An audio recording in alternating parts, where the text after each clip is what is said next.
Chapter 1. The Arrogant Female Boss. Smack! A stack of documents was slammed onto the desk. Next came a cold, unapproachable voice belonging to a woman. Fong Chung, your fund's annualized return for the past 2 consecutive quarters is only 3%. I've received numerous complaints from important clients. If this continues, our clients will lose confidence in Shingon. Can you explain to me what exactly is going on? Though framed as a request for explanation, it sounded more like an accusation. This woman didn't need Fong Chung to explain, she needed him to come up with a solution. The woman in front of him, cold as ice, was named Li Qingman, the executive president of Huaxia Shingon Fund Company, Limited. At just 25 years old, Li Qingman had graduated from an international prestigious university, boasting a dazzling resume as a returning elite. After returning to the country, she joined one of the top fund securities companies in the industry and took on the role of executive president. There were many rumors about her, particularly regarding her background. How could someone so young, only 25, manage one of the most renowned fund companies in the industry? It led to much speculation about her connections. Within the company, several theories circulated about how Li Qingman secured her position as executive president. One suggestion was that she relied on her looks and had some undisclosed secret with the company's higher-ups. However, this was merely a vulgar and baseless rumor without any real evidence. Another theory posited that Li Qingman had some extraordinary relationship with Shingon Group, the parent company of Shingon Fund, which allowed her to rise to the position of executive president. Regardless of the rumors, one thing was certain. Li Qingman was undeniably a stunning beauty, with a face as exquisitely sculpted as a work of art, skin as smooth as fine jade, and eyes like 2 deep pools of autumn water. Just one glance would leave an indelible impression. Today, Li Qingman wore a black business suit with a white shirt underneath, accentuating her impressive figure. Her knee-length pencil skirt showcased her long, straight legs, complemented by smooth black stockings and a pair of red high heels. Her hair, dark as ink, was neatly tied back, exuding a mix of maturity and sensuality amidst her serious professional attire. Li Qingman held her head high, displaying a haughty demeanor, completely dismissing the man before her. Standing in front of Li Qingman was Fong Chung, a fund manager at Shingon Fund. Due to business reasons, this was already the 5th time he had been called to her office for an unknown discussion this month. President, the overall economy is declining nationwide, the stock market is volatile, and with the international financial crisis, achieving a 3% return is already the best we can do, Fong Chung desperately explained. If it were another company, a 3% return would indeed be acceptable, but we are Shingon. Do you know what the name Shingon represents? Li Qingman's expression was as cold as ice. As the top player in the industry, a 3% return is absolutely not what we should expect. Our stable funds must achieve an annualized return of over 7% this year. Li Qingman stated her demands. President, achieving a 7% return in the current environment is really unrealistic. Fong Chung shook his head, indicating it was impossible. Li Qingman replied decisively, if you can't do it, then let someone else handle it. Her tone was firm, leaving no room for negotiation. The implication was clear. If Fong Chung couldn't deliver, he should pack up and leave. I could do it. In that moment, Li Qingman's cold demeanor finally ignited Fong Cheng's anger. He was fed up with her arrogance and refused to be belittled by her any longer. He wanted to silence her with action. For the first time, he boldly expressed his stance in front of Li Qingman, feeling more assertive today than he had since she became executive president. Unless there's nothing else, I'll take my leave now. Wait a moment. Li Qingman called him back and pointed to a large bouquet of blue roses on her desk, still topped with an unopened envelope. Take this out for me and throw it in a trash can. Oh! The momentary bravado he had just displayed quickly vanished. Fong Chung nodded in response and walked over to pick up the bouquet of blue roses. His movements surprisingly practiced. This wasn't the first time he had done such a thing. As a well-known beauty president in the industry, Li Qingman had no shortage of admirers. Company executives, wealthy heirs, and political figures were all her loyal admirers. Every day, various bouquets were delivered to her office, and Li Qingman's attitude towards these roses was consistent. They were all treated like garbage and discarded. Also, there's an industry exchange meeting in Los Angeles on the 1st of next month. I've already arranged your schedule. I hope you can adjust your time accordingly. The 1st of next month? Isn't that this weekend? Fong Chung was surprised the news was too sudden. I haven't had time to prepare. Li Qingman insisted almost unreasonably. This is your responsibility. The meeting is very important, and I will be attending as well. Fong Cheng glanced at Li Qingman helplessly and gritted his teeth. He'll go prepare right now. 10,000 meters above the ground. The smooth flight made one drowsy. Fong Cheng leaned back in his seat and pulled up the sunshade to look outside, only to see a vast expanse of clouds and a deep blue sky. The plane had been flying for 5 hours, and they were still less than halfway across the ocean. To Fong Cheng's right sat a 200-pound man, who was already fast asleep, snoring loudly in the quiet cabin. This was also the reason Fong Cheng couldn't fall asleep. He had hoped to sit next to Li Qingman, but that was just wishful thinking. She was seated in the front in first class, where it was spacious and comfortable, especially for a long flight like this. Boom! Suddenly, the plane shook violently. Many sleeping passengers were jolted awake by the turbulence. Then the cabin announcement came. Ladies and gentlemen, we have encountered turbulence ahead. Please return to your seats and fasten your seatbelts. The restrooms are now closed, and meal service will be suspended. We apologize for the inconvenience. Hey, what's going on? Why is the plane dropping?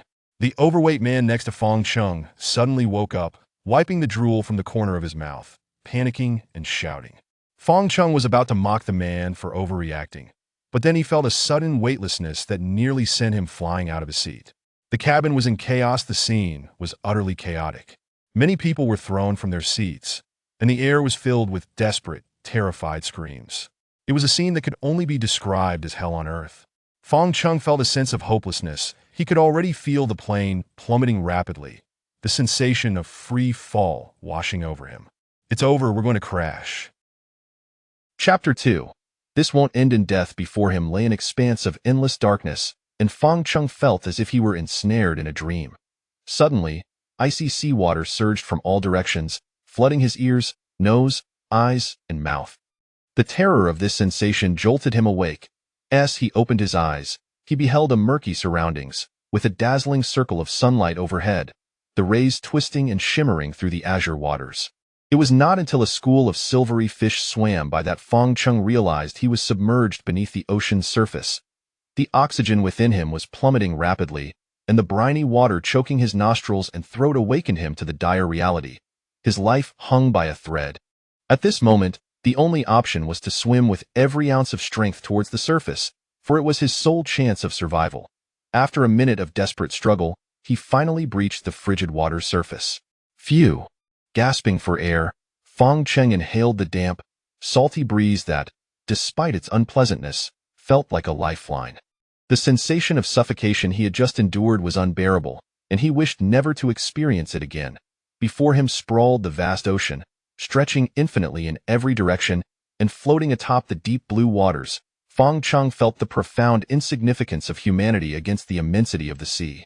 Overhead blazed the scorching sun, while beneath him lay the chilling waters, creating a disorienting duality that drained his strength rapidly. Having narrowly escaped death by falling into the ocean, one would expect Fong Cheng to be elated, yet he felt nothing of the sort. Though he still clung to life on the water's surface, he was simultaneously cold, hungry, and thirsty. Surrounded by water, he found himself unable to drink. The ocean's waters were a blue desert of death. If rescue did not arrive soon, he would surely perish in this vast, endless sea. Why must I face such a rare calamity as a plane crash? What have I done to deserve this fate? When one finds themselves in solitude, despair and negativity swiftly engulf the mind. Adrift in the currents for an unknown duration, Fong Cheng's strength waned, and he struggled to keep himself afloat. Thoughts of home, thousands of miles away, flooded his mind, of his family, and the sorrow they must feel upon hearing news of the disaster. He had never envisioned that at such a pivotal time in his life, he would meet such a tragic end. Suddenly, just as despair threatened to overwhelm him, he spotted a multitude of white objects floating not far off. Although he was uncertain of their nature, an instinctual hope ignited within him. If these objects could float, perhaps he could reach them and lie upon their surfaces, granting him a sliver of chance for survival. Determined to live, Fong Cheng resolved to take a gamble, his very life as the wager. With the last remnants of his strength, he began to swim toward the white objects. 10 meters, 5 meters, 3 meters, 1 meter. Bit by bit, he drew closer to the floating debris, and at long last, with the last vestiges of his energy expended, he managed to haul himself onto one of the floating pieces. Only now, at such proximity, did he discern that these white objects were remnants of the disintegrated aircraft. The piece before him was roughly the size of a mattress and hollow in the center, allowing it to float. After a brief rest, Fang Cheng summoned all his remaining strength and climbed onto the wreckage. As his body emerged from the icy waters, he basked in the warmth of the sun above, momentarily free from the fear of losing body heat to the cold, allowing him a moment to breathe. Closing his eyes, he savored the sunlight and memories of the moments before the crash flooded back. The cabin had been filled with cries of despair, the eyes of those aboard reflecting hopelessness. The cacophony of screams from men, women, and children seemed to echo in his ears. The plane had plummeted violently, the cabin a scene of chaos, and before long, Fang Cheng was thrown from his seat, tossed like a ragdoll in a washing machine, unable to discern up from down. After colliding with the overhead luggage compartment, he lost consciousness and upon awakening, found himself in his current predicament. Wait, since the wreckage is here, there must be survivors. As he lay atop the debris, realization dawned on him. This was the crash site, and surely there were other passengers who had fallen into the sea nearby. Having regained some strength from his brief respite, Fang Cheng struggled to his feet, balancing precariously on the swaying wreckage while scanning the waters for any sign of life. Fortune favored the determined, for amid his search, he spotted a figure floating on the surface, fortuitously propelled toward him by the currents. Yet, as the person drew nearer, Fang Cheng's heart sank. He could see that the individual lay motionless upon the water's surface, appearing lifeless. Despite the grim likelihood that the person had perished, Fang Cheng refused to surrender hope. He was determined to attempt a rescue. Seizing the opportunity as the figure drifted past the wreckage, he exerted every ounce of strength to pull them from the water. After a strenuous effort, he managed to hoist the individual onto the debris. Before him lay a flight attendant, still clad in her uniform, yet her body was devoid of warmth, her visage pale and ghostly, with no pulse to be felt, no breath to be heard. She has gone, she has gone. Though they had only exchanged a fleeting glance, witnessing the extinguishing of a youthful life weighed heavily upon Fang Cheng's heart. The attendant had family and friends. At this moment, they must be engulfed in sorrow over her fate. In contrast, he was still alive, a bittersweet fortune amidst calamity.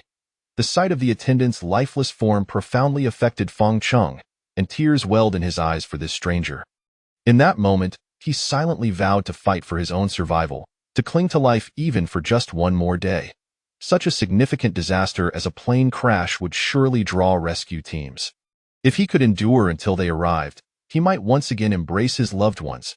As he floated along with the currents, countless bodies of the unfortunate drifted past him, and with each sighting, Fang Cheng's heart grew heavier, offering silent prayers for their souls. In a fleeting moment, he recalled his superior, the haughty and frigid beauty, Li Qingman, who had likely met a similar fate. A profound sadness enveloped him. Despite her harshness at work, the thought of such a vibrant life extinguished was unbearable. Chapter 3. From now on, we are in the same boat. The temperature on the surface of the sea was exceedingly high, and under the relentless blaze of the sun. It did not take long for the lifeless body of the flight attendant to emit a faint yet unmistakable odor of decay. Fang Cheng realized that he could no longer allow the corpse to remain amidst the wreckage of the aircraft. In such dire circumstances, he had no choice but to cast the flight attendant's body into the sea. He could not possibly drift about with a corpse aboard the remnants of the plane. "I'm so sorry. Forgive me." As he gazed upon the ashen visage of the deceased, Fang Cheng pressed his palms together in a gesture of respect, bowing 3 times as a final tribute before gently pushing her into the depths of the ocean. Watching her body drift away from him evoked a profound sense of sorrow. At least before, he had shared the wreckage with another soul. But now he was left utterly alone amidst the vast expanse of sea and sky. The weight of solitude bore down on him, igniting a flurry of anxious thoughts, while the scorching sun, coupled with hunger and dehydration, exacerbated his plight. In that moment, Fang Cheng yearned for nightfall to shield him from the relentless glare of the sun, which was becoming increasingly unbearable. Thus, he floated aimlessly along the currents, unaware of the passage of time, until he inadvertently succumbed to unconsciousness.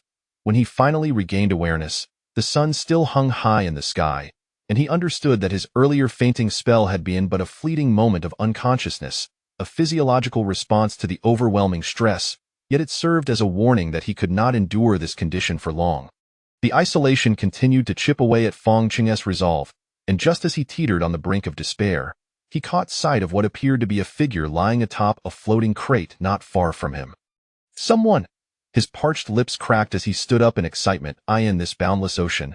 The prospect of another survivor like himself was a cause for immense joy, signifying that he would no longer have to face the vastness of the sea in solitude. In an effort to reach the drifting crate more swiftly, Fong Qing paddled vigorously, driven by an adrenaline surge. Though he realized that his efforts were futile, the crate was being carried solely by the currents and waves. As he drew closer and discerned the figure upon the crate, a gasp escaped his lips. Li Qing Man. It's Li Qing Man. Fong Qing could hardly fathom that the person upon the crate was indeed Li Qing Man. To encounter a familiar face in this desolate ocean was more exhilarating than anything else. In that instant, his adrenaline surged, revitalizing him considerably. Once Li Qing Man floated close enough, Fong Qing swiftly seized her and the silver crate, bringing them aboard the remnants of the aircraft. Observing her disheveled hair, pale complexion, and slightly swollen cheeks, Fong Qing's heart sank. He feared that Li Qing Man might also have succumbed to death. In a panic, he checked for her breath, but there was none. Over Fong Qing's heart plummeted. After all the effort to find Li Qing Man in this vast sea, he had instead retrieved a lifeless body, and despair washed over him. Yet, he was unwilling to accept this fate. Desperate, he felt for a pulse at her neck and was unexpectedly elated to find a faint heartbeat. There's still hope, there's still hope. At that moment, Fong Qing was overwhelmed with indescribable joy. A flicker of life meant that all was not lost. Upon examining Li Qing Man's body, he noted her distended abdomen, undoubtedly a result of ingesting too much seawater during her ordeal. Recalling the methods for rescuing drowning victims, he set aside any lingering thoughts of tenderness and, with determination, turned Li Qing Man onto her side, using his knee to apply pressure on her abdomen to expel the accumulated water. As he did so, Li Qing Man retched, and after that, she fell unconscious once more. After expelling the seawater from her body, Fong Qing noticed that Li Qing Man showed no signs of regaining consciousness and, in his desperation, resorted to performing chest compressions. With his hands pressed firmly against her chest, he exerted every ounce of strength in an attempt to revive her. He continued this relentless effort, pressing repeatedly, but time slipped away with no sign of response from Li Qing Man. Fong Qing's anxiety mounted. He understood that with each passing moment of her unconsciousness, the danger intensified. Yet, apart from the incessant compressions, he had no other recourse. Don't die. Hey, wake up. Li Qing Man, you must wake up. How can you be so insufferable, always maintaining that haughty demeanor, forever wearing that cold and disdainful expression? You cannot simply give up and die like this, maintaining this mechanical rhythm. He continued until despair began to seep into his heart. He cast a sorrowful glance at Li Qing Man, observing her unchanged visage, and thought perhaps she would never awaken again. The mere thought of it brought forth a torrent of tears, irrespective of her previous harshness toward him. In this dire predicament, witnessing a familiar figure slowly fade away before his eyes while feeling utterly powerless was a burden even the strongest of souls could scarcely bear. After one last desperate attempt to revive her, Fong Qing ceased his compressions, slumping despondently atop the wreckage, his eyes devoid of light. Just as he grappled with the unbearable reality of Li Qing Man's passing, he noticed her eyelids fluttering slightly before she gradually opened her eyes. Where am I? Have I died? Li Qing Man tried to speak, but found herself too weak to utter a sound. Who is this person? Is he the devil come to take me to hell? To her astonishment, she realized that there were indeed others nearby. The sunlight was blinding, preventing her from immediately discerning the visage of the person before her. After a moment of adjustment, she was taken aback to find that it was none other than Fong Qing, the very man with whom she had flown to Los Angeles. Seeing Fong Qing with red-rimmed eyes and tears streaming down his face, Li Qing Man was filled with confusion. Is this man crying? Does he believe I am dead? Is he weeping for me? Despite her frail condition, Li Qing Man summoned her strength to poke Fong Qing's leg with her finger, hoping to convey that she was still alive. Feeling the gentle pressure on his calf, Fong Qing instinctively turned to look at her. In that instant, their eyes met, and a wave of joy washed over him, transforming his sorrow into laughter as he enveloped Li Qing Man in a heartfelt embrace. Amidst the vast, lonely ocean, Fong Chung finally found solace in the knowledge that he no longer faced this ordeal alone. "This is wonderful. You're alive, you're alive," he exclaimed, overwhelmed with emotion. "As long as you're alive. Everything is all right. You let go of me." The weak Li Qing man could hardly withstand the exuberance with which Fong Chung held her, and she placed a hand on her head, feeling as though the world were spinning around her. Realizing his overzealousness, Fong Chung quickly released her, repeatedly apologizing. "I'm so sorry. I was just so thrilled that you survived."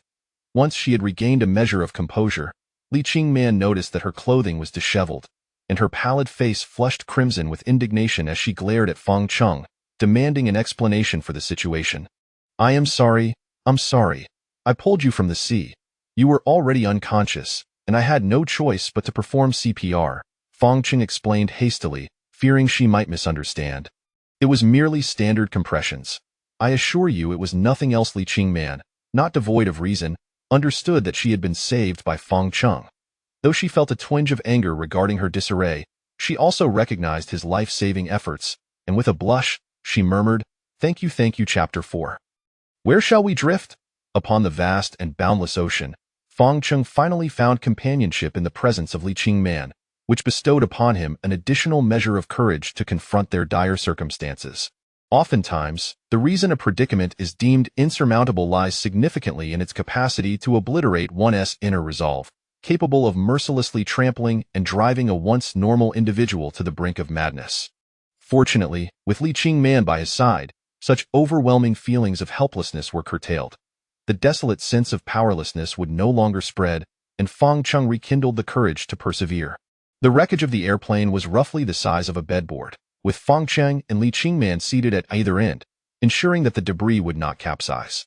After a spell of rest, Li Qing man's complexion regained some color, no longer appearing as pallid as before.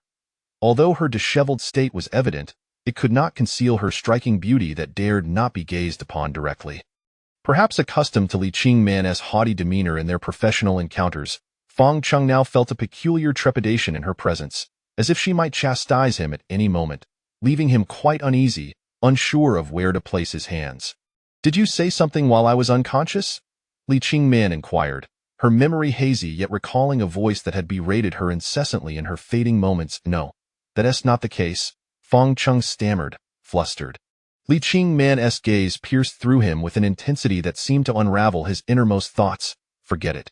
After a brief pause, she murmured, deciding that even if Fong Chung had indeed spoken ill of her, it was overshadowed by his life-saving actions, and thus she would let the matter rest. Drifting along the current for a day, the sun had now descended beyond the horizon, leaving only the final remnants of twilight in the sky. The crimson clouds illuminated the heavens, and the waves sparkled like jewels, a sight of breathtaking beauty. However, for Fong Chung and Li Qing man, there was little inclination to pause and admire the scenery. Their minds were preoccupied with thoughts of survival in such an extreme and inhospitable environment. Having endured a day under the scorching sun, both were utterly exhausted. The last vestiges of their strength were devoted solely to resisting the urge to succumb to sleep, fearing that slumber might lead to a permanent end. At last, they recalled the box that had been salvaged, a box for which Fong Chung had exerted considerable effort to retrieve, only to have his focus shift to rescuing Li Qing man, thereby causing him to forget about it. "Do you have any idea what might be inside?" Fong Chung's gaze fell upon the aluminum box. "I don't know," Li Qing man replied. "I was floating on the surface of the sea, utterly spent and on the verge of sinking, when this box suddenly drifted before me. I clung to it with all my might, and then I lost consciousness. Regardless of its contents, we must open it to see," Fong Chung proposed, aware that they were both parched and famished, with no means of sustenance other than the box before them. Li Qing man acquiesced, "Then go ahead and open it." Thus, Fong Chung shifted his position to approach the box, noting its exquisite craftsmanship, secured tightly with latches. After inspecting the surroundings, he deftly unfastened the latches, and the moment of anticipation arrived. What treasures might lie within? Li Qing man's eyes were fixed on the box, unwavering, as this could very well determine their fate on the open sea. Fong Chung, however, closed his eyes, afraid to witness whether they were to be graced with a chance at survival or destined to perish amidst the waves. With a resounding click, the box opened, prompting a sudden, joyous shriek from Li Qing man, who covered her mouth in disbelief. Hearing her exclamation, Fong Qing exhaled in relief. Her tone was filled with delight, indicating that the box contained something remarkable. Upon opening his eyes, he beheld several foil-wrapped meal boxes, accompanied by a few small bottles of drinking water. "This is airline food." Fong Cheng and Li Qingmin erupted with joy, as if they had discovered King Solomon's treasure, laughing heartily. Indeed, hope had not abandoned them. Having survived the crash, it seemed fate had ensured they wouldn't perish in this vast ocean. Seeing the provisions within the box rekindled their resolve to continue living. After counting the items, there were 8 meal boxes and 5 bottles of water. Though meager, they were invaluable to the two who had exhausted all other resources. As Fong Cheng eagerly reached for the water, Li Qingman's expression shifted to one of apprehension. The supplies were limited, and drifting along the current, they could not predict how long they would last. The consumption for 2 would inevitably exceed that of 1, and should Fong Cheng harbor ill intentions, she would need to prepare for self-defense. "Please, go ahead and drink first," Li Qingman said, still on guard. Just as she remained vigilant, Fong Cheng had already unscrewed a bottle and offered it to her. Observing his sunburned visage, Li Qingman comprehended that he too must be parched. Yet, in this moment of dire need, he prioritized her well-being, leaving her feeling guilty for her earlier suspicions. Indeed, if he wished to harm her, he could have simply left her to drown instead of rescuing her. "Thank you," Li Qingman, parched to the brink, took the bottle and drank it down in one go, leaving not a drop behind. Though the immediate relief was fleeting, her body felt significantly better. Embarrassment washed over her at her previous display of desperation. Her cheeks flushed in modesty as she pondered whether Fong Cheng was secretly mocking her. "Is that enough? Would you like another bottle?" Fong Cheng inquired, noticing her extreme thirst. Having regained some comfort after the first drink, Li Qingman felt more composed and replied apologetically, "You should drink it instead. You must be quite thirsty too." Fong Cheng, indeed parched, accepted her suggestion without hesitation, unscrewing the cap and gulping down the water. With 3 bottles remaining from the 5, he collected the 2 empty ones and tossed them back into the box. Adrift at sea, every item could prove crucial in a moment of need, and he couldn't bear to discard them so carelessly. Having quenched his thirst, Fong Cheng then retrieved the airline meals. After a day of hunger, he finally had the opportunity to enjoy a proper meal. Fortunately, the aluminum box had insulated the contents well, and the food had not spoiled. Previously, airline meals had never seemed particularly appetizing during his flights, but in this moment, they appeared to be the most delectable sustenance in the world to both Fong Cheng and Li Qingman. Li Qingman ate sparingly, maintaining her poise, savoring each bite of a meal box before declining further sustenance. "Are you not going to eat more?" Fong Cheng asked with concern. "No, I'm full," Li Qingman replied, shaking her head. She had always been a small eater, and managing to consume an entire box today was quite a feat. Observing Fong Cheng devouring his food, she added, "You've expended much energy. You should eat more." Fong Cheng unwrapped another meal box, stating, "Then I shall not hold back." Chapter 5. The situation is worse than imagined. The meal shared between the two was undoubtedly the most pleasant moment of the day. At that instant, Fong Cheng's mind was entirely devoid of thoughts about where they might drift along the currents, nor did he ponder whether they could survive in the vastness of the ocean.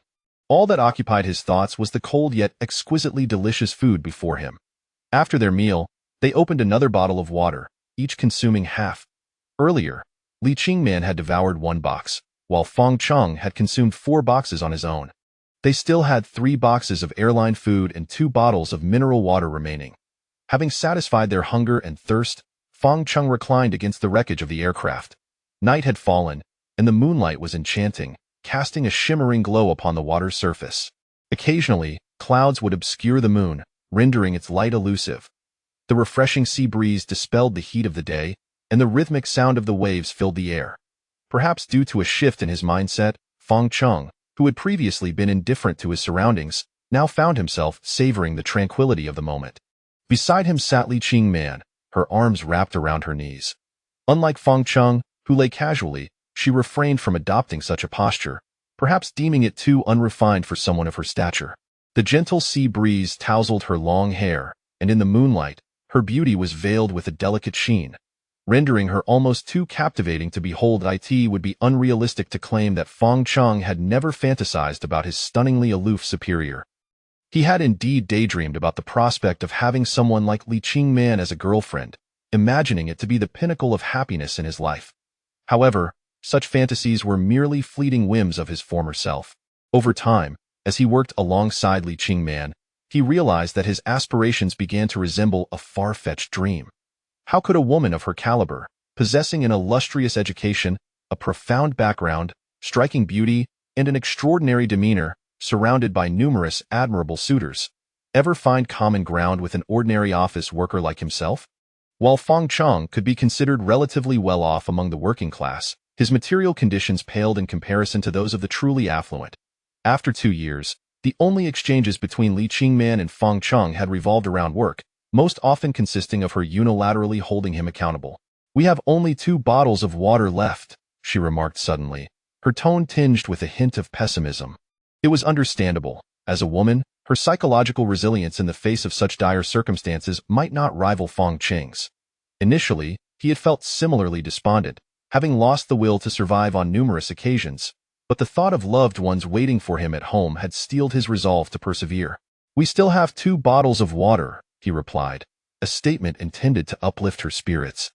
Though the words differed only slightly, their implications were starkly opposed. Li Qingman regarded him with surprise.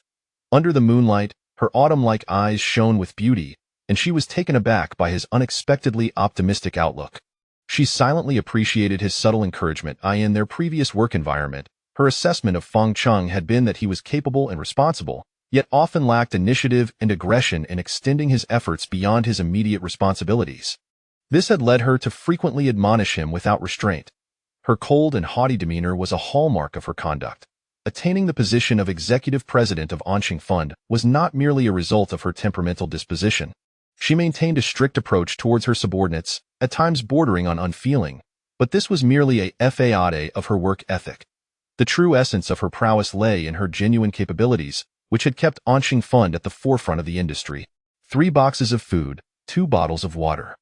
"If we ration carefully, we should be able to last at least 2 days, Feng Cheng noted. "That's only if we're still waiting for rescue 2 days from now," Li Qingman replied.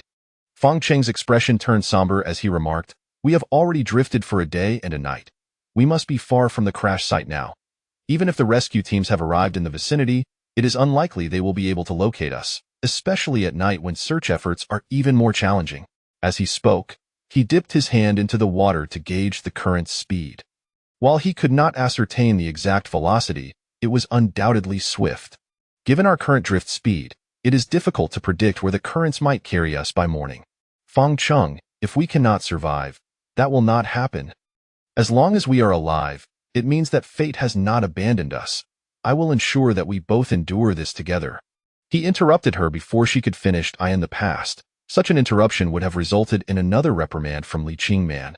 Yet this time, she remained silent, gazing at him thoughtfully. Perhaps, as Feng Cheng suggested, destiny had not forsaken them, and they might indeed find a way to survive amidst the vast ocean. Human emotions are ever-changing. Previously, Li Qingman had been quite despondent, but under Feng Cheng's influence, she began to regain her confidence in their survival. "Is there any way to determine our location?" she inquired. "The North Star is still visible, indicating we are in the northern hemisphere. The plane likely went down over the Pacific Ocean, and we were not yet halfway to our destination. We are most likely adrift in a portion of the Central Pacific." Feng Cheng endeavored to recall as much geographical knowledge as he could muster. "The North Star is behind us, and we are currently drifting southward, with the wind blowing from the northeast. We are likely situated within the trade wind belt, approximately between 5 and 25 north latitude." Suddenly, Li Qingman's eyes brightened as she exclaimed, "If we can roughly calculate the latitude and longitude." Before she could finish her thought, Feng Cheng shook his head and said, "It would be futile. Even if we could determine the precise coordinates, we have no means of communicating that information. My phone was lost to the sea during the crash. My phone has also been damaged by the water," Li Qingman lamented. She had considered using her phone to send a distress message while perched atop the box, but the dark, lifeless screen had never flickered back to life. Without their phones, the hope of sending a message for help was effectively extinguished. Even if they could estimate their coordinates, it offered no tangible assistance in their quest for rescue. "It's all right. As long as we persevere, we will surely find a way," Feng Cheng reassured. striving to stave off any negativity. Li Qingman echoed his sentiment, saying, "Yes, we will survive." Suddenly, a cacophony erupted from the water's surface, as if something had leapt from the depths, followed by a shadow that landed on the wreckage where they Saturday. "Ah!" Li Qingman yelped in surprise as the damp creature collided with her, eliciting an involuntary scream. Chapter 6. The Uninvited Guest in the Depths of Night. Apart from the silhouettes nearby, Fang Cheng and Li Qingman could hardly discern what that shadowy figure truly was. The critical aspect was that it appeared to be a living creature. After colliding with Li Qingman, it left behind a slick, viscous residue. The object amidst the wreckage of the aircraft was thrashing about incessantly, producing a series of slapping sounds. Li Qingman, overwhelmed with fright, found her mind blank, her only response being a scream. It was Fang Cheng, with his quick reflexes, who promptly subdued the uninvited guest beside Li Qingman's thigh. Concerned for Li Qingman's safety, Fang Cheng acted without a second thought, grasping the creature in his palm. It felt damp and was relatively small, resembling a fish. However, beneath its head, Fang Cheng discerned a pair of elongated fins. These fins were unlike typical ones, being exceptionally long and capable of spreading wide, reminiscent of delicate cicada wings. "This is a flying fish." Fang Cheng immediately recalled having seen a documentary about flying fish. These fish possess a unique appearance, with long pectoral fins extending to their tails, which, when unfurled, resemble the wings of birds. Flying fish are widely distributed in the warm seas of the world. When threatened, they leap from the water, spreading their fins to glide gracefully through the air, often soaring high enough to land on the decks of ships navigating tropical and subtropical waters. Thus, at dawn, these vessels frequently discover fallen flying fish upon their decks. "Don't be afraid. It's merely a flying fish," Fang Cheng reassured, now aware of the origins of this uninvited guest, and his next task was to calm the panicking Li Qingman. The sudden encounter with the flying fish had indeed startled her considerably, but fortunately, Fang Cheng remained by her side, offering patient comfort. As she observed the flying fish held in Fang Cheng's grip, Li Qingman gradually regained her composure, ceasing her frantic cries. Under the dim light of the moon, she was able to discern the fish's features clearly.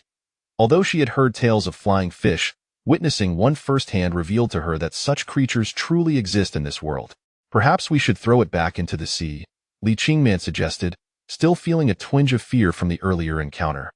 Yet, to her surprise, Fang Cheng shook his head in refusal, stating, "Flying fish only leap out of the water when being pursued. If it has come up, it indicates it is under threat. Throwing it back now would merely serve to make it a delectable meal for a mackerel." "Mackerel?" Li Qingman furrowed her brow, having at least heard of flying fish, but what could this mackerel possibly be? It is also a species inhabiting tropical and subtropical seas, commonly referred to as ghost knife fish. They are rather unsightly, with large heads and elongated bodies, known for preying on sardines and flying fish, Fang Cheng explained. Typically, these fish hunt in packs, so when a panicked school of flying fish attempts to flee, the appearance of one flying fish usually indicates the presence of more. Li Qingman gazed at Fang Cheng in astonishment, surprised by his extensive knowledge, which somewhat challenged her prior perceptions of him. "How do you know all this?" Fang Cheng offered a bittersweet smile, replying, "I've learned it all from documentaries. Never did I expect to find such knowledge useful one day." As soon as he finished speaking, a commotion erupted on the surface of the sea. Beneath the moonlight, another shadow breached the water's surface, unfurling a pair of wings as delicate as cicada wings, shimmering under the moon's glow. This was a hunt in nature, with greedy mackerels pursuing panicked flying fish. Initially believing this hunting game had nothing to do with them, that assumption proved erroneous. Moments later, more and more flying fish leapt from the water, zipping past Fang Cheng and Li Qingman like arrows shot from a bow. The gliding speed of the flying fish was remarkable. Although an individual fish may not weigh much, a collision at such velocity could be quite painful. Suddenly, without warning, a flying fish collided directly with Fang Cheng's face, leaving him dazed, stars dancing before his eyes as he clutched his cheek, crying out in pain. "Fang Cheng, are you all right?" Li Qingman, equally startled by the scene, inquired anxiously. Under the silvery light of the moon, countless flying fish skimmed across the surface of the ocean, leaping forth in a frenzy, resembling a chaotic dance through a hail of bullets. She worried for Fang Cheng, her eyes filled with concern, yet she dared not move, knowing that any sudden action on the fragile wreckage could lead to disaster. "I'm fine. You should take cover behind the box," Fangcheng managed to respond, tears prickling at the corners of his eyes from the pain of the impact. The moment the fish struck his right cheek, he could have sworn he heard a crack, though it seemed to emanate from the fish rather than his own body. He merely sported a swollen cheek, which, in the darkness, he could not clearly assess, but it likely bore a bruise. As a barrage of flying fish surged toward them, Fangcheng's greatest concern was for Li Qingman's safety. He could withstand the impact, but he feared for her well-being. Fortunately, the wreckage still possessed a sturdy aluminum box, providing crucial shelter from the chaos. Li Qingman understood the gravity of the situation. She could not afford to be harmed, lest she add to Fangcheng's troubles. Thus, she quickly maneuvered behind the box, curling her body tightly to avoid being struck by any flying fish. "What about you, Fangcheng?" she called from her concealed position as the sound of fish colliding with the box echoed behind her. "Don't worry about me. I have a plan," came Fangcheng's resolute reply. The space behind the box was limited, barely accommodating Li Qingman alone. Fangcheng had no intention of squeezing in beside her. At that moment, his only strategy was to lie flat against the wreckage, minimizing his exposure to potential collisions with the flying fish, thereby safeguarding his own safety. The two remained in heightened vigilance, the duration of their wait unknown, until the currents finally ushered the wreckage into a tranquil expanse of sea, where the sounds of leaping fish ceased. "Fangcheng," Li Qingman's anxious voice emerged from behind the box. "I'm all right," he reassured her. After lying down for at least an hour, he felt himself drifting into a haze, finally able to lift his head and exhale a sigh of relief. "I'm fine too," Li Qingman replied softly. "That's good to hear. It seems to have finally quieted down," Fangcheng said as he sat up, aware that he had not eaten for quite some time and had expended considerable energy. His stomach grumbled audibly. "Are you hungry?" Li Qingman inquired. "A bit." Fangcheng thought of the 3 boxes of in-flight meals still remaining in the box, a perfect opportunity to replenish their strength. He proposed, "Shall we have something to eat?" Chapter 7. Conflicts arising from minor matters. Regarding Fangcheng's suggestion, Li Qingman did not voice any objections. The last meal the two had shared was during the afternoon, and at least 7 or 8 hours had elapsed since then. It was high time to replenish some sustenance into their bodies. Upon opening the large aluminum container, a faint yet unpleasant odor wafted out. "Oh no!" Upon catching a whiff of the scent, Fangcheng could not help but exclaim in dismay. Evidently, he had placed too much faith in the thermal insulation capabilities of the box. The scorching heat of the day had left the remaining 3 boxes of airline meals stewing for far too long, and they had now succumbed to spoilage. Li Qingman furrowed her delicate brows as well. The smell of spoiled food was hardly pleasant, and although it was but a hint, it still made her feel slightly nauseous. "How could I have overlooked this?" Fangcheng lamented, slapping his forehead in frustration. He had blindly trusted the box's ability to keep the food fresh, neglecting the fact that under the relentless sun, the temperature inside the container could soar, causing those high-calorie, nutritious meals to spoil in no time. "What should we do now?" "We can't eat it." Fangcheng gazed regretfully at the remaining 3 boxes, feeling the gnawing hunger in his stomach. How delightful it would have been to indulge in those meals. Alas, reality was harsh. Staring at the 3 boxes of spoiled food, he wrestled internally between the dilemma of consuming them or discarding them. Just endure it. Don't eat it. In contrast to Fangcheng's turmoil, Li Qingman's stance towards the spoiled food was decidedly pragmatic. Firstly, her consumption needs were far less than Fangcheng's, so she did not experience the same intense hunger. Secondly, having been raised in a privileged environment, she had never developed the habit of eating leftover food. Having never partaken in day-old meals, she certainly would not consider eating spoiled food. She would rather endure hunger. Fangcheng, however, was preoccupied with another concern: survival. If these meal boxes had only recently begun to spoil, then perhaps consuming them might still replenish some valuable energy. Ultimately, the instinct for survival overrode rational thought. Ordinarily, Fangcheng would never dream of eating such spoiled food, but now, in the face of survival, he felt compelled to take the risk, even if it meant potentially suffering from diarrhea and dehydration. After offering a word of caution, Li Qingman observed coldly, unable to comprehend Fangcheng's actions, and even harboring a hint of disdain. Ignoring her gaze, Fangcheng reached into the box to retrieve a meal. The odor was less pronounced when the box was still inside the container, but once it was before him, The stench was unmistakable. Oh no! The acrid smell assaulted his senses. Fang Cheng had not been prepared for the foulness within, and upon inhaling it, he nearly retched. Li Qingman, catching the scent, instinctively covered her mouth and nose, exclaiming, "What is that smell? It's absolutely revolting." There's nothing to eat now. No matter how hungry he was, Fang Cheng could not bring himself to consume the meals. Eating them would surely lead to dehydration, and out here in the vast ocean, succumbing to diarrhea would spell certain doom. Fang Cheng's heart sank with disappointment. He blamed himself for his oversight in wasting such precious survival resources. If only he had thought of this sooner, he could have consumed the meals before they spoiled, which would have been far better than the current predicament. Why are you putting it back? It's already so foul. You should just throw it away, Li Qingman exclaimed, displeased as she watched Fang Cheng close the meal box and return it to the container. She assumed he had lost his faculties over the matter of spoiled food. Realizing her intention, Fang Cheng attempted to intervene, but he was a moment too late. Li Qingman had already hurled the 3 boxes into the sea. Splash, splash, splash. The sound of the meals hitting the water echoed, and Fang Cheng's eyes widened in fury. Li Qingman, what are you doing? His voice was laced with anger, marking the first time he had ever raised his voice at her since they began working together. Li Qingman stood there, taken aback. Clearly, she had not anticipated that her disposal of the spoiled meals would provoke such ire. Surprised and indignant, she retorted, "Fang Cheng, who do you think you are to shout at me like that? Why did you throw them away? They're already spoiled and emitting a foul odor. Don't you find it disgusting to keep them around? Even so, we can't just toss them aside. We drifting in the ocean. Anything at our disposal might serve a crucial purpose, perhaps even saving our lives in a critical moment. How can you so casually discard those meals?" Their argument escalated, marking the first conflict to erupt after nearly 12 hours of isolation amidst the wreckage of the airplane point. One would think that in such dire circumstances, they would unite in their quest for survival, but perhaps that notion was too optimistic. Each individual has their own character, and in such a brief span of time, it was impossible to seamlessly merge 2 fundamentally different personalities. With such rotten food, even if you were to consume it, you would only fall ill faster.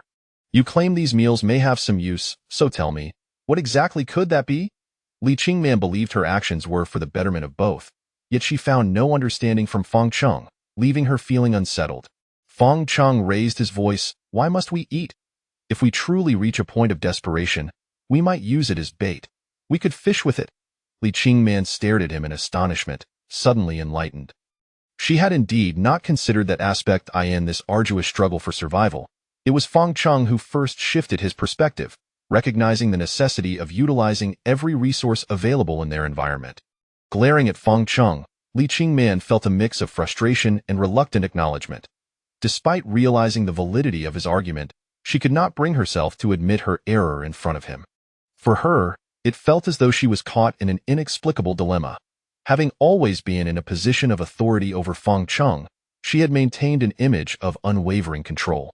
Yet, today, she found herself lectured by him over the matter of spoiled food, leaving her feeling as though she had lost her footing. As she pondered how to regain her composure, Fang Cheng unexpectedly offered an apology. "I am sorry. I was just caught up in the moment and may have spoken too harshly. I hope you won't take it to heart. You underestimate me. How could I possibly care about such trivial matters?" Chapter 8. Whose orders to follow afterwards. In moments of tension, emotions can easily become heightened. In truth, the incident that just transpired hardly warranted a quarrel between the two. However, within the charged atmosphere, even the slightest friction could ignite a fierce conflict. Once they regained their composure, Fang Cheng was the first to apologize to Li Qingman for his earlier loss of control. Li Qingman cast a complex glance at Fang Cheng. Had they been at the office, she would have certainly reprimanded him soundly and assigned him a plethora of daunting tasks to ensure he thoroughly regretted his actions. Yet now, as they huddled together on a small piece of airplane wreckage, she, as a leader, understood that this was not the time for escalating tensions, but rather for diffusing their discord and prioritizing survival. "Forget it. You needn't apologize. I, too, was at fault earlier, as I failed to consider our current predicament," Li Qingman stated, her demeanor shifting from her usual icy, aloof self to an unprecedented display of vulnerability as she admitted her own mistake. Fang Cheng looked at her in disbelief. In all his time working under Li Qingman, he had never witnessed the stunning beauty apologize for her errors. This was indeed a historic first. What are you staring at? I've apologized to you. There's something you're dissatisfied with? She inquired. And no, it's just that I never expected you would apologize, he replied. Li Qingman furrowed her delicate brows, her eyes narrowing in displeasure as she retorted. What do you mean by, I never expected you would apologize? Fang Cheng chuckled awkwardly. In the past, had he received such a cold reprimand from Li Qingman at work, he would have undoubtedly kept his head down, too intimidated to respond.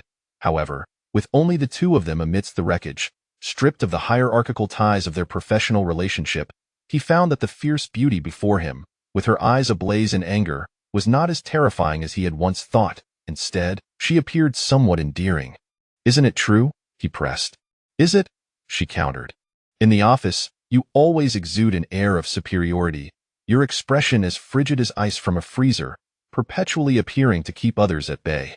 Seizing the opportunity, Fang Cheng candidly shared the sentiments of their colleagues. Do you know what everyone calls you? They've given you the nickname the Extinction Mistress. You are the Extinction Mistress, Li Qingman exclaimed, infuriated to the point of nearly sputtering with rage. How dare they bestow such an unsavory moniker upon her? She immediately grasped Fang Cheng's arm, demanding, Tell me, was it you who came up with that?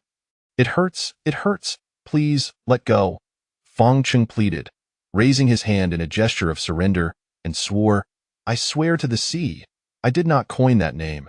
If I am lying, let a wave sweep me into the ocean to be devoured by sharks.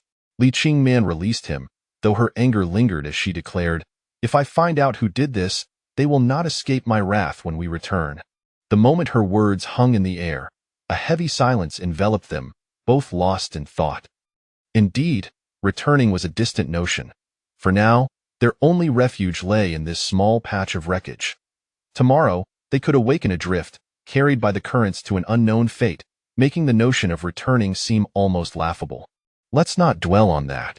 As long as we can survive, there will surely be a way back, Fang Cheng reassured, promptly quelling the encroaching pessimism. He recognized that beneath Li Qingman's facade of arrogance and coldness lay a mere human being, just as vulnerable as anyone else in the face of calamity. After a brief silence, Li Qingman spoke again. Fang Cheng, let us discuss matters of survival. Certainly, what do you wish to address? He responded. Li Qingman continued. When two individuals are together, conflicts and frictions are inevitable. I understand that, Fang Cheng replied. Therefore, I believe we must both remind ourselves to remain rational and composed at all times. Li Qingman shifted slightly, leaning her back against a large box for added comfort. The roots of our conflicts are manifold, but those details are no longer significant. What we need to focus on now is to avoid arguments, refrain from cold wars, and communicate promptly. Can you manage that?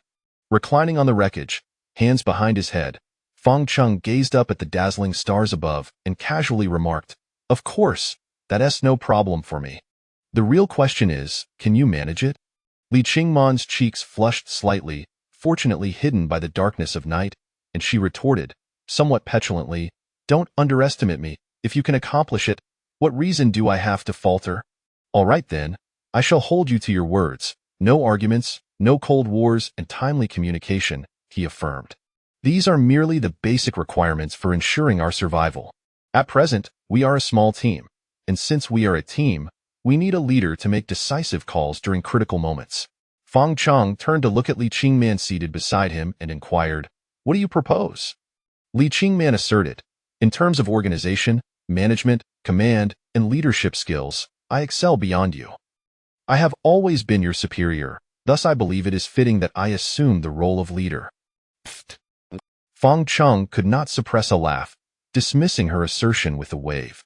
Li Qingman's expression hardened, her icy gaze locking onto him as she admonished, What's so funny? Is this amusing to you? No, I meant no offense, I was merely curious. Now, it's just the two of us. Is it truly necessary to uphold all those corporate formalities? Fang Cheng remained unconvinced, reflecting that after the brief, honeymoon phase of rescuing Li Qingman, the deeply ingrained ideological rift between them had finally surfaced. Such beliefs were entrenched to the core. Once one escaped the brink of death, they inevitably became manifest. Li Qingman had intended to argue, but recalling her own recent demands, she swallowed her frustration. It would be absurd for her to propose requirements she herself could not follow, as it would undermine her credibility as a leader. So, based on your current behavior, do you still believe my points are unnecessary? She pressed, using him as a case in point. If every action or decision we make leads to disputes like this one, survival will become a mere fantasy. Then how should I address you moving forward? President, CEO, boss? Fang Cheng teased. Li Qingman ignored his jest, her tone frosty as she replied, no need for those titles. Those societal ties have dissipated. It's just you and me now. Please, call me by my name. Very well, Qing, man. But that feels a bit odd, he replied. It's Li Qingman. Chapter 9. Eating flying fish, they had swayed atop the wreckage of the aircraft throughout the entire night, uncertain how they managed to endure until the first light of dawn graced the eastern horizon. It was a torturous night for both Fang Cheng and Li Qingman. In the frigid darkness, they dared not move, fearing that a sudden wave might overturn the debris, or worse, that they might fall into the ocean while asleep. In short, the night had been a profound ordeal for them both. As the sun emerged from the horizon, it appeared as a fiery orb of crimson, its rays not glaring but rather imbued with a gentle warmth. Before long, the surface of the sea was illuminated by this sanguine morning light, and both Fang Cheng and Li Qingman gradually opened their eyes. How did you sleep last night? Fang Cheng stretched lazily and followed it with a significant yawn. Terribly, Li Qingman replied, her eyes still bloodshot. She had not managed to sleep at all, terrified of plunging into the sea, and could only lean against the large box beside her. The position was excruciating, leaving her spine feeling as if it had stiffened. Why don't you rest a little longer? I'll keep watch, Fang Cheng suggested. Thank you, but no, Li Qingman replied. She recognized Fang Cheng's good intentions, yet the thought of a man watching her sleep felt profoundly uncomfortable. As time passed slowly, they remained seated atop the wreckage, gazing longingly at the horizon, wishing fervently to glimpse land or an island in the next moment. However, land and islands remained elusive, and soon, both of their stomachs began to growl. It had been over 15 hours since their last meal, and particularly for Fang Cheng, whose physical exertion had been greater, hunger was becoming maddening. Fang Cheng opened the large box, inside which lay some seawater, and within it were 3 of the unexpected guests they had encountered the previous night. Countless flying fish had darted past them, some colliding with the wreckage. After realizing they could no longer eat the airline meals, Fang Cheng had hastily collected every flying fish he could catch from the debris. The fish inside the box did not appear to be in good condition. Some looked as if they were on the brink of death. If they did not consume them soon, their fate would be sealed. Are we really going to eat these flying fish?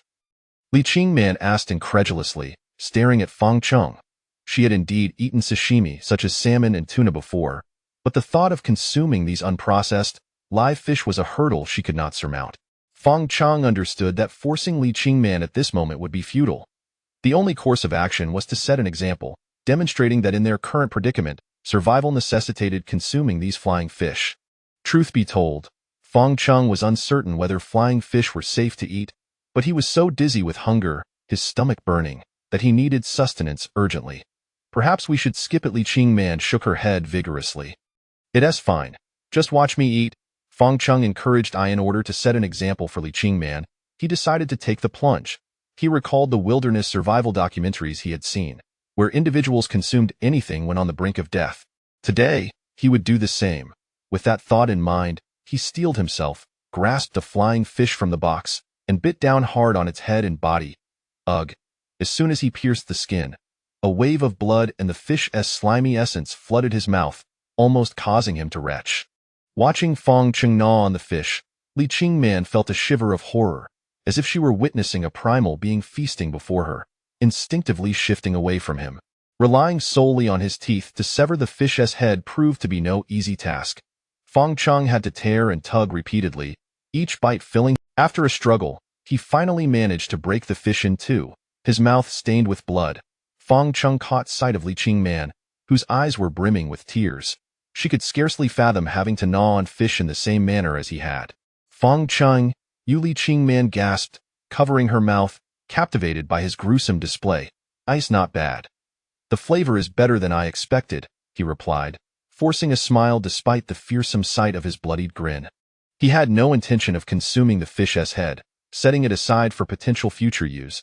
He then used his fingers to pry open the fish's belly, rinsing its innards with seawater. After a meticulous cleaning, a pristine fish lay before him. "Would you like to try a bite?" Fang Cheng offered the cleaned fish to Li Qingmin. "No, please take it away," she exclaimed, waving her hands in refusal, her expression one of sheer terror at the thought of touching the prepared fish. "Very well, then I shall eat it first," he conceded, seeing her unwillingness to try. Observing the raw flying fish, Fang Cheng was acutely aware of the dangers of consuming raw food in the wild, which could lead to diarrhea or parasitic infections. However, he reasoned that fish meat was significantly safer than shellfish, which posed a much greater risk of parasites. Casting another glance at Li Qingman, who still looked terrified, Fang Cheng paid little heed to her fears. His body was issuing urgent commands. He was on the verge of collapse from hunger and needed to eat without delay. Hiss! He bit into the flying fish, tearing off a chunk of raw flesh and chewing with his eyes closed. Initially, the fishy taste was overwhelming and somewhat acrid, almost causing him to spit it out. Yet, after enduring the most challenging first few moments, he discovered that aside from a slightly bitter tang, the fish was surprisingly palatable. Perhaps it was his hunger that dulled his senses, rendering him less discerning about flavors. Once he deemed it acceptable, Fang Cheng continued to consume the fish voraciously, leaving only the fins and tail behind. Burp after swallowing the fish, he belched, his mouth still reeking of fish. Fortunately, the single fish had provided him with a considerable amount of energy, alleviating much of his hunger. "Would you like a bit?" he asked, reaching for a second flying fish, preparing to replicate his earlier method. "I'll pass." "You go ahead and eat," Li Qingman replied, despite her own hunger. She simply could not overcome her mental barrier, watching the fish in Fang Cheng's grasp squirm helplessly, unable to force herself to consume it. With newfound proficiency, Fang Cheng swiftly gutted the second flying fish, cleaned it thoroughly, and devoured it with gusto. Although the fishy odor was far from pleasant, it surprisingly yielded a delightful taste. Seeing Fang Cheng relish his meal, Li Qingman could not help but swallow hard. Her cheeks flushed as she quietly scolded, "You can eat, but why do you have to keep smacking your lips?" Chapter 10. The freshwater crisis. Under Li Qingman's incessant complaints, Fang Cheng managed to dispatch the second flying fish. Observing how deliciously Fang Cheng consumed the fish, as if relishing a gourmet meal, a flicker of curiosity ignited within the ravenous Li Qingman. Perhaps the flying fish might indeed be quite palatable. "Fang Cheng, is this really edible?" Li Qingman inquired softly. "It's not bad. A tad inferior to salmon," Fang Cheng replied. "Would you like to give it a try? I can prepare one for you." This time, Li Qingman nodded, not for any other reason but her overwhelming hunger, a sensation potent enough to make one forget their pride and decorum. Witnessing her willingness, Fang Cheng revealed a triumphant smile, expertly filleting the last flying fish and presenting it to her. The moment Li Qingman took the fish from Fang Cheng's hands, regret washed over her. The soft, slimy texture felt unsettling in her grasp. Its raw pink flesh and the pungent fishy odor wafting towards her nose raised doubts about its edibility. Several times, she brought the fish to her lips, only to hesitate and retreat. She simply could not bring herself to eat it. "Just take a bite. It will replenish your energy," Fang Cheng urged, his tone laced with a tinge of schadenfreude, eager to witness his proud superior consume raw fish. Li Qingman understood the gravity of their situation. Survival necessitated sacrifices. Resolutely, she shut her eyes and stuffed the fish into her mouth, biting down with determination. Ugh! The reaction was immediate and intense. She promptly retched. The overwhelming fishy taste was unbearable, causing her stomach to churn violently, and she leaned over the wreckage of the plane, expelling the contents of her stomach in a disarrayed manner. Seeing Li Qingman in such distress, Fang Cheng's initial amusement dissipated, replaced by genuine concern for her emotional state. After a prolonged bout of vomiting, she finally returned to her seat. Judging by her pale complexion, this attempt at consuming raw fish had not invigorated her. Rather, it had sapped her strength further. "I'm sorry. I didn't anticipate your reaction would be so severe," Fang Cheng murmured. "There's no need for apologies. In this environment, every action taken for survival is a dire necessity," Li Qingman replied, her eyes glistening with unshed tears from her earlier ordeal. However, she was not one to display weakness. Once she resolved to persevere, she would not allow herself to exhibit any vulnerability. Fangcheng gazed at her with concern, suggesting, "Why don't you let me have the flying fish?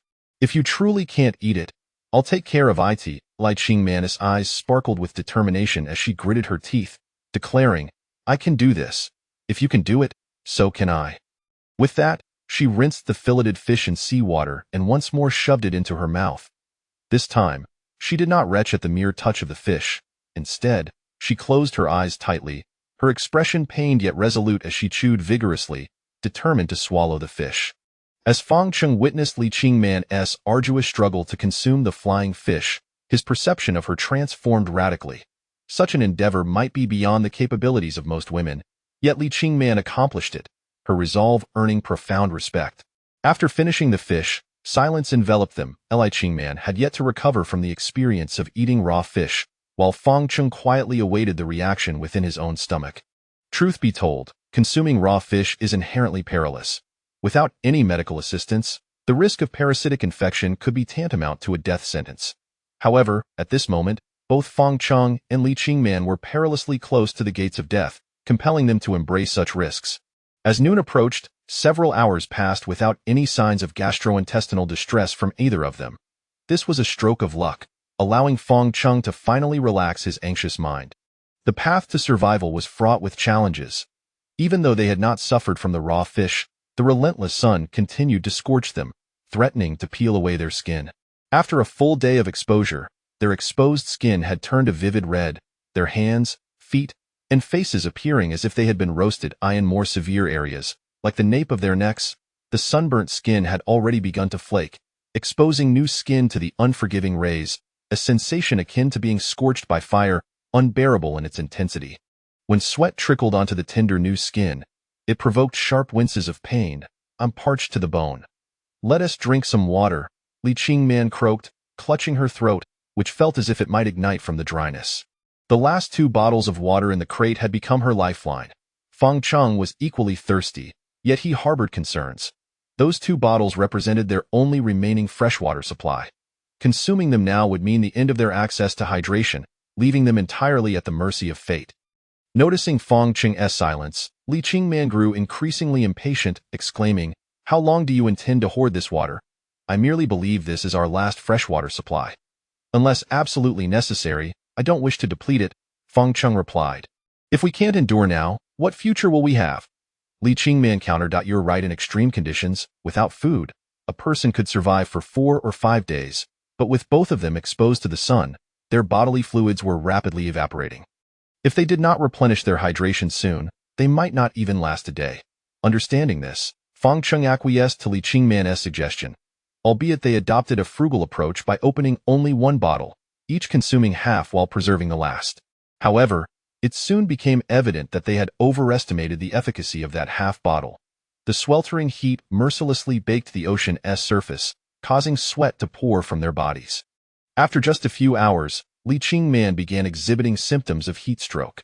Leaning against the crate, she suddenly swayed, on the verge of collapsing into the sea. Fortunately, Fangcheng reacted swiftly, pulling her back from the brink. Seeing Li Qingman's ashen face, bereft of color, her lips pale and frighteningly white, and her body burning as if engulfed in flames, Fangcheng panicked. Li Qingman, I feel so dizzy," Li Qingman murmured, pressing her forehead. "Don't speak. You must be suffering from heat stroke," Fangcheng deduced. He promptly removed his shirt, draping one end over the crate while holding the other in hand to create a small shade for her head, shielding it from direct sunlight. He then retrieved their final bottle of water, attempting to coax her to drink. "That's our last water. Save it for yourself." Li Qingman struggled to open her eyes, glancing at the water bottle in Fangcheng's hand, her voice faint. "I might not make it. Don't waste the water on me." "Stop saying that. Just open your mouth," Fangcheng insisted, his mind solely focused on the imperative of saving Li Qingman, oblivious to the reality of their last bottle of water. Chapter 11, A Life-Saving Rain. Glug, glug. Fangcheng gently cradled Li Qingman's head in his lap, gradually pouring water into her mouth. In addition to providing her with hydration, he unbuttoned the top 2 buttons of her shirt, fanning her with his hand in hopes of lowering her body temperature swiftly. After a tense period of resuscitation, Li Qingman's complexion no longer bore the terrifying pallor it had at the outset. Her cheeks regained a hint of color, and her eyes fluttered open slowly. "This must be our last bottle of water." Li Qingman's first words upon regaining consciousness were tinged with regret and helplessness, as if she felt that using this precious bottle on herself was a waste. "Don't dwell on that. I will absolutely not allow anything to happen to you." Fang Cheng was taken aback by the despair evident in Li Qingman's tone. It was clear she had lost the will to continue fighting for survival. In moments of physical weakness, one's resolve can wane significantly, and it was imperative for Fang Cheng to provide her with unwavering support, ensuring she did not lose hope. To hasten her recovery, he poured the remaining water from the bottle into her mouth. After consuming an entire bottle of water, and with Fang Cheng's attentive care by her side, Li Qingman finally appeared to regain her normal state. However, despite this improvement, she remained breathless and weak, leaning against a large box for support. "Fang Cheng, thank you for saving me once again." In this critical moment of life and death, Li Qingman was acutely aware of how selflessly Fang Cheng had offered her the last bottle of water. She was deeply moved by his actions. Without him, she might have succumbed to death several times over by now. "Saving you is also saving myself. There's no need to overthink it. I believe you would do the same for me." Fang Cheng did not wish to portray himself as noble. He simply could not bear to witness a life extinguishing before his eyes. Furthermore, in this vast expanse of ocean, having Li Qingman as a companion, even if just for conversation, made the ordeal somewhat bearable. If she were to perish, he might very well struggle to endure as well. "Fang Cheng, I feel that perhaps I harbored some misunderstandings about you in the past. That's all in the past now. It no longer holds significance. The only thing that matters to us now is how to survive." Fang Cheng shook his head. Irrespective of their previous conflicts and grievances, those were bygone matters. The scorching sun continued to beat down upon them, causing both to sweat profusely. The evaporation of sweat exacerbated their dehydration, and their situation grew increasingly dire. Having given the last bottle of water to Li Qingman, Fang Cheng had not consumed a single drop. He now felt the torment of extreme thirst, as though smoke were rising in his throat, and his lips cracked, covered with dry skin. Li Qingman observed Fang Cheng's condition with a pang of guilt and said, "If this continues, it's likely that neither of us will survive. You shouldn't have saved me just now. Stop thinking about that. We will endure this together." Despite his words of encouragement, Fang Cheng's gaze drifted to the sea beside them. The sparkling waters appeared so alluring, and he longed to bend down and drink. Yet, he knew all too well how salty seawater was. A single sip could spell his doom even quicker. "Do you feel the wind has turned cooler?" The sea breeze tousled Li Qingman's long hair, and suddenly, she seemed to sense something, a hint of coolness in the breeze. Fang Cheng immediately sat up straight, closing his eyes to savor the refreshing sea air. Indeed, there was a touch of chill. Before long, a thick mass of clouds loomed ahead, accumulating and blocking the blinding sunlight. The surface of the sea grew dim, and waves surged as if great white fish were leaping from the water. "Ice going to rain!" Fang Cheng exclaimed excitedly. Li Qingman, forgetting her previous demure demeanor, burst into joyous laughter. A drop of icy rainwater struck her face, followed by a torrential downpour that sent a fine mist rising from the ocean. The two of them reveled in the rain, overwhelmed with delight. Their spirits soared like a long-awaited blessing, this life-saving rain reviving the nearly lifeless pair. While rainwater is generally considered unclean for drinking, at this moment, no one cared about such matters. No matter how dirty the rainwater was, at least it was fresh water, capable of saving their lives in this desperate hour. Fang Cheng tilted his head back, mouth open wide, eager to catch as much rainwater as possible. Li Qingman mimicked his actions, also opening her mouth to capture the falling droplets. Seeing each other in such a comical state, both Fang Cheng and Li Qingman erupted into laughter. Initially oblivious to the scene before him, Fang Cheng noticed, while locking eyes with Li Qingman, that the rain had soaked her shirt, rendering the white fabric somewhat sheer, revealing the alluring contours beneath. This sight was far more direct than any other. Li Qingman's alluring figure was laid bare before him, rendering Fang Cheng unable to look away. "What are you standing there for? Hurry and collect the rainwater." Li Qingman, lost in her joy, failed to notice Fang Cheng's gaze. Perhaps it was a blessing, preventing him from feeling too embarrassed. He swiftly opened the aluminum box and gathered the remaining empty bottles, determined to collect as much rainwater as possible. The rain over the ocean arrived swiftly and departed just as quickly, lasting no more than half an hour before it ceased. Sunlight broke through the thick clouds once again, and the sea returned to its previous glorious state. Fang Cheng and Li Qingman were left somewhat wanting, as this timely rain had come to an abrupt end. They sat beside the box, pouring the rainwater they had collected into the bottles, reserving some in the box for later use. This rain has saved our lives. Fang Cheng lay back against the wreckage of the plane, feeling a sense of relief. With the rainwater they had gathered, at least they wouldn't have to worry about dying of thirst for the time being. After the downpour, Li Qingman realized a rather troublesome predicament. Her clothes were drenched, clinging uncomfortably to her skin. Unlike Fang Cheng, she could not simply remove her shirt and lay it out on the wreckage to dry. Under the blazing sun, her wet garments began to evaporate moisture, creating a sauna-like atmosphere. Hot, humid, and sticky, a sensation that was most unpleasant and quite embarrassing to admit. What's wrong? Fang Cheng noticed Li Qingman's discomfort. Li Qingman blushed and shook her head, replying, "It's nothing. Don't worry about me. Is it that your wet clothes are uncomfortable? If so, why don't you take them off?" Fang Cheng raised his hand in a vow. "I promise to turn around and absolutely not look." Li Qingman's cheeks flushed crimson as she shouted, "Don't you dare." Chapter 12. Tropical storm. The climate over the ocean is capricious. One moment it basks in the brilliance of sunlight, and the next it is drenched in torrential rain. For Fang Qing and Li Qingman, this rain is akin to life-saving nectar. Each time it pours, the two hasten to collect every precious drop. Fortunately, they have a well-sealed large container at their disposal, ideal for storing the rainwater. However, the unpredictable weather is not solely a boon. While they need not fret about their water supply for the time being, the alternating deluges and searing sun have left them utterly exhausted. Li Qingman's complexion has soured.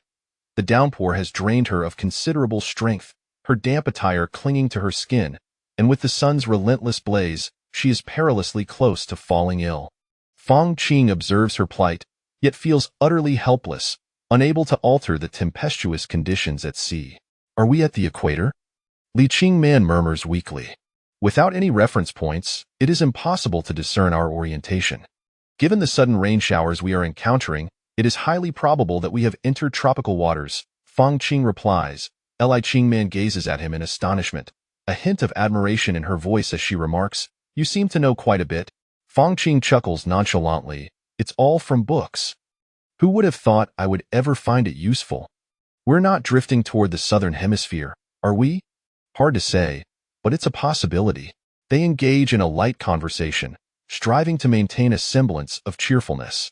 After about an hour, the weather finally stabilizes, no longer shifting erratically between sun and rain. Exhausted from the elements, Li Qingman takes a moment to catch her breath and sighs. Finally, it seems the rain has ceased. With his hands clasped behind his head, Fang Qing reclines and responds, "Indeed, we can enjoy a brief respite." The sea breeze tousles Li Qingman's long hair, which dances in the wind, while the sun sets gently behind her. This scene is breathtaking, at least for Fang Qing, who finds a peculiar solace in the beauty of their surroundings amidst their dire circumstances. One cannot help but envision the irony of being stranded in such a predicament, yet accompanied by a stunningly alluring superior, a twist of fate that almost feels like a jest from the heavens. "Why do you keep staring at me?" Li Qingman suddenly notices Fang Qing's gaze, her eyes narrowing in a sharp rebuke.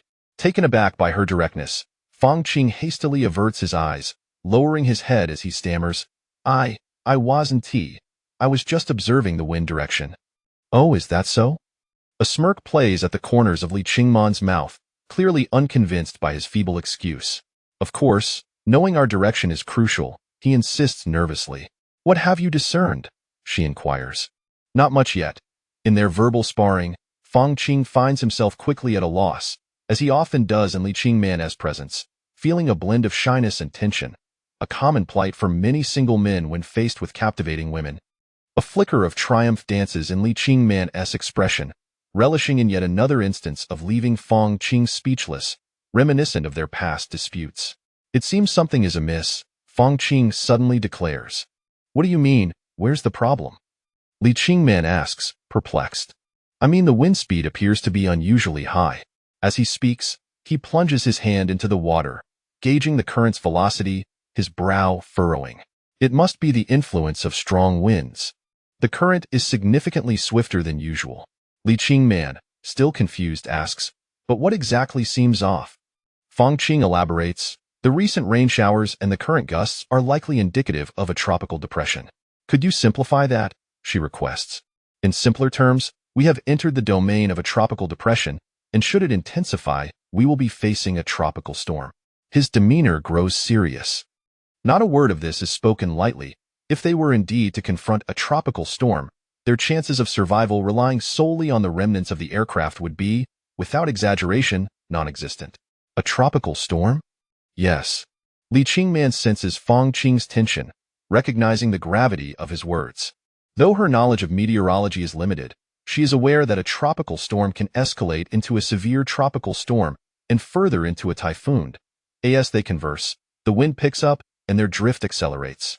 The gusts tangle Li Qingman's hair, stirring an undercurrent of anxiety in both of them. Fang Qing suddenly removes his shirt, revealing his sunburned torso. What are you doing? Li Qingman instinctively turns her head, hesitant to gaze upon him. Without responding, Fang Qing forcefully tears his shirt, methodically ripping it into several long strips. If we do encounter a tropical storm, this aircraft wreckage will be utterly Li Qingman, unaccustomed to being touched by men, instinctively pushes his hand away as he reaches to tie her wrist. I don't think this is a good idea. Fang Qing, surprised by her resistance, replies, I understand you may find this strange, but I assure you, my intentions are purely to ensure we do not become separated in the storm. This is a dire moment that calls for extraordinary measures. I'm sorry, but I'm not comfortable with being tied to a man, she insists. Fang Qing's plan to bind them together meets staunch opposition from Li Qingman, who believes his actions are unnecessary. Just then, a wave crashes against them, causing the wreckage to lurch violently. Help! The plea barely escapes her lips before she is swept overboard. Witnessing Li Qingman fall into the water sends a jolt of terror through Fang Qing. With the winds howling and the waters churning, there is a grave possibility that this plunge might be her last. Chapter 13 The Island on the Sea Surface. Li Qingman. Fang Qing lay atop the wreckage of the airplane, the waves crashing violently around him, threatening to send him tumbling into the abyss below. The stark reality of Li Qingman, who had been fervently debating with him moments ago, vanishing into the depths, filled his heart with an urgency that surpassed all others. Beneath the surface, treacherous currents surged. He had to locate Li Qingman swiftly and bring her back to safety. A swell approached, and within it, a shadow emerged. There lay Li Qingman, ensnared by the sea. Every passing second heightened her peril, and although plunging into such treacherous waters was a reckless gamble, Fang Qing had no alternative.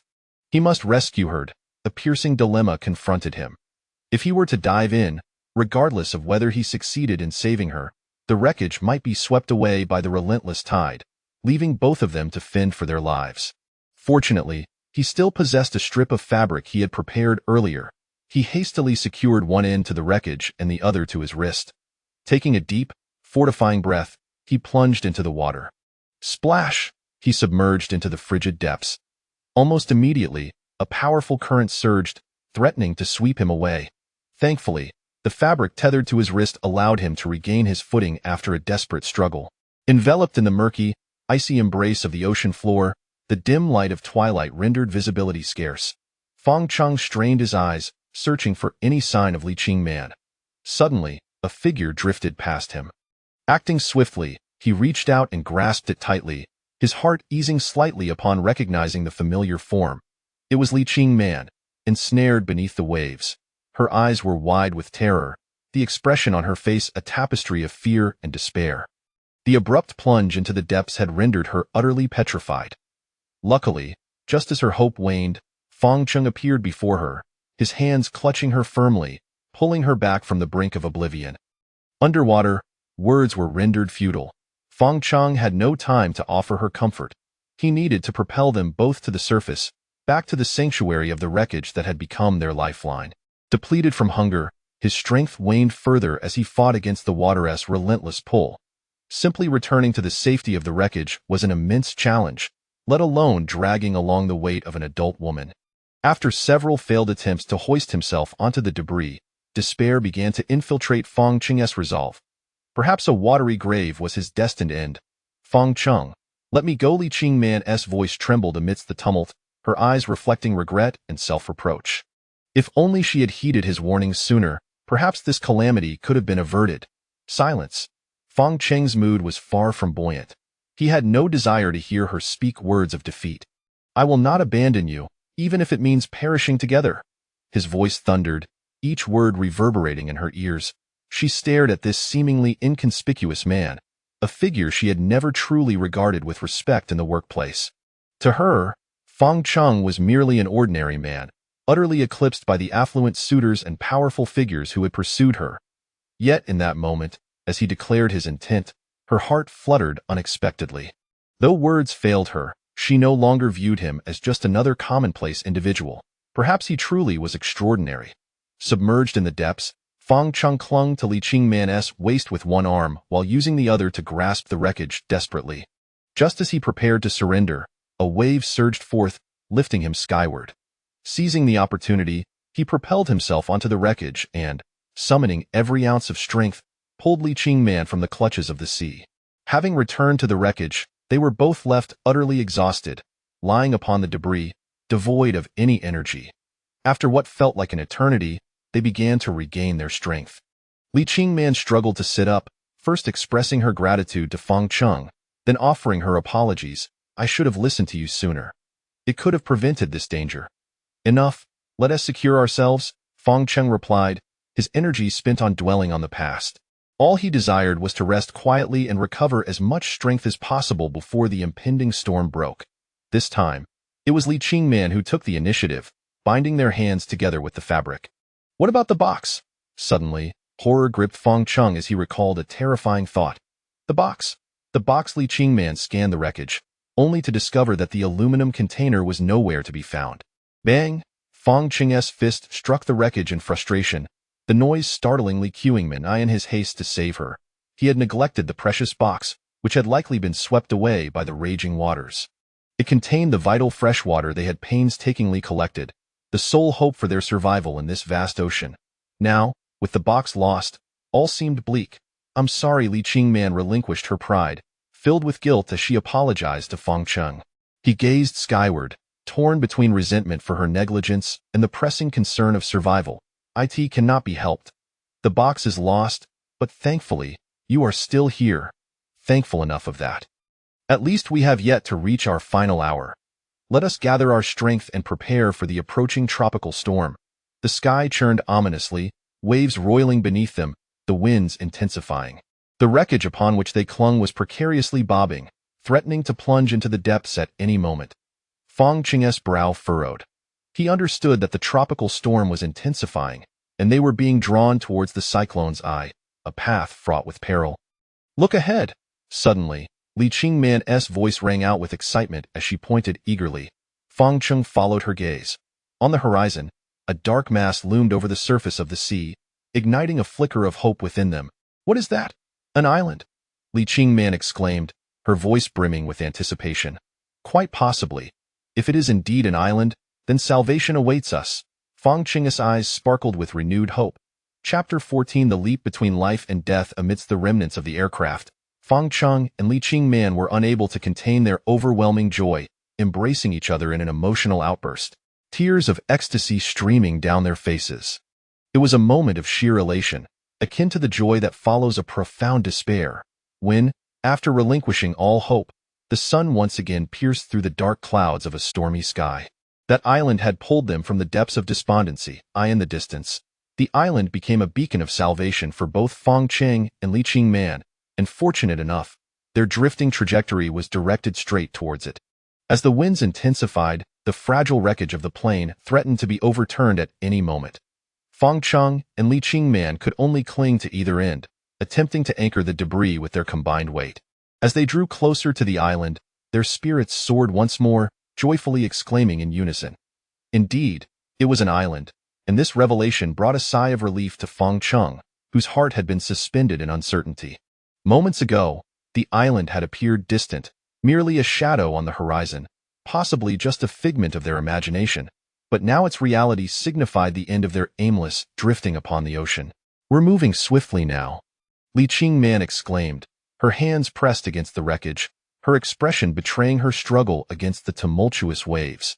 She needed to maintain her balance, lest she be thrown back into the sea. But our direction is true. The island lies directly ahead, Fang Cheng replied, his own demeanor no less strained as he continuously adjusted his center of gravity in response to the undulating waves, striving to keep the debris steady. The time was evening, with the sky enveloped in a grayish haze, the only sound being the relentless wind. Thus far, everything appeared to be progressing favorably, as the outline of the island grew increasingly distinct in their sight. Fang Cheng, we are drawing ever closer to the island. The uncontrollable delight in Li Qingman's voice was palpable. It looks like we still have about 1,000 meters to go. Though the distance was diminishing, Fang Cheng dared not relax. Swimming that 1,000 meters was an impossible feat. Any unexpected turn of events could shatter their hopes, leaving them to drown in the vastness of the sea. Fang Cheng's expression was grave, his brow furrowed in concentration as he monitored the direction of the wind and the currents of the water. 800 meters, 600 meters, 500 meters, 400 meters, they held their breath, their eyes fixed on the island, wishing the waves would hasten their arrival. Trouble. Suddenly, Fang Cheng's countenance shifted dramatically as he realized the wind had changed direction, which had previously propelled them straight towards the island but was now veering them northwest away from it. Our course has deviated. Fang Cheng shouted in despair.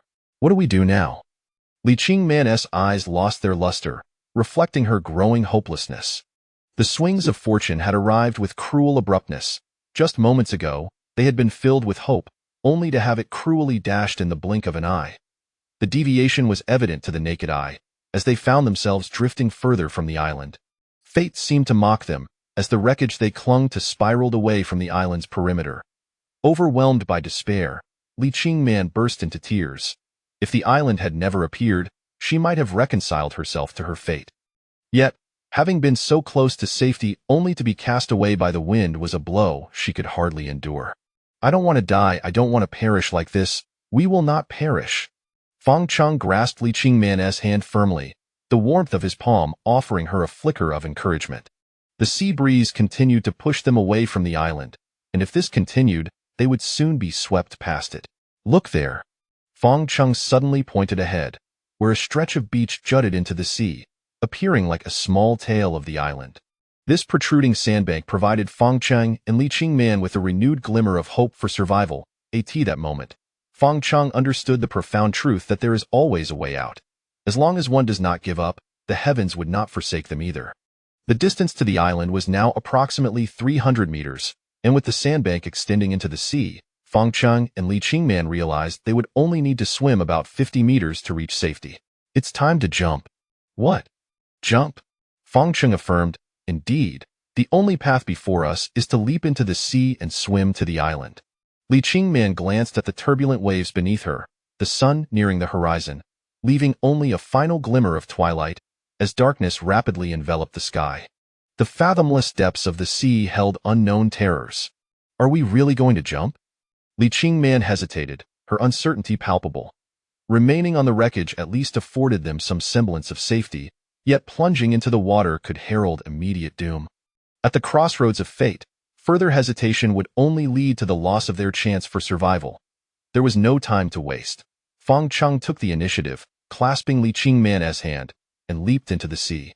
The frigid water engulfed them instantly, and Fang Cheng could scarcely recall how many times he had plunged into the depths.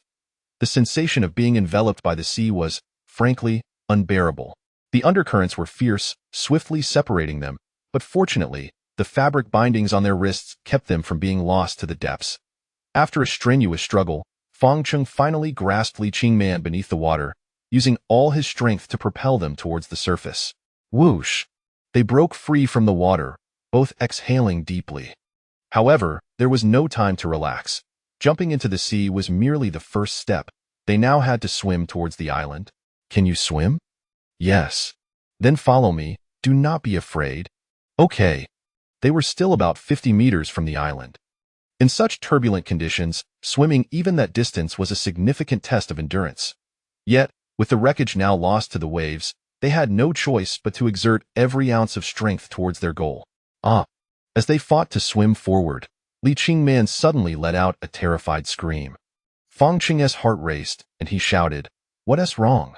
Trembling, Li Qingman stammered, "Something just brushed against me." Chapter 15. The arrival on the island. Li Qingman's harrowing experience sent a chill of dread coursing through Fang Cheng. The frigid, inky depths of the sea concealed unknown terrors. Should sharks lurk beneath the surface, it would spell doom for the both of them. Yet, ensnared by fear and trepidation, there was naught they could do against the unseen entities of the water. In their current predicament, both were scarcely able to ensure their own safety. A moment's distraction could see them swept away by the relentless waves. They had no choice but to concentrate fully on swimming toward the island. "Fear not, we shall be all right," Fang Cheng reassured Li Qingman, simultaneously attempting to bolster his own resolve. Typically, sharks do not exhibit aggressive behavior toward humans unless they detect the scent of blood. All he could do was cling to the hope that fortune would not abandon them now, praying fervently that they would not be torn to shreds by a shark at this critical juncture. In the pitch darkness surrounding them, the reality of what lay beneath the surface remained an enigma. He resolved to act as if those lurking entities were non-existent, focusing solely on the silhouette of the island ahead, rendering everything else inconsequential. Suddenly, Fang Cheng felt his toes brush against the sandy shore. This revelation filled him with uncontainable joy. If his toes could touch the sand, he could walk upon it. To confirm his discovery, he propelled himself forward, straining to reach the ground. Indeed, what he encountered was the soft, yielding embrace of fine sand. "I have found the shore! I have found the shore!" he cried out in a frenzy, his excitement unparalleled, for never had he felt such exhilaration in all his life. After drifting on the ocean for countless days, the sensation of solid ground beneath his feet was sublime, overwhelming him with emotion and drawing tears from his eyes. With renewed vigor, he trudged forward on the sand, swiftly pulling Li Qingman alongside him. Due to her shorter stature, she had to tilt her head back to keep her face above the water. While the posture appeared somewhat awkward, it did little to diminish her elation at being reborn. Like Fang Cheng, Li Qingman could not restrain her tears, weeping openly in a cathartic release. Who could fathom the immense pressure they had endured until that very moment, clawing their way back from the brink of death? At last, their perseverance bore fruit. Not daring to linger in the water, they struggled onward, until their upper bodies finally broke free from the waves. At that moment, they truly experienced liberation. Fang Cheng, like a wild man, flailed his arms and shouted exuberantly, leading Li Qingman in a headlong rush toward the beach. The distance from the shallow waters to the shore spanned a mere 10 meters, yet it felt interminably long. They were bidding farewell to the days of drifting helplessly on the ocean. The sensation of solid ground was unparalleled. No longer would they be confined to the remnants of a downed aircraft. Awaiting them was a hopeful island. Exhausted, they collapsed onto the beach, utterly drained of energy. Li Qingman, typically mindful of her image, abandoned all pretenses and lay sprawled out beside Fang Cheng, both content to simply rest and do nothing. "We have survived." Li Qingman turned her head, her eyes brimming with the relief of having escaped calamity. She felt fortunate. Had Fang Cheng not saved her that fateful day, had it not been for his care and encouragement throughout their ordeal, it was difficult to imagine she could have persevered. Perhaps at any point along the way, she would have perished. "Indeed, we have survived." Fang Cheng echoed her sentiments, equally elated as he spread his arms and legs on the sand, reveling in the solid ground beneath him. This moment was wondrous. For the time being, they need not worry about their survival. However, despite their desire to remain in this blissful state, reality dictated otherwise, for the tropical storm raged on. The rising tide relentlessly encroached upon the sandy shore, forcing Fang Cheng and Li Qingman to move inland. After traversing approximately 100 meters, they crossed the sandy expanse and entered the island's thicket, where the fierce winds stirred the trees into a cacophony. "The wind is picking up," Fang Cheng remarked, his expression taut with concern. "Should a storm strike now, it would spell disaster. We must quickly find shelter from the storm," Li Qingman urged, her weary steps trailing behind him. She understood that their current situation was precarious. If a tempest were to arrive, it would be catastrophic for the two of them, lacking any form of refuge. Despite their exhaustion, they pressed deeper into the island, hoping to uncover a safe haven. The beach and the forest represented two disparate realms. The beach was clean and flat, a place where one could comfortably recline upon the sand, while the forest was a labyrinth of damp, oppressive terrain, teeming with countless mosquitoes. These bloodsuckers had never savored the delectable essence of human blood, and they would not let Feng Chang and Li Qingman, two tempting sources of nourishment, escape unscathed. Not long into their journey, Li Qingman could bear it no longer. Her short skirt left her exposed legs vulnerable to the relentless bites of the insects. The sound of her palms slapping against her legs echoed as she fought to fend off the swarming pests, desperately trying to keep moving, yet her legs were soon covered in welts. Feng Chang, I can't take it anymore. I am so itchy. Her voice was laced with distress as she scratched at the inflamed bites. Feng Chang, too, was not spared from the torment. With his bare torso exposed, the mosquitoes left a trail of itchy welts across his neck, arms, and back. Perhaps we should not have ventured toward the island's center at this time, he finally conceded, halting his advance. It was night, engulfed in darkness, devoid of even a sliver of moonlight. Pressing further into the dense foliage would expose them to unforeseen dangers. Venomous creatures lurking in the underbrush, predatory beasts concealed in the shadows, and treacherous terrain shrouded in obscurity, all harbored lethal threats. Li Qingman had long since grown weary of the damp jungle and the incessant mosquitoes.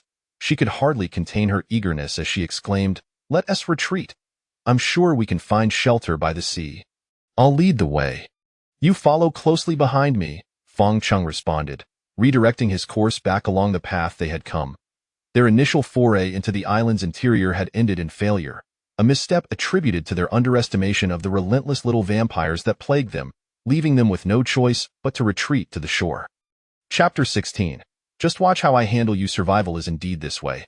Having traversed the initial hurdle, there remain 99 more challenges ahead.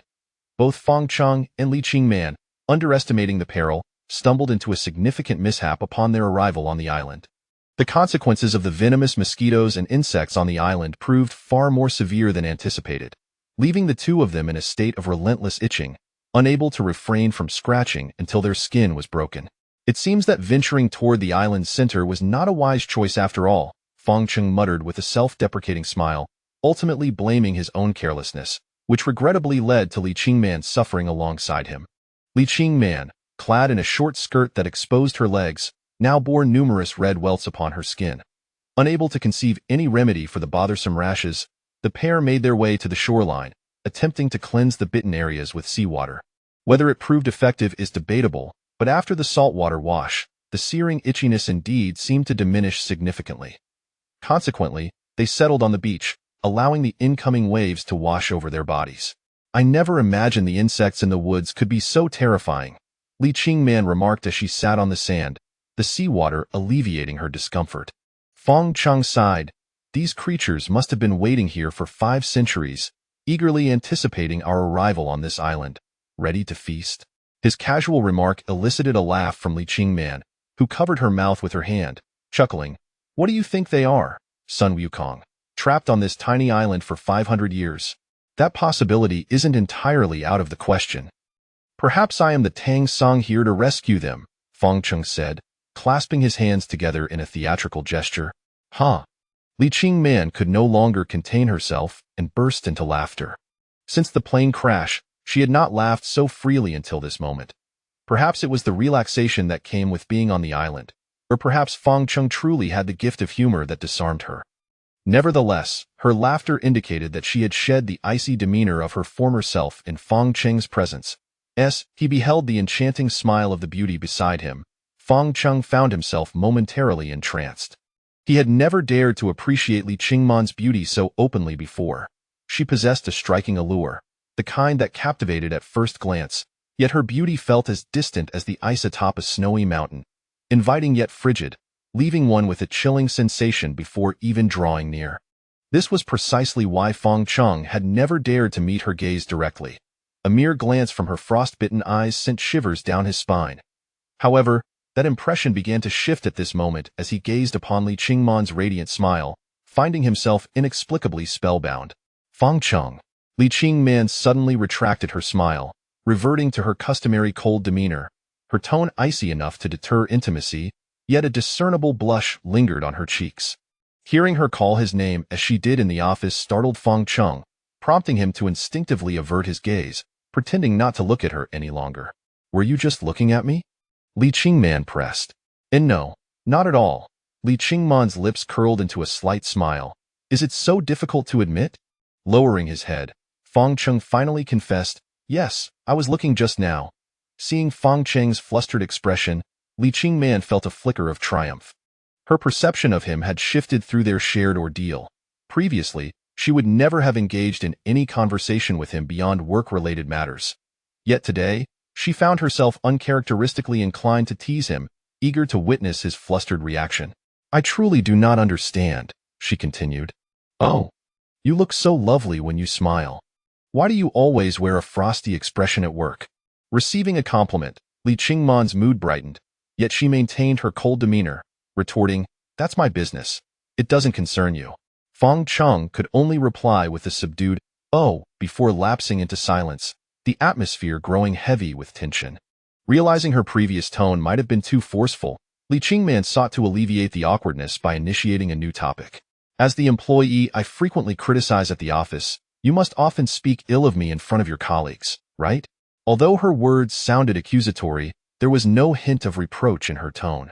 Rather, it bore a playful undertone, clearly seeking to defuse the earlier tension. Fang Cheng, not oblivious, recognized her underlying intent. As a man, he had no inclination to hold her accountable.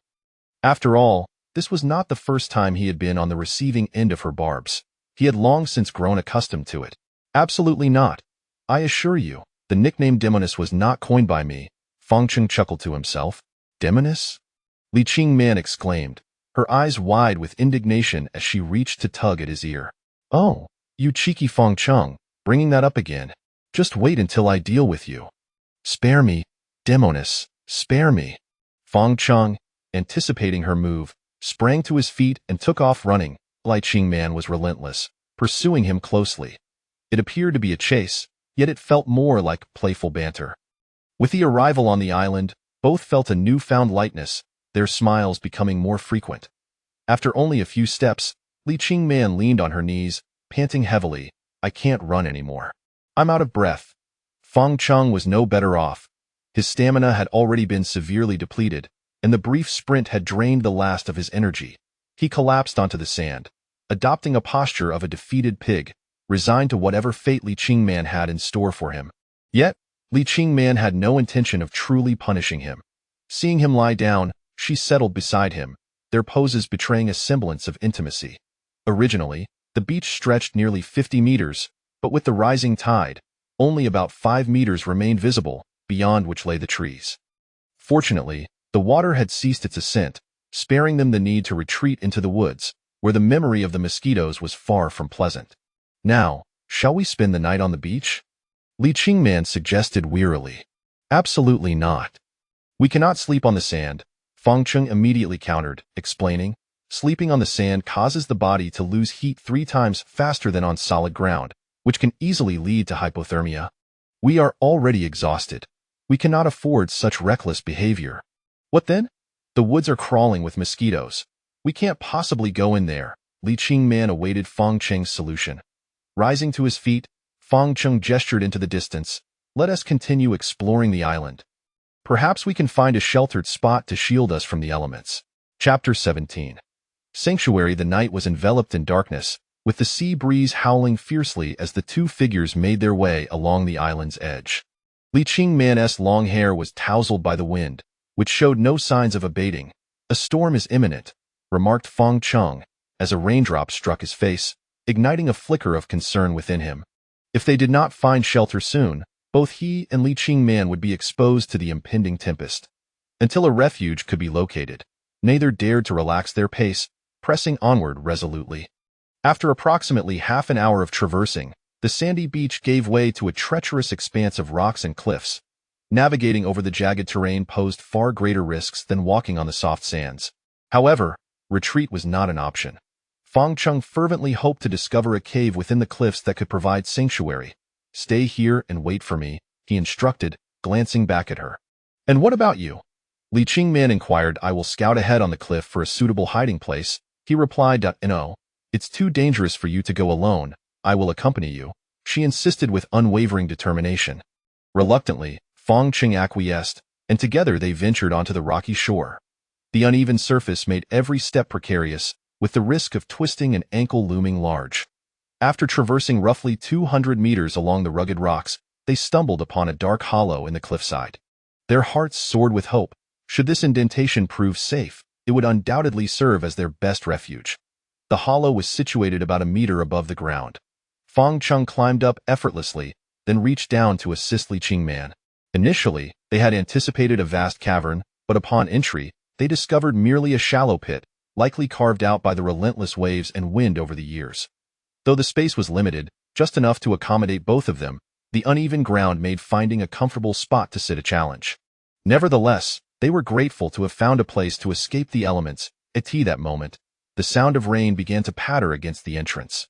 The long-awaited downpour finally arrived, its ferocity akin to being drenched by buckets of water from above. Inside the cave, their voices were drowned out by the cacophony of the rain. In addition to the torrential rain, the wind howled ominously, swirling violently through the air, sending raindrops dancing wildly. "What a deluge," Li Qingman remarked, a shiver running down her spine as she realized that had they delayed even a moment longer, they would have been forced to weather the storm outside. "The storm has arrived," Fong Cheng sighed with relief, leaning against the earthen wall of the cave, allowing his body to relax completely. They exchanged a glance, their eyes communicating emotions known only to them. In the vastness of the ocean and on this unfamiliar isle, finding such a modest sanctuary was an unlikely blessing. "When will the rain cease?" Li Qingman asked. "It's hard to say. It could last all night, or perhaps even a week," Fong Cheng replied, shaking his head. Currently, this was merely a tropical storm, but should the winds intensify, it could escalate into a typhoon. Their only hope was that the eye of the storm would not pass over the island. Li Qingman appeared troubled. If the tempest persisted, they would be confined to this small hollow indefinitely. They had gone a considerable time without food or water, and if they could not venture out to procure sustenance, they risked succumbing to starvation. Outside, the storm raged fiercely, and they sat in silence within their cave, the atmosphere heavy with unspoken thoughts. Time slipped away, the night remained pitch black, and the rain continued its relentless assault. Li Qingman stifled a yawn, her eyelids growing heavy with exhaustion. "I'm feeling tired. I wish to sleep," she said, covering her mouth as she yawned. "Wait a moment," Fong Cheng interjected, halting her. "What is it?" she asked, bewildered. "We should thoroughly inspect this cave to ensure there are no lurking dangers," he suggested, considering their safety.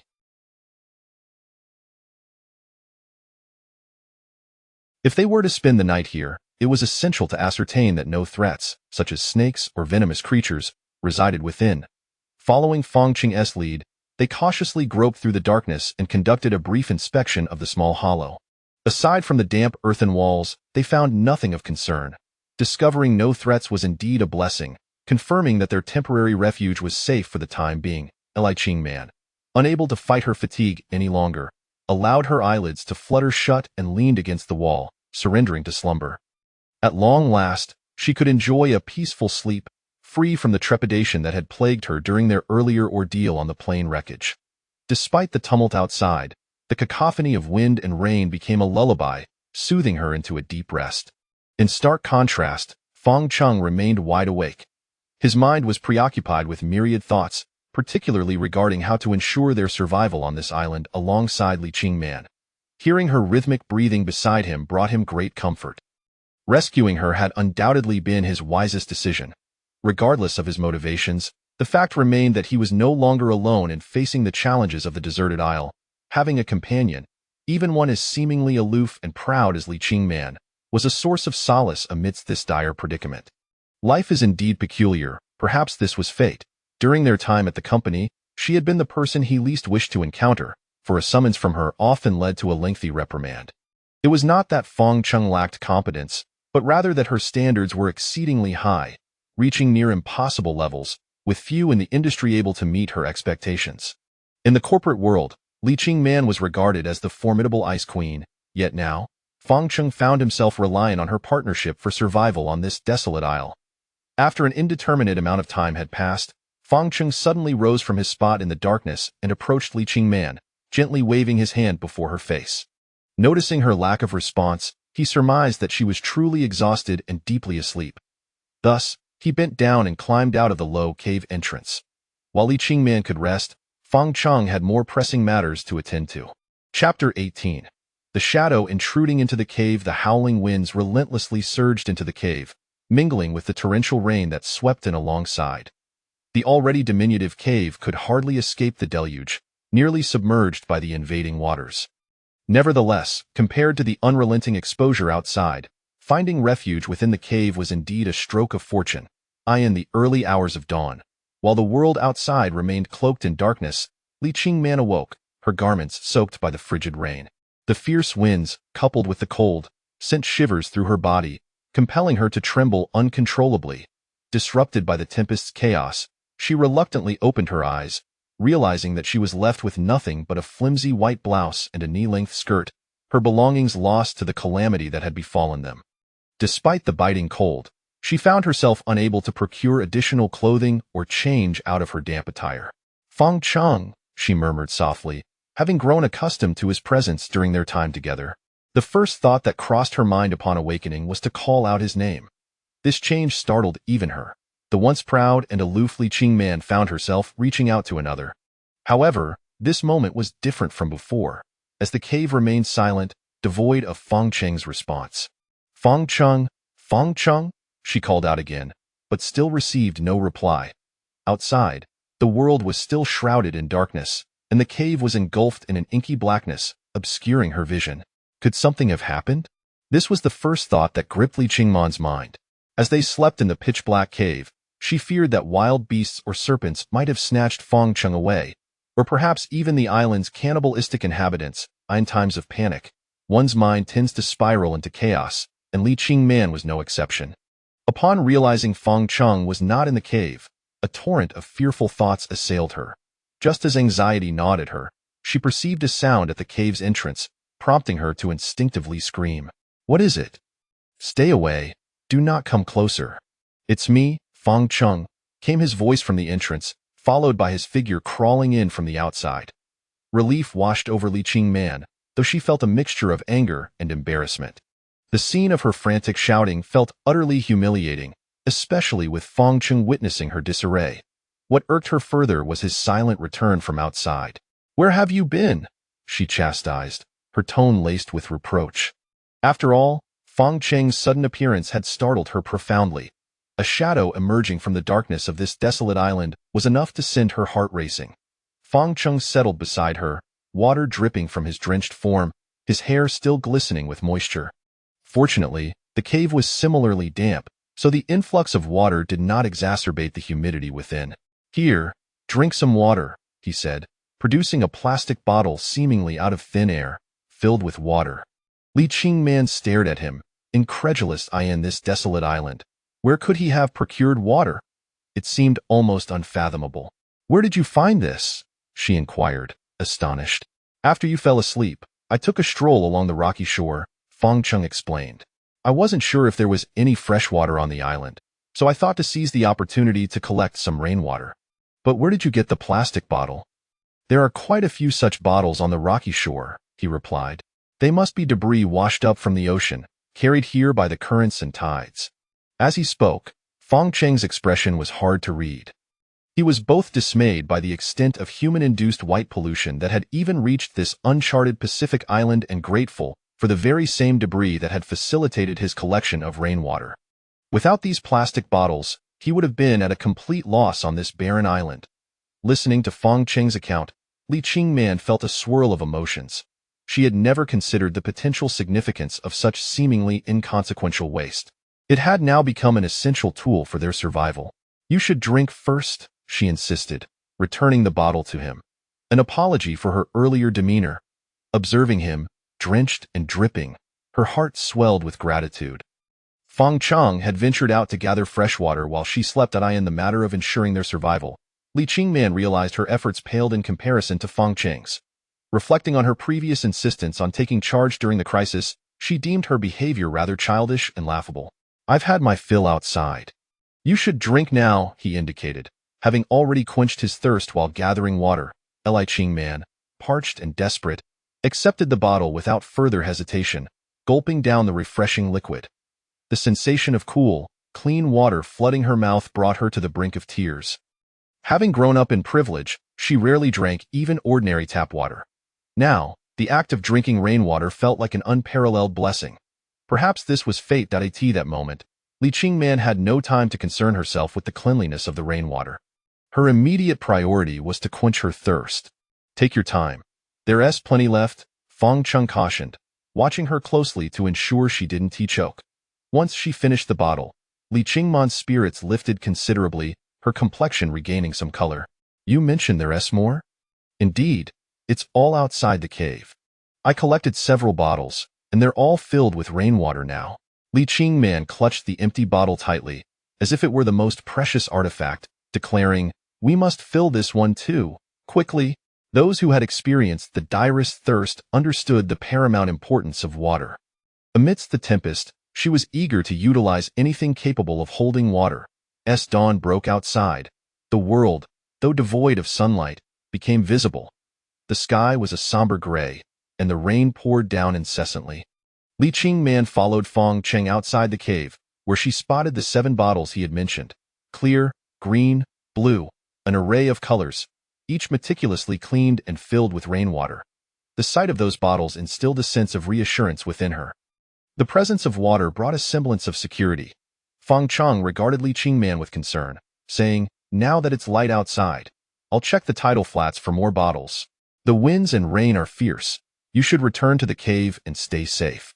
Li Qingman retorted, don't underestimate me. I'm not some fragile flower. Chapter 19. Coconut juice to drink. The sky was overcast, dark clouds looming overhead, and an incessant downpour fell relentlessly, as if it would never cease. Li Qingman followed Fang Cheng along the rocky shores of the island, combing the coastline in search of anything useful, occasionally stumbling upon bits of refuse. The tempest outside was overwhelming. Often, a gust of wind would threaten to topple them. Fang Cheng approached Li Qingman, noting her clothes drenched by the rain, the white shirt clinging to her form, a beautiful yet fleeting image, prompting him to instinctively avert his gaze.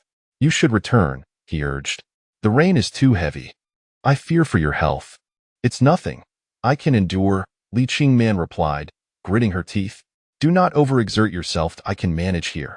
If you fall ill, it would be perilous on this desolate island. Fang Cheng's words rang true. Amidst the struggle for survival, it was paramount to consider the long term, with the foremost priority being the avoidance of illness. Neither he nor Li Qingman were medical practitioners, and without any medicines at their disposal, any ailment could become insurmountable. Thus, he could not permit her to accompany him further into the storm. Please go back, he insisted once more. All right. This time, Li Qingman finally relinquished her bravado, expressing compliance for the first time. She understood their precarious situation. Every step was a matter of life and death, and she could not afford to take further risks. Take care, and do not wander too far. I understand. Their recent findings had been meager, yielding only 3 plastic bottles, 2 of which were beyond salvage, leaving but 1 usable. They also discovered a blue plastic barrel, which had once contained chemical materials, now washed ashore. For Li Qingman and Fang Cheng, this barrel was an excellent vessel for water storage, regardless of its previous contents. Li Qingman returned to the cave with their meager haul, while Fang Cheng ventured further afield. With water concerns temporarily alleviated, the pressing issue became finding sustenance. They had gone nearly 2 days without food. If this continued, their bodies would surely falter. In such turbulent waters, fishing was out of the question. They would have to devise a plan on land. As he navigated through dense underbrush, the damp leaves and vines brushed against him, an uncomfortably cold and clingy sensation. Fortunately, it was daytime, with fewer mosquitoes than at night, and visibility was clear enough to avoid encounters with venomous snakes or wild beasts. The thought of what edible resources might exist on this barren island weighed heavily on Fang Cheng's mind. Without food, both he and Li Qingman could not last long. After advancing approximately 100 meters into the island's interior, a tall, robust tree stood before him. Upon seeing the bare trunk, Fang Cheng felt an exhilarating rush. It was a coconut tree. In that moment, he sighed with relief. Its presence indicated that more coconut trees likely thrived on this island. Before he could rejoice, however, a new worry crept in. The tree towered at least 10 meters high, with coconuts clustered at its crown, far beyond his reach. Under normal circumstances, it might have been feasible to climb the tree to harvest coconuts, but in the midst of this tempest, the slick trunk rendered such an endeavor perilous. Even in the face of hunger, Fang Cheng maintained his composure. Acquiring food was vital, yet ensuring personal safety was paramount. Reluctantly, he decided to abandon the coconut tree and search elsewhere. Just as he prepared to leave, his foot caught on something hard, nearly sending him sprawling. He managed to regain his balance and looked down to discover a coconut. Unlike the green ones hanging high above, this one had fallen and was now a brown, hairy coconut. Elated, Fang Cheng immediately crouched down to inspect it thoroughly, confirming it was an unblemished specimen. His joy multiplied as he noticed several more of these coconuts scattered about. Overcome with happiness, he sat down on the ground, laughing uproariously. This bounty of food could sustain him and Li Qingman for several days. After counting, he estimated there were around 10 coconuts. However, with this newfound joy came a dilemma. How could he transport them all back to the cave? With only 2 hands, even cradling them would prove insufficient. He was reluctant to make a second trip, as the rain intensified, and venturing out into the storm was increasingly dangerous. In a moment of desperation, he glanced at his long pants and suddenly realized they might serve a purpose. The pant legs could accommodate several coconuts. In the name of survival, he shed his pants, leaving only his underwear. He carefully chose 2 of the larger coconuts to stuff inside, and upon lifting them, found they fit snugly at the pant legs opening without falling out. This revelation brought him immense delight, and in short order, he managed to stuff the remaining coconuts into his pants. Meanwhile, Li Qingman remained alert in the cave, anxiously monitoring the weather outside. The storm showed no signs of abating, and her heart raced with apprehension. Fang Cheng had been gone for quite some time without a trace. Why hasn't he returned? She murmured, worrying for his safety. If he did not appear soon, she would have to venture out once more to search for him. Just as she approached the cave entrance, preparing to leap down, she spotted a figure emerging from the rain curtain, unmistakably Fang Cheng making his way back. Fang Cheng, over here. The downpour was so fierce that visibility was severely compromised. Concerned he might not locate the cave, Li Qingman waved her arms and called out, "I am the deluge." Fang Cheng could hardly hear her voice. He only caught sight of her standing at the cave's mouth, waving. In that instant, a thought blossomed in his mind. If he could return home each day to find someone like Li Qingman waiting for him, it would be a truly beautiful life.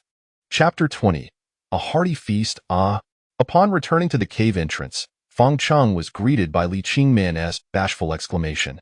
"Why are you dressed like that? Where are your pants?" Li Qingman turned her head away, unable to meet Fang Cheng's gaze. This was the first time in her memory that a man had stood before her clad only in his undergarments, and while she longed to chastise him for his rudeness and recklessness, she ultimately refrained.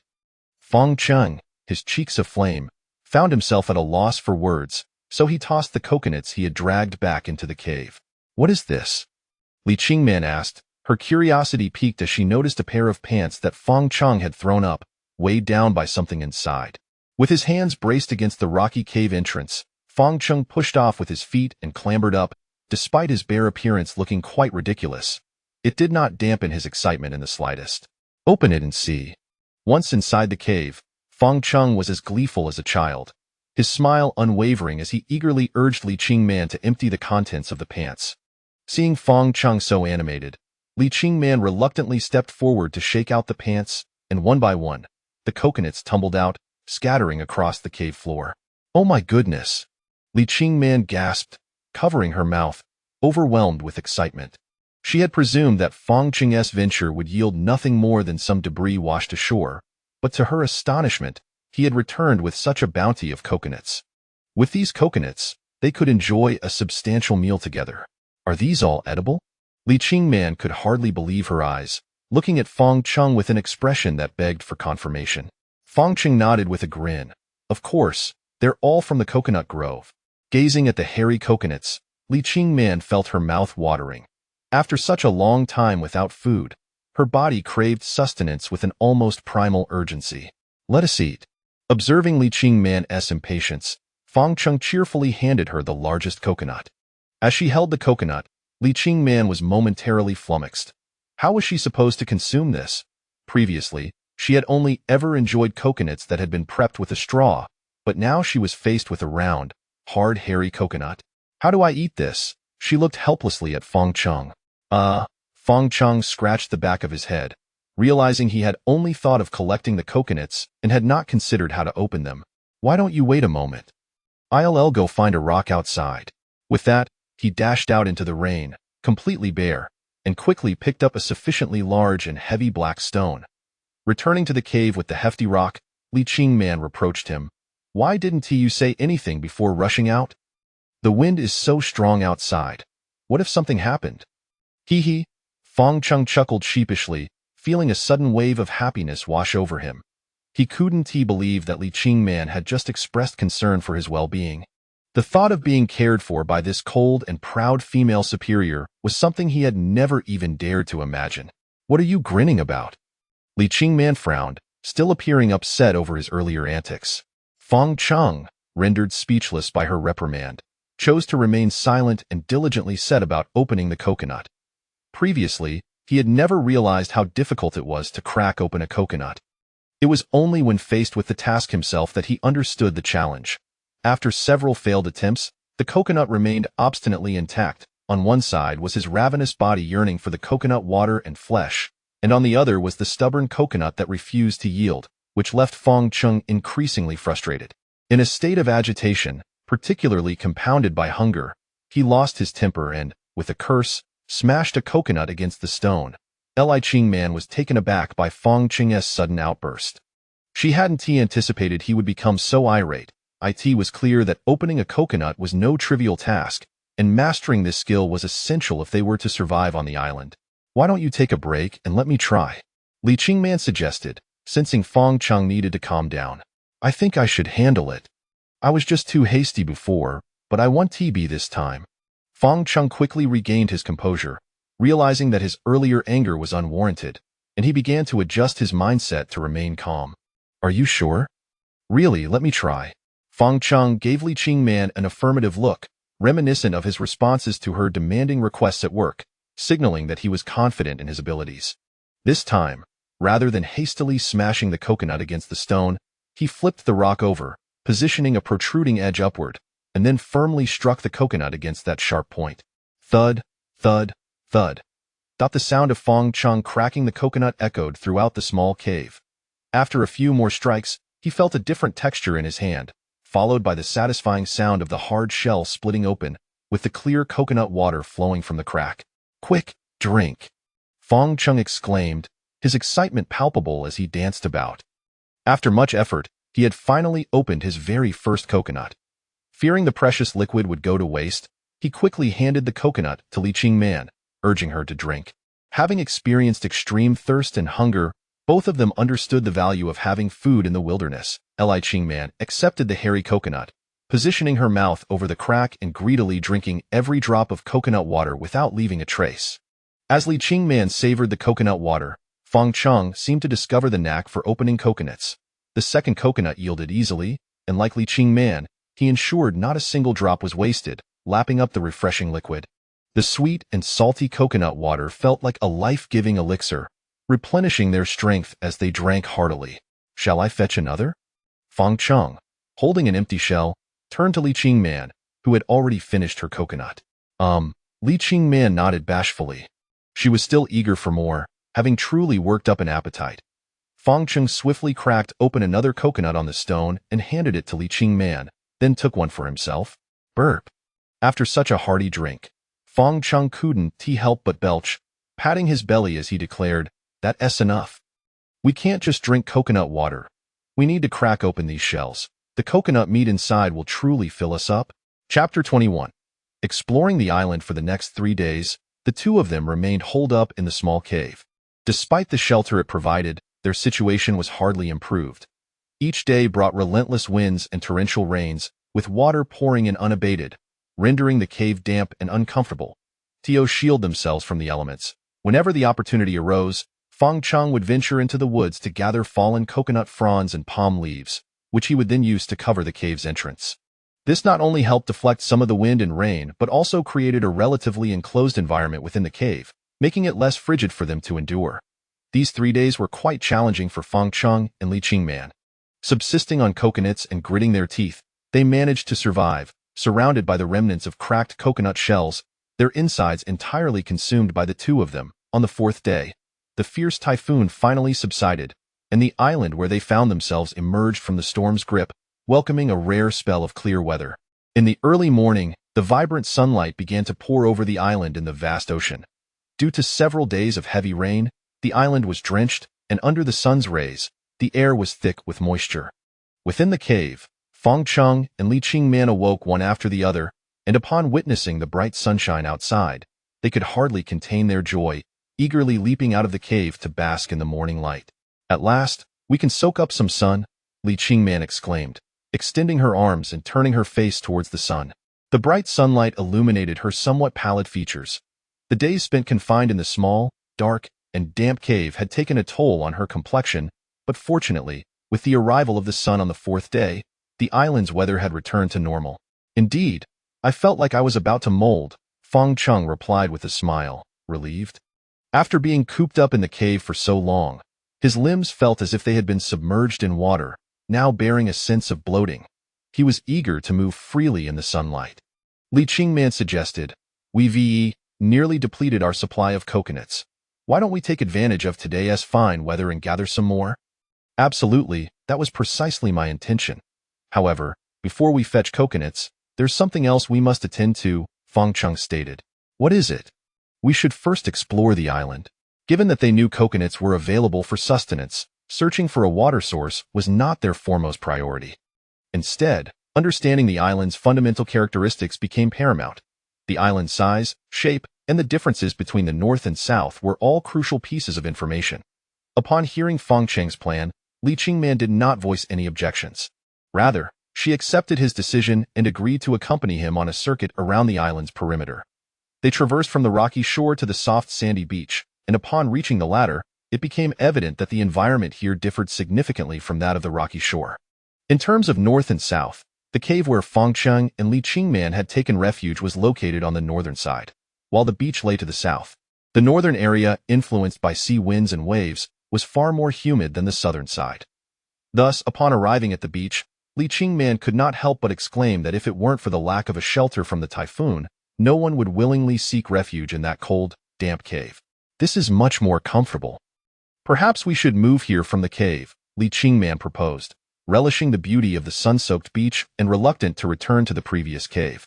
Indeed, from the perspective of living conditions, residing in the warm, dry southern side is decidedly preferable to enduring the cold, damp northern side, Feng Cheng concurred, sharing little fondness for the cave.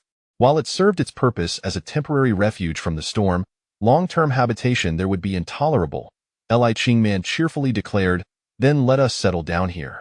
Feng Cheng surveyed the surroundings.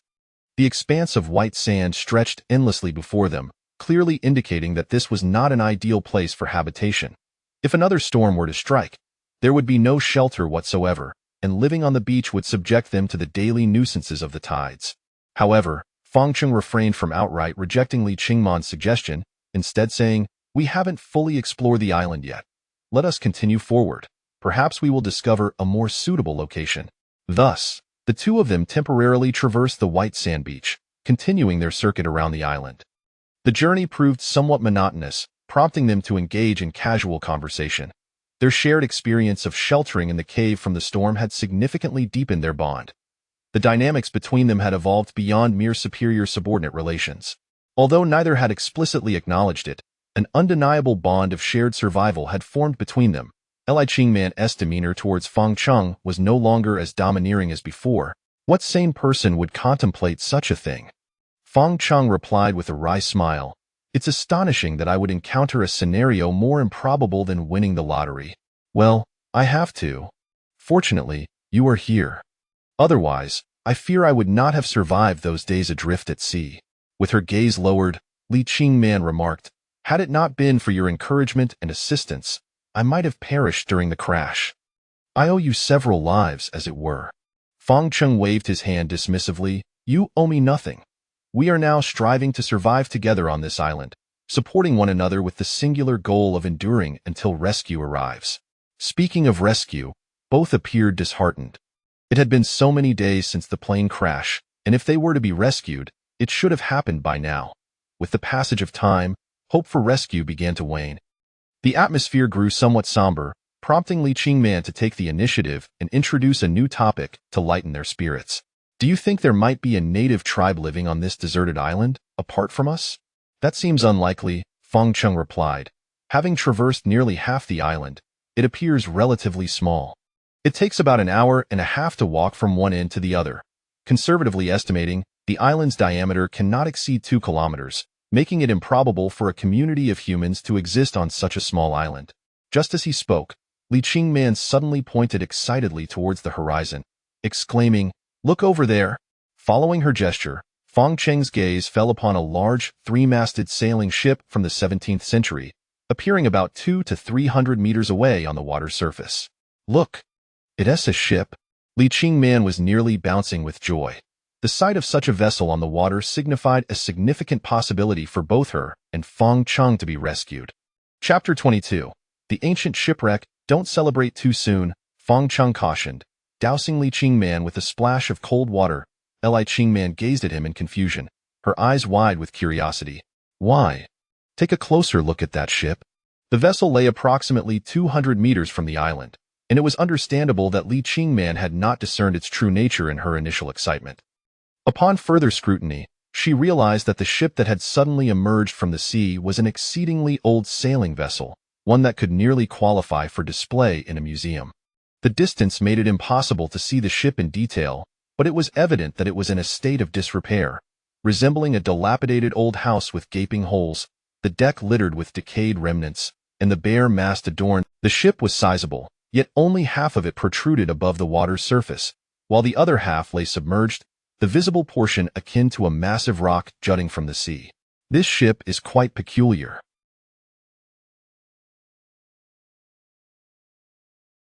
"How did it end up here?" Li Qingman furrowed her brow, incredulous at the sight of an aground ancient sailing vessel, as if it had been dredged from the depths of the sea. "Did we see this ship before we reached the island?" "No, perhaps it was dislodged by the recent typhoon, surfacing from its watery grave." The sudden appearance of this ancient shipwreck immediately captured the attention of both individuals. Despite the considerable distance separating them from the vessel, their curiosity remained unquenched. Faced with such a mysteriously revealed wreck, both were eager to explore it, hoping to uncover useful artifacts.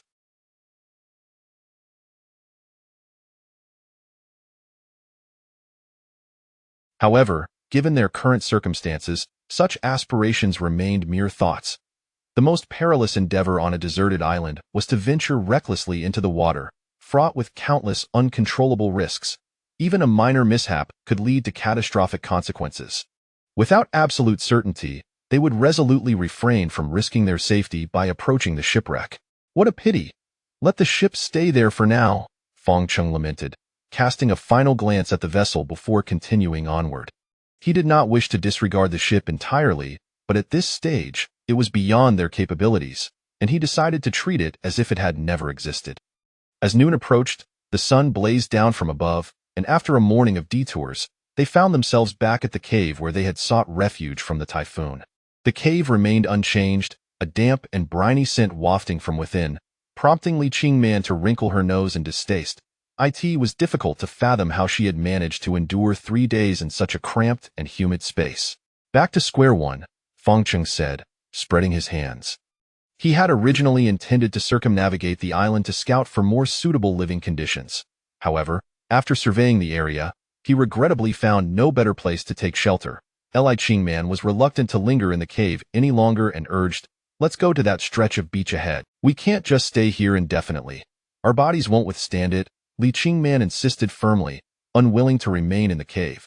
She proposed, "Why don't we build a shelter on the southern side of the island?" Building a shelter was indeed a feasible idea. Feng Cheng considered her suggestion, acknowledging that while creating a full-fledged house might be unrealistic, constructing a simple shelter for temporary refuge should be manageable, given the abundance of trees and foliage on the island. "Then it's settled. We shall head to the southern beach to construct a shelter. Let us drink some coconut water first. After wandering around the island, I'm parched and hot," Li Qingman said cheerfully, a smile brightening her face, pleased that Feng Cheng had agreed to her plan of relocating to the southern part of the island. The two climbed into the cave, where the remaining coconuts were dwindling. Fong Chung skillfully opened a coconut, and they relished the sweet and salty beverage together. After indulging in a feast of coconut meat, the last of the coconuts were consumed, enabling them to leave the unsatisfactory cave without a backward glance. In truth, residing on the beach was not out of the question. Compared to the previous cave, the beach offered numerous advantages: a more picturesque view, fresher air, and better lighting. Furthermore, as a tropical island, living in such an environment would undoubtedly be more comfortable than cohabiting in a cave. However, establishing a shelter on the beach necessitated addressing the issue of tides. To avoid being inundated by rising waters, Fong Chung marked a plot of land further back from the shoreline for their shelter. Upon reaching the southern beach of the island, the sun had begun its descent in the western sky. We must act swiftly. It would be ideal to erect the framework of the shelter before sunset. Fong Chung understood that constructing a shelter by hand without any tools would not be an easy task. It was likely that he and Li Qingman would have to spend the night on the beach, so they needed to maximize their efforts while daylight remained. Let us venture into the woods. I will search for wood, and you can gather coconuts.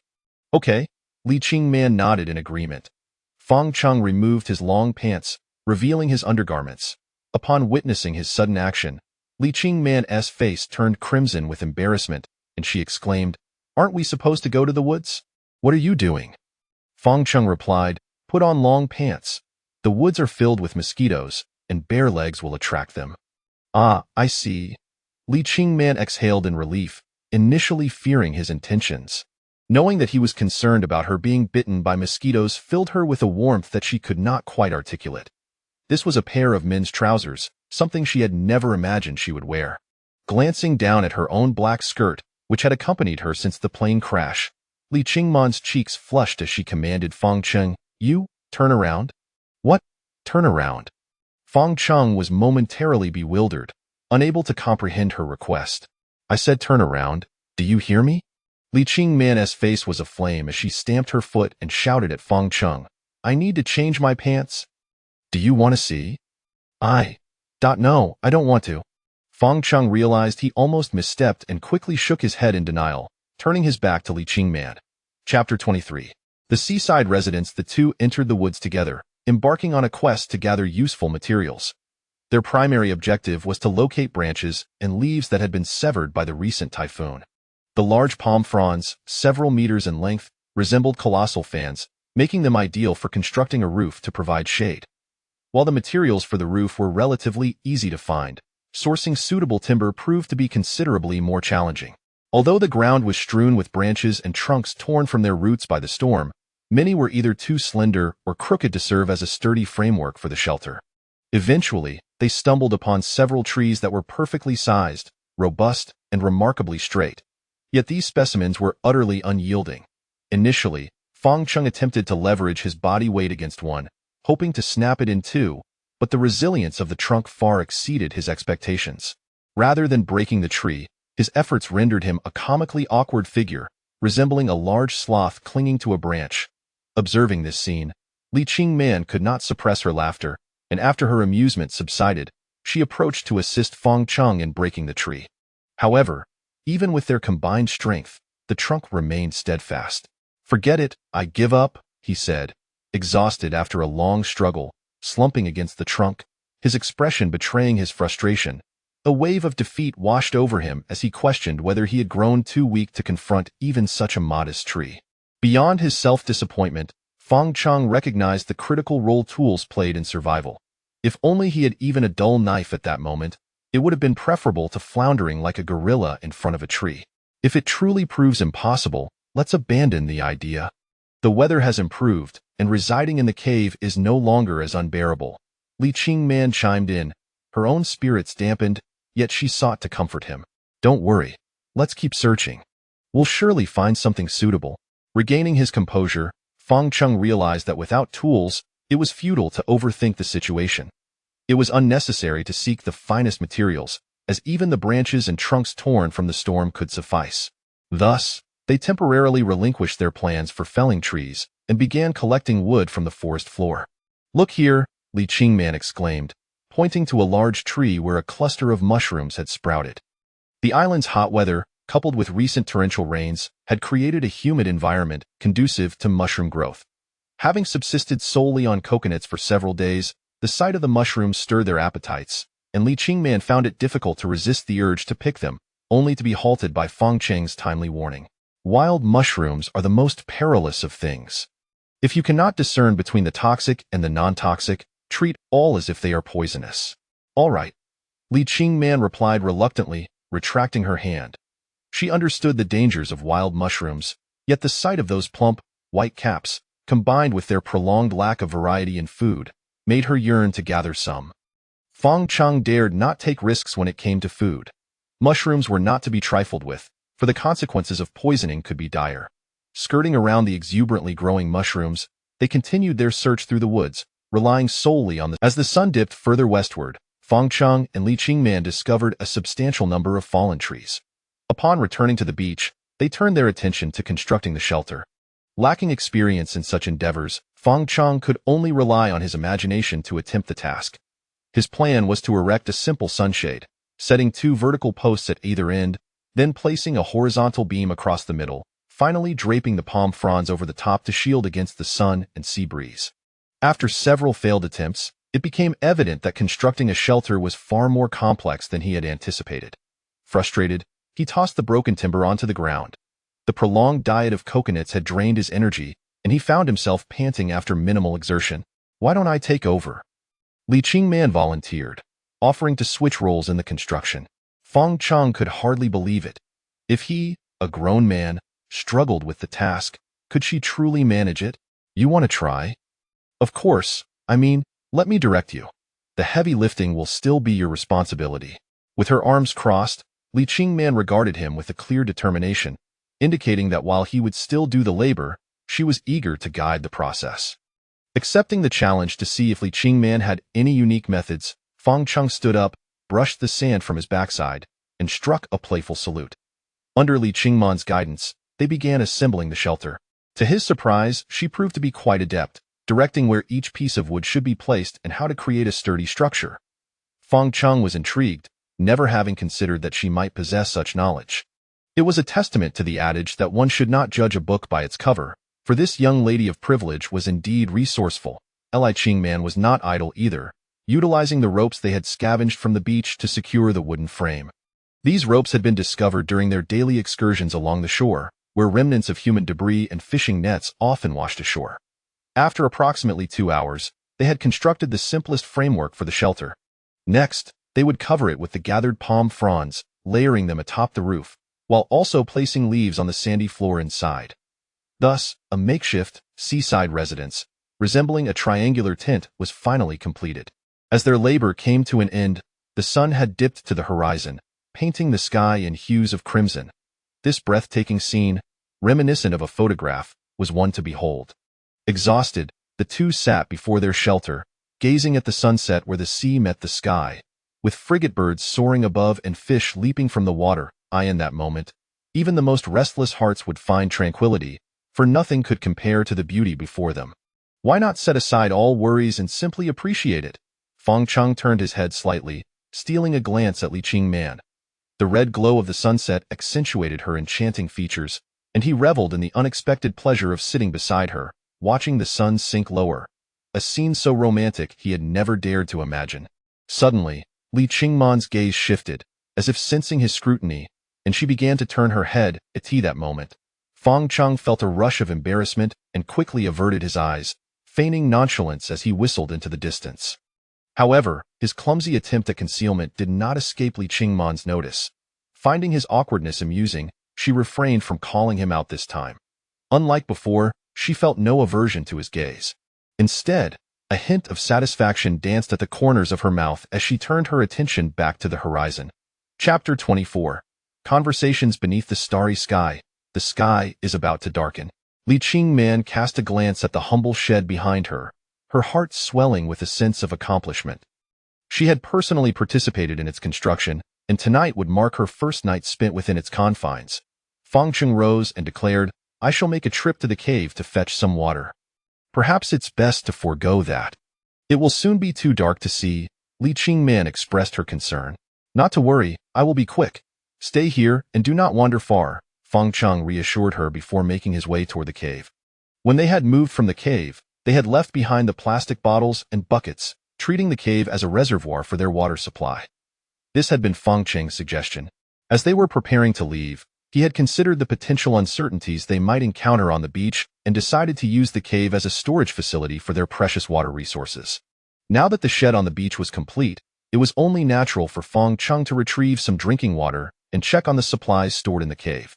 Upon reaching the cave entrance, the sun had already dipped below the horizon, and darkness was rapidly encroaching, while the cave itself was shrouded in pitch blackness. Feng Cheng was intimately familiar. After climbing in, he quickly located the stored water in a corner. Seeing that the water was intact, he finally felt at ease. After a quick inventory, he counted 12 plastic bottles. After some deliberation, he decided to take 4 bottles, leaving the remaining water hidden in the corner. As he prepared to leave, a sense of unease washed over him.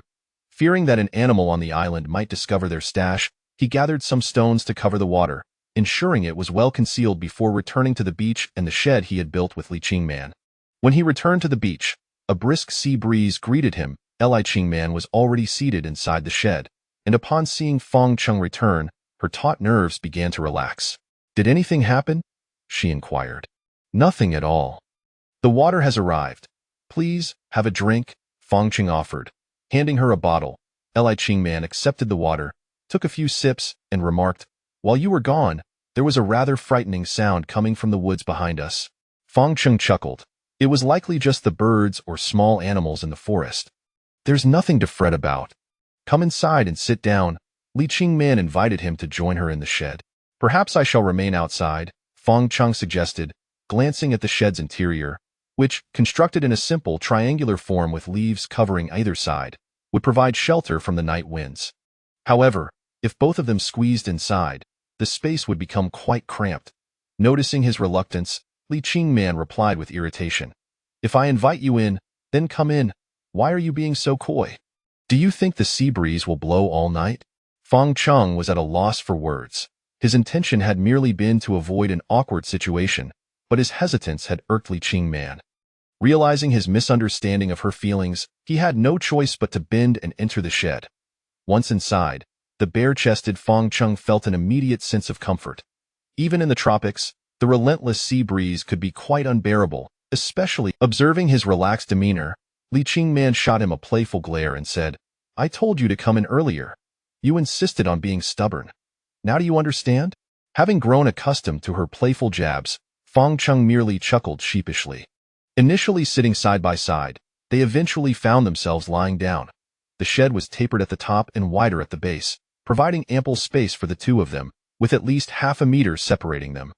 It was precisely this half meter that allowed Feng Cheng to avoid constantly concealing his nervousness, for this was a scene he had never dared to dream of, lying on the beach alongside the enchanting Li Qingman. The mere thought of her proximity filled him with a blissful euphoria that left him feeling somewhat disoriented. As the night deepened and silence enveloped them, the gentle lapping of waves and the caress of the sea breeze created a scene that many men would envy. Yet, Feng Cheng found himself wide awake, with Li Qingman resting beside him. It seemed implausible for a young man in the prime of his life to find sleep. Li Qingman. Feng Cheng merely called her name softly, hoping to ascertain whether she had fallen asleep. To his surprise, he found her eyes wide open, just as his own. Their gazes met in the dim light, and in the darkness, they could see each other's eyes clearly. "What is it?" Li Qingman asked in a hushed tone. "Nothing. I just thought you were asleep," Feng Cheng replied awkwardly. "I'm not. I can't seem to fall asleep." "Then let us converse for a while. What shall we talk about?" Inside the shed, they lay back, gazing up through the gaps in the roof at the dazzling, resplendent night sky. It was Feng Cheng's turn to initiate the conversation, and he felt the pressure of finding a topic that would neither be too abrupt nor bore her. "I never imagined I would witness such a beautiful starry sky on this island." Having uttered those words, Feng Cheng inwardly chided himself for being so timid, squandering such a splendid opportunity with the most mundane of opening remarks. Indeed, Li Qingman agreed, "The last time I saw such a pure and beautiful night sky was nearly 20 years ago." 20 years ago? You were merely 5 years old, weren't you? Fong Chung observed her intently. Li Qingman let out a soft laugh, responding, "You are the first to inquire about a woman's age in such a manner. You truly are unlike most." Fong Chung scratched the back of his head, chuckling awkwardly. "I merely asked out of curiosity." "Yes, 20 years ago. I was 5, Li Qingman candidly acknowledged her age. "At what age did you leave the country?" 6. "After that, I followed my father to America." Fong Chung thought to himself, no wonder Li Qingman exhibited a demeanor that was not typical of traditional girls. She had grown up abroad. It was impressive that after so many years, her Mandarin remained impeccable, devoid of any accent. "Did you continue studying Chinese while in America?" "The household staff were all Chinese, and my father was particularly strict with me, requiring me to devote substantial time each day to studying Chinese, insisting that it was essential to remain connected to my roots." "Your father is quite the disciplinarian," Fong Chung remarked. Li Qingman chuckled softly. "He has always been this way. I have long since grown accustomed to it." "That explains your work ethic. What about it?" Li Qingman fixed him with a questioning gaze. "Meticulous." Fong Chung laughed. "It seems the apple doesn't fall far from the tree. You have inherited your family's admirable traits." Chapter 25. Reminiscences. After discussing some matters concerning Li Qingman's experiences in America, Fong Chung inquired, "What did you mean when you mentioned the last time you saw a night sky like this?" "It has nothing but the literal meaning," Li Qingman replied. "That year, my grandfather and I returned to the village where he grew up to pay homage to our ancestors." A flicker crossed Li Qingman's gaze as memories of her childhood began to surface, though the passage of time had rendered her recollections somewhat fragmented. She remembered that year, when she was still in kindergarten, accompanying her grandfather back to his hometown, a small mountainous village situated in the central region. Upon their return, the family first visited the ancestral home of the Li family, a house long neglected and in a state of disrepair. After viewing the ancestral residence, they proceeded to the family tomb, where they paid their respects to their forebears. Though many details had faded from her memory, Li Qingman distinctly recalled her grandfather weeping sorrowfully at a particular gravestone, to the point of nearly losing consciousness from grief.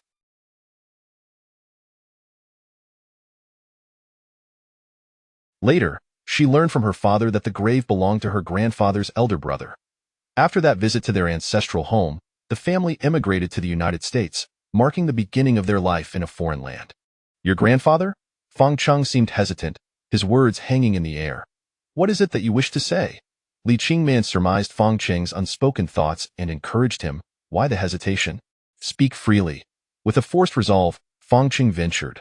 "I've heard rumors that you have an extraordinary connection with the upper echelons of Shungan Group. Who told you this?" "Colleagues, it's what they said. I was merely curious." "Thought they were not mistaken." "Not mistaken? Li Shaoan is my great-uncle. Li Shaoan is your great-uncle?" Li Qingman did not conceal her lineage from Fong Chung. Having endured trials of life and death together, she deemed Fong Chung trustworthy and felt no need to hide her background, especially since they found themselves on a deserted island, with their fates uncertain. Revealing her identity bore no consequence. Fong Cheng's mouth fell agape, his astonishment palpable enough to fit an egg.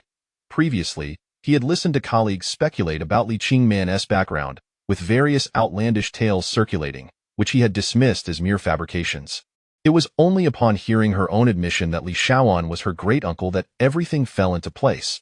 The reason why such a young woman, returning from abroad, held the significant position of executive president at Shungan Fund. Li Shaoan, the renowned overseas Chinese who founded Shungan Group, had a life story replete with dramatic highs and lows worthy of a grand novel. During tumultuous times, he dedicated his life to establishing what would become an immensely prosperous conglomerate. Shungan Group's ventures spanned investment, capital, real estate, finance, property, commerce, culture, tourism, and agriculture, encompassing virtually every sector. The name Shungan signified a benchmark within each industry. The founder and chairman, Li Shaoan, resided overseas, and his family frequently graced the wealth rankings of both domestic and international media. However, in a bid to protect his family members, the head of the Li clan seldom disclosed familial information, leaving the outside world with scant details. Many key positions within Shungan Group were not filled by family members. "Actually, I shouldn't have revealed this to you, but since it's out in the open, it hardly matters now," Li Qingman smiled. "Wait, I'm still processing this." Fong Chung covered his forehead. "So, the Li Shaoan on the Forbes list of Chinese billionaires is your great-uncle?" Yes. Do you have any further questions? You mentioned that Mr. Shawan is your great-uncle, implying he must have siblings. Yet, I've researched Mr. Shawan's profile, and there's no mention of such details, Fang Cheng remarked, his face a mask of surprise. Uncle Shawan values the privacy of family members greatly and invests considerable resources to maintain this secrecy. Li Qingman explained why grandfather, Li Xiaomin, is his biological brother. When I was young, Uncle Shawan was very fond of me, but after he moved to America, our meetings became infrequent. Where is Mr. Shawan now? I'm afraid I cannot disclose that information. He lives happily with his wife and prefers not to be disturbed by outsiders. The whereabouts of Li Shawan had always been a mystery. Only the Li family was privy to this knowledge, and Fang Cheng was no exception. I understand now. You have a great uncle who cares deeply for you, which is why you chose to return to China after graduation to lead his Shungan Fund. This was an agreement between Uncle Shawan and me since my childhood. I am determined to make him proud, Li Qingman lamented, shaking her head wistfully. Regrettably, now I find myself stranded on this deserted island, uncertain if I will ever return, thus failing to meet his expectations. Do not lose heart. As long as we are alive, there will surely be an opportunity to leave this place, Fang Cheng reassured her. Moreover, your great-uncle is such an influential figure. Upon learning of your flight's misfortune, he will undoubtedly send people to search for you. Li Qingman had once held on to that hope. Yet the days that had passed since the plane crash had made her feel that the chances were dwindling. Glancing at Fang Cheng, the man who made her feel secure, she found a sliver of solace. At least she was not alone on this desolate island, which allowed her to retain a glimmer of hope within her heart. Let us do this. Tomorrow morning, we'll arrange an SOS signal on the beach. If anyone comes searching, they might just rescue us, Fang Cheng proposed. Let us give it a try, Li Qingman replied, her confidence wavering, yet recognizing that attempting this could yield no harm. It is getting late. Let us rest, she yawned, fatigue creeping in after their lengthy conversation. Indeed. Sleep well, Fang Cheng said, interlacing his fingers behind his head, his heart brimming with countless thoughts that refused to settle. He had never anticipated that Li Qingman, who sat beside him, possessed such an illustrious background. At that moment, he felt an invisible chasm widen between them. The lofty heiress Li Qingman and he, an utterly ordinary individual, seemed worlds apart, and the prospect of a union appeared utterly implausible. In an instant, Fang Cheng's mind raced through myriad thoughts, only for him to shake his head and cast them aside. Their immediate concern was survival on this deserted island. Everything else was secondary. Reclining beneath the cool shelter, he gazed at the starry night sky, suddenly realizing that the heavens seemed unfamiliar. The stars twinkling above appeared unlike any he had seen before. Chapter 26. The unfamiliar starry sky. The vast expanse of the night sky was adorned with a myriad of twinkling stars. However, Fang Cheng was startled awake by a sudden realization. The previous nights had forced him to seek refuge in a cave due to the tempest, and on those stormy nights, the stars had been obscured from view. The once familiar night sky now appeared utterly alien. The Big Dipper, Polaris, Ursa Major, and Ursa Minor had all vanished. This revelation left Fang Cheng in a state of profound shock. How could such a phenomenon occur? Why had all the constellations visible in the northern hemisphere disappeared? Could it be that this small island was situated in the southern hemisphere? The island where the two found themselves was characterized by tropical vegetation and climate. Even if it were in the southern hemisphere, one would still be able to observe most constellations from both hemispheres, not to mention that the constellation Orion, typically seen near the equator, was also conspicuously absent from the sky. Gazing at this familiar yet strange celestial panorama, Fang Cheng was engulfed in confusion. Where was this place? Why did the night sky here differ so drastically from what he had known? How could such a wondrous anomaly exist on Earth? Fang Cheng, just as he was drenched in cold sweat over the celestial enigma, the voice of Li Qingman reached his ears. She had awakened to find him missing beside her and, upon spotting him lost in thought outside the pavilion, felt a twinge of curiosity. Fang Cheng hesitated to divulge his discovery to Li Qingman, for at least a flicker of hope for survival still lingered in her heart. If this were a typical island, with the Li family's resources tirelessly searching across the Pacific, they would surely locate the two of them. But now, everything had changed. Fang Cheng's realization confirmed that the island they inhabited was far from ordinary, potentially impossible to locate. It's nothing, just couldn't sleep. Enjoying the breeze outside, Fong Chung replied, turning back to her. Oh, don't stay out too late, Li Qingman murmured, still heavy with sleep, before drifting off once more. With Li Qingman asleep, Fong Chung found himself wide awake, his mind swirling with the troubling questions he had just uncovered. What secrets lay hidden on this strange deserted island, and why did it present such a miraculous celestial display? The following morning, the sun shone brightly over the island, its pure light filtering through the leaves of the pavilion to illuminate Li Qingman's face. Blinking against the glaring brightness, she slowly opened her eyes, reflecting on how remarkably comfortable her sleep had been compared to the damp chill of the cave. The soft sands of the beach felt like paradise. Where's Fong Chung? Upon noticing the empty space beside her, Li Qingman was slightly taken aback. She recalled that Fong Chung had seemingly remained outside late into the night, yet he had risen earlier than she. Stretching her limbs and emerging from the pavilion, Li Qingman began to move about, invigorated by the restful night she had enjoyed. You're awake, came Fong Cheng's voice from a distance. Following the sound, she spotted him on the pristine white beach, where he had arranged stones to form a large SOS distress signal. Did you do this?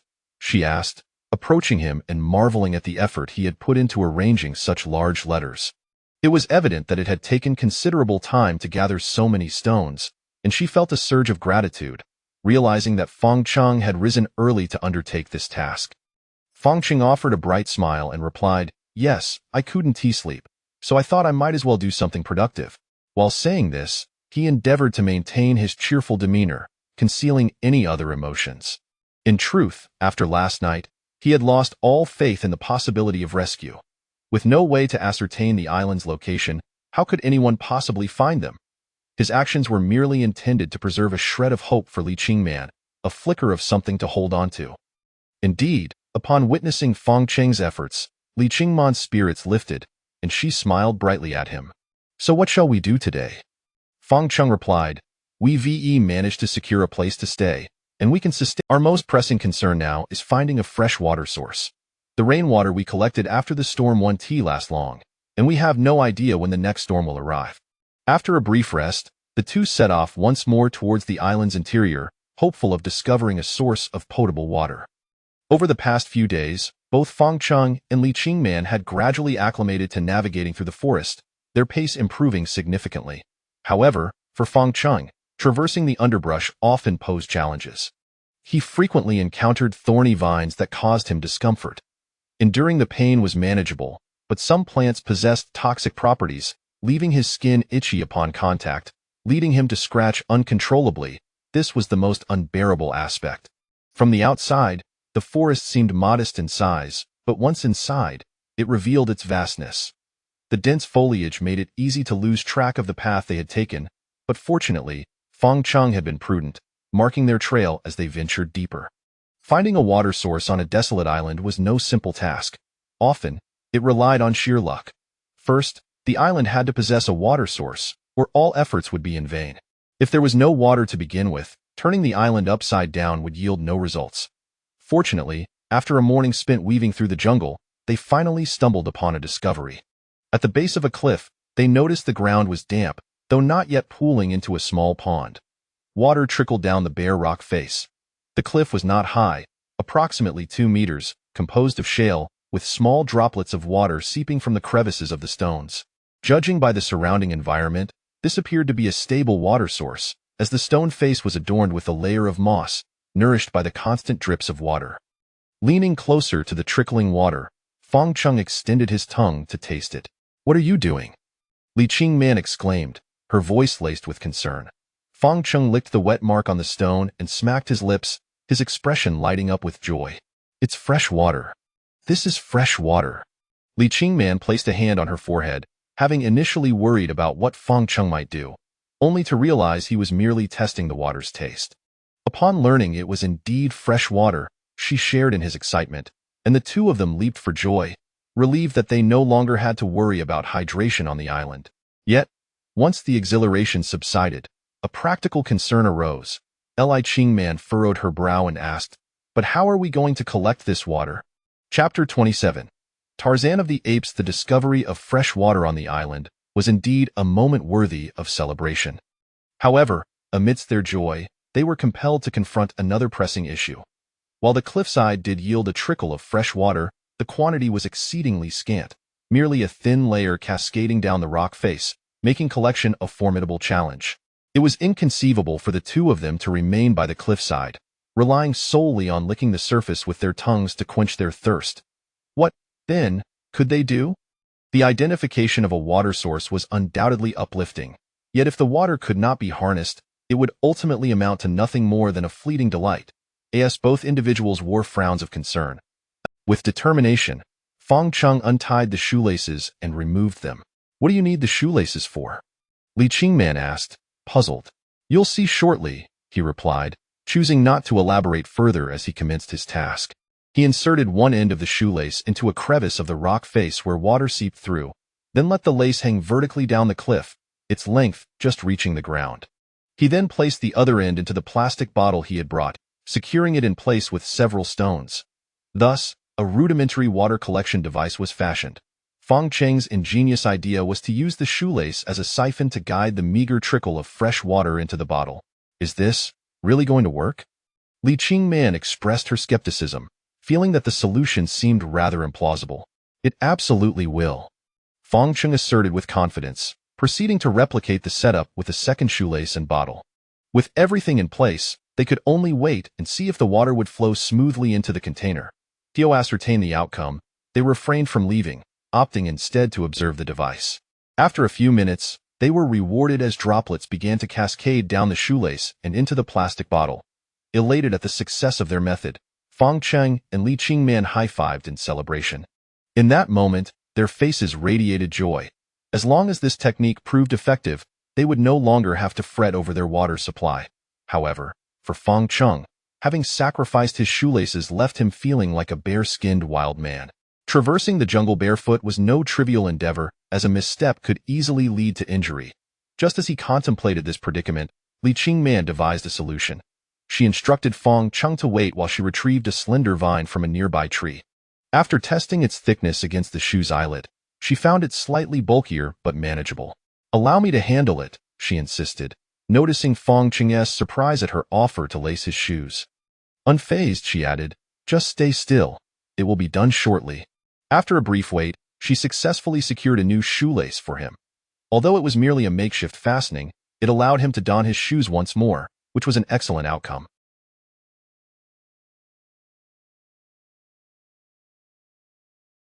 Now equipped with a source of fresh water, their next task was to monitor when the plastic bottle would be filled, as Fong Cheng needed to estimate the time required to do so. This would enable them to return to the water source in a timely manner to collect more and replace the bottle, preventing the waste of their precious resource. "Shall we head back to the beach now?" Li Qingman asked, having unconsciously begun to seek Fong Cheng's counsel on many matters during their time together. Perhaps it was in such dire circumstances that even a strong-willed woman like her could exhibit moments of vulnerability, while Fong Cheng's demeanor throughout their ordeal had instilled a sense of reassurance within her. "Let us venture a bit further ahead and explore the island's center," he suggested. "All right, let us go," she agreed. Following Fong Cheng's lead, they made their way toward the heart of the small island. At its center stood a rocky hill, sparsely adorned with vegetation, save for a few scattered grasses sprouting from the crevices. The winds were fierce atop the rocky elevation, likely due to the absence of tall trees in the vicinity. From this vantage point, the entire island's layout became apparent. Viewed, had it not been for that elongated tail, they might have missed this island altogether, doomed to a tragic fate beneath the waves. In the middle of the rocky hill stood a massive stone, towering 4 to 5 meters high. One side was steep and jagged, while the opposite side sloped gently. Fong Cheng, eager to ascend the stone, gestured to Li Qingman to follow him up.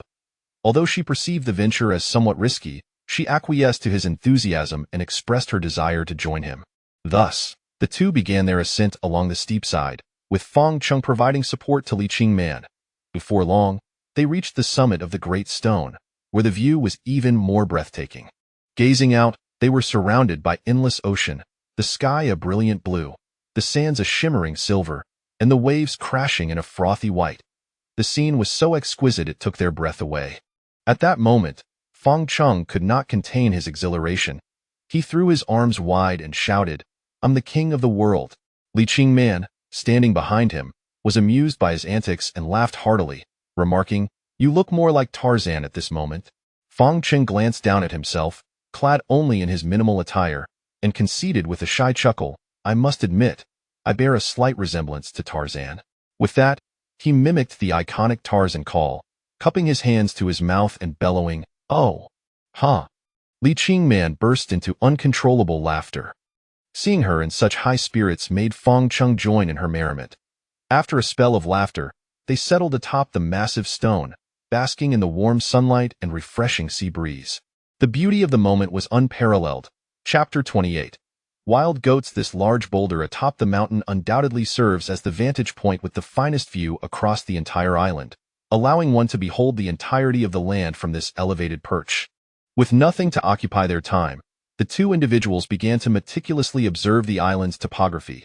At the heart of the island lies the Rocky Mountain where they currently reside, surrounded by a lush tropical rainforest composed of coconut palms, palm trees, and dense underbrush. Beyond this verdant expanse lies the beach, with sandy shores to the south and rocky outcrops to the north. From this vantage point, they could discern the cave where they had previously taken refuge, as well as the makeshift shelter they had recently constructed, alongside the approximate location of the water source. It could be said that from this spot, the entire island's layout was laid bare before them. As their gaze extended outward, they beheld a magnificent ring of coral reefs just beyond the beach. These reefs, thriving beneath the surface, remained invisible from the shore. Only from such a height could one appreciate their presence. To the untrained eye, they appeared as mere shallows, but in reality, these areas were quite deep, far from the superficial appearance they conveyed. The coral reefs stretched outward into the deep ocean, extending for several hundred meters, where they could also glimpse a three-masted sailing vessel that had run aground due to a typhoon. Surrounding these reefs, the two also spotted a number of sleek black sharks gliding through the water. The sight of these predators sent a shiver down Fang Cheng and Li Qingman's spines.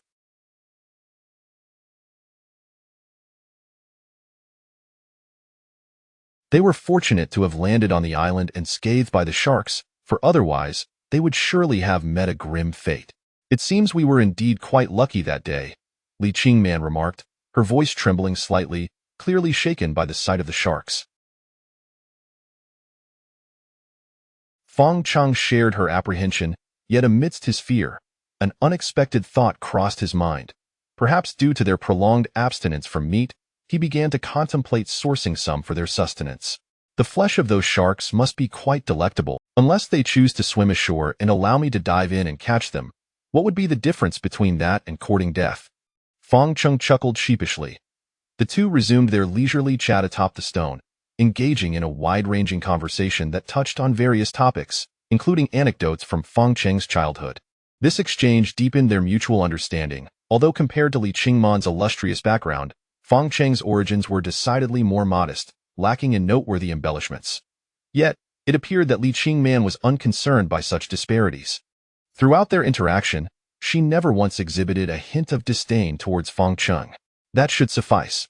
Let us proceed to the water source," Fang Cheng suggested, glancing at the sun's position in the sky. He estimated that they had been away from the water source for approximately 2 hours and wished to ascertain how much water had been collected.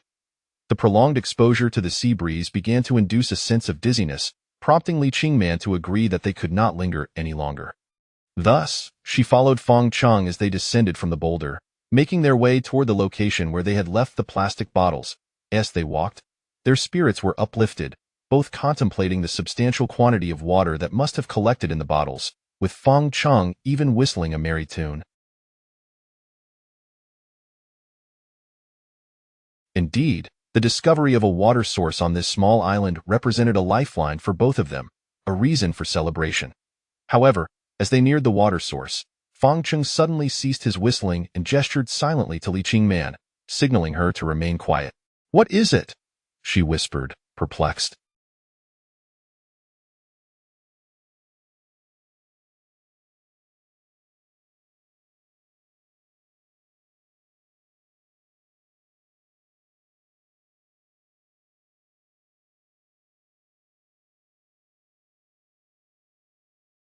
Fang Cheng pointed to some marks on the ground, saying, "Look, these appear to be animal tracks."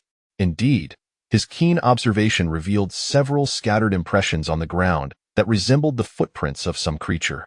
Upon seeing these tracks, Fong Cheng's initial instinct was to heighten his vigilance. Judging by the size of the prints, the animal in question was likely not small. Encountering wildlife in the wilderness could pose significant danger, especially without any means of defense. Even if one were fortunate enough to survive an encounter, the risk of injury loomed large in such a remote location. The absence of antibiotics meant to ensure their safety. Fong Cheng scavenged a broken branch from the ground and handed it to Li Qingman for protection, urging her to stay close behind him and keep her head down. He then picked up a couple of stones, ready to use them to fend off any potential wild beast. With utmost caution, they approached the water source, striving to minimize any noise. Upon reaching the rocky outcrop, Fong Cheng stealthily peeked around the corner and was astonished to see a black wild goat incessantly licking the stone wall. To his dismay, he noticed that the plastic bottle they had set down had been knocked over, spilling its precious contents onto the ground. Fuming at the sight, Fong Cheng could hardly contain his anger. After all their efforts to create a water collection system, it had been upended by this audacious goat. He sprang forth, shouting at the creature in an attempt to scare it away. The goat, however, regarded Fong Cheng with indifference, perhaps due to its isolation on the island, having never encountered a human intruder before.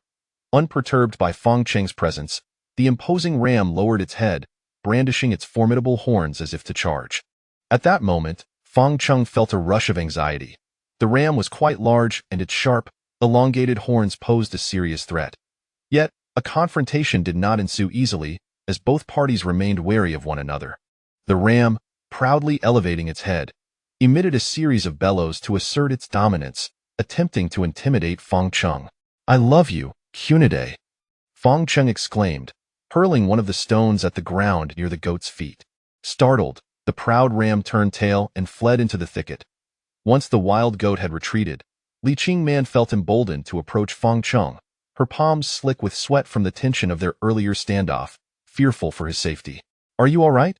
she asked anxiously. "I'm fine. It merely took a little fright to send it running," Fong Cheng replied nonchalantly, though he cursed under his breath about the animal having toppled their water supply. Li Qingman reassured him, "The most important thing is that you're unharmed. We can always collect more water." Upon arriving at the rocky outcrop, they discovered that one of the two plastic bottles had indeed been overturned by the wild goat, and not only that, it had been crushed, leaving no water within. This infuriated Fong Cheng, who felt like cursing the creature. Fortunately, the goat had not completely wiped out their supply. It had left one bottle intact, a small mercy, as they would surely encounter one another again in the future. Chapter 29. The struggle for water sources. The broken plastic bottle was utterly rendered unusable, which was truly regrettable. Fong Cheng was still reluctant to leave its remains exposed in the wilderness, contemplating the possibility of bringing it back, as it might prove useful. Upon inspecting another plastic bottle, he discovered it contained approximately 1/10 of its capacity filled with water. Each bottle had a volume of around 500 milliliters, which meant it had taken nearly 2 hours to collect that small amount. Thus, to fill an entire bottle would require nearly 20 hours. Given that they only had 2 shoelaces to draw the water and that the seepage from the cliff was limited, no matter how many plastic bottles they had, it would not. In essence, the two of them could harvest roughly 1 liter of fresh water daily from this water source, which was invaluable for their survival on the deserted island. However, an urgent issue loomed before them. The wild goat they had just seen. If they did not address this problem, it could disrupt their water retrieval every time they came here. It was impractical for the two of them to remain on guard around the clock. What could they possibly do? Both were momentarily at a loss, and the goat had vanished. It was likely to return as soon as they left, leaving them powerless to intervene. "How about we drink some water first?" Fong Cheng suggested, retrieving the remaining plastic bottle and handing it to Li Qingman, concerned that she might become too parched during their journey. Li Qingman hesitated, saying, "You expend more energy than I do. You should drink it." Fong Cheng insisted, "It's fine, I'll drink from the stored water when we return. You should have the fresh water." Touched by his thoughtfulness, Li Qingman accepted the bottle without further reluctance, not wanting to hinder Fong Cheng's goodwill. She drank the water in one go, and indeed, it was much fresher and more palatable than the rainwater they had consumed earlier. This water, seeping from the ground, carried a hint of coolness, providing a refreshing sensation in the sweltering heat. After she finished drinking, Fong Chung refilled the bottle as it had been. How could there be goats on this deserted island? Could it be that someone is grazing them here? Li Qingman mused, intrigued by the earlier discovery. It was perplexing for a solitary island, suspended in the vast ocean, to host goats. Could there be a local indigenous tribe? Fong Chung shook his head, stating, "That's not very plausible. We've been on this island for several days without encountering any signs of human activity." Li Qingman inquired, "Then where did these goats come from?" During the age of exploration, ships traversing the oceans often carried various animals. Many islands now host these feral livestock, left behind by sailors who abandoned them on their way past, he explained. If that's the case, it makes sense. This means that ships must have passed by this island in the past, she concluded. That much is certain. The ancient sailing vessel outside the beach serves as proof. Its sunken location cannot be too far from this island. Otherwise, a typhoon wouldn't have brought it here. True, it seems the goats on this island are indeed remnants from those ships. These were merely Fong Cheng's theories, albeit somewhat audacious.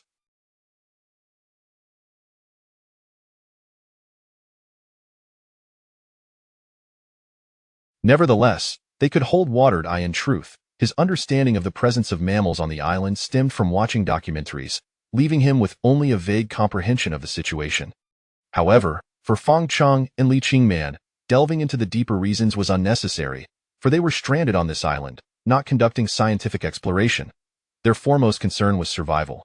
The current predicament involved one or several wild goats cohabiting the island with them, and this water source was frequented by the goats. They needed to compete with these creatures for access to water. To deter the goats from causing disturbances, they had to devise a viable strategy. Killing a goat was the most straightforward solution that came to Fong Cheng's mind. However, he quickly dismissed this idea. If he had a knife, the task would be simple, but he possessed nothing, not even a piece of clothing. Engaging in combat with an adult goat would certainly not be a wise choice. Whether he could defeat it was one issue. How to consume the meat, and how to preserve what couldn't be eaten, posed another.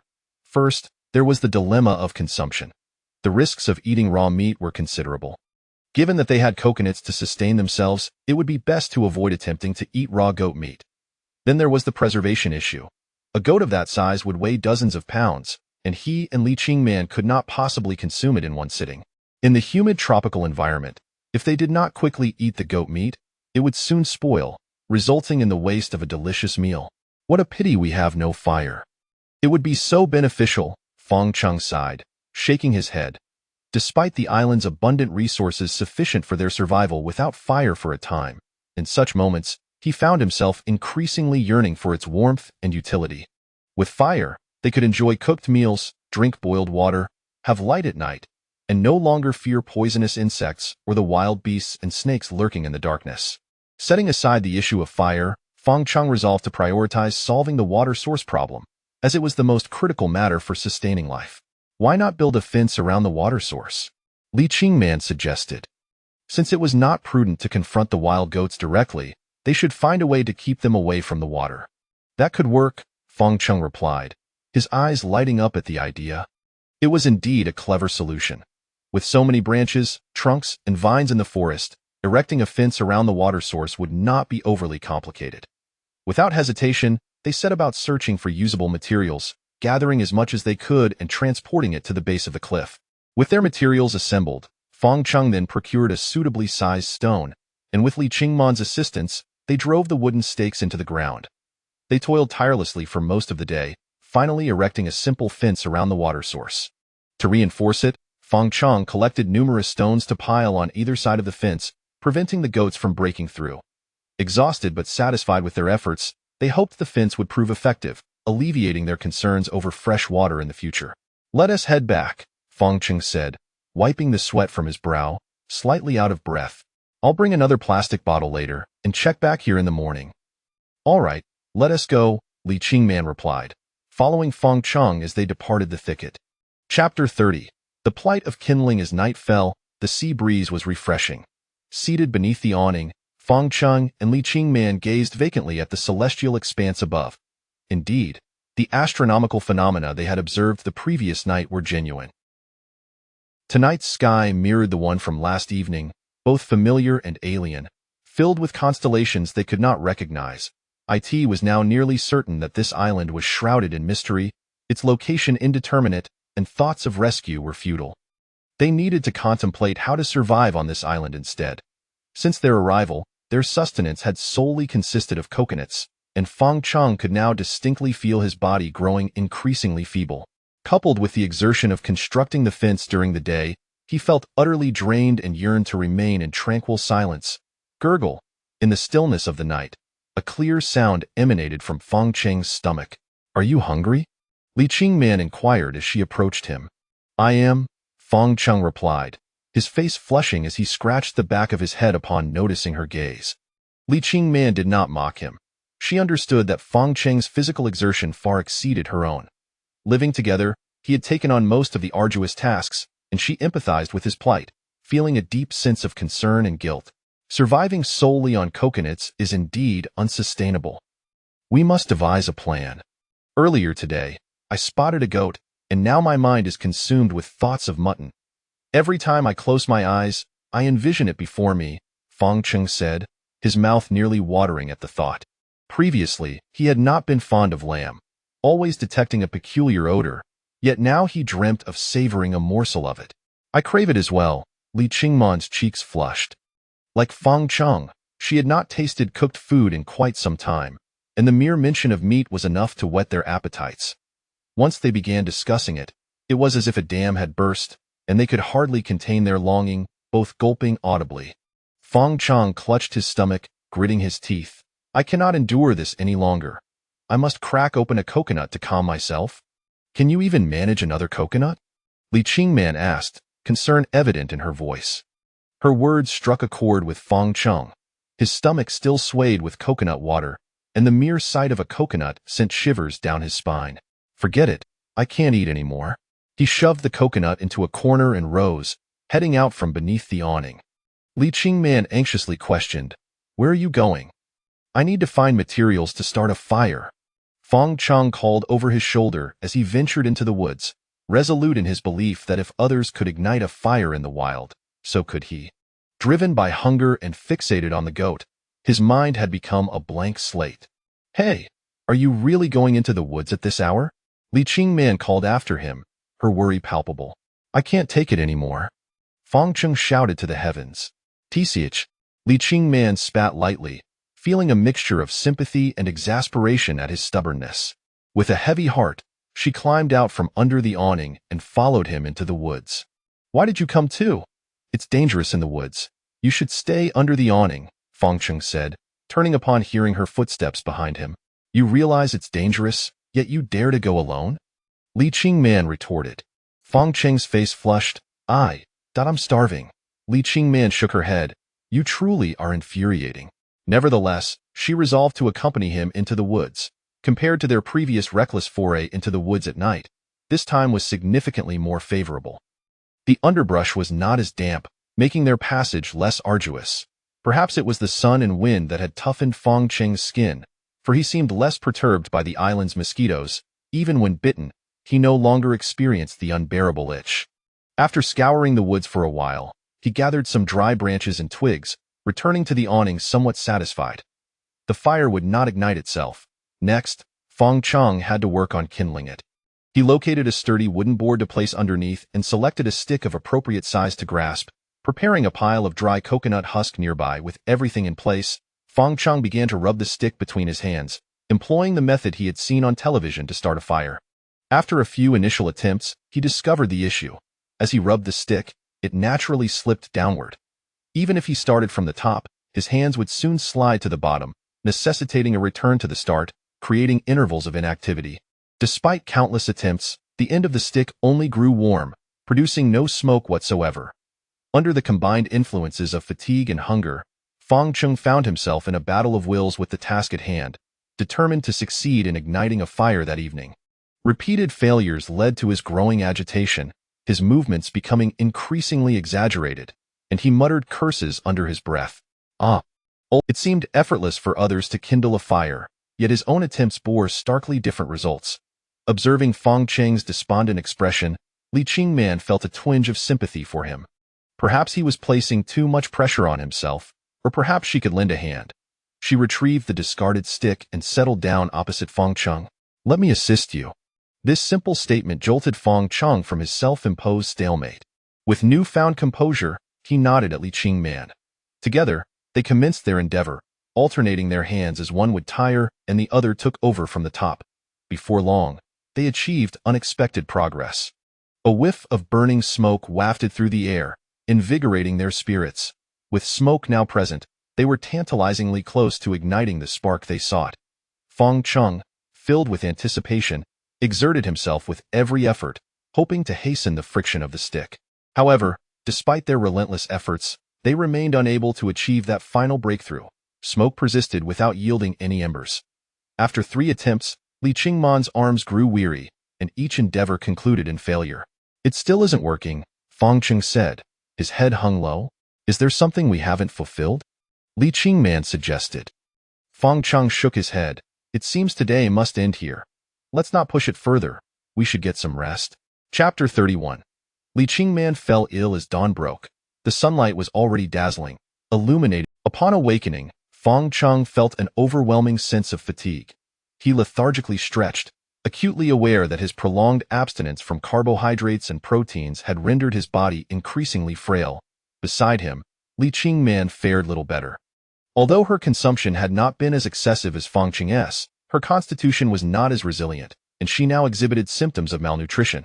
Observing the situation, Feng Cheng recognized the urgency of addressing the fire issue. Only with fire could they cook food, which was their most pressing concern. "I am so tired," Li Qingman murmured, her eyes still heavy with sleep, her breath faint. Noticing her pallor, Feng Cheng suggested, "You should rest here.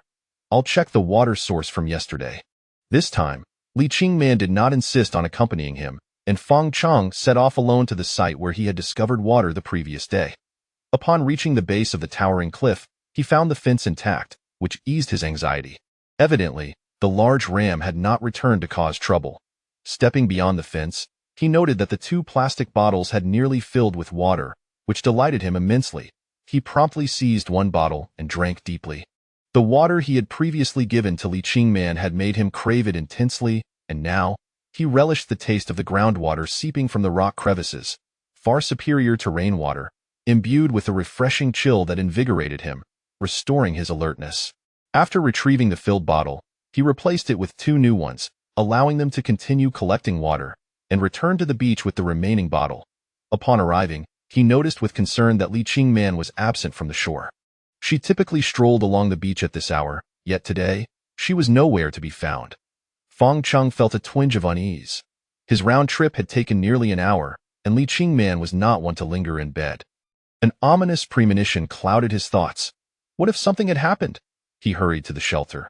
Peering inside, he found Li Qingman still asleep, which provided him some relief.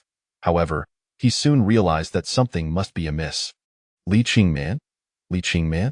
He called anxiously, but received no response. Rushing to her side, he was alarmed to see her face flushed as if scorched, and upon touching her forehead, he nearly gasped at the heat radiating from her skin. Li Qingman had a fever, a high one. This unforeseen turn of events completely unsettled Feng Cheng, leaving him feeling powerless and uncertain of what to do.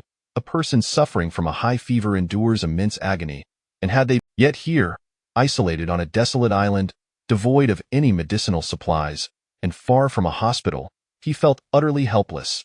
Touching her forehead again, he confirmed the alarming temperature, like a burning ball of fire. Feng Cheng's heart raced with urgency, desperate to alleviate Li Qingman's suffering. Water? Yes, she could drink water. He gently propped her up and offered her the water he had brought back. Li Qingman weakly lifted herself. Her parched lips cracked as she took a sip, only to be seized by a fit of severe coughing. "Oh, this water is too cold," she managed to utter, her body trembling intermittently. Feng Cheng, frustrated, thumped his head in despair. If only he had a fire now, he could boil the water for her. Surely that would help her condition. "Wait here. I'll go make a fire." "Dante, don't go. Just leave me be," Li Qingman replied, her expression filled with distress, her frail state shattering her psychological defenses. When illness besets a person, they become acutely vulnerable and prone to despair. At that moment, she felt pessimistic, dejected, sensitive, and even contemplated surrendering. "What are you saying? I promised we would survive together. How could I possibly abandon you? We can't survive on this island like this. If we continue to languish, we will inevitably fail," Li Qingman said, her eyes vacant as she shook her head. "So what if we might fail?" Fang Qing's demeanor shifted. He exhibited a resolute determination he had never shown before. "Fang Cheng?" Li Qingman hesitated to meet his gaze. "Perhaps we will fail, but it will not be today," he declared with a voice imbued with conviction, marking the most assertive moment of his life thus far. Li Qingman stared at him in astonishment, as if she were seeing a new side of this man. "Rest well. Today, I will certainly start a fire." This was Fang Cheng's solemn vow, rooted in his dignity as a man. Regardless of the circumstances, he was determined to kindle a flame, the hope for their survival together. As he resolved to start a fire, Fang Cheng refrained from his previous reckless approach. Yesterday, even with Li Qingman's assistance, they had failed to ignite a fire. Today, he had to rely solely on his own hands, making success even more elusive. He needed to devise a different strategy. Noticing that Li Qingman could barely hold on, he temporarily left the beach and ventured back into the woods, seeking materials useful for starting a fire.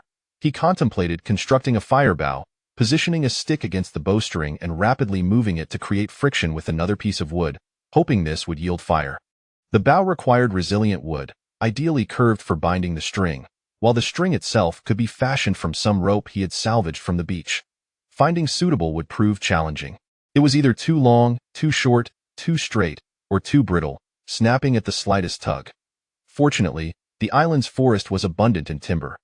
After numerous attempts, Fang Cheng finally discovered a suitably shaped piece of wood. Albeit somewhat crooked, it was the right size and flexibility. With materials for the fire bow in hand, he next sought dry, soft leaves and slender twigs, the most readily ignitable materials. Once everything was prepared, Fang Cheng hurried back to the shelter, fearful that Li Qingman might be in danger alone. Upon his return, he found her seated in the shelter, leaning against a post, her eyes gently closed, her expression one of profound discomfort. Chapter 32. A desperate downpour. Everything was prepared. The means to ignite a fire were all in place. It was now time for Fang Cheng to fulfill his promise. He was determined to attempt a desperate gamble, and today, regardless of anything else, he would exert every ounce of his strength to kindle a flame. After a simple assembly, with ropes securely bound to both ends of a stick, the fire bow was complete. Following Fang Cheng's design, he positioned the stick against the bowstring and began to rotate it against the wood. This method proved to be significantly easier than rubbing by hand.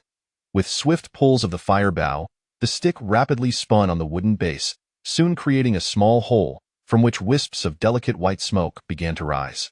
Upon seeing the smoke, Fang Cheng immediately quickened his pace, pulling the fire bow with greater intensity. Drawing from the experience of yesterday's failure, he knew that the appearance of smoke indicated that success was imminent. Thus, he gritted his teeth and summoned all his strength, fervently striving to obtain the spark of fire. Although gravely ill, Li Qingman watched this scene unfold. Witnessing Fang Cheng's relentless efforts to ignite the fire, her eyes unexpectedly brimmed with moisture. For the first time, she noticed a certain charm in the seriousness of a man she had never truly regarded before. At that moment, she found herself unable to distinguish whether this fluttering sensation in her heart was what they called infatuation.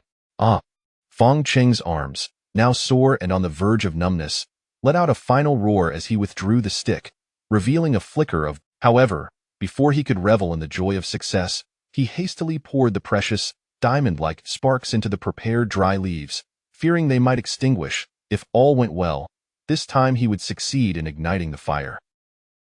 Yet, how could it be so simple? Nature would not yield so easily to Fang Cheng. As the sparks left the wooden hole, they extinguished almost instantaneously, the dry leaves failing to catch fire. Witnessing the fruits of his labor vanish, Fang Cheng felt an indescribable sense of despondency. But with Li Qingman nearby, frail and weak, he reminded himself not to complain. He pressed on with his efforts to ignite the fire.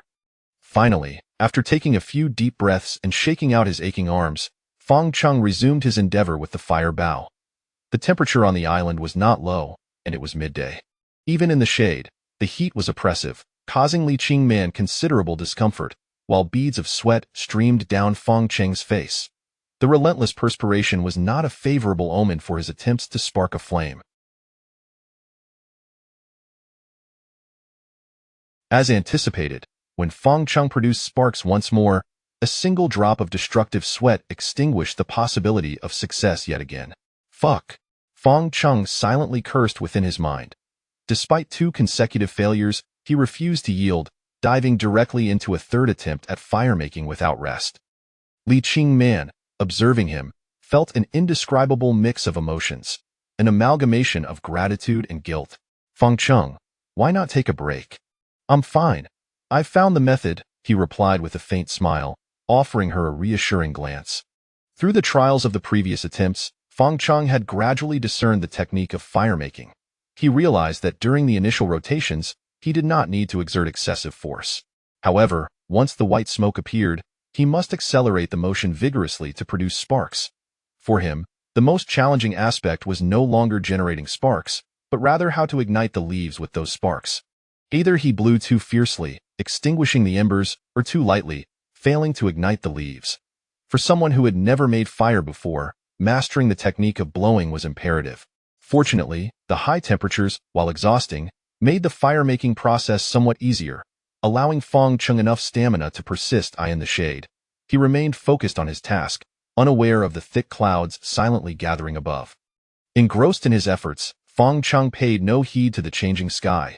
His eyes were solely fixed on the fire bow in his hands.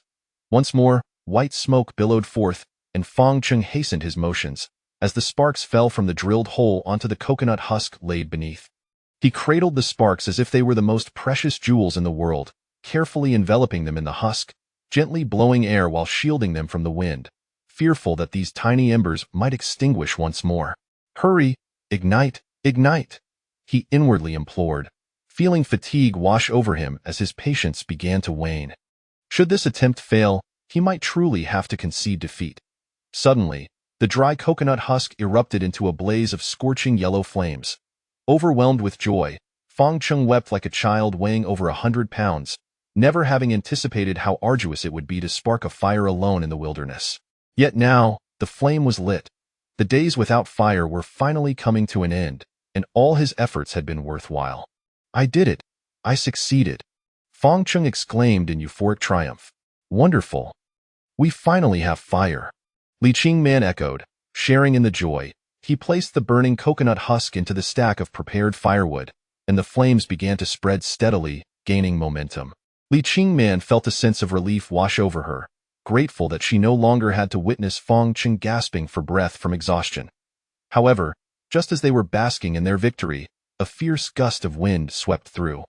The wind blew with such ferocity that it nearly uprooted the makeshift shelter they had constructed. Fang Cheng's heart raced as he instinctively shielded the fire. After the tempest passed, the flames remained alight. Thank goodness, it didn't extinguish, Fang Cheng rejoiced, but his elation was short-lived. A sudden, torrential downpour descended without warning.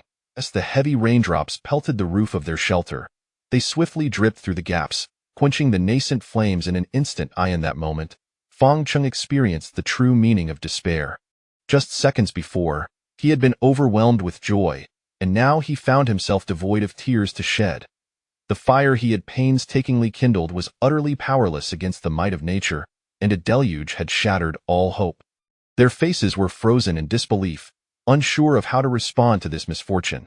Li Qingman sat dazed on the ground, while Fang Cheng, in frustration, tossed aside his tools, wishing to curse the heavens. Such is the nature of the tropics. One moment, the skies are clear and bright, and in the next, a storm can arise without warning, leaving everyone at the mercy of fate. Chapter 33. A flicker of hope and despair. The torrential rain poured down, leaving a scene of devastation in its wake. There are matters of greater urgency than venting one's fury through expletives, and that is to swiftly escort Li Qingman to a shelter from the downpour. Li Qingman is suffering from a high fever. It is imperative that she remains dry, as exposure to rain would exacerbate her condition. Left with no alternative, Fang Cheng hastily removed the canopy's roof, layering palm fronds to fashion a makeshift umbrella, and set off with Li Qingman in search of refuge from the rain. Let us go. I'll carry you, he urged. There's no need. Just leave me here. You should hurry to find a place to stay dry, she replied, her voice weak. Witnessing Fang Cheng's repeated failures plunged Li Qingman into a deep despair. She loathed the wretched weather, which seemed intent on tormenting them at the most critical juncture. What are you talking about? That is not amusing at all. Fang Cheng shot back, glancing at the frail Li Qingman. How could he possibly abandon her in this moment? He immediately apologized, then forcefully hoisted her onto his back, determined to find shelter. The deluge was relentless, cascading mercilessly. Fang Cheng momentarily struggled to recall any other places on the island that might offer adequate cover, ultimately retracing his steps back to the cave where they had previously sought refuge. Where are we going? Li Qingman asked softly, resting against his back without resistance. To safety. Close your eyes and rest. We'll be there soon, he reassured her, his pace unyielding as he sprinted towards the cave. Returning to the familiar cave brought an uncomfortable sense of déjà vu. When they had first arrived on the island, they had sheltered from a typhoon in this very spot. Back then, they had been in relatively good health, and two young souls could withstand the dampness without much difficulty. However, as their bodies rapidly depleted from lack of nourishment, their survival became increasingly precarious. With prolonged nutritional deficiency, Li Qingman's immune system faltered, ultimately culminating in a high fever. Fang Cheng soon arrived at the cave, which offered little space for even one person to stretch out fully. Li Qingman could only sit uncomfortably, the dank atmosphere intensifying her discomfort, compounded by her rain-soaked clothes clinging to her skin, hastening the drop in her body temperature. She curled up in a corner, her body trembling intermittently. Fire! Fire! Fire! This thought consumed Fang Cheng's mind in a frenzy. Fire could banish the dampness and chill, providing warmth for Li Qingman. More critically, with fire, they could boil water and cook meat, essential for her recovery. What other means of igniting a flame existed in the wilderness besides friction? He strained to recall every scrap of knowledge he had gathered about fire-making in survival situations. Suddenly, as if divinely inspired, he remembered the method of igniting fire using a lithium battery. Many survival guides had expounded upon this method in modern times. When stranded in the wild, most individuals carry a mobile phone, and when it is damaged, submerged, or out of power, the lithium battery within serves as an excellent fire starter. The beauty of this technique lies in its simplicity. Merely striking or piercing the battery would short-circuit it, igniting a flame. For a novice in fire-making, it was the most straightforward method, albeit costly and suitable for one-time use only. At this critical juncture, cost was of no consequence. Igniting a fire to save lives took precedence. Fang Cheng's phone had already sunk to the depths of the ocean during the crash, but he recalled that Li Qingman's phone was still with her. Qingman, where's your phone? He inquired urgently. Huh? Li Qingman struggled to lift her head, perplexed. Isn't it broken? What do you need the phone for? There's no time to explain. Quickly, hand me your phone. I need it to start a fire, he implored, desperation evident in his voice. Li Qingman was astonished. Could a phone really be used to ignite a fire? Yet, seeing Fang Cheng's frantic demeanor, she reluctantly began to search her satchel.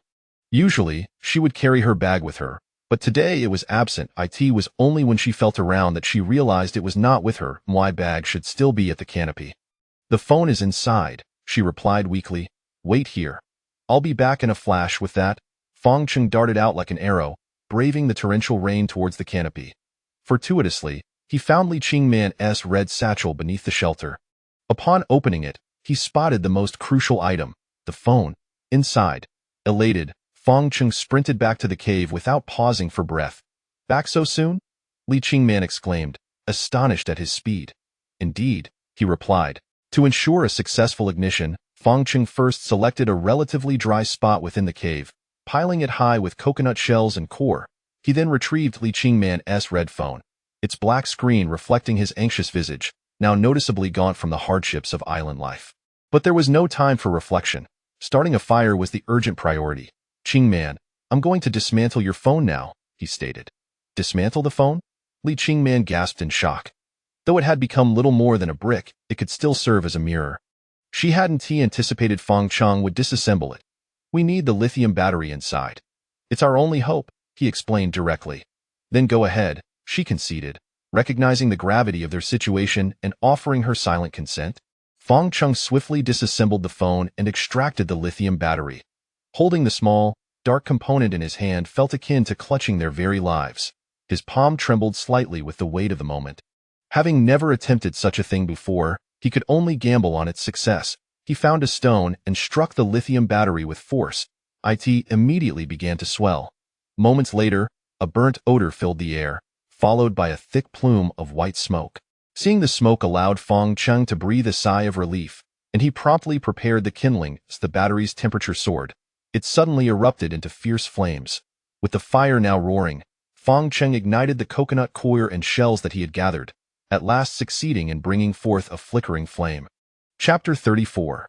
The Warm Cave. I did it. I succeeded.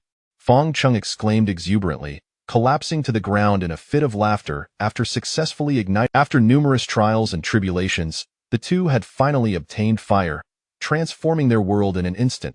In the midst of his laughter, Fong Chung unexpectedly broke into tears, a grown man weeping, which spoke volumes of the immense pressure he had endured moments before. After countless failures, he had gritted his teeth and persevered without yielding to this moment. All previous disappointment and gloom dissipated like mist. You did it. Li Qingman gently dabbed at the corners of her eyes, wiping away her tears, profoundly touched by Fong Cheng's efforts. In that instant, a bright and warm flame illuminated the once dreary cave, banishing the pervasive darkness. The small cave soon became a haven of warmth. Li Qingman, who had been shivering from the cold, felt the comfort. The two huddled closely around the fire, their damp bodies emitting wisps of steam, while Li Qingman's wet clothing gradually dried in the fire's warmth. Words were unnecessary. Their faces were etched with joy. Fong Chung instinctively reached out to feel her forehead, a casual gesture that expressed his concern and care for her. Li Qingman did not withdraw or resist, allowing him to touch her forehead. Your temperature is still quite high. You should rest in the cave while I go find a container to boil some water. Don't go just yet. Having the fire is already a great comfort. You are tired too. Take some time to rest. The coconut shells in the cave won't burn for long. I need to gather some firewood. Fong Cheng's worries were not unfounded. There were numerous coconut shells left from their previous stay in the cave.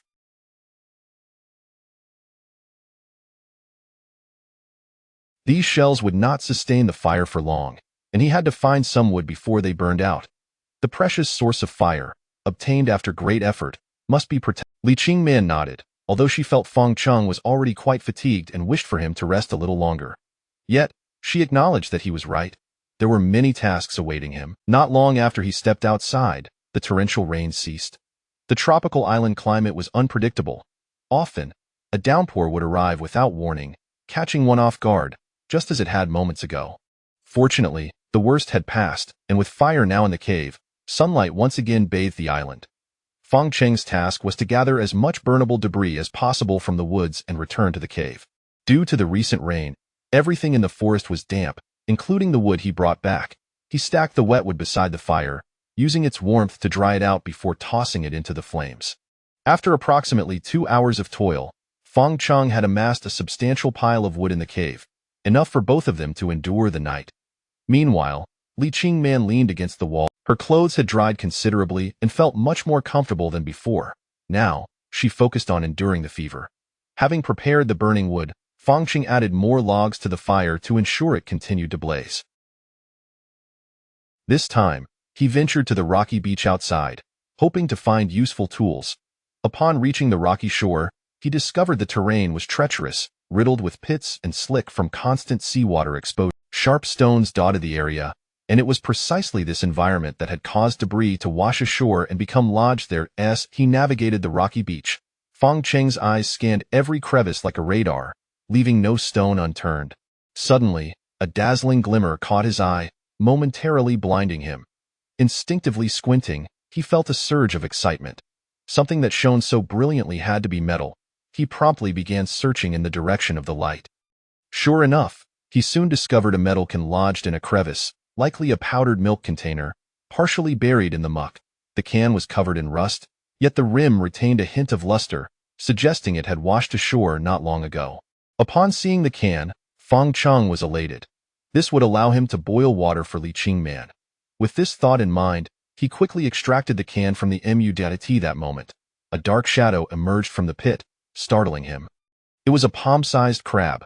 The crab's hiding place had been disturbed, and in its fright, it attempted to scurry away. However, Feng Cheng was quick to seize the opportunity, deftly pinning the crab with his foot and capturing it. Afterward, he cleaned the metal can and placed the large crab inside, resuming his search along the rocky beach. The successful catch of this crab indicated that more could be found in the area.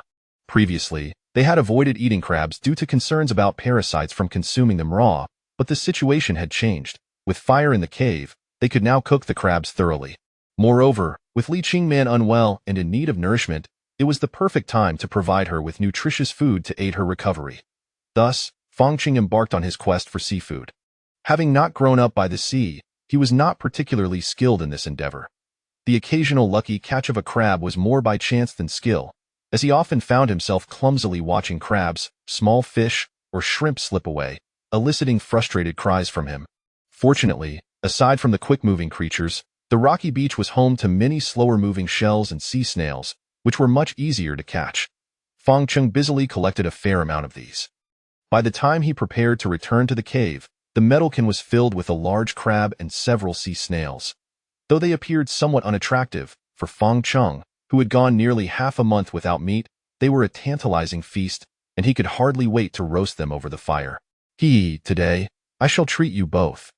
Let us have a delightful meal with Qingman. Chapter 35. Delectable crab meat. Upon returning to the cave, a warm breeze enveloped him. The once damp interior had dried considerably due to the presence of fire, transforming into a remarkably comfortable refuge. I am back, Feng Cheng announced as he rolled into the cave, only to be met with the sight of Li Qingman collapsed on the ground. This shocking scene sent a wave of panic through him, prompting him to rush forward and lift her up, feeling her forehead, which was indeed warmer than before. You. Li Qingman struggled to open her eyes, murmuring incoherently. However, Feng Cheng could not discern her words, as her elevated body temperature had already begun to impair her consciousness. If this continued without a means to reduce her fever, the situation could become dire. Qingman, please wake up. Look what I have brought back. Seeing her unresponsive state filled Feng Cheng with dread. Immediate physical cooling was essential to prevent her condition from worsening. Glancing around the small cave, he noted that the temperature was elevated due to the fire, with only the cave entrance offering a refreshing sea breeze.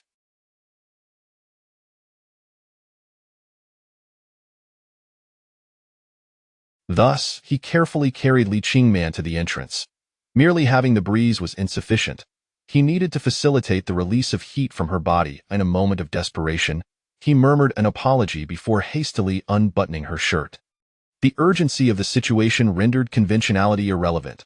His singular focus was on saving her, devoid of any other thoughts. After accomplishing this, he returned to the cave, racing against time to construct a makeshift cooking rack over the fire with the wood he had salvaged. He emptied the contents of the iron can, placed it on the rack, and poured in the rainwater he had stored in the cave, commencing the process of boiling water for Li Qingman. Once the rainwater reached a rolling boil, Feng Cheng used 2 sticks to carefully position the scalding iron can at the cave's entrance, allowing the sea breeze to cool the boiling water more rapidly. When it had cooled to a drinkable temperature, he gently propped Li Qingman up and slowly fed her. This is hot water. Drink plenty of it. As the warm liquid entered her mouth, Li Qingman immediately felt a significant alleviation of her discomfort.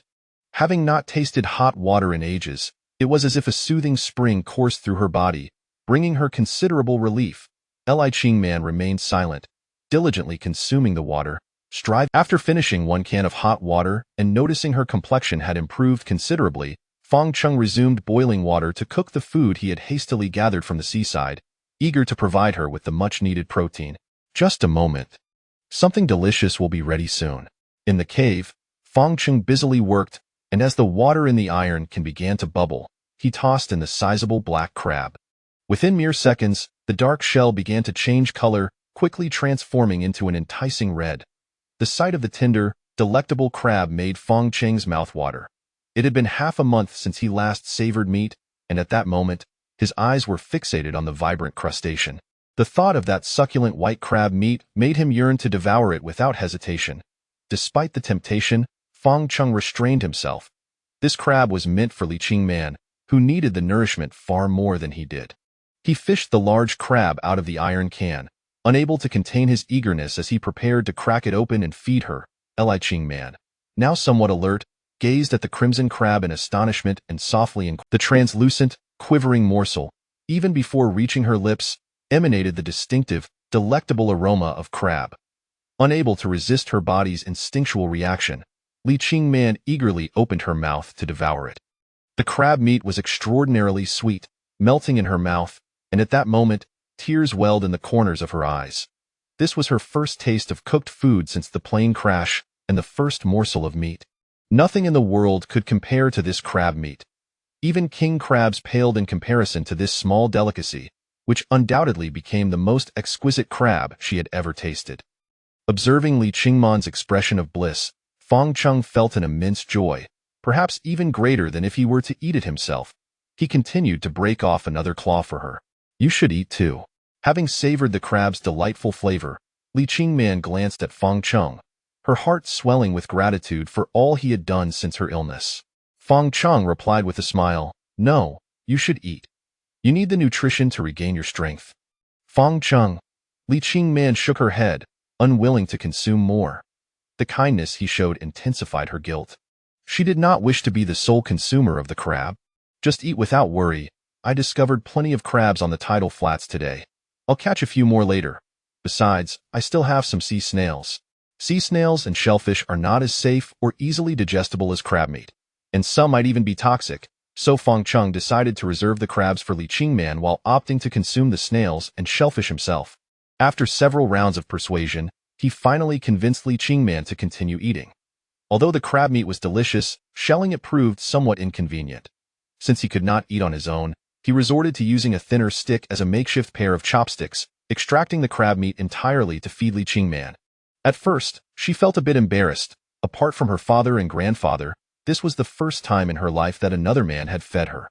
However, given the circumstances, she soon let go of her reservations and gradually accepted the situation, allowing Fang Cheng to feed her with ease. After finishing one crab, Fang Cheng collected the shells and discarded them into the fire, addressing both the issue of waste in the cave and providing fuel for the flames. Anything combustible was tossed into the fire under the current circumstances. The crab shells crackled in the flames, releasing a tantalizing aroma that filled the air, stirring an insatiable hunger within Fang Cheng. Fortunately, there were still the sea snails and shellfish he had brought back, which had been boiling long enough to be thoroughly cooked. He could safely extract and consume them. The shellfish were relatively simple. Once boiled, their shells opened automatically, allowing him to extract the sweet, tender meat, albeit in limited quantities. The sensation was delightful, but he had barely begun to savor it before swallowing it whole. The sea snails, however, posed a greater challenge. Fang Cheng had to use a rock to crack them open before retrieving the meat. The snail meat was exceptionally chewy, exquisite even without any seasoning. Compared to the seafood he had previously indulged in at bustling seafood stalls, today's meal was unquestionably the most delectable. The only downside was the scarcity of snails, leaving him wanting for more. Chapter 36. The nesting plan. As time passed slowly, darkness enveloped the outside world, while the flickering flames within the cave served as the sole beacon of light on the island, a solitary lantern amidst the vast ocean. The fire pit dispelled the endless night and chased away the pervasive chill. The glow danced upon the cave walls, casting shadows of Fang Cheng and Li Qingman. Sitting close beside Fang Cheng, the distance between them had notably diminished, indicating a significant reduction in the psychological gap that Li Qingman felt towards him. The proximity they unconsciously maintained during moments of leisure often mirrored the nature of their relationship, a phenomenon known as psychological distance. After partaking of food and water in the afternoon, Li Qingman's condition had improved considerably. Although her body still radiated heat, her mind was remarkably clear, a promising sign.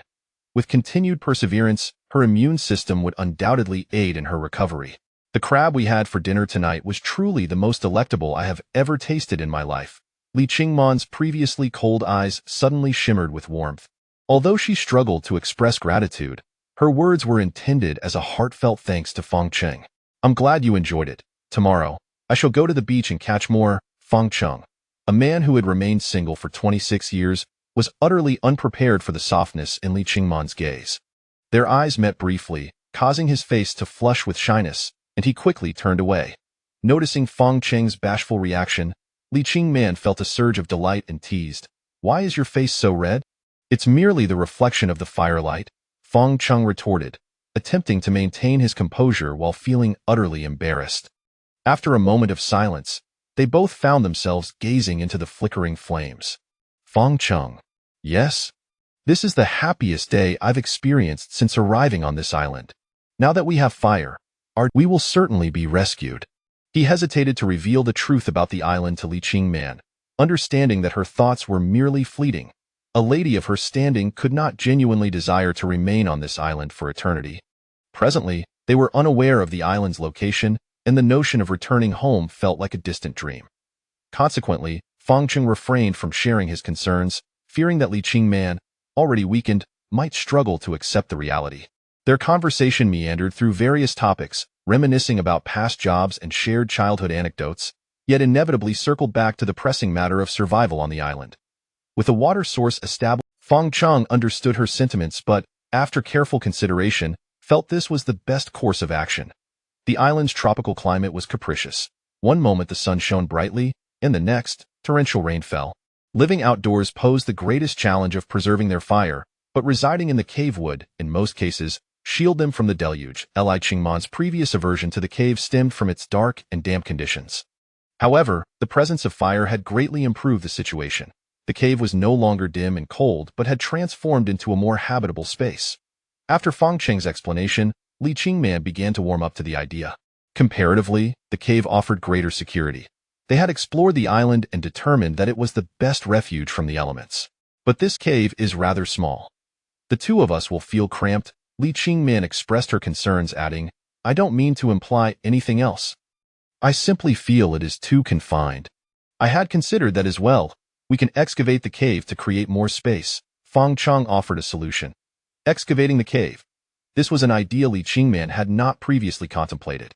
Earlier, when they were too famished to muster the energy for any exertion, the thought of digging had never crossed their minds. Now, with fire allowing them to consume cooked food, Fong Cheng's imagination expanded.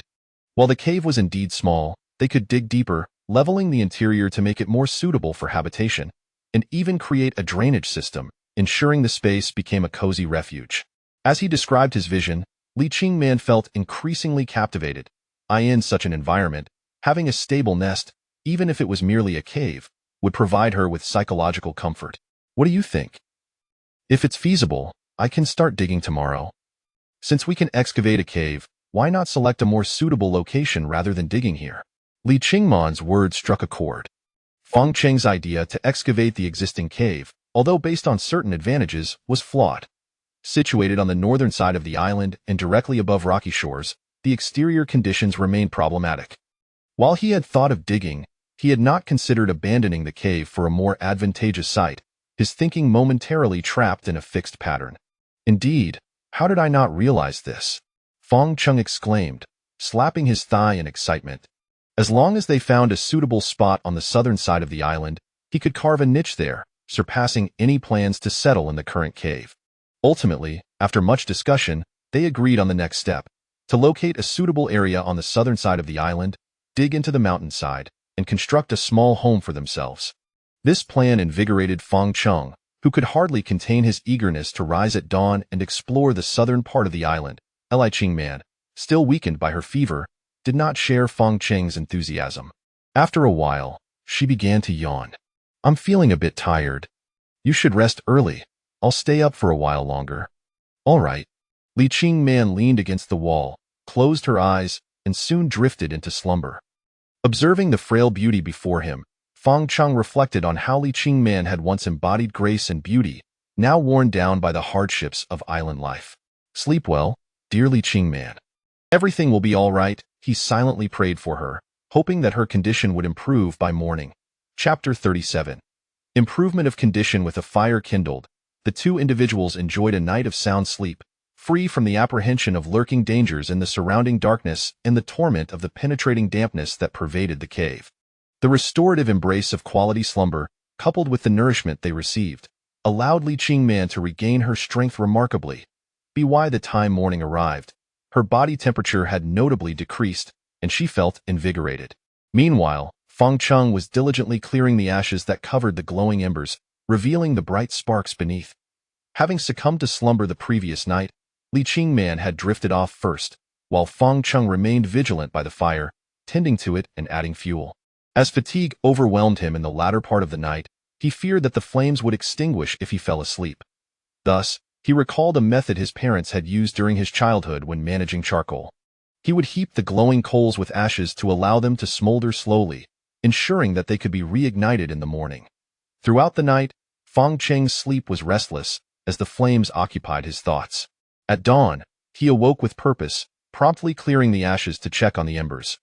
Only when he confirmed that the glowing coals still flickered did he feel a sense of relief and hastily reignite the fire with the prepared twigs and leaves. "Are you awake?"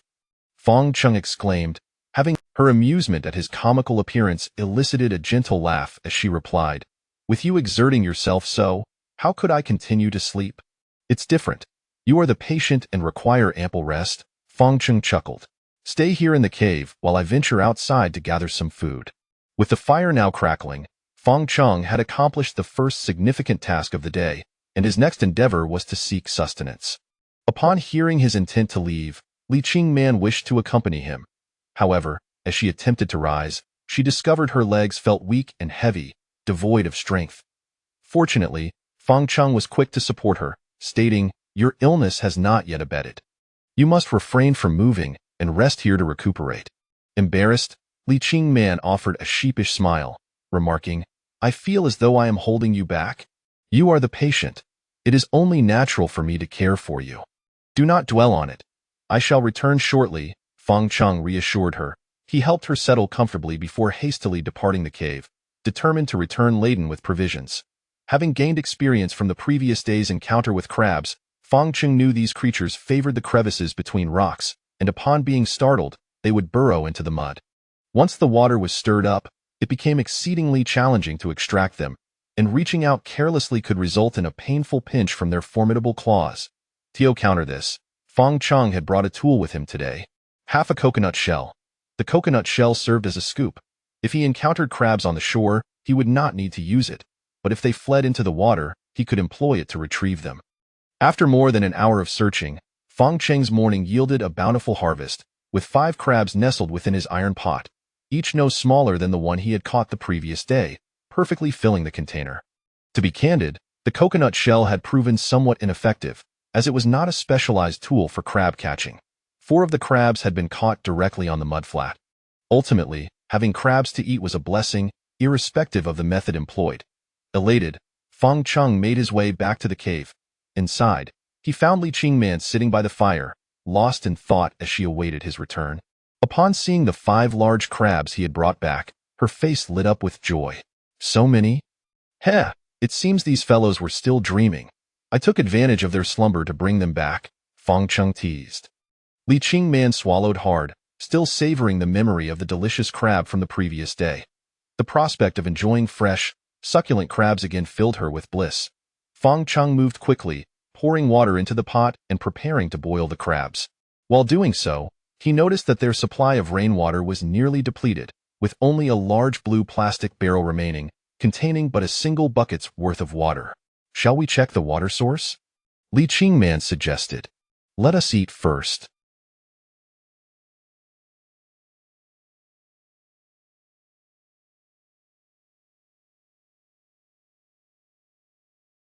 "Once we are done, I will go," Feng Cheng replied.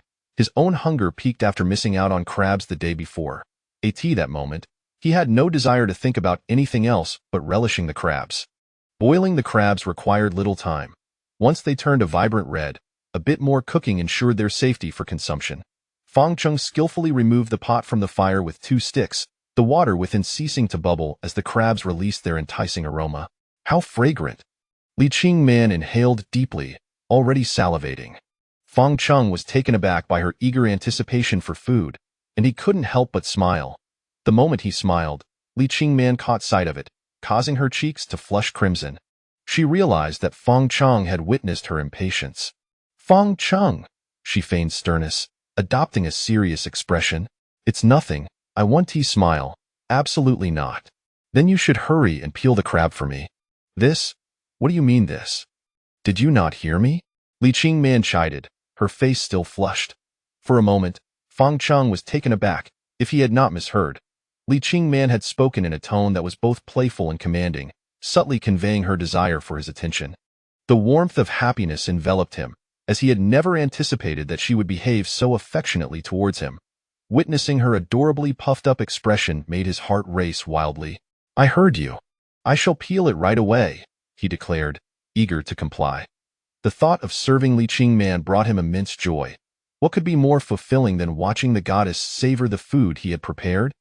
As he fumbled in his haste, Li Qingman couldn't suppress her laughter, playfully admonishing him. What's the rush? Take your time. Fang Cheng chuckled foolishly. The crab shell is a bit hot. The atmosphere during breakfast was delightful, filled with laughter as they together devoured the 5 crabs. This meal was undoubtedly the most gratifying Fang Cheng had experienced since arriving on the island. Similar to the previous day, he disposed of the crab shells into the fire, effectively managing the remnants of their meal. I plan to check the water source shortly. You should rest here in the cave, he informed her. But I want to go too, Li Qingman pouted, resembling a petulant child. Faced with her endearing display, Fang Cheng struggled to resist, yet he recognized that Li Qingman remained quite fragile and should not be exerting herself outdoors. With a heavy heart, he firmly declined. You must remain here to recuperate. I will return promptly. Li Qingman's eyes brimmed with disappointment as she reluctantly replied, Very well. Chapter 38. The assassination from behind. Fang Cheng stepped outside, his first destination being the waters. After another day had passed, he felt compelled to assess how well the freshwater collection was progressing. Upon arriving at the base of the cliff, he noted that the soil was soft and damp as a result of the previous day's torrential rain. Surrounding him were numerous, distinct animal tracks, which were rather chaotic and abundant. Fang Cheng attempted to identify these tracks. Among them, a particularly large set likely belonged to the male goat he had encountered the other day. Additionally, there were smaller tracks resembling those of goats, presumably belonging to the young kids, suggesting that the old billy goat had brought his offspring to drink water here. In addition to the goat tracks, there were many other prints that Fang Cheng could not recognize, leaving him uncertain about the species responsible. However, the variety of tracks indicated a rich biodiversity on the island, painting it as a vibrant and thriving environment. This was indeed a positive sign. If so many animals could survive on this island, it seemed plausible that Fang Cheng and Li Qingman might also sustain themselves here in the long run. After inspecting the perimeter of the fence, Fang Cheng discovered a wooden post that had been broken. It was clear that only the large billy goat could have caused such damage among the tracks near the water source. What a brute! Fang Cheng muttered, realizing that the post was nearly as thick as a human arm, and the strength required to break it was formidable. Reflecting on his earlier confrontation with the billy goat, he felt fortunate that it had not charged at him. Otherwise, he would have had to protect Li Qingman while contending with the aggressive goat, a daunting task indeed. To prevent further damage to the fence, Fang Cheng ventured into the nearby woods to procure a thicker wooden stick, which he then used to replace the broken post. With the fence repaired, he still felt uneasy, fearing that the billy goat might return to wreak havoc. Consequently, he gathered several stones to pile at the base of the fence, finally feeling a sense of security. The fresh water on the island was limited, and in order to ensure that he and Li Qingman had sufficient drinking water, Fang Cheng had no choice. As for the animals, even if they did not drink, they could survive on grass and leaves. Furthermore, in Fang Cheng's eyes, these animals had now become a potential source of sustenance. He refrained from hunting them for now, as he lacked the means to do so, but when the time came, he was determined to savor the taste of that billy goat. The mere thought of the goat conjured an image of a roasted whole lamb, causing his mouth to water uncontrollably. He could not deny that the crabs he had consumed yesterday and today had awakened the carnivorous instincts that had been suppressed within him. Previously, he had grown accustomed to a monotonous diet of coconuts, but now that he had tasted meat, the yearning for it was overwhelming. I can't think about this, he exclaimed, shaking his head. At that moment, he had no feasible means of capturing the goats, and more importantly, he had to tend to the ailing Li Qingman. Just as he was about to leave the water source with 2 bottles in hand, a sudden shadow catapulted towards him from behind a large tree, moving with the speed of a bolt of black lightning. The suddenness of the event left Fang Cheng unable to discern what was coming at him. His instincts kicked in, prompting him to dodge to the side. Unfortunately, he lost his footing, tripping over a vine on the ground and falling heavily. With a thud, Fang Cheng landed hard, and before he could even cry out in pain, the shadow that had attacked him landed as well. He quickly realized that the assailant was a long black snake, its triangular head unmistakably marking it as a venomous creature. Its chilling gaze fixed upon him, the snake flicked its forked tongue in and out, hissing ominously. The sound sent shivers down Fang Cheng's spine as he scrambled to his feet, slowly retreating. What a predicament it was to encounter such a snake on a deserted island. Fang Cheng had never entertained the notion of bravely confronting it. After all, a single bite could spell his doom. In that harrowing moment, he resolved to run.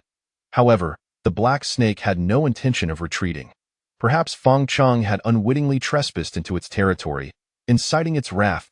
As the island's cold-blooded predator, it was determined to teach him a bloody lesson. With a hiss, the snake coiled and lunged at Fang Cheng like an arrow.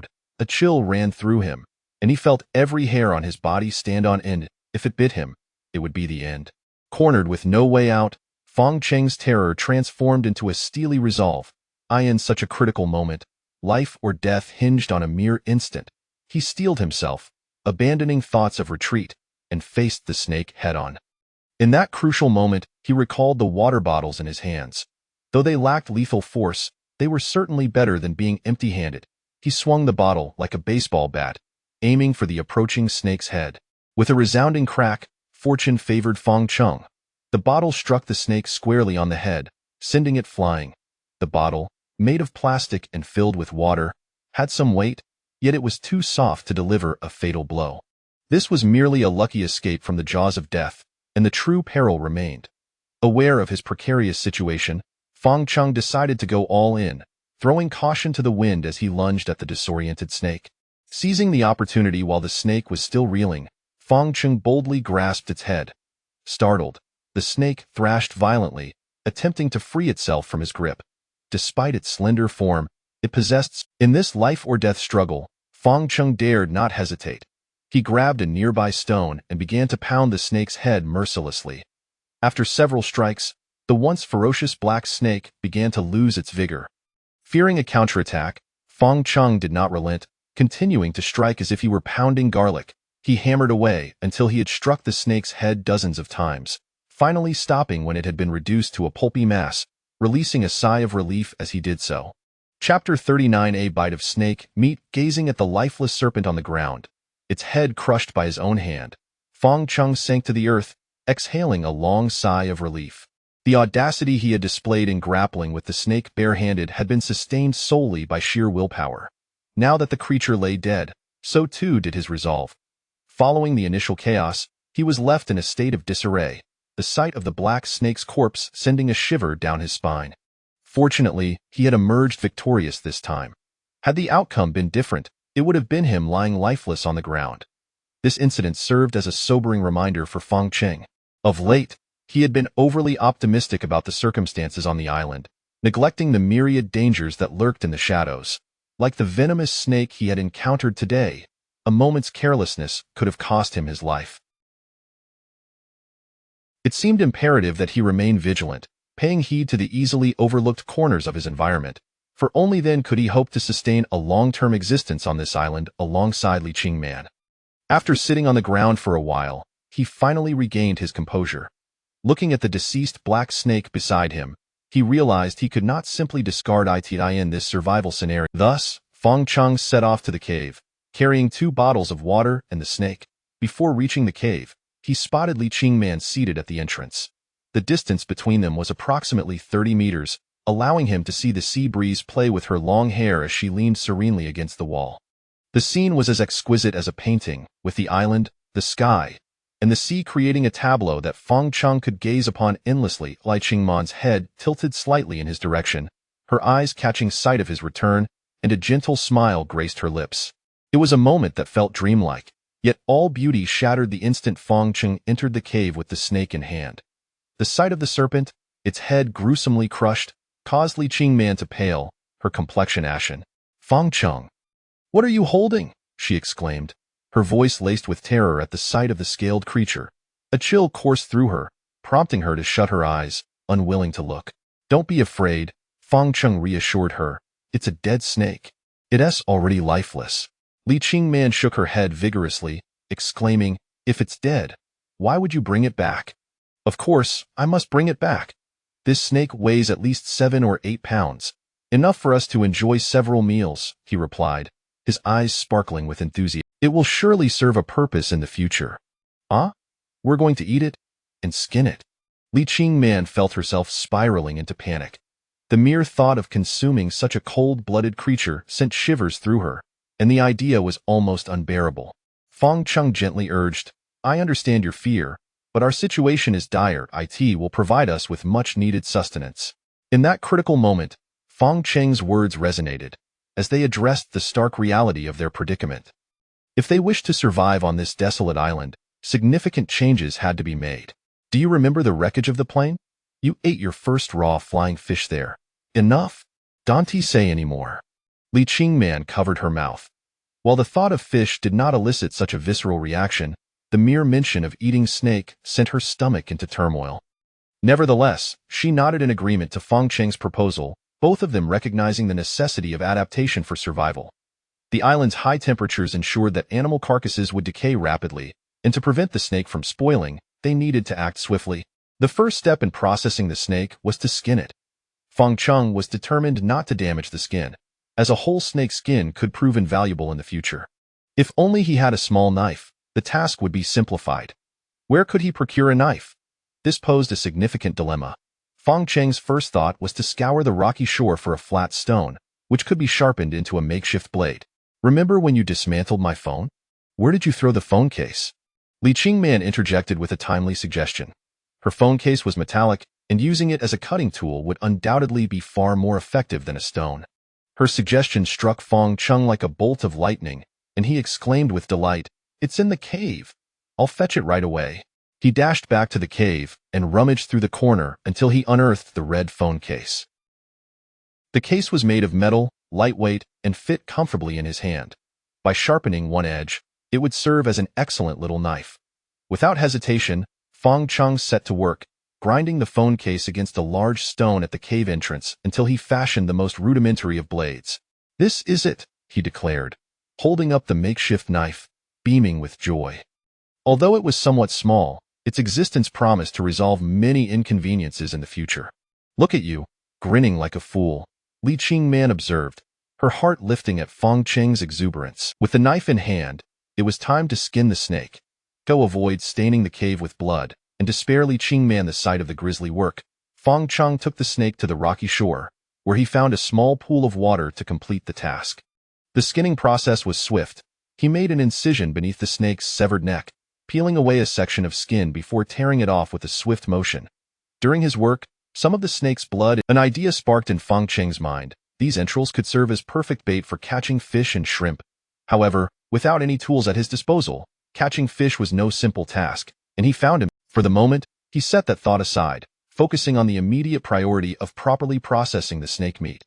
Once Feng Cheng cleaned out the snake, he returned to the cave, holding the tender flesh. Upon seeing the skinned snake, Li Qingman frowned, instinctively turning her head away. Feng Cheng chuckled softly, saying nothing as he approached the fire pit within the cave. He found a long stick, coiled the snake around it, and began to roast it over the flames. Before long, the enticing aroma of grilled meat wafted through the cave, the snake transforming into a golden brown delight, sizzling and glistening with oil. One glance was enough to make anyone's mouth water. Come have a taste, Feng Cheng called out. You go ahead. I'm not very hungry, she replied, seated at the cave entrance, inhaling the mouth-watering scent. A battle raged within her.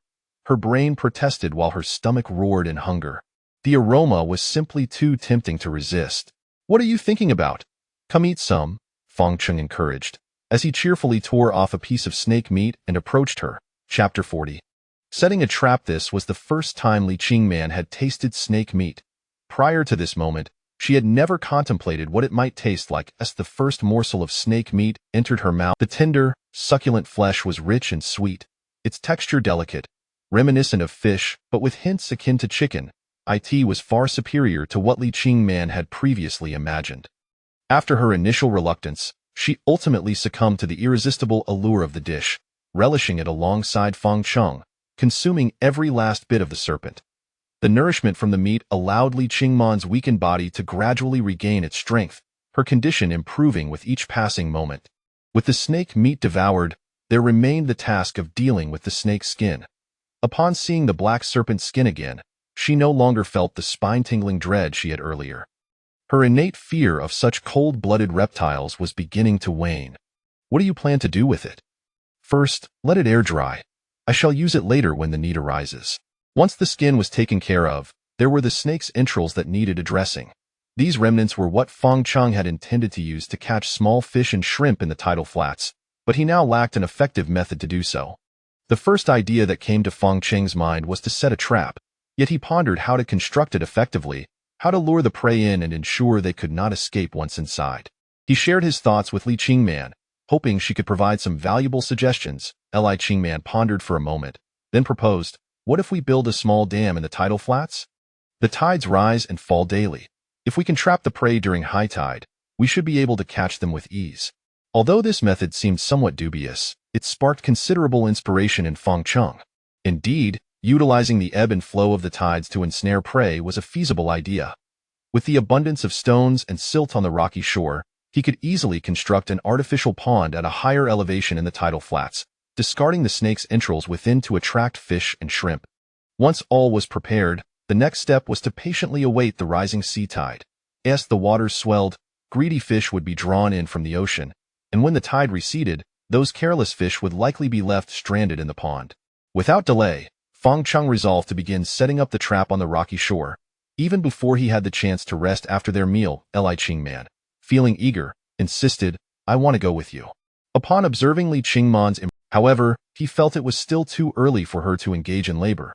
She was still in the recovery phase, and it would be best for her to rest in the cave. "My fever has subsided." Li Qingman seemed anxious, fearing Fang Cheng would deny her request. "I know, but you are still quite weak. You have only just recovered from your fever. The sun is harsh outside, and the sea breeze is strong. It is not wise for you to go out just yet."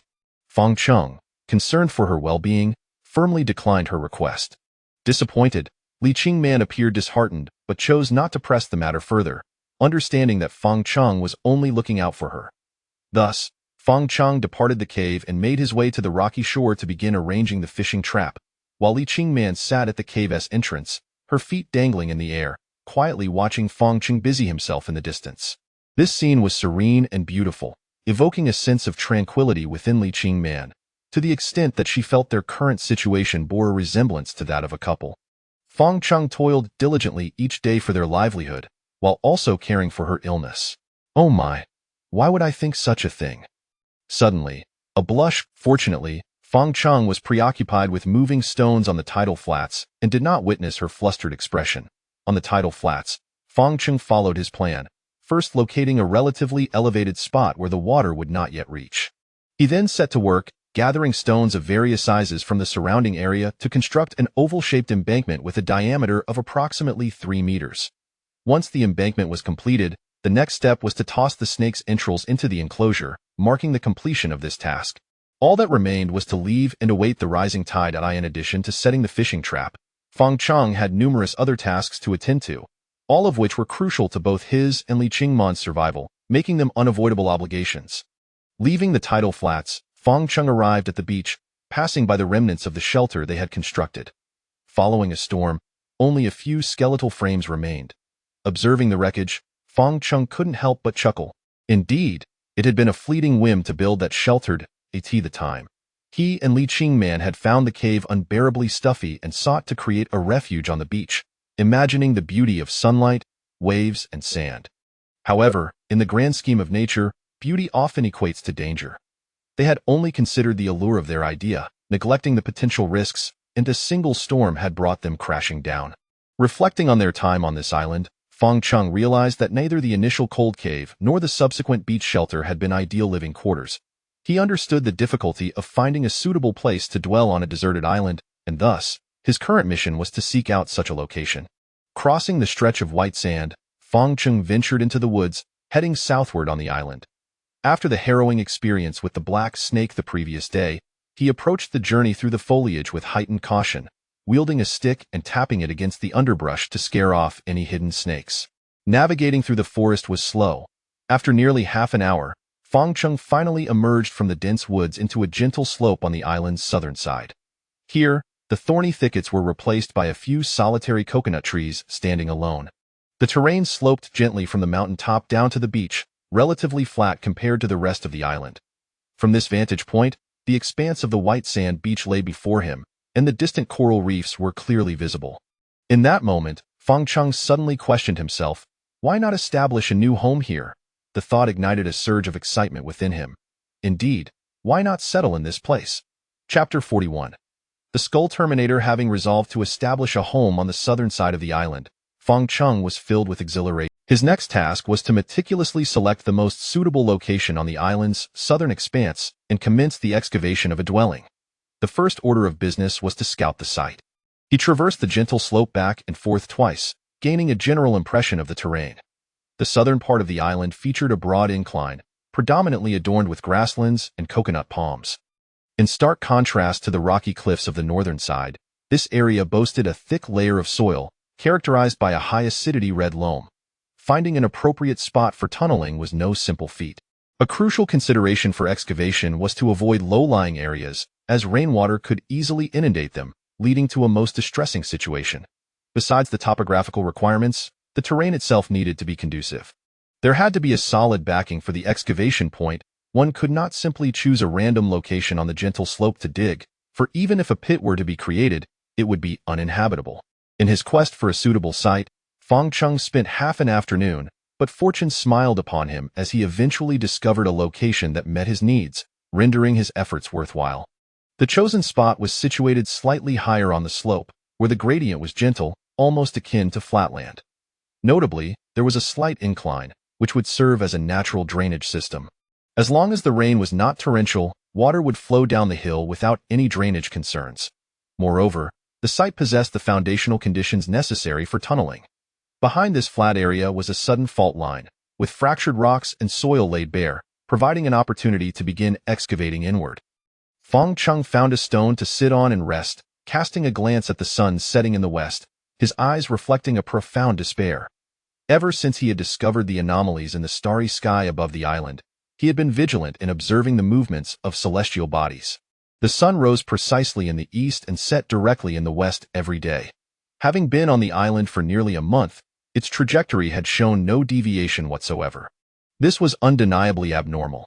Even if the island were situated on the equator, the sun's path would still shift between the tropics. It was simply impossible for it to rise and set due east and west without variation every single. Fang Chung understood that the small island he shared with Li Qingman was shrouded in mystery, perhaps concealing many unknown secrets. However, he had no leisure to explore such enigmas. His sole focus was on survival. After resting for a while, the sun dipped further toward the horizon, and as dusk approached, Fang Chung needed to hurry to the tidal flats to check on the traps, postponing the excavation until the next day. The descent from the hillside to the beach was a simple matter. A brisk run down the gentle slope would take just a few minutes as he bounded down, occasionally letting out a jubilant whoop. His sun-kissed skin gave him the appearance of a wild man. Crossing the soft, fine white sand, he arrived at the muddy tidal flats just as the tide had receded. Eagerly, he made his way to the dam he had constructed, curious to see what greedy creatures had been ensnared within. Upon witnessing the scene at the dam, Fang Chung could not suppress his laughter. He had not anticipated that the dam would actually catch something. Within the confines of the dam, a black eel, measuring over a meter in length, was swimming about. Its serpentine form startled him momentarily, leading him to wonder if he had inadvertently disturbed a snake's nest. However, upon closer inspection, he realized it was merely an eel, which brought him some relief. The eel was quite sizable, as thick as Fang Ching's arm. Seeing that there was no means of escape within the dam, the eel seemed to grow agitated, thrashing about in the water. Well, since you're here, you might as well make yourself comfortable. Catching an eel was no trivial task. Its mouth was lined with hundreds of backward-facing teeth, each razor-sharp, and once it latched onto prey, it would thrash violently, tearing away flesh. Faced with such a perilous adversary, Fang Chung adhered to the principle of employing tools rather than bare hands. He seized a stone and unleashed a barrage of boulder bombs upon the eel. Despite its nimble maneuvers, desperately evading the projectiles, the confined space offered little room for escape. Ultimately, when a massive stone struck the water, the terrified eel was rendered momentarily dazed, floating disoriented on the surface. Quick as lightning, Fong Chung lunged to seize the eel, pressing it firmly against the stone, much like he had done with the black snake, and with a few decisive strikes, he crushed its head, ensuring it was thoroughly incapacitated. Returning to the cave with the slippery eel in hand, he found Li Qingman seated by the fire, weaving palm fronds. "I'm back," he announced cheerfully, tossing the eel onto the ground before settling beside her.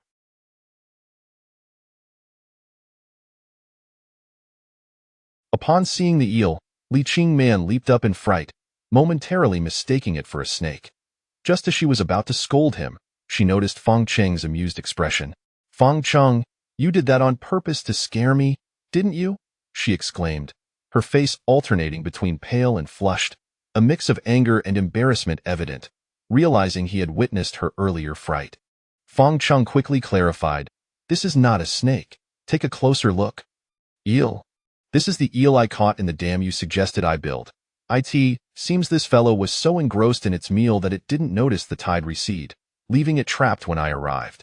Hearing Fong Cheng's humorous explanation, Li Qingman could not help but transition from anger to amusement, breaking into a gentle laugh. "Fong Cheng, I've noticed you've changed over the past few days. Is that so?" "In what way?" Li Qingman replied, "You've become more talkative, and you often share amusing stories." Fong Cheng offered a wry smile. "There's a saying that goes, one cannot change their environment, but one can alter their mindset. If we're to survive on this deserted island, we must find joy amidst the hardships." Suddenly, Li Qingman gazed at Fong Cheng with a glimmer in her eyes and softly remarked, "With you by my side, perhaps it isn't so bleak after all." Under her earnest gaze and the almost confessional tone of her words, Fong Cheng felt his cheeks flush crimson, akin to a ripe fruit, as he hastily lowered his gaze, unable to meet her eyes. Chapter 42. The intensification of relationships. Much like the ill-fated snake, this eel too was destined to meet its end over the flames. Due to the scarcity of freshwater resources, grilling emerged as the most water-efficient method of food preparation, allowing for immediate consumption without any waste. In terms of flavor, the eel paled in comparison to the snake they had dined on the previous day. Firstly, the skin of the eel was excessively slimy, perpetually coated in a viscous substance that proved impossible to cleanse entirely. Even when grilled, the skin retained an unappealing stickiness. As for the taste, it bore a strong, earthy odor that could easily deter those unaccustomed to it. While they had devoured the snake with eager bites, their approach to the eel was decidedly more measured. "Do you enjoy eating eel?" Fong Cheng inquired casually. "It's passable, but not particularly to my liking," Li Qingman replied. Fong Cheng jested. "It seems we've become spoiled by the delightful fare we've been indulging in these past few days." Li Qingman chuckled in response. "Well, that's entirely your doing." Seeing Li Qingman's complexion improve significantly, over the past few days, her illness had caused him considerable distress, as there was nothing on the island to remedy her condition, and their only hope rested on her own immune system's ability to heal.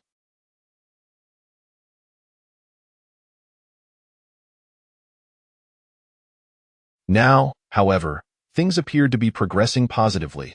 Li Qingman's health was steadily returning, and he believed she would soon be back to her former self. After dinner, the night had fallen, enveloping the two of them sat around the fire, initiating their evening ritual of conversation. With the monotony of life after sunset, chatting together had become their sole means of passing the time. "I saw you weaving palm fronds when I returned just now," Fong Cheng remarked. "Weren't you outside?" "I found it rather dull, so I brought back some palm leaves to weave," Li Qingman replied softly. Fong Cheng's tone held a hint of reproach as he said, "Did we not agree that you should refrain from moving around too much while your body is still weak?" "The island harbors many unpredictable dangers. What if?" Li Qingman playfully stuck out her tongue and defended herself. "You said what if? I simply felt that staying in the cave all day was making my joints rust, so I wanted to stretch my legs a bit. I didn't wander far.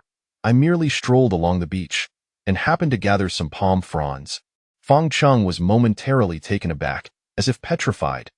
Good heaven! In his memory, she had always worn a cold demeanor that could send shivers down anyone's spine, particularly with her icy gaze that commanded distance. Recalling past encounters at the office, where she had mercilessly— Could this be true? Are you really Li Qingman? Fong Cheng stammered, instinctively reaching to pinch her cheek. In an instant, the playful demeanor she had just displayed vanished, reverting to the haughty superior he was accustomed. With a frosty reprimand, she snapped, Fong Cheng, what are you doing? Caught off guard by her piercing glare, Fong Cheng felt as though he had been electrocuted. His hand had yet to touch her cheek before he hastily withdrew it. What were you trying to do just now? Li Qingman pressed, her tone assertive.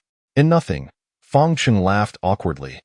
Seeing him so easily subdued, Li Qingman felt a surge of triumph, but she had no intention of letting him off the hook just yet. What did you mean by your earlier question?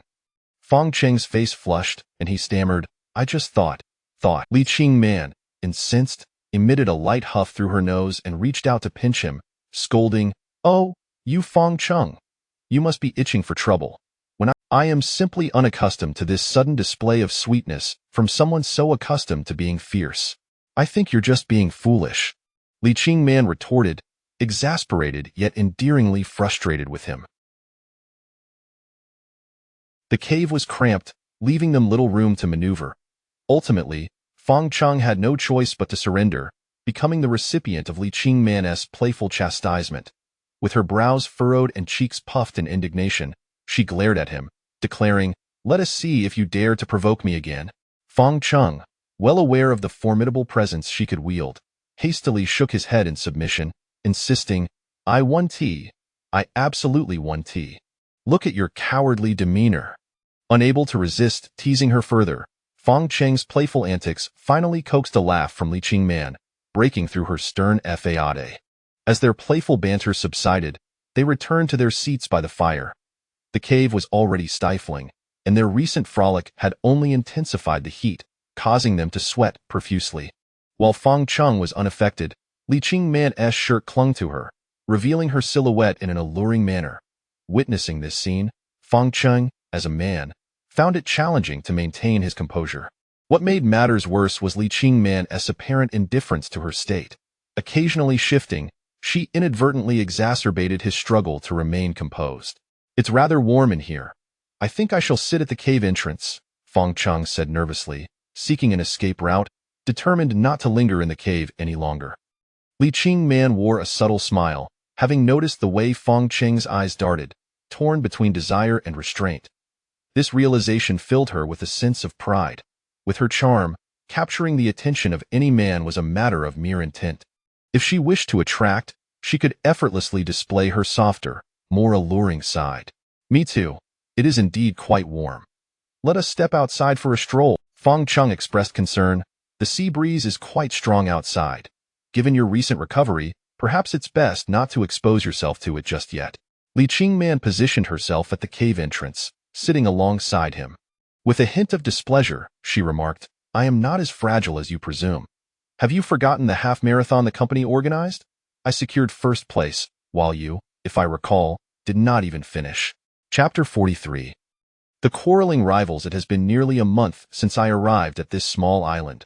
Were it not for Fong Cheng's daily diligence in etching the character onto the stone walls of the cave, I might have lost track of the passage of time altogether. To this day, Fong Cheng distinctly recalls that the fateful day of the plane crash was August 22 ND. While the markings on the wall may not perfectly align with reality, they provide a rough estimate indicating that it is now October. Logically, one would expect the climate to have turned cooler by October. However, being situated in the tropics, this island is devoid of autumn and winter, and the heat remains stifling. It is precisely due to the island's tropical location that there is such an abundance of resources, allowing both Fong Cheng and Li Qingman to sustain themselves. At the entrance of the cave, Li Qingman sits upon a stone, surrounded by a collection of palm fronds, her head bowed in focused concentration as she weaves a palm mat. Not far off, on the muddy shore, Fong Cheng returns from foraging, a battered plastic bucket in hand, filled with the ingredients for their breakfast. This bucket was discovered yesterday while the two were strolling along the beach. A curious red object caught their eye. Upon closer inspection, it turned out to be a broken water bucket. This discovery delighted Fong Cheng immensely. Despite a rupture in one part, the bucket was still capable of holding water and storing items, proving to be an invaluable tool for the pair. Curiously, this isolated island, adrift in the vast ocean with no discernible location, is frequently littered with various forms of human debris washed ashore. However, Fong Chung has little time to ponder such mysteries. Survival is the only thought occupying his mind. After rinsing the red plastic bucket in the sea, he eagerly carries it back to the cave. How is the haul? Fong Chung smirks, presenting the bucket before her eyes, revealing two pitiful little crabs. Is this all there is? Today was peculiar. It seems as if these creatures vanished into thin. Li Qingman teases, at least we have something to eat. Perhaps they've been frightened away by your presence. Fong Chung feigns an exaggerated grimace, asking, am I truly that fierce? Li Qingman retorts with a roll of her eyes. Chuckling, Fong Chung ventures into the cave, skillfully tossing the crabs into the ashes to coat them in a layer of soot before placing them by the fire, utilizing its warmth to cook them. Though small, the crabs quickly become tender and fragrant. Fong Chung emerges from the cave, taking a seat beside Li Qingman, sharing one of the crabs with her. Together, they expertly crack open the shells, savoring the rich crab roe and leaving not a morsel of meat behind. How is your health? Do you feel any better? I've been well for quite some time. It was you who insisted I remain in the cave, Li Qingman replies with a hint of reproach. Fong Chung responds, I only worried for your safety. The island is fraught with dangers, and the cave offers a more secure refuge. Regardless, you certainly have your reasons. Fong Chung is momentarily rendered speechless, realizing that his intentions to protect her from danger have inadvertently caused her displeasure. Truly, the complexities of a woman's feelings are beyond his comprehension, prompting him to remain silent. In truth, Li Qingman merely enjoys playfully bantering with him. If she truly wished to leave the cave, Fong Chung could hardly confine her against her will. While she intended to engage in light-hearted teasing, Fong Chung's obliviousness turned him into an unwitting mute. They sit in silence at the cave's entrance, the gentle sea breeze whispering past their ears. Fong Chung senses an awkwardness in the atmosphere and feels compelled to uplift their spirits as a man, yet struggles to find the right topic. His gaze wanders until it lands on the item Li Qingman is weaving, prompting him to shower her with compliments. Qingman, I never imagined you possessed such a talent for weaving. He smiles broadly, lowering his demeanor. Is it really that remarkable? Li Qingman crosses her arms, rolling her eyes. Indeed. If you were to place this task in my hands, I would surely fail miserably. Li Qingman lets out a light scoff, retorting, that only proves your ineptitude. True. I am rather dim-witted. I aim to express my concern for you. Yet here I am, inadvertently irritating you. Fong Chung claims innocently. Who's angry with you? I'm merely frustrated with never mind. Li Qingman gazes at Fong Chung's cheerful expression, finding it hard to remain upset, and nearly breaks into laughter instead. Recognizing her softening demeanor, Fong Chung seizes the opportunity. What exactly are you crafting? Li Qingman brings her handiwork closer, asking, can't you tell? Not in the slightest, he admits, shaking his head. I intend to weave a mat, she explains. Having spent so long on this island, we have always slept on the ground. I wish to create a palm mat so that we need not endure the discomfort of the earth beneath us any longer. Upon hearing her words, Fong Chung inspects the creation anew, and indeed, it resembles a mat. He is momentarily taken aback, astonished that this young lady of privilege would engage in such labor. Why are you staring at me like that? Li Qingman asks, slightly annoyed. You are truly impressive. You possess such skills, even capable of weaving a mat, Fong Chung exclaims, showering her with praise. I've merely been idle in the cave due to my illness, with nowhere else to go, so I thought I might contribute in some way, Li Qingman explains, her gaze fixed on him. During her illness, the burden of caring for both of them fell heavily upon Fong Chung, a testament to the pressures he faced alone on this desolate island. Thus, while Li Qingman feels a deep sense of gratitude, she is also plagued by guilt. Had she not fallen ill, Fong Chung wouldn't have had to shoulder such a burden. She seeks to lend a hand in whatever manner she can, hoping to alleviate his struggles. This is my first attempt at weaving, so it may not be perfect, she admits, a hint of shyness in her voice. It's wonderful. With this mat, we shall no longer have to sleep on the ground. Fong Chung beams, his smile wide. Though she recognizes that Fong Cheng's compliments are intended to please her, Li Qingman takes comfort in his acknowledgement, feeling a sense of joy knowing her efforts are not in vain. Chapter 44. Life on the island. From the moment Li Qingman fell ill until her recovery, a span of 7 days passed. This incident significantly deepened the bond between Li Qingman and Fang Cheng. In their interactions, Fang Cheng no longer exhibited the previous awkwardness and tension. Instead, his demeanor became more natural. Deep within, he no longer regarded Li Qingman as the aloof superior she once was.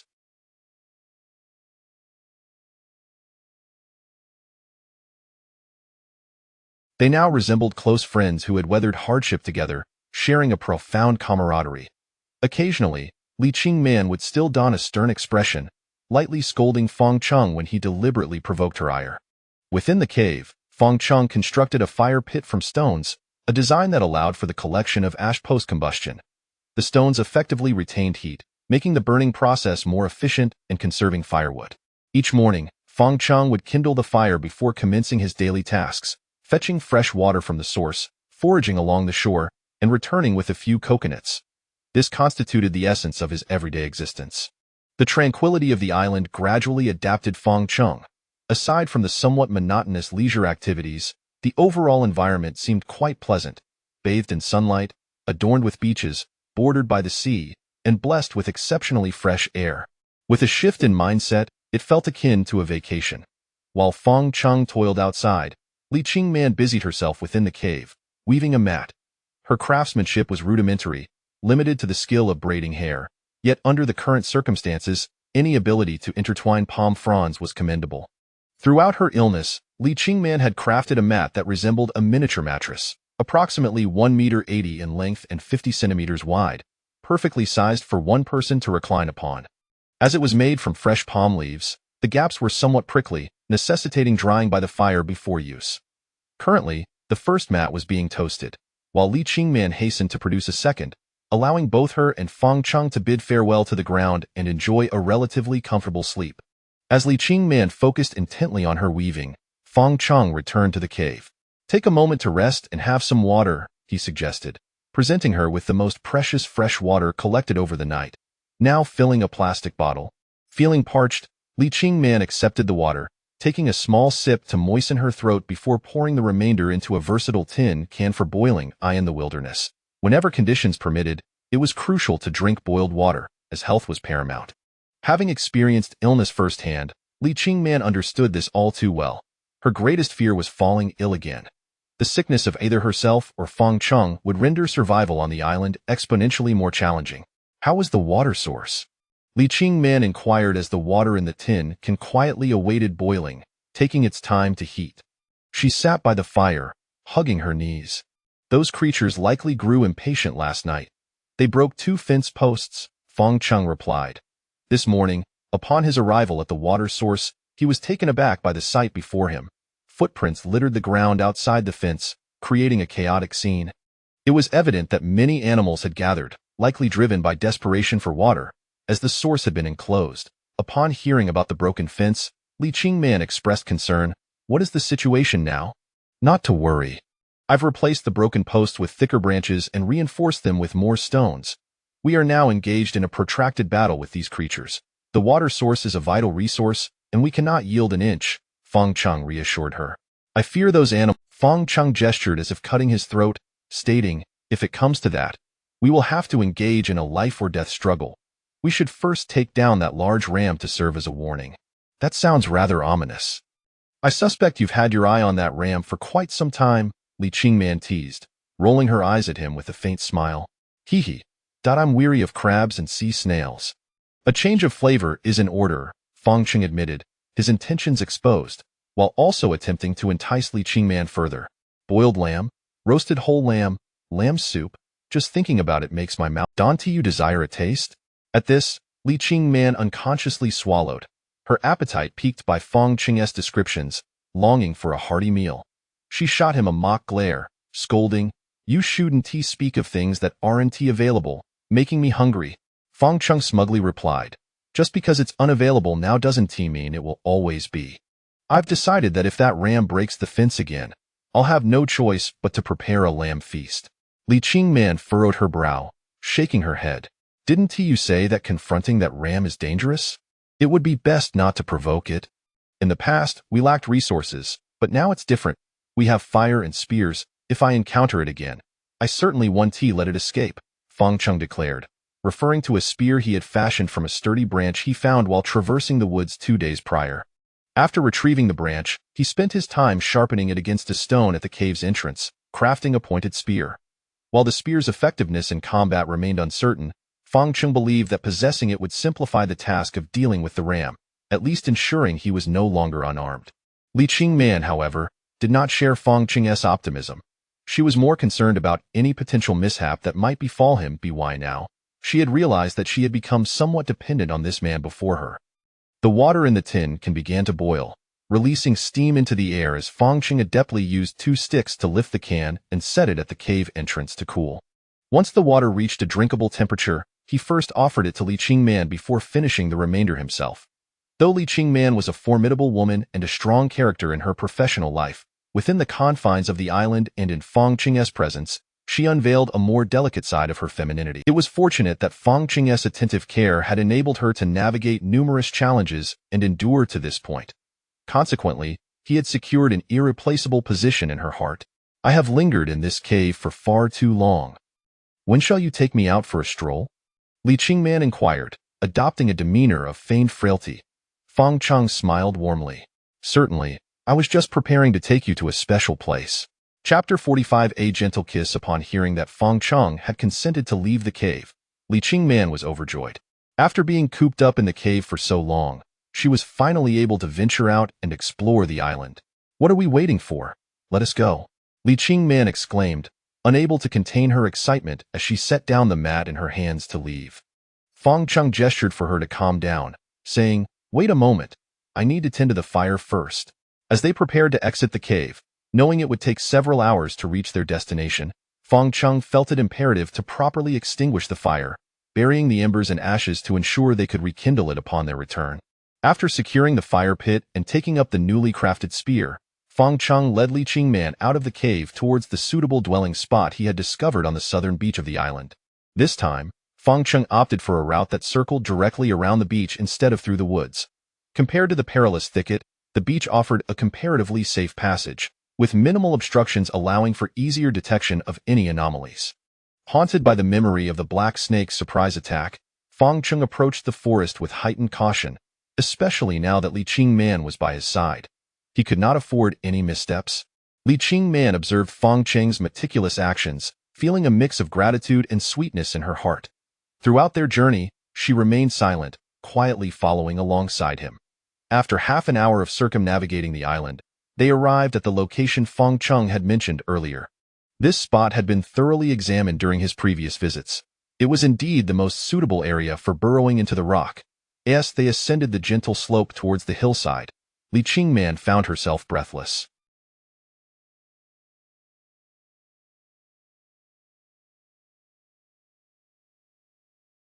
Her recent illness combined with the exertion proved challenging. "Are you all right? Would you like to take a sip of water?" Fang Cheng inquired, having anticipated such a situation and brought a bottle of water when leaving the cave.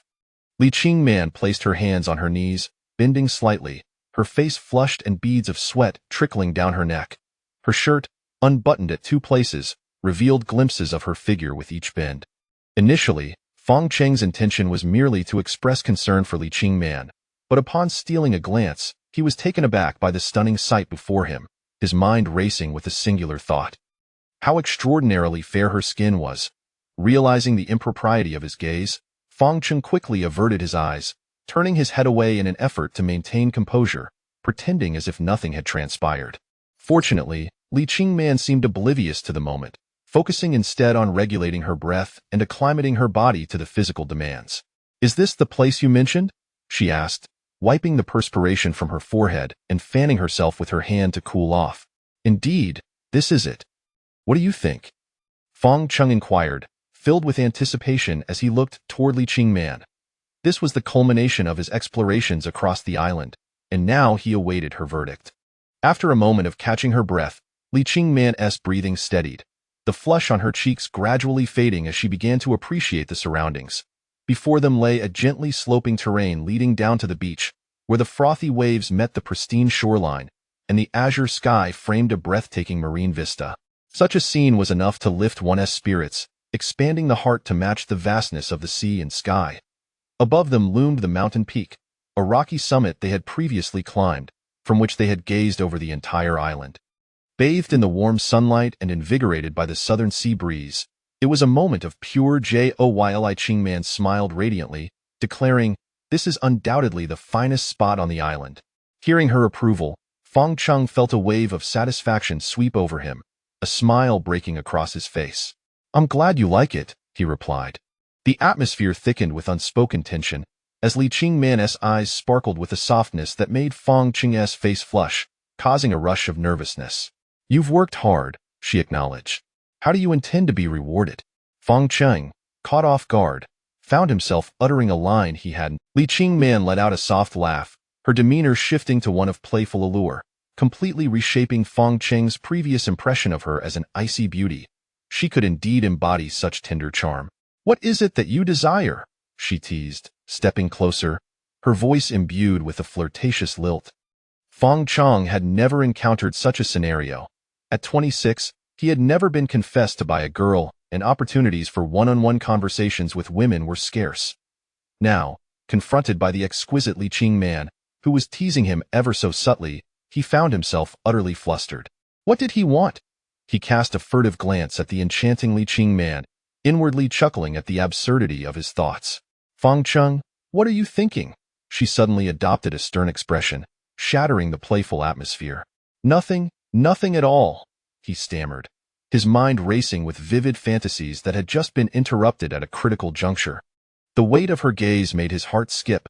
Surely, she couldn't have detected the mischievous thoughts that had crossed his mind. Just then, as he wrestled with his inner turmoil, he felt a gentle brush against his left cheek.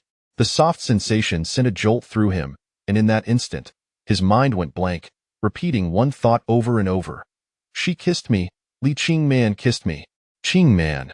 Feng Cheng exclaimed in sheer delight. "If you dare to entertain such thoughts again, I won't let you off easily." Li Qingman's expression was one of bashful mischief, strikingly different from her earlier seduction. In truth, this was her genuine self. The earlier teasing had merely been an attempt to see Feng Cheng flustered and at a loss.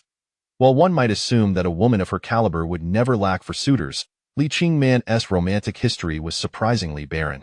Despite the numerous affluent young men, corporate executives, celebrity athletes, and political figures vying for her attention, they all blended into a single indistinct mass in her eyes, easily dismissed without. Chapter 46. Embrace the present. Happiness arrived so unexpectedly that Feng Cheng was caught unprepared when he received Li Qingman's affectionate gesture, nearly causing him to faint from excitement. The goddess-like figure had initiated a kiss, leaving Feng Cheng dancing in place with unrestrained joy, holding a long spear, resembling an indigenous inhabitant of the island. Yet, it was somewhat regrettable that the kiss was so abrupt, a fleeting moment that vanished before he could fully savor its beauty. Li Qingman was amused by Feng Cheng's exuberance and, with a hand covering her mouth, said, "All right, enough with the jumping around. Let us discuss your plans moving forward." Feng Cheng quickly composed himself, adopting a serious demeanor, though internally he was elated, striving to suppress any display of overwhelming pride. "The most stable living environment on that way, we would face the sea, basking in the warmth of spring." Li Qingman's face radiated happiness. After more than a month on the island, both had gradually begun to forget the circumstances of their rescue. For Feng Cheng, it was clear that this island, shrouded in mystery and with an indeterminate location, would not see any rescue coming. Li Qingman, unaware of this, found her mindset shifting with each passing day. It seemed as though everyone might have forgotten about them. Feng Cheng. "Yes? If we can never return." "That won't happen. We will return." Feng Cheng shook his head resolutely. In moments of crisis, she had not wept, nor had she shed tears when ill, yet at this moment, her emotions overwhelmed her, and she could no longer contain her sorrow. Indeed, if they could not return. While it sounded effortless to state, truly accepting such a fate required immense courage. Even someone as resilient as Li Qingman felt a twinge of sadness. At that moment, Feng Cheng felt somewhat helpless, uncertain of what to say or do. All he knew was that seeing Li Qingman's tear-streaked face pained him deeply. In the past, he might have merely cast her a His words, akin to a confession, flowed into her heart like a refreshing spring, moving her to tears that fell like a broken string of pearls. Watching Li Qingman cry in his arms, Fang Qing's heart ached.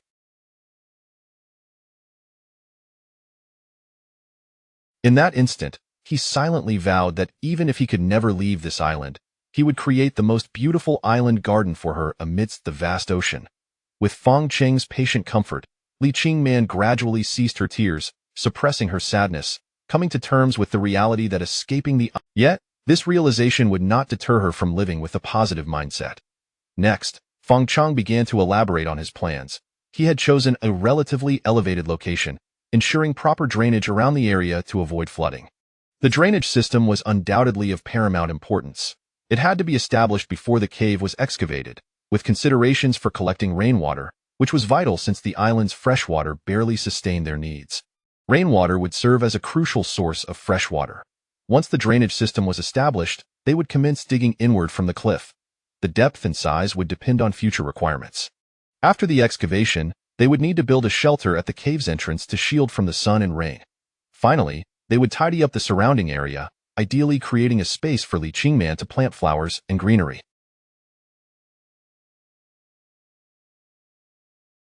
As he spoke of his vision, Fang Qing was filled with excitement, as if the world around him had transformed into his imagined paradise.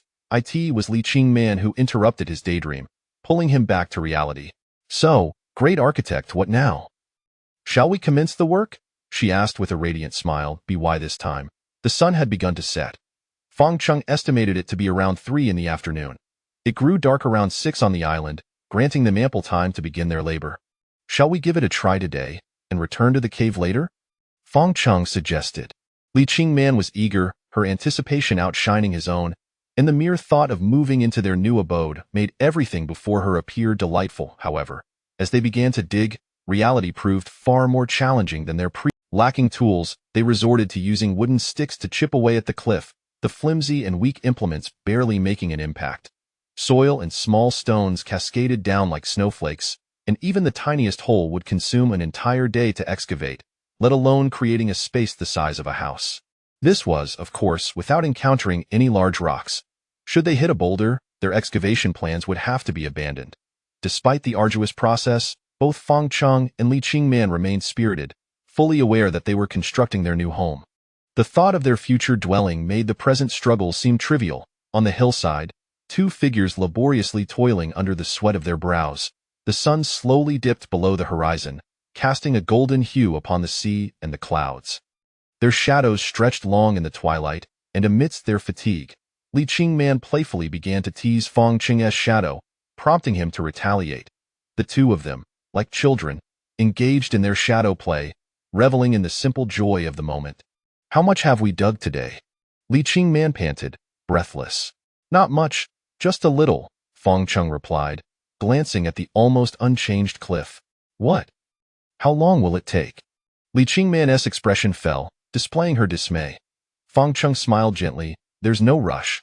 We'll take our time." Chapter 47. The Stone Age. Having resolved to reside on the island with unwavering determination, after enduring countless trials, he now faced difficulties and troubles without succumbing to anger, frustration, or self-reproach. Instead, he learned to greet challenges with a smile. For instance, the precipice before him had consumed the better part of an afternoon for both him and Li Qingman, yet they had only managed to carve a shallow indentation into the cliff face. Such a trivial setback might have been a source of irritation, but Fang Qing remained unfazed. After all, he was bound to this island, with ample time ahead, and there was little merit in fretting over the passage of mere days. "Your attitude is truly commendable," Li Qingman remarked, somewhat taken aback. Typically, she would be the one offering comfort, yet this time it was Fang Qing who consoled her. "Time is on our side, isn't it?" Fang Qing replied, a serene smile gracing his lips, an expression that reflected his inner peace and open-heartedness. Rather than fuming or wrestling with his own emotions, why not embrace a shift in perspective and savor the journey? "Indeed, you are right," Li Qingman responded, her understanding dawning as she smiled in relief. The golden sun dipped below the horizon, casting a fiery glow upon the sky, while seabirds soared in the distance. The scenery was breathtaking, a balm for the soul. After their exertions, the two found a spot to rest, their unfinished stones, of course. While excavating earlier, he had noticed numerous large rocks embedded within the cliff soil, yet he had paid little heed, leaving them piled on the ground. With a newfound sense of purpose, he approached the dark stones, crouching to examine them closely. "What's the matter?" Li Qingman, still puzzled, asked. "What of basalt? Our most pressing need is tools, and basalt is an exceptional material for crafting them. Rocks on Earth are primarily categorized into three types: igneous, metamorphic, and sedimentary.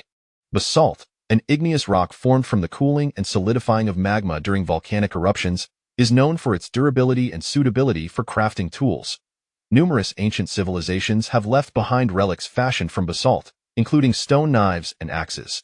The discovery of basalt meant that they could soon begin crafting stone tools, a revelation that sent Feng Cheng into joyous exuberance, his movements animated with delight. Observing Feng Cheng's spirited display, Li Qingman could hardly contain herself, covering her eyes in playful embarrassment. "Look at how pleased you are." Feng Cheng laughed heartily, exclaiming, "If our human ancestors could create tools from these stones, so too can we. With these rocks, we will never again lament our lack of tools." "And what do you plan to do? Carry all these stones away?" Li Qingman glanced at the sizable pile of basalt, still substantial in number. Feng Cheng shook his head. Although the basalt was not particularly large, each piece weighed at least 10 pounds, making it impractical to transport them all back to the cave. Moreover, not every piece was suitable for toolmaking. The best course of action was to select a few manageable stones to take back for refinement. "Let us choose a few that will be useful," he suggested, bending down to sift through the stones. "All right," Li Qingman agreed, also crouching to assist. Together, they rummaged through the pile, ultimately selecting several pieces that were relatively well-shaped and appropriately sized. Li Qingman chose stones that were conventional, with regular shapes and moderate thickness, suitable for crafting stone knives and axes. In contrast, Feng Cheng's selections were either excessively long and thin or flat and broad. "Why do you pick only those?" Li Qingman asked in confusion. "The easiest tool to craft from stone is a chisel," Feng Cheng explained, lifting a slender piece of basalt. "See how this stone tapers? If we sharpen the narrower end, it becomes a chisel." Li Qingman recalled a faint memory of chisels from her childhood, having seen one in her grandfather's woodworking box. It was a fundamental tool for traditional carpenters, often used to bore holes into wood. As he spoke, Feng Cheng picked up another flat piece of basalt, his enthusiasm palpable. "And this stone is large and round. Wait. Puffed." Li Qingman burst into laughter, teasing him. "Are you about to break into freestyle rap?" Feng Cheng chuckled, slapping his mouth lightly. "A slip of the tongue. But look at this stone. It resembles a HOEIT, just needs a handle attached." As he spoke, he mimicked the action of digging. Li Qingman, still laughing from earlier, was further amused by Feng Cheng's antics, doubling over in laughter. "You're trying to make me die of laughter. How come I never noticed how funny you were before?" Suddenly, Feng Cheng adopted a serious demeanor. If not for the pressures of life, who would willingly don a suit and tie, pretending to be something they are not? "Oh." Li Qingman raised an eyebrow, intrigued. "From your tone, it seems you were quite dissatisfied with your previous job." "Not at all. I swear I am entirely content," Feng Cheng quickly denied, shaking his head.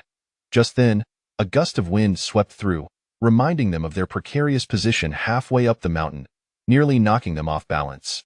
Li Qingman rolled her eyes, scoffing. "See, with your contradictory words, daring to swear to the heavens, you ought to be more cautious next time." Feng Cheng shrugged off her playful admonishment. They had grown accustomed to this banter. However, a sudden shift in the weather worried him. Just moments ago, the night had been tranquil, with a clear moonlit sky, but now the wind howled, and the moon hid behind thick clouds. As he looked up, he noticed the clouds thickening ominously, plunging the island into darkness. In an instant, a tempest brewed, the trees rustling violently. "This is bad. The weather is changing." Feng Cheng's expression darkened, recognizing the signs of an impending storm. He quickly grabbed Li Qingman's hand, urging her to hurry towards the cave.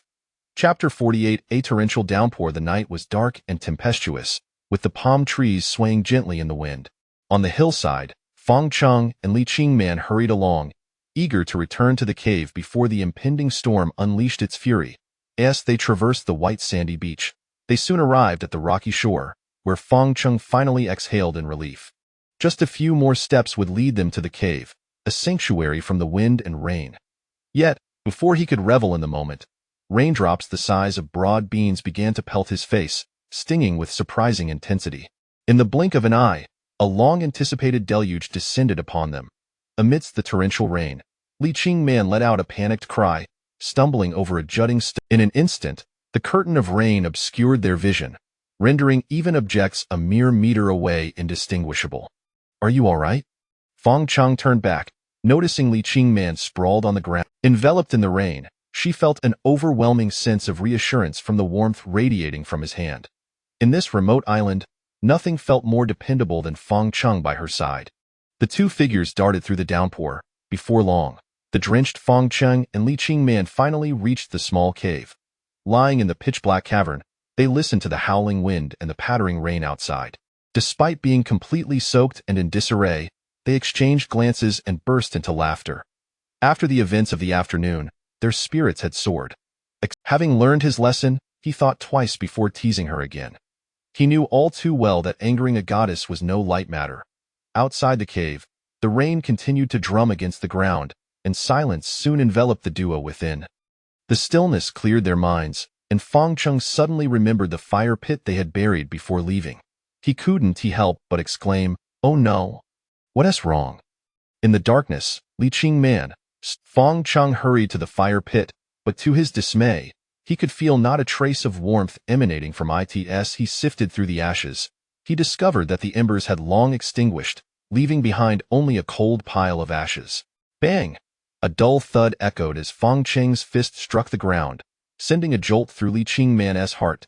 At that moment, he was engulfed in frustration, berating himself for being so careless as to let the precious fire die out.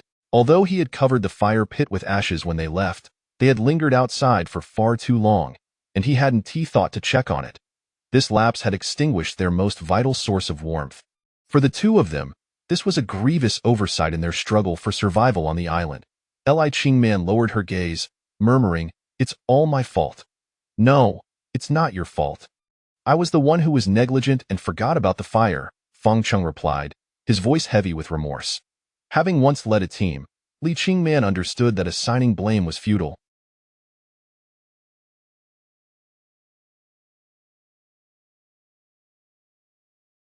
The priority was to devise a solution to their current predicament.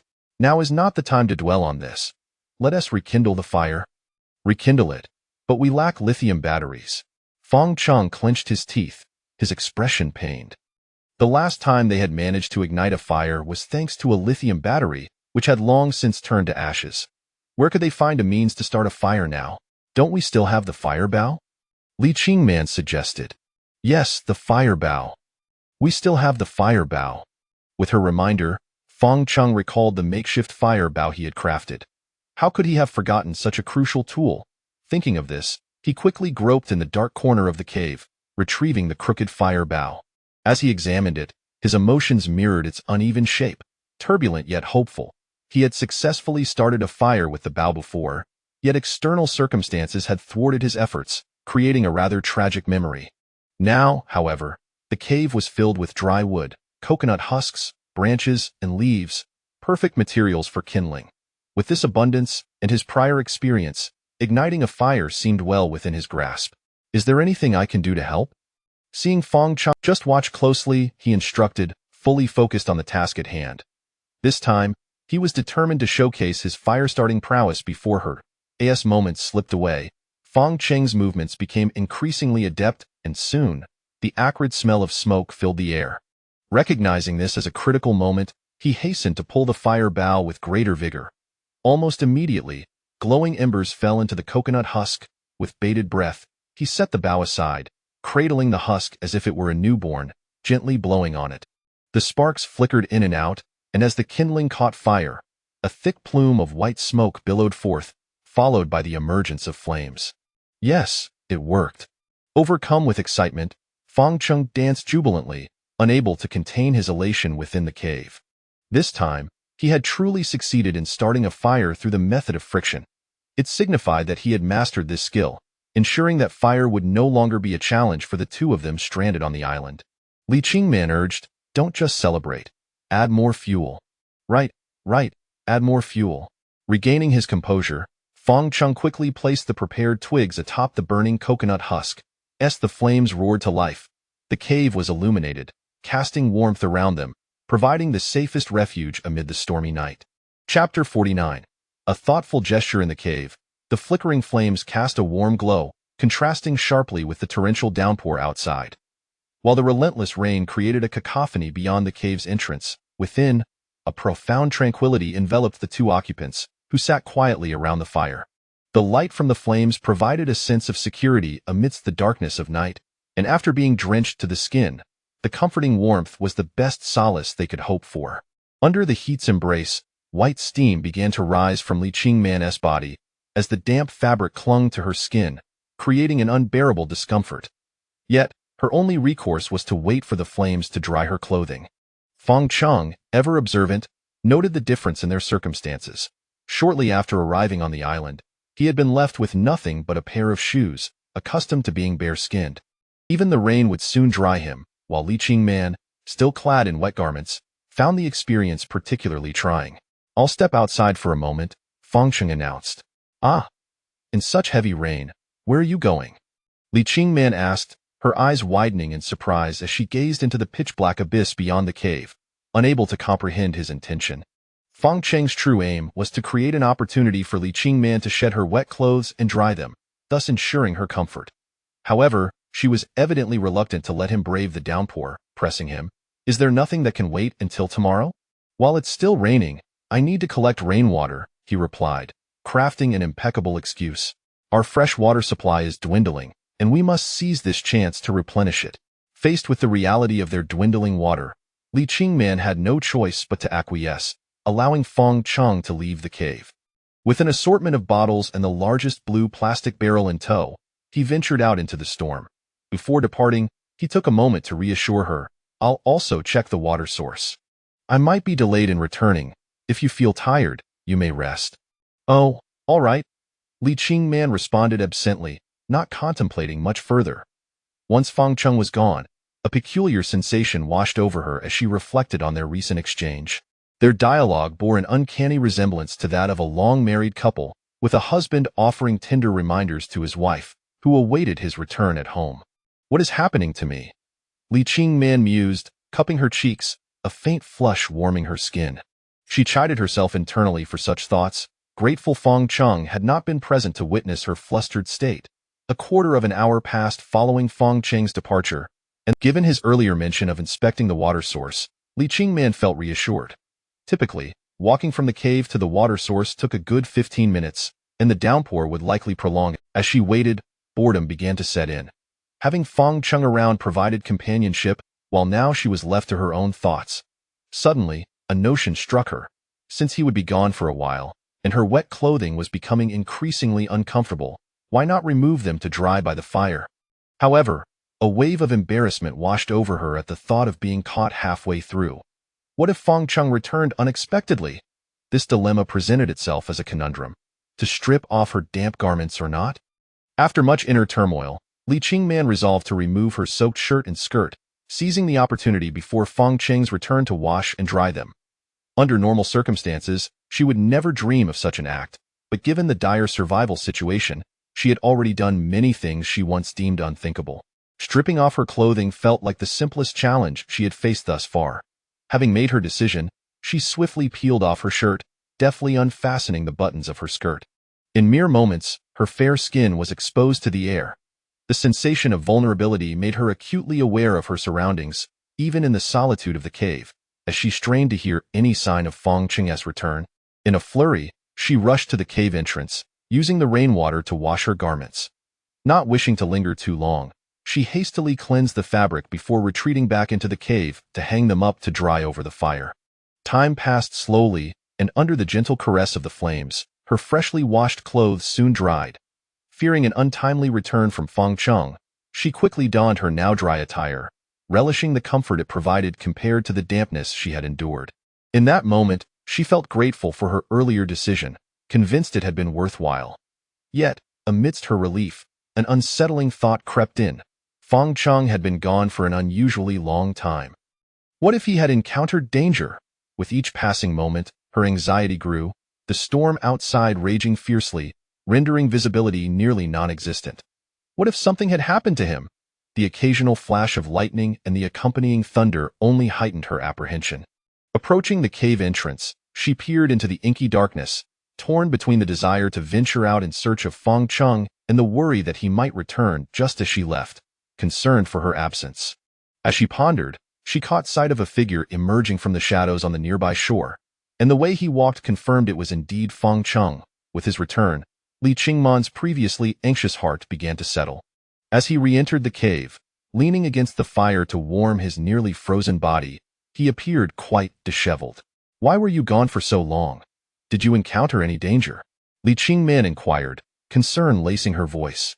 "The fence broke." Feng Cheng fabricated a compelling excuse. Li Qingman pouted, exclaiming, "It's that wretched goddess' fault, causing you to be drenched in this downpour for so long." "Not to worry, I'm quite resilient," he replied with a grin. As he spoke, his gaze fell upon Li Qingman, noting her clothing was now completely dry, confirming that she had indeed followed through on his suggestion to dry her garments while he was away.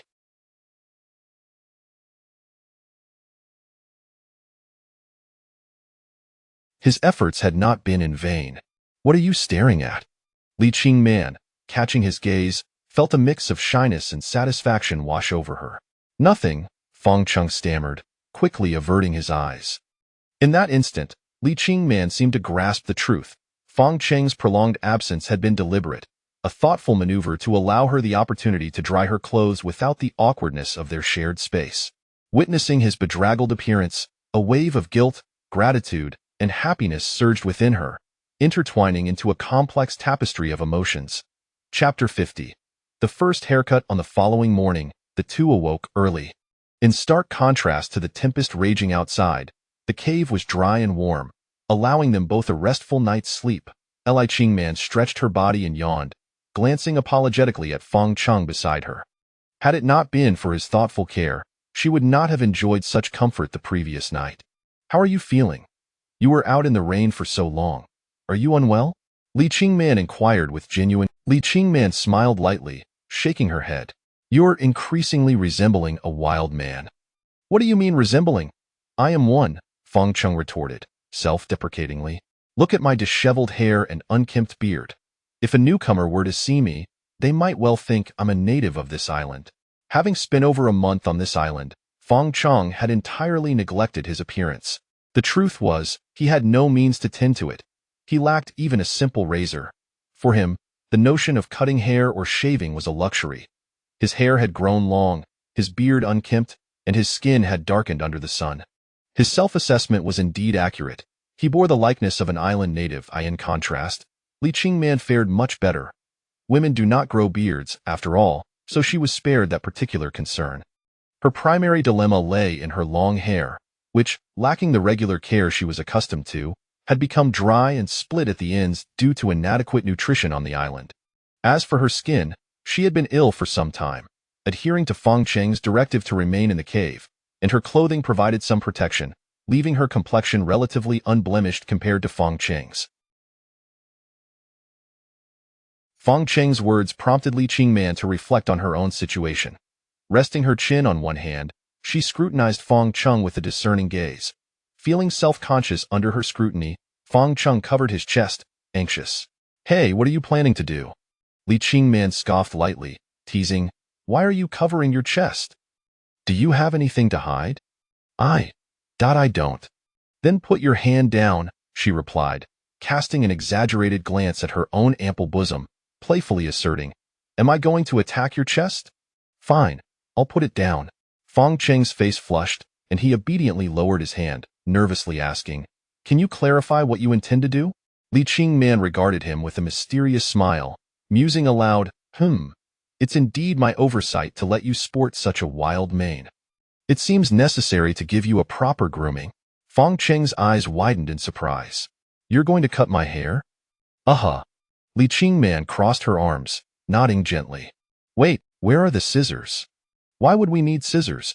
We have a blade, she replied. You mean to use that? Fang Cheng's heart raced at the thought. The blade she referred to was fashioned from her phone case. After breaking his phone and removing the lithium battery, Fang Cheng had salvaged the metal casing, sharpening one edge to create a makeshift knife. This small blade had proven invaluable in their daily lives, used for gutting any food Fang Cheng brought back. What he never expected was that this blood-stained blade would one day be turned against him, as Li Qingman intended to use it for his haircut. Maybe we should skip that. Fang Cheng stealthily attempted to sidestep. However, Li Qingman had already seen through his ruse. Her expression turned serious. Fang Cheng, sit still. Oh, indeed. Whenever Li Qingman wore a stern expression, Li Qingman smiled triumphantly, retrieving the makeshift knife from the corner where they stored their tools, and deliberately began sharpening it in front of Fang Cheng. He swallowed hard, urging, "Could you hurry up? If I don't sharpen the blade properly, cutting your hair will be quite painful," she replied nonchalantly. He was at her mercy, resigned to his fate as she prepared to transform him. After a moment of sharpening, Li Qingman plucked a strand of her own hair to test the blade, confirming it was sharp enough to cut through hair before beginning to trim Fang Cheng's wild mane. His hair truly resembled straw, coarse, greasy, and exuding a foul odor. Several times, Li Qingman found the smell unbearable and nearly withdrew her hands. This was her first time cutting a man's hair, especially one so unkempt. Yet, recalling all that Fang Cheng had done for her, she felt her own efforts were hardly significant in comparison. Aside from an initial reluctance, Li Qingman quickly persuaded herself to accept the task. She had proposed giving Fang Cheng a haircut, wanting to contribute in some way. As strands of hair fell to the ground, Fang Cheng transitioned from nervousness to enjoyment, unexpectedly impressed by Li Qingman's skill. She cut his hair with surprising finesse. Unfortunately, without a mirror, he had no idea how he looked after the transformation. He mused to himself that even if he ended up with a bald head, it would still be a story worth telling for a lifetime. After all, Li Qingman had personally given him a haircut. Such an honor would not come again. Ouch, ouch. Just as everything seemed to be going smoothly, Fang Cheng yelped in pain as she clipped a lock of hair. Li Qingman quickly halted, examining the blade in her hand. What on earth is on your head? The blade just got dull. Fang Cheng chuckled, unperturbed. Perhaps I was the great marshal of the heavenly river in my past life. I'm impressed. It is my first time hearing someone compare themselves to Zhu Beiji. Li Qingman laughed heartily. What's wrong with being Zhu Beiji?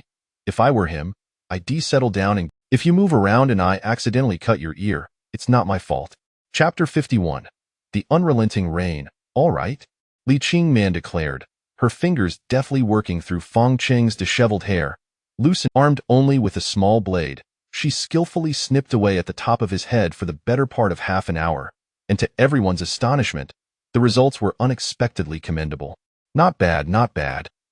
You finally look less like a wild man. After circling Fang Cheng several times, Li Qingman was evidently pleased with her handiwork. The moment Fang Cheng's long locks were trimmed away, he appeared much more spirited. He thought to himself, regardless of how his hair turned out, he could not see it anyway. If Li Qingman deemed it satisfactory, that was enough for him. After all, he had endured days with a mane resembling straw, so he was indifferent to becoming slightly less appealing. To enable Fang Cheng to see his new appearance, Li Qingman fetched an iron can that she had previously used for cooking and filled it with rainwater from outside, allowing Fang Cheng to gaze at his reflection in the water. My heavens! He had never imagined that Li Qingman possessed such remarkable skills. The outcome had far exceeded his expectations. Aside from a slight roughness and unruliness, one could not deny it looked quite commendable. Now, Li Qingman called out, "Come back here." "Ah." Fang Cheng responded, obediently halting in his tracks. "What are you doing out there in this torrential rain?" Li Qingman scolded, her expression one of annoyance. "I was going to find some food," Fang Cheng replied, somewhat taken aback. If he had not misheard, this was Li Qingman showing concern for him. Li Qingman firmly insisted, "Don't go. We shall wait until the rain stops." However, as the morning wore on, the downpour showed no signs of relenting, and it seemed to intensify with each passing moment. Both of them wore grim expressions, for the rain had been falling since the previous night, and if it continued like this, it could last for several days. Our island is situated in the tropics, and encountering tropical storms is not uncommon, Fang Cheng nodded in agreement. Li Qingman reluctantly remarked, "It seems we will be trapped in this cave for several more days. Fang Cheng, we can boil water and eat cooked food, and we have a dry, warm cave, which is far better than the first time we faced such a situation." Li Qingman, attempting to find humor in their plight, gazed at Fang Cheng and said, "I've noticed that not only have your survival skills improved, but you've also become quite the comforter." Flattered by Li Qingman's praise, Fang Cheng felt a swell of pride. In an effort to project a more masculine charm, he feigned seriousness and declared, "Life is always full of wonders. One should never give up." Li Qingman, feigning disdain, covered her mouth with a laugh and replied, "All right, my esteemed Chef Fang, I shall require a bowl of your chicken soup each day." Yet amidst their light-hearted banter, Fang Cheng was preoccupied with a pressing concern: food. The duration of the rain was uncertain, and with such fierce winds and torrential downpours, the sea was tumultuous, and the tidal flats were submerged. Searching for fish and shrimp on the flats was practically impossible, and venturing too close to the shoreline posed significant danger.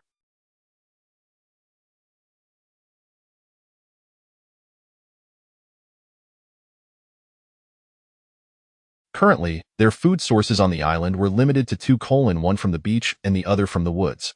Clearly, with the current conditions, the option of obtaining food from the sea had been severed, leaving Fang Cheng with the necessity to gather and stockpile provisions from the forest. In addition to food, there was another equally vital task at hand: preparing firewood. The rain-soaked timber in the woods needed to be brought back to the cave to dry near the fire before it could be used for burning. Perhaps I should venture out for a moment, Fang Cheng contemplated, feeling an urgency as the relentless rain continued. If they waited indefinitely, night would soon descend, and they had not eaten in quite some time. Fang Cheng needed to find sustenance. "I shall accompany you." Fearing for Fang Cheng's safety in the storm, Li Qingman insisted on. However, Fang Cheng remained resolute, firmly instructing Li Qingman to stay in the cave, determined not to let her accompany him. He was concerned that exposure to such severe rain could jeopardize her health, and the last thing either of them wanted was for her to fall ill again. Furthermore, staying in the cave was equally crucial for tending the fire. It must not be allowed to extinguish. After much persuasion, Li Qingman finally agreed to remain in the cave. Fang Cheng armed himself with the wooden spear he had crafted. The seawater had inundated the beach, shrinking the island's size considerably. As he glanced back at the small cave, a sense of worry washed over him. If the water level continued to rise, it could soon flood their last refuge. Feeling powerless against the forces of nature, Fang Cheng could only pray that the rains would not persist for too long. Upon reaching the woods, Fang Cheng knew that his first priority was to find coconuts.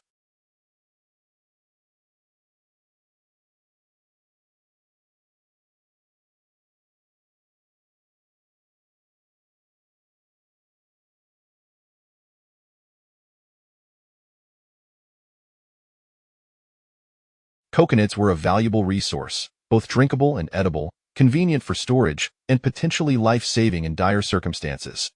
Thus, he aimed to collect as many coconuts as possible to bring back to the cave. The muddy terrain of the woods made traversing difficult, yet this did not deter Fang Cheng's determination. At each coconut tree, he scoured the ground within a 10-meter radius, ensuring that no fallen coconuts escaped his notice. Thus, braving the torrential rain, he shuttled back and forth between the cave and the woods until dusk approached. By then, he had managed to return with dozens of coconuts, stacking them in a corner of the cave like a small mound.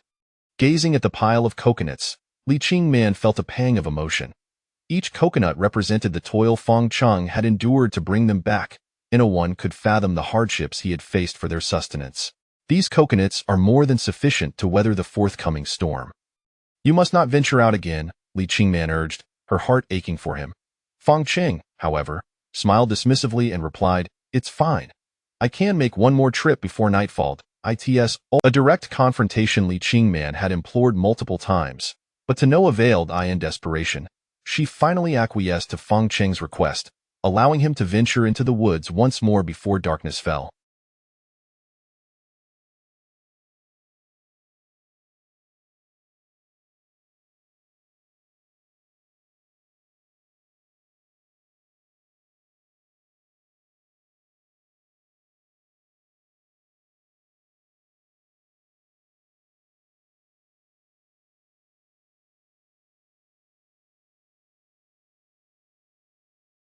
Due to the rain, the sky was shrouded in thick clouds, casting an early gloom upon the land. The twilight had begun to envelop the surroundings, however. This mattered little to Feng Cheng. His mind was solely occupied with the goal of returning to the cave with as much food as possible, prompting him to brave the dangers of this final excursion. The forest was a cacophony of dripping water, and the muddy ground rendered movement arduous. Wet leaves and branches clung uncomfortably to his skin, but Feng Cheng remained vigilant, searching for coconuts while keeping a wary eye out for potential snakes lurking in the shadows. Tension coursed through him as he gripped his spear tightly, ready to react at the slightest hint of danger. As he progressed, an unsettling noise behind him stirred a sense of unease. It felt as though someone was trailing him. Could it be Li Qingman? This was Feng Cheng's initial thought, as he had explicitly prohibited her from following him, yet here she was, stealthily in tow.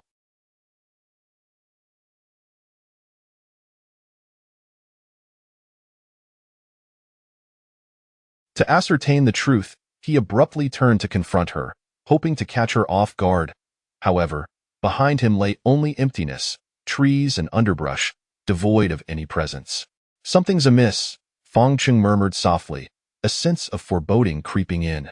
It was inconceivable that it was Li Qingman, for if it were truly her, there would be no need for her to conceal herself. Yet, in this isolated island, there were only the two of them. If someone was indeed following him, who could it possibly be aside from Li Qingman? As this thought crystallized, a chill ran down Feng Cheng's spine. Could it be that there were others on the island beyond just the two of them? They had lived here for over a month without encountering any sign of other human beings. If there were others, how could this be explained? To confirm whether something lurked behind him, Feng Cheng continued to feign nonchalance as he advanced. This time, he strained to listen intently to the sounds behind him.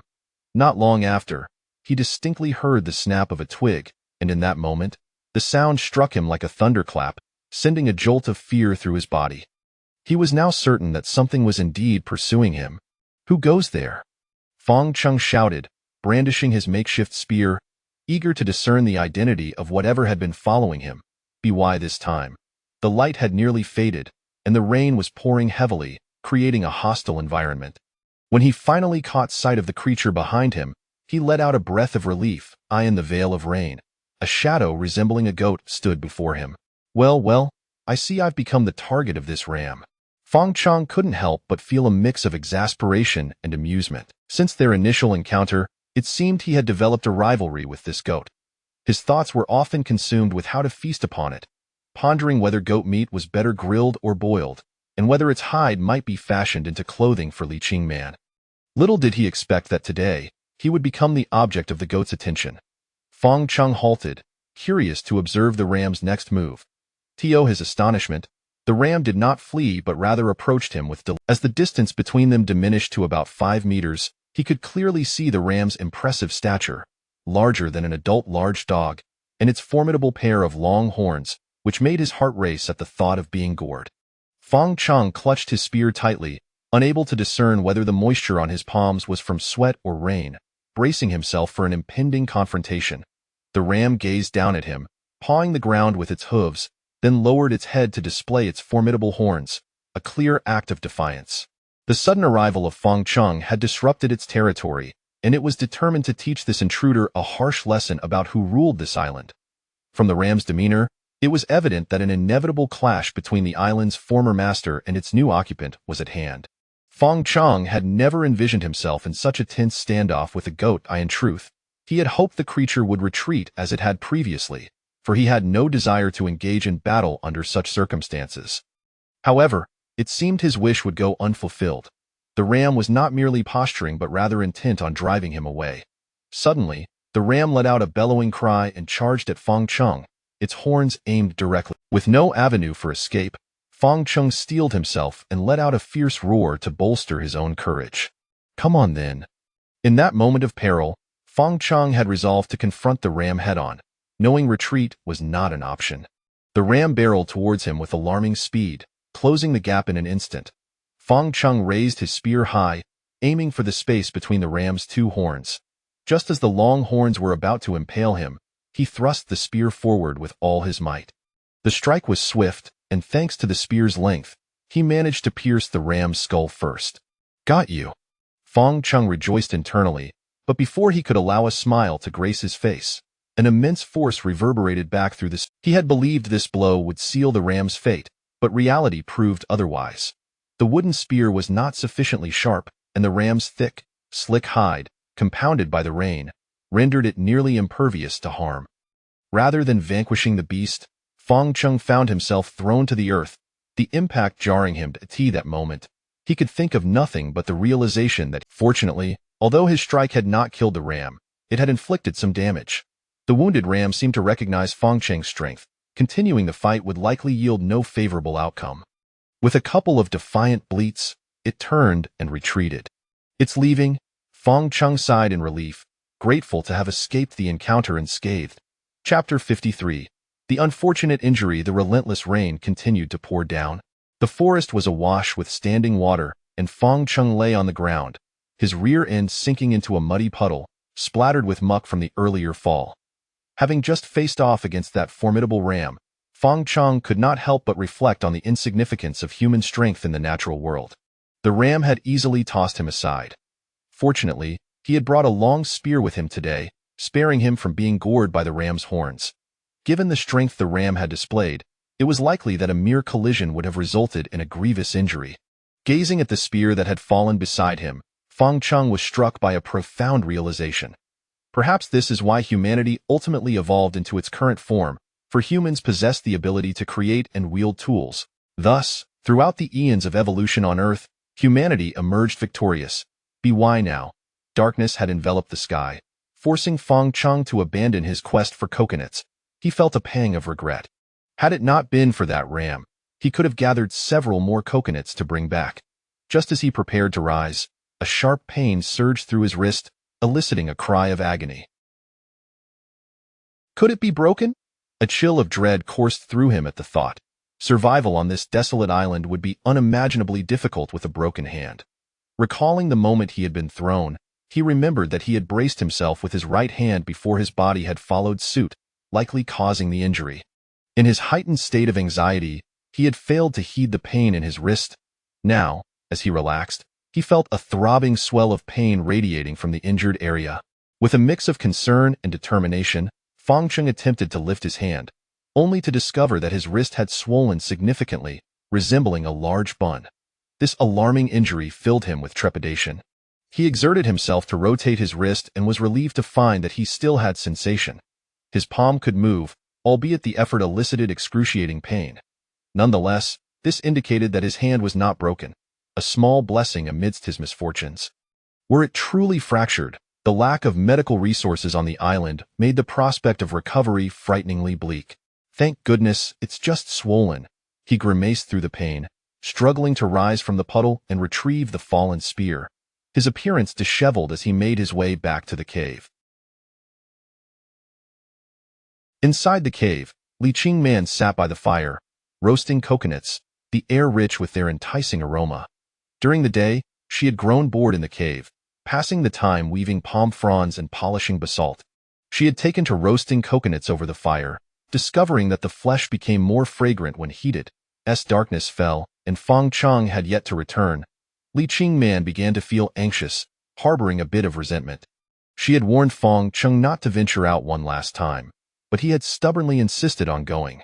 What a headstrong temperament, she muttered under her breath, noting how his impulsive nature bore a resemblance to her father's.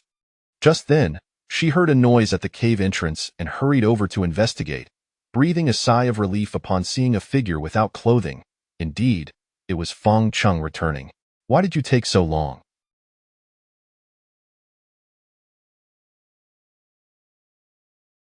Are you all right? I'm fine, Fong Chung replied, struggling to climb into the cave. Using his left hand to grip the stone wall, Li Qing Man noticed his pained expression and that he seemed to be deliberately concealing his right hand behind his back. What about the coconuts? It's too dark to find any. She asked a routine question. Show me. No need. Are you injured? No, it's just that the rain is heavy at the entrance. Let us hurry inside. Under Li Qing Man's intense scrutiny, Fong Chung found himself unable to withstand her insistence, eager to retreat into the cave and conceal the matter of his wrist. However, He had not anticipated her unwavering determination. Unless he revealed his right hand, she would not relent. Fang Cheng, you're lying. All right. Unable to withstand her piercing gaze, he reluctantly nodded, confessing his injury. Upon seeing Fang Cheng extend his right hand, Li Qingman's eyes widened with shock, and she covered her mouth in disbelief. His swollen wrist had taken on a grotesque shape, the skin bruised and discolored, purple veins visible beneath the surface. Only Fang Cheng could truly fathom the pain he endured. I told you not to go out, yet you insisted. Li Qingman's words were laced with reproach, but her tone conveyed more concern than anger.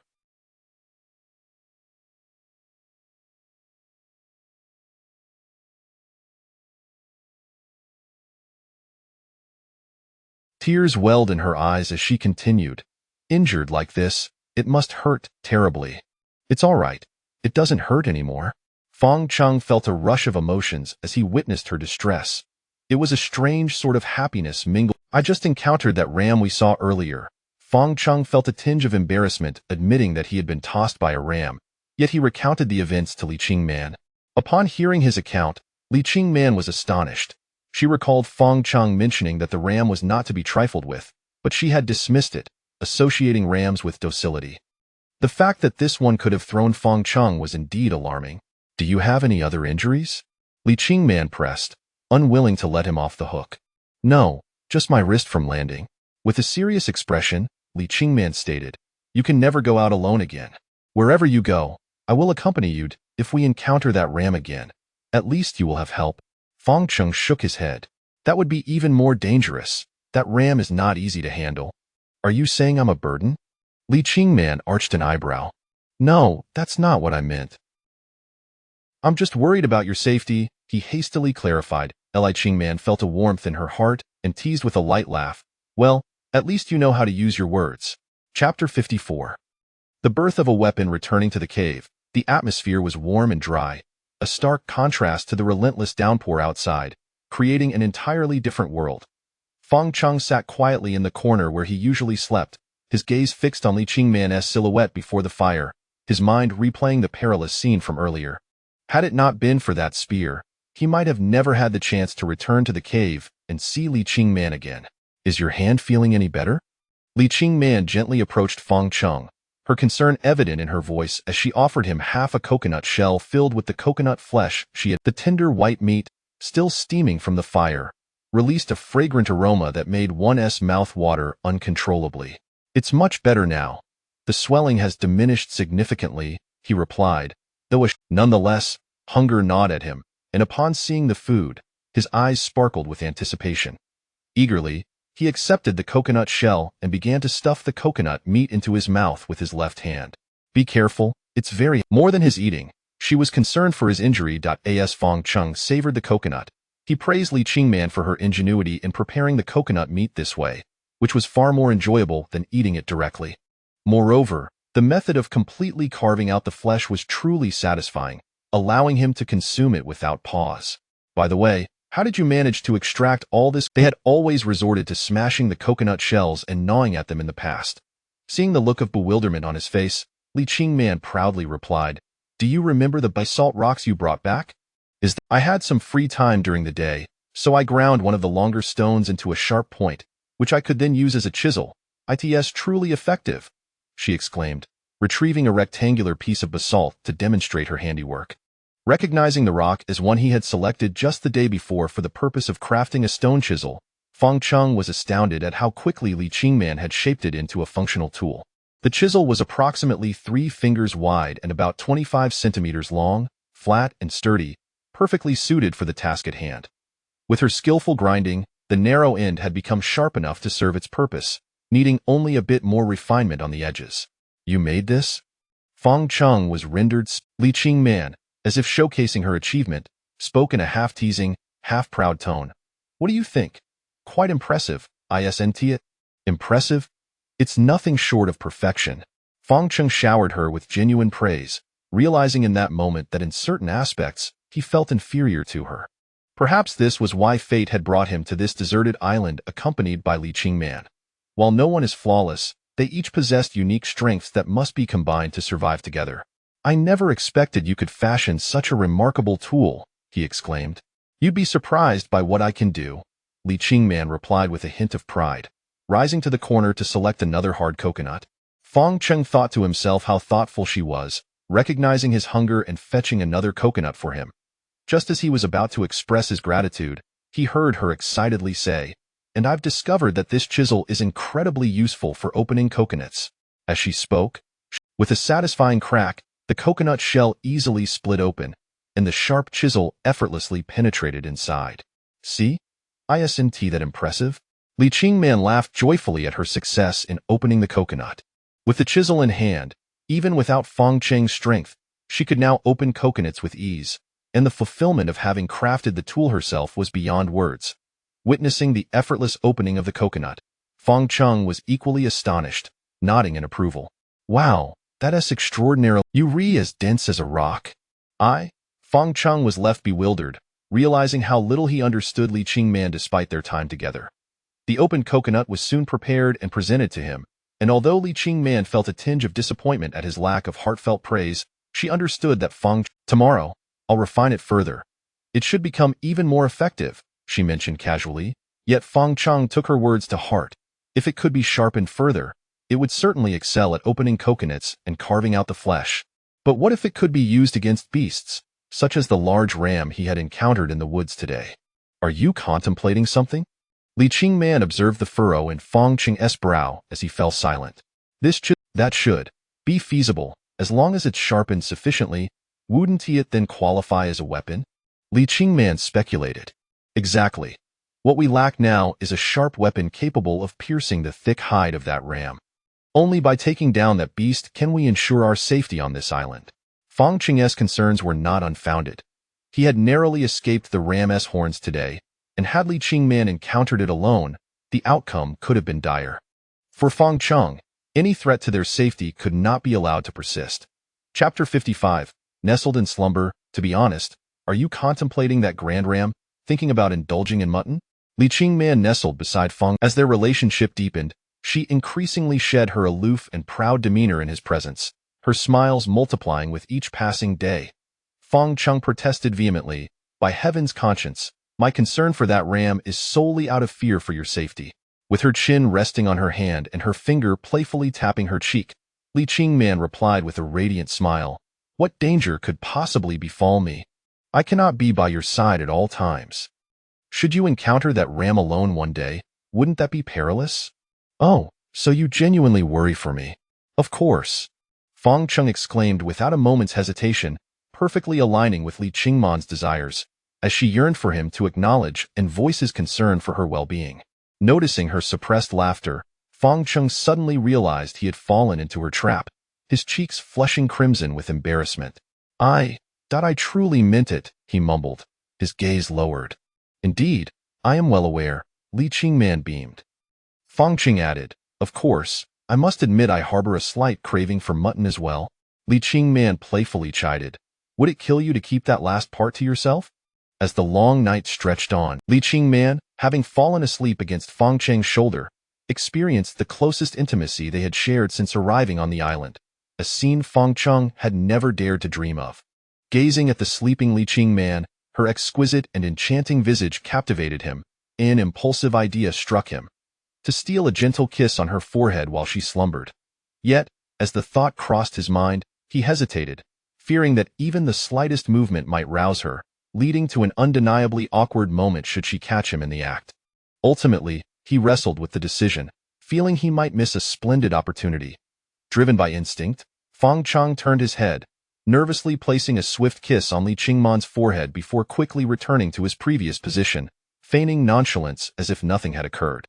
In truth, Li Qingman remained blissfully unaware, her steady breathing continuing as she leaned against him. Meanwhile, Fong Cheng's face reddened to the point of resembling two ripe peaches, hot and flushed as if he had a fever. As the night deepened, exhaustion overtook him, and after several yawns, he succumbed to slumber. Upon awakening the next day, Li Qingman was already preparing a breakfast of coconuts by the fire. Rising early, she chose not to disturb Fong Cheng, knowing he had sustained injuries the previous day and required rest more than she did. It was her moment to step forward and care for him. How fragrant. Hearing Fang Cheng's voice from behind. Who is your beautiful lady? Li Qingman teased, wrinkling her nose. If it weren't for your injured wrist, I wouldn't even bother with you. Their playful banter accompanied their breakfast, but the plan to excavate a cave on the southern hillside after their meal was thwarted by relentless rain outside. Such dreary weather inevitably brought a sense of malaise. Instead of exploring the island, they were confined to the small cave, having spent 2 days there, with their joints feeling as if they might rust. Dreadful rainy days. Li Qingman couldn't help but voice her frustration. Fang Cheng replied, in truth, there are still many tasks we can undertake, such as crafting stone tools. Observing Fang Cheng's eagerness, Li Qingman chuckled. You've been fixated on this since last night, haven't you? Hee hee. Caught by her insight, Fang Cheng could only sheepishly grin. All this talk, and you still have that ram on your mind. Li Qingman shot him a playful glance. Slaughtering the ram means we could feast, Fang Cheng confessed candidly this time. Li Qingman burst into laughter. You could have admitted it sooner. It's clear you just want to eat meat. The two settled into their cave, beginning the task of crafting stone tools. Outside, the sound of rain persisted, but within the cave, their rhythmic tapping created a peaceful atmosphere, allowing them to focus on their work amid the gloomy weather. Li Qingman continued to refine the stone chisel, its overall shape taking form, though the edges still required meticulous attention. Fang Cheng, on the other hand, was determined to fashion a sharp spearhead, yet the basalt he had collected lacked suitable shapes, compelling him to shatter the larger pieces in search of usable fragments.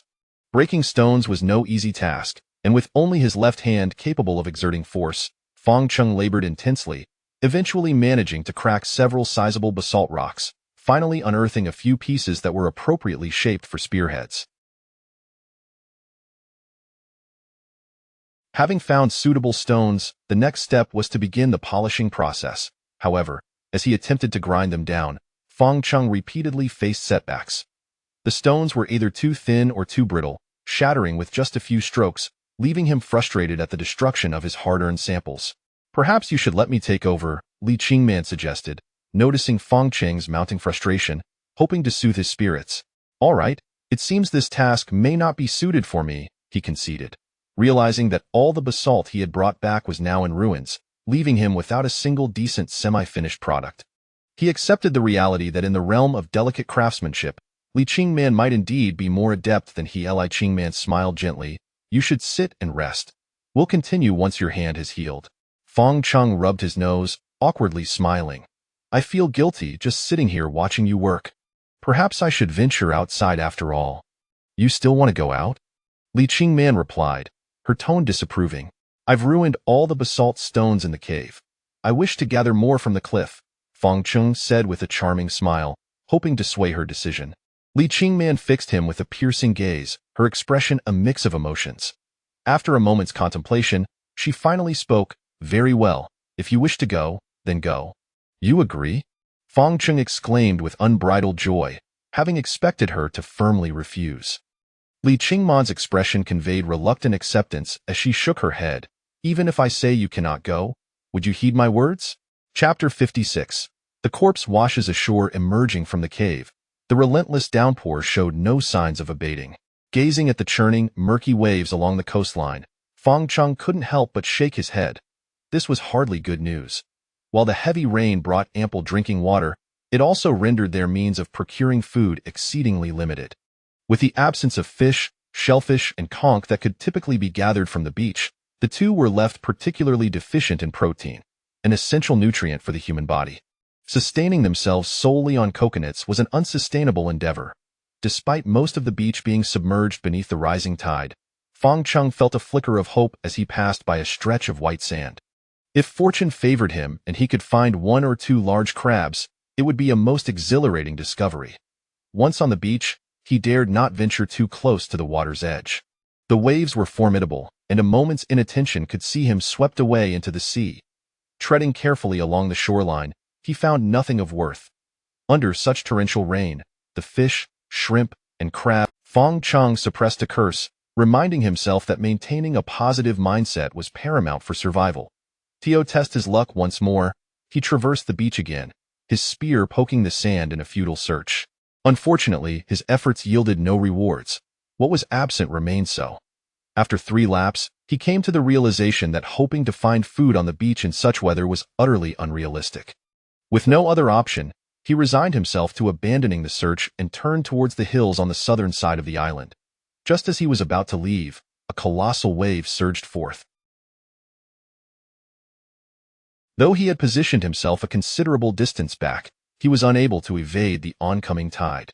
The wave that crashed onto the island towered at least 2 meters high, propelled by a tremendous force. In that instant, he felt utterly powerless, his body carried forward by the rushing water, and in the chaos, he swallowed several mouthfuls of bitter, briny seawater. Fortunately, the wave was not followed by another, and this single surge had pushed him from the beach to the safety of the coconut trees. Thank goodness! Fong Qing exclaimed breathlessly as he regained his footing. He sighed, contemplating how to explain such an ordeal to Li Qingman if another mishap were to occur. After ensuring he was uninjured, he noted that while the incident had been terrifying, it had left him too shaken to venture back onto the beach. Another wave might very well sweep him into the depths to become shark bait. Believing the worst was behind him, Fong Qing prepared to leave once more when he suddenly noticed some white objects nearby. Scattered among the trees were remnants of what appeared to be shipwreck debris, likely washed ashore by the recent monstrous wave. Upon seeing these fragments, a wave of anxiety surged through him. The debris indicated that a vessel had met with disaster in the nearby waters. If so, there could very well be survivors cast ashore. The thought ignited a fervor within Fong Qing. Should there be survivors, the island would become a livelier place, with new companions for survival. Driven by the prospect of finding fellow castaways, he commenced a thorough search along the shoreline, determined to leave no potential spot unexamined. Indeed, Fong Qing's deductions proved accurate. The presence of wreckage confirmed that a ship had encountered peril in the vicinity. After traversing less than 200 meters, he spotted 2 figures lying at the edge where the beach met the forest. It was unmistakable. These were 2 individuals. In that moment, Fong Qing felt an overwhelming rush of exhilaration. Aside from Li Qingman, he had encountered other humans on the island. Fong Qing's heart sank. He feared the worst, that they might already be deceased. Naturally, this was the most disheartening possibility, and he held on to the hope that they were merely unconscious and could be revived. Upon reaching the 2, despair enveloped him. He collapsed onto the ground as he beheld their lifeless forms, their faces pale and limbs stiff, already cold to the touch. "Hey, you 2, he lamented, "after finally finding you. How could you both be dead? Damn it, hold on a little longer." Covering his face with his hands, he felt a profound sorrow for the unfortunate souls, lamenting that had they washed ashore sooner, perhaps they might have survived. Amidst his grief, a stark reality confronted Fong Qing. These 2 had perished, leaving behind 2 corpses, in the tropical setting of the island. If he did not promptly attend to the bodies, they would soon begin to decompose, emitting a foul stench. The rotting corpses could potentially attract pests or even disease, necessitating an urgent decision on how to handle the situation. What to do with these remains? Toss them back into the sea? That seemed rather unkind, given the struggle they had endured to reach the island. Moreover, the 2 were imposing figures, each towering over 185 meters and weighing at least 1. The difference between carrying a living person and a corpse was vast. Only those who had experienced it could truly appreciate how much more difficult it was to move the dead. Thus, returning these 2 giants to the ocean was impractical. Fong Qing was unable to budge them, and even if he could, the waves might simply return them to shore. If throwing them back into the sea was not an option, then perhaps burying them on site. No. The thought of burials, he would have to share this beach with Li Qingman, basking in moonlight. How could he enjoy moments of romance knowing 2 bodies lay beneath their feet? With tossing them back into the ocean ruled out, and burial equally untenable, the only remaining option was cremation. After all, he had the means to start a fire. Incinerating the bodies was feasible, yet the persistent rain made it impossible to ignite a flame. Seated on the ground, staring at the 2 corpses, he shook his head in despair. "Brothers, you've truly given me a conundrum." Chapter 57. A surprising discovery. The rain continued to pour as Fong Qing crouched before 2 lifeless bodies on the beach. Observing these unfortunate souls who had drowned, he could not help but feel a pang of sorrow, reflecting on how he and Li Qingman had merely been favored by fortune. Otherwise, they too might have met a similar fate. After much contemplation on how to deal with the corpses, Fang Cheng ultimately resolved to cremate them, deeming it the most appropriate course of action. However, with the rain still falling, he would have to wait for it to cease, leaving the bodies temporarily abandoned on the shore. To ascertain whether there were any other survivors washed ashore, Fang Cheng continued to traverse the island, hoping to discover anyone else who might be in need. After searching the island amidst the torrential downpour, he found no further signs of life, aside from the two bodies on the beach. Shaking his head in disappointment, he felt disheartened, uncertain of how perhaps the others had already succumbed to the depths of the sea. Standing before the two corpses, he noticed something peculiar about their attire. They were both clad in identical black suits, displaying a striking uniformity.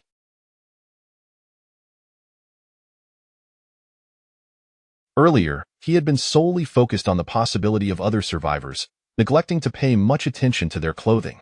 Upon closer inspection, he began to sense that something was. These individuals were tall and robust, and their black suits suggested a profession akin to that of bodyguards. In order to further uncover their identities, Fang Cheng felt compelled to search their belongings for any clues. "My apologies, gentlemen," he murmured as he bowed slightly before beginning to rummage through their pockets. In the first man's pocket, he discovered a mobile phone, likely rendered useless after being submerged in seawater for so long. Yet Fang Cheng handled it with care, refraining from turning it on immediately to avoid short-circuiting the device.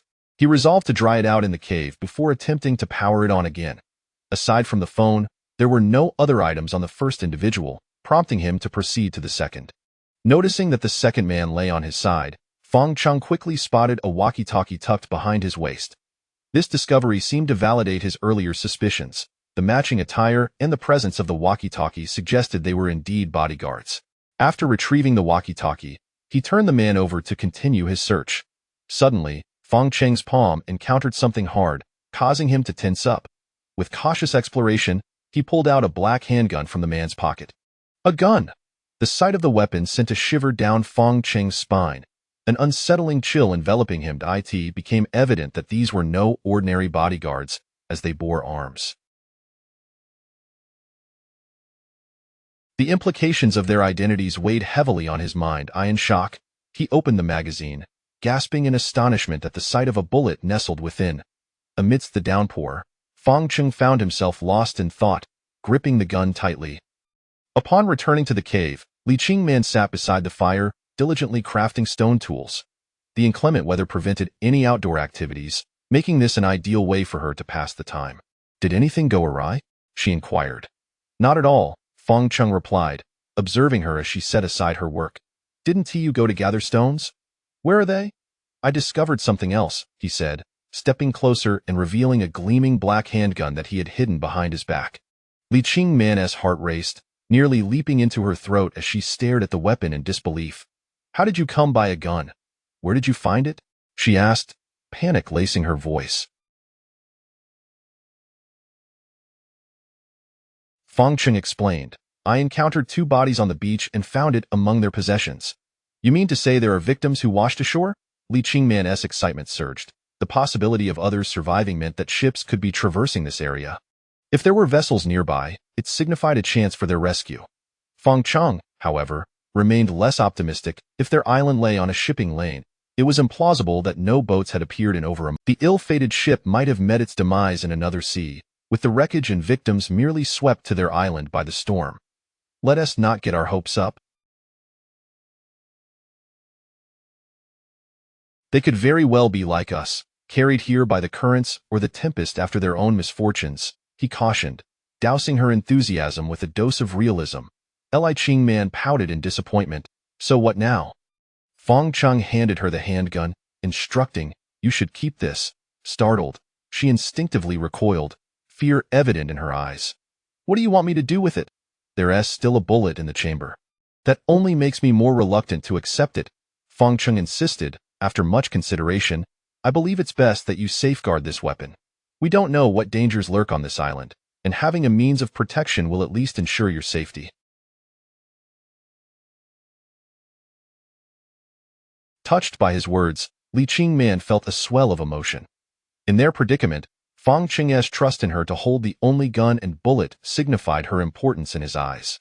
"And what about you?" she asked, gazing at him with tenderness. Fang Cheng puffed out his chest in a mock display of bravado, chuckling, "Don't forget, I am Tarzan. I can navigate any peril that may arise." "Tarzan? More like a wild monkey," Li Qingman teased, covering her mouth with a laugh. After much persuasion from Fang Cheng, Li Qingman ultimately agreed to take responsibility for the handgun. However, they both recognized that keeping such a dangerous item on their person at all times was impractical. Thus, they devised a plan to dig a small pit in a corner where they stored firewood, concealing the gun within and covering it with logs for safekeeping. Once they had secured the weapon, Fang Cheng's mind drifted back to the two bodies on the beach. An unsettling feeling lingered, compelling him to return for another look. Li Qingman insisted on accompanying him, and despite his initial reluctance, he succumbed to her insistence, ultimately agreeing to bring her along. As they emerged from the cave, the rain seemed to lessen, signaling that the relentless downpour might finally come to an end. Approaching the beach, they could see the two figures in black from a distance. Before they got too close, Li Qingman's demeanor shifted to one of anxiety. Concerned, Fang Cheng suggested, "Perhaps you should stay back and wait here." Her competitive spirit ignited. Li Qingman retorted, "Why should I stay behind?"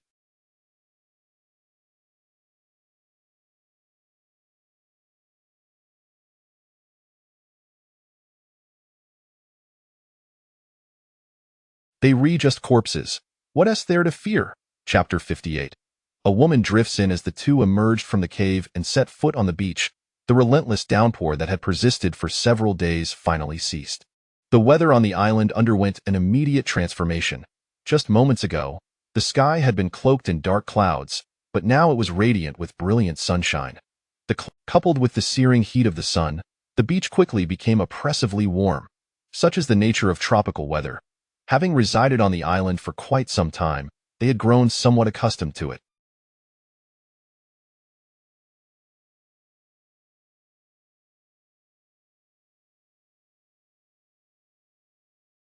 In a fit of defiance against Fang Cheng, Li Qingman steeled herself and approached the two lifeless bodies. Ugh! Just a fleeting glance was enough to stir a wave of nausea within her. This was her first close encounter with the corpse, and the two bodies, having been submerged in seawater for an extended period, bore waxen, swollen faces. Their features appeared grotesquely inflated, and the ghastly pallor of death sent chills down her spine, raising every hair on her body. "Perhaps you should keep your distance," Fang Cheng suggested, concerned for her well-being. "I'm fine." Li Qingman, a fiercely determined individual, had boasted earlier, and now, despite her fear, she felt compelled to persevere. Fang Cheng crouched down, intent on examining the bodies once more, as the heavy rain might have obscured some details. As he turned one of them over, a faint, unpleasant odor emanated from the side that had been pressed against the ground.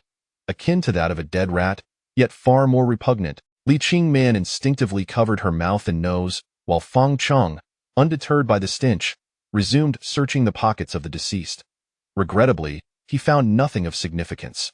Rising to his feet, he remarked, "We need to dispose of them swiftly, or it will become quite troublesome."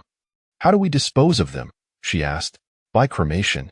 At noon, with the sun blazing directly overhead, the fierce sunlight scorched their. Fang Cheng was acutely aware of the dwindling time. They needed to incinerate the bodies before the stench permeated the beach, enveloping it in a foul odor. "Stay here. I'll go find some wood in the forest," he instructed. "Absolutely not," Li Qingman exclaimed, her voice tinged with panic as she saw him preparing to leave. "What is wrong?"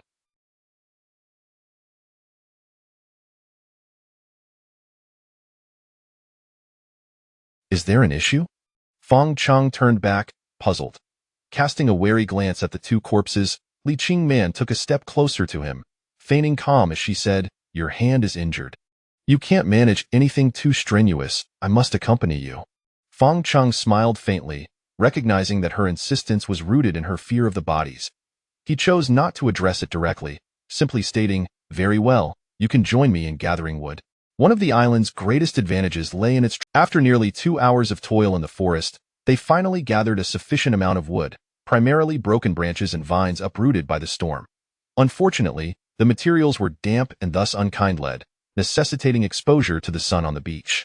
Fortuitously, after more than 2 hours of sunbathing, the beach had dried significantly, allowing the wet wood to be spread out for drying. If all went well, they could use it to burn the bodies by evening. Having completed their task, Fang Cheng and Li Qingman sought a shaded spot to rest. The exertion in the forest had left Li Qingman drenched in sweat, and as she sat down, she instinctively unbuttoned one of her shirt's buttons to cool off. Fang Cheng, initially glancing away, inadvertently caught sight of the delicate scene, prompting him to avert his gaze immediately, pretending he had seen nothing. A fleeting smile graced Li Qingman's lips as she noted Fang Cheng's bashfulness. She had believed their relationship to be quite intimate, yet here he was, behaving like a shy young man, flustered by such a trivial occurrence. However, this time, rather than teasing him as she had before, Li Qingman found amusement in his bashful demeanor. To provoke him further, she reached for the second button of her shirt. Oh no, what does this mean? Could she have noticed my earlier glance? Fang Cheng's thoughts raced as he kept his eyes fixed ahead, though his peripheral vision registered her movements.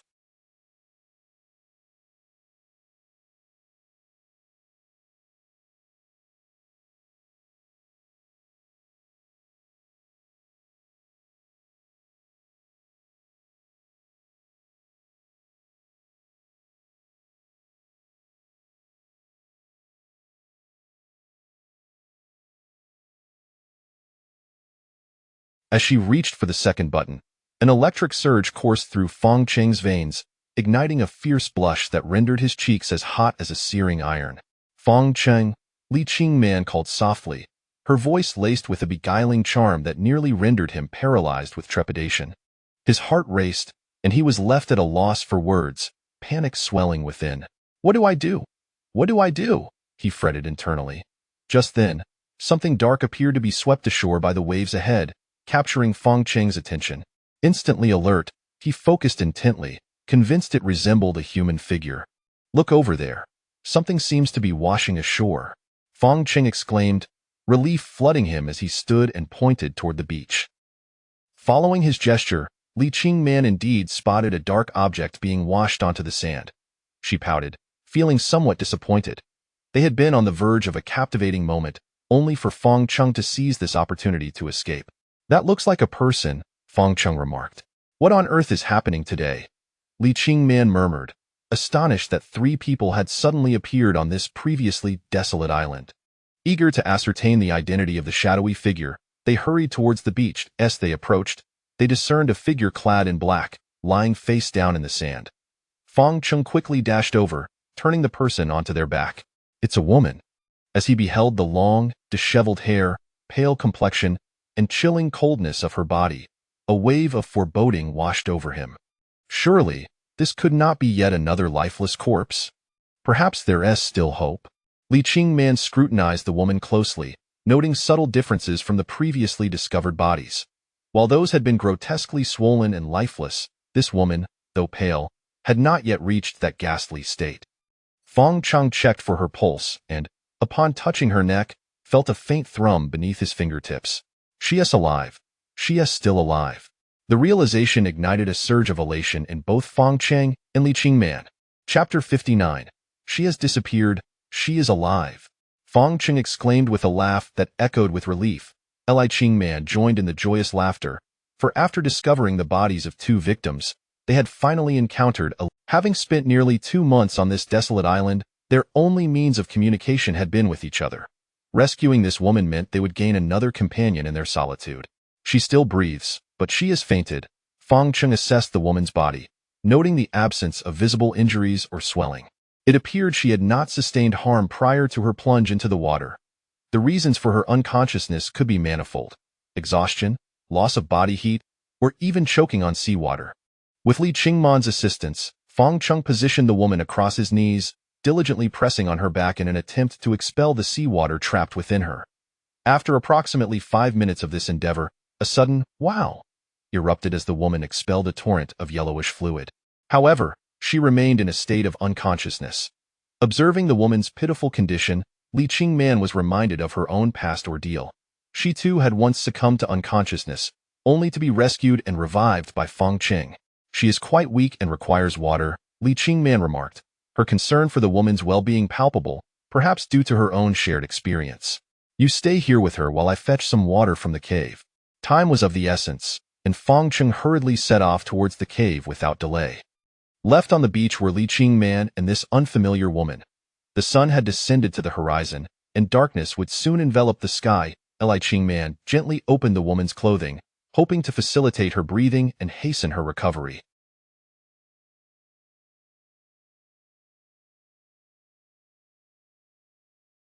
Before long, Fang Cheng returned, appearing weary but triumphant, bearing not only a bottle of water but also a coconut.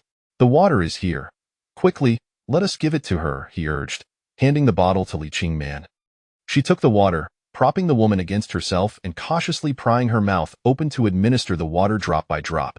Since the woman remained unconscious, it was no easy task to get her to swallow, requiring Fang Cheng's help to manipulate her chin just right to allow the water to flow down her throat. They persisted in this effort until the last rays of sunlight faded and half of the water from the bottle had been consumed.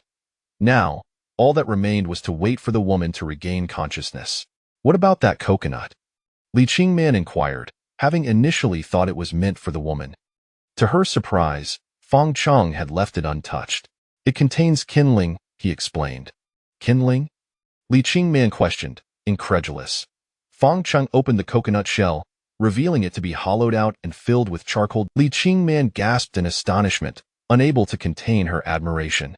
How clever of you to use a coconut shell to transport kindling. Fang Cheng, rubbing his nose with pride, replied, those two bodies must be dealt with as well. Otherwise, by tomorrow, this beach will be unbearable. Indeed, the stench can be tolerated, but allowing the bodies to decompose poses a far greater risk of disease and pestilence. Li Qingman understood the gravity of the situation. The bodies required proper handling, lest they face dire consequences. With that, Fang Cheng instructed Li Qingman to keep an eye on the kindling and the woman while he tended to the two corpses. Upon reaching the bodies, which had been exposed to the sun all day, he was dismayed to find their skin had begun to darken, resembling dried meat, and a powerful stench of decay. Truth be told, handling these corpses was an exceedingly unpleasant task, and the repulsive odor alone was nearly unbearable. Fang Cheng glanced at Li Qingman on the beach, relieved that she had not accompanied him. Otherwise, it would likely have left her with lasting psychological scars. The task was straightforward. Collect the wooden planks that lay drying on the beach, stack them together, drag the bodies onto the pile, and cover everything with the remaining dry grass and leaves. By the time he finished, the beach had succumbed to darkness. Fang Cheng grimaced as he sniffed his palm, the nauseating odor nearly overwhelming him. It was the stench of decay that had clung to him during the grim task. Qingman, I'm ready, he called out, signaling to her that all was prepared for the final act. Fang Cheng shrugged. That's the scent of rotting corpses. Let us not linger.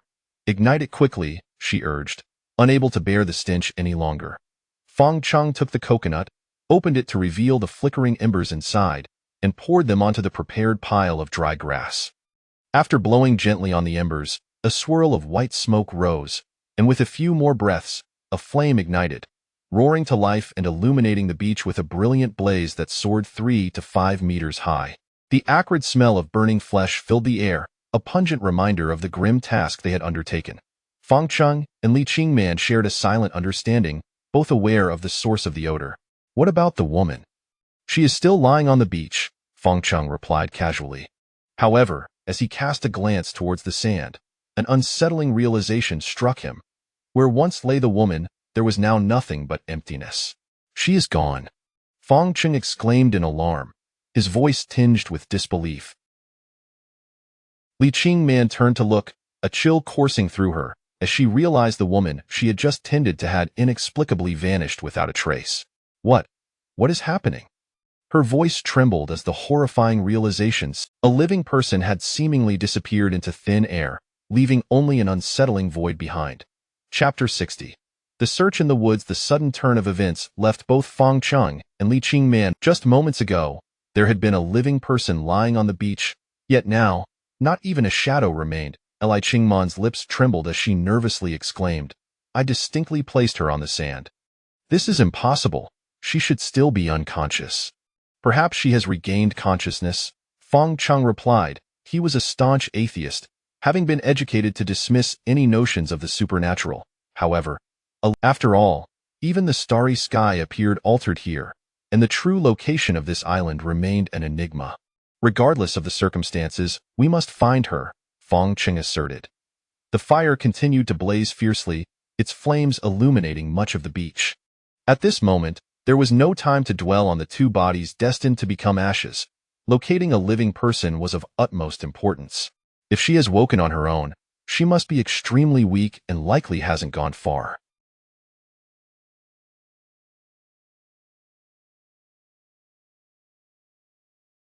Let us each search the beach and its surroundings, Fong Cheng proposed. Let us stick together, Li Qingman timidly suggested, casting a fearful glance at the two corpses in the fire. While Fong Cheng may have felt no fear, it was unrealistic to expect her to be untroubled. Most women inherently possess less courage than men, and with the bodies still burning on the beach, coupled with the mysterious disappearance of the woman, an unsettling chill crept over her. Noticing Li Qingman's frightened expression, Fong Cheng realized he had overlooked her feelings, filling him with remorse, and he promptly agreed to search alongside her. He retrieved a burning stick from the fire to use as a torch and approached the spot where the woman had lain. In the dim light, he discerned a trail of footprints leading southward. There are footprints, then she is not a ghost? Fong Cheng silently mused. The pair followed the footprints, yet despite their pursuit, the woman remained elusive. Eventually, they reached the end of the beach, where the trail abruptly vanished, leaving no trace of her whereabouts. Wasn't she unconscious? Even if she woke up, it would be impossible for her to move so swiftly, Li Qingman queried, her eyes filled with doubt. How could someone just awakening from unconsciousness possibly outpace two healthy individuals? Fong Cheng knelt to inspect the footprints, noting their deep impressions and the disarray of sand particles. It was no wonder they had been unable to catch up. Perhaps she had been awake for some time, merely feigning unconsciousness to await an opportunity to escape, he suggested, shaking his head. His words struck a chord with Li Qingman, illuminating a possible explanation. If that were the case, it would indeed make sense that the woman had been pretending to be unconscious, biding her time to flee. However, this raised another question. Why would she choose to escape? Do we appear to be villains? Fong Cheng pondered, bewildered. According to logic, when survivors wash up on a deserted island and encounter fellow humans, they would typically feel a surge of hope. Yet here they were, faced with a survivor who seemed to perceive them as a terrifying threat, first pretending to be unconscious, then seizing the chance to flee. Li Qingman ventured an analysis. Perhaps it has something to do with those two suited men? Fong Cheng speculated. Could those men be her bodyguards? Have you ever seen bodyguards carrying firearms? Li Qingman countered. Fong Cheng shook his head. Typically, bodyguards do not carry weapons. What kind of individuals would resort to gunfire? Detectives, agents, spies, or perhaps assassins? In an instant, the identities of the two men became shrouded in mystery. Regardless, we must prioritize finding that woman, Li Qingman insisted. But it's pitch dark everywhere. Where can we search? Fong Cheng lamented as the torch he had brought extinguished, leaving them in complete darkness. Li Qingman closed her eyes, attempting to immerse herself in the woman's mindset. If she were in her position, which direction would she flee? Clearly, the woods would be the most suitable refuge. Yet, even knowing she had taken shelter in the forest, its vastness posed a challenge. Without any means of illumination, locating her would prove exceedingly difficult. Fong Cheng seemed ready to abandon the search, wavering in resolve. Perhaps we should let her hide in the woods for now, returning at dawn to find her. After all, this island is relatively small, surrounded by water. There is nowhere for her to escape. That is not an option. This island is fraught with danger. If she remains alone in the woods and encounters Fong Cheng was reluctant to continue searching, primarily due to the enveloping darkness of the woods. If the woman wished to hide, finding her would be nearly impossible, and he feared for both their safety.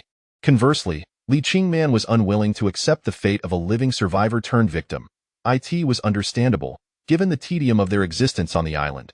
The prospect of a new companion would provide a much-needed boost to their spirits. Whether we search or not, I'll follow your lead, she conceded, shifting her stance from her usual assertiveness to allow Fong Cheng to decide. Let us continue the search, Fong Cheng resolved after a brief contemplation. In truth, he shared Li Qingman's sentiments. He did not wish to witness a survivor become a casualty. The island truly needed a new companion. Having reached a consensus, the pair ventured into the woods, with Fang Cheng leading the way and Li Qingman closely following. To locate the woman, they proceeded cautiously, focusing their attention on searching, particularly behind the bushes and large trees, meticulously examining every potential hiding spot. As they pressed forward, a sudden rustling from the nearby underbrush. The noise had likely been caused by the woman, and to ascertain the situation ahead, Fang Cheng instructed Li Qingman to remain still while he stealthily approached. Chapter 61. Abduction. Concerned about making too much noise and alerting the prey, Fang Cheng treaded lightly, stealthily approaching the thicket. In an effort to capture the fleeing woman, he suddenly parted the towering weeds, hoping to catch her off guard. Empty.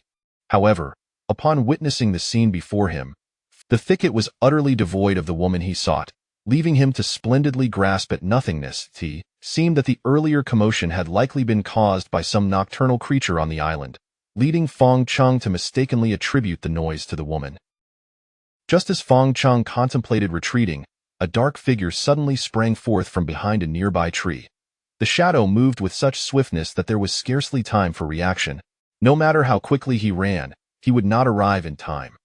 Earlier, both had been preoccupied with the sounds from the thicket, neglecting the possibility of a lurking figure amid the trees, thus allowing the woman to ambush Li Qingman right beneath their noses. "It was us who rescued you from the sea." Fearing for Li Qingman's safety, Fang Cheng shouted at the woman, primarily intending to convey that he and Li Qingman were not enemies. Yet, the woman appeared utterly oblivious to his words, brandishing a broken branch against Li Qingman's throat, her agitation manifesting in incessant cries. "Let her go."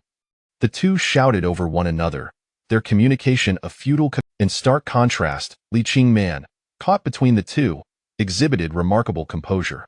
Suddenly, she seized the woman's arm that was constricting her neck, bending low to execute a shoulder throw, sending the assailant sprawling to the ground. The woman, taken aback by Li Qingman's unexpected prowess, found herself on the ground before she could muster a defense. Fang Cheng, wide-eyed in disbelief, watched the scene unfold.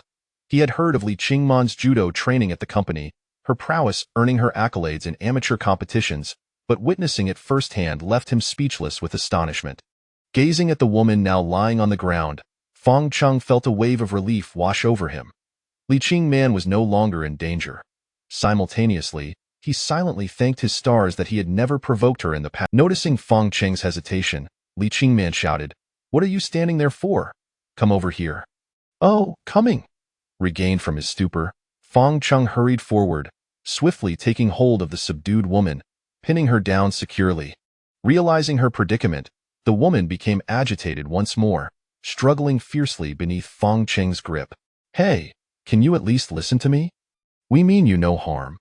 Fang Cheng pressed the woman down with a deeply exasperated expression, baffled by how he appeared to her as a villain.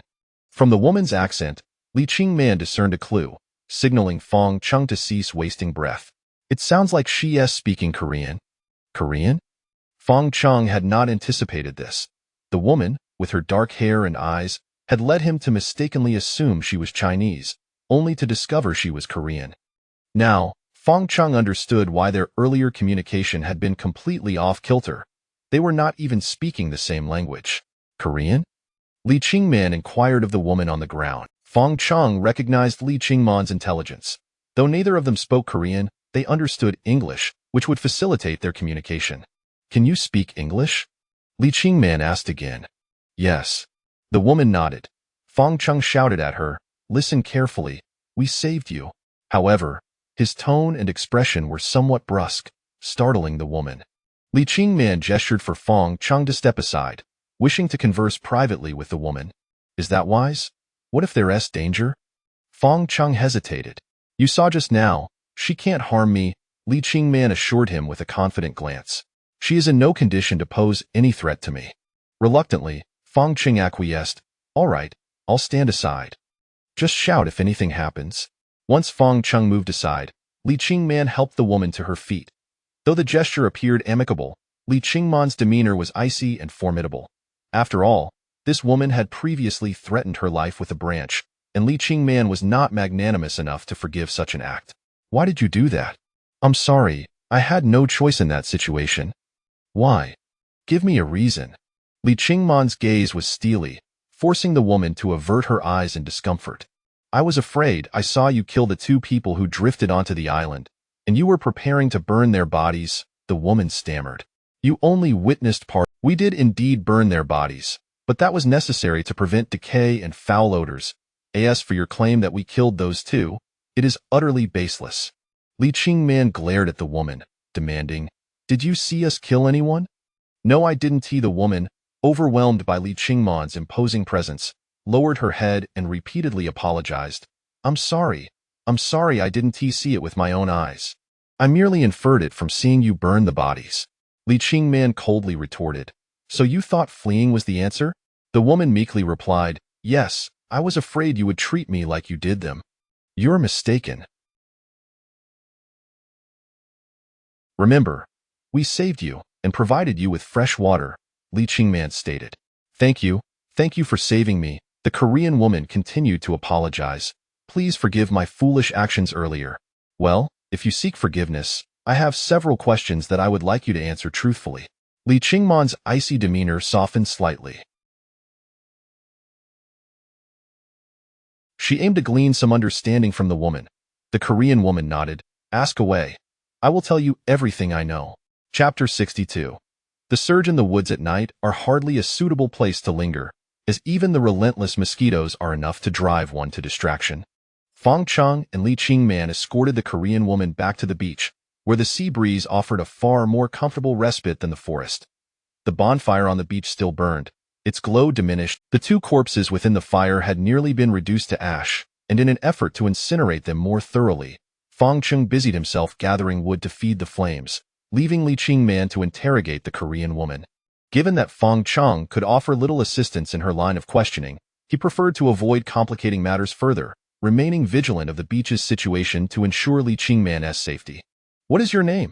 Li Qingman inquired, her demeanor reminiscent of her commanding presence during her time at the helm of a company, exuding an air of authority. Song Jishi, 33 years old, Korean, and I am a doctor, the woman replied, preempting any further questions from Li Qingman by offering additional information. Upon hearing the word doctor, Li Qingman felt a surge of exhilaration as it struck her profoundly.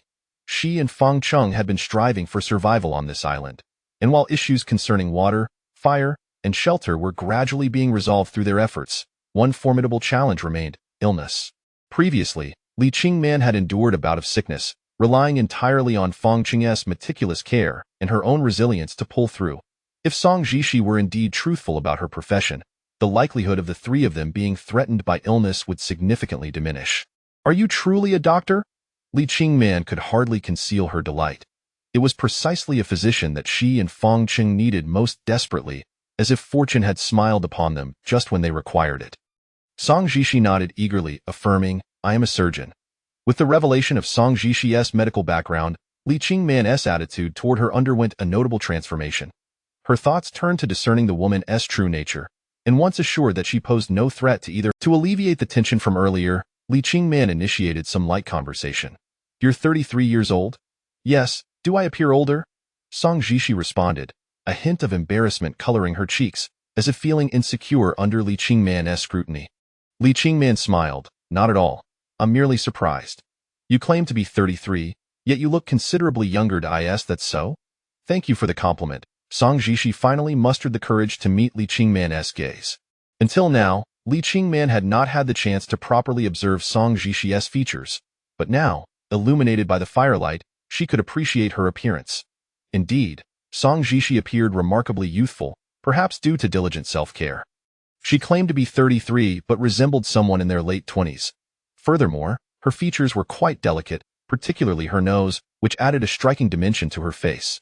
However, given that South Korea is renowned for its artificial beauties, only Song Jishi could confirm whether her visage had been altered by surgery. While she was indeed attractive, she paled in comparison to Li Qingman, whose sculpted features were in a league of their own. In addition to physical beauty, the disparity in their presence was palpable. Li Qingman had grown up in a family of immense wealth, her poise and confidence cultivated through exposure to the grandest of circles, qualities that were not easily acquired. Do you know them? After Song Jishi had relaxed somewhat, Li Qingman posed a pointed question. The inquiry caught Song Jishi off guard, rendering her momentarily speechless, He? They? Don't be anxious. You know whom I am referring to. Li Qingman's tone was calm yet firm, her reference unmistakably towards the two corpses now reduced to AS. She posed this unexpected question. Li Qingman scrutinized Song Zhishi's face intently, keenly observing any subtle changes in her expression. Unsurprisingly, under Li Qingman's direct approach, Song Zhishi grew tense once more. Be candid. Your reaction has already betrayed you. Tell me, do you recognize those two corpses? Li Qingman cut straight to the chase, no longer circling around the matter. After a brief exchange, Song Zhishi realized that Li Qingman was no ordinary person. Her penetrating gaze seemed to peer into one's soul, making it apparent that any deceit would not evade her scrutiny.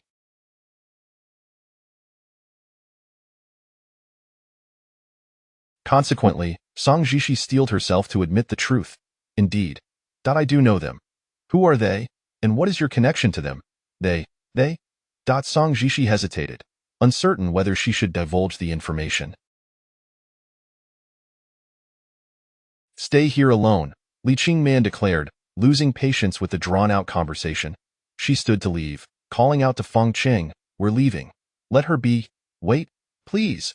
Seeing Li Qingman turn to depart, Song Zhishi hurriedly grasped her hand.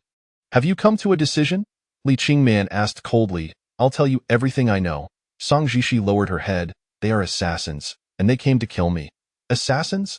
Li Qingman felt a jolt of apprehension.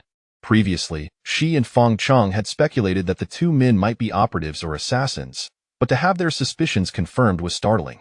Simultaneously, it was clear that Song Zhishi's identity was not ordinary. Otherwise, why would assassins be sent after her? Why do they wish to kill you? Because a month ago, I was coerced into performing a surgery. Song Zhishi's statement left Li Qingman bewildered. A surgery, assassins. How were these connected? The night on the island was tranquil, the soft sand beneath them comfortable, the firelight illuminating the faces of the two women. Feng Cheng continued gathering wood nearby, and after a brief silence, Song Zhishi began to share her story with Li Qingman. "I am one of Korea's top surgeons, working at the most prestigious hospital in Korea, with a thriving career and a family. Everything was perfect until a month ago, when I received an anonymous letter." "What did the letter say?" "Nothing at all, just two photographs of my daughter." The mention of her daughter. Tears streamed down Song Zhishi's face, the display devoid of any pretense, just a mother's genuine concern for her child.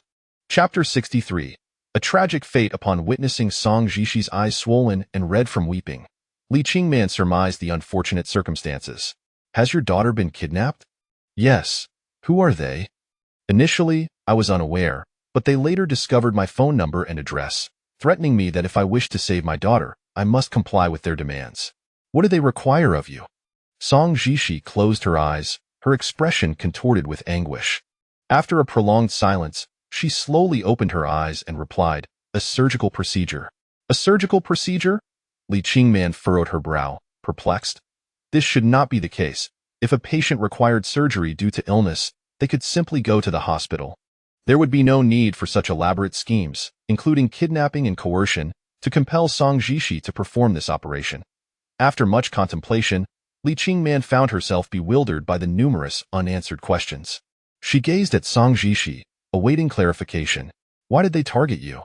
"Because I am one of South Korea's foremost surgeons, and my patient's condition is rather unique." "When you say unique, do you refer to the illness or the identity?"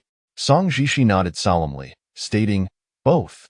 He suffers from a rare kidney disease, and his condition is deteriorating. The only way for him to survive is through a transplant. Furthermore, he is a prominent figure in South Korea, and any information regarding his illness must remain confidential."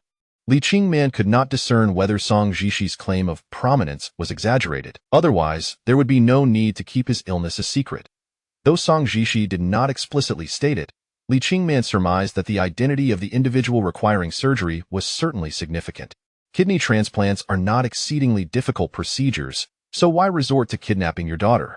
The surgery itself is not challenging. The difficulty lies in sourcing the kidney.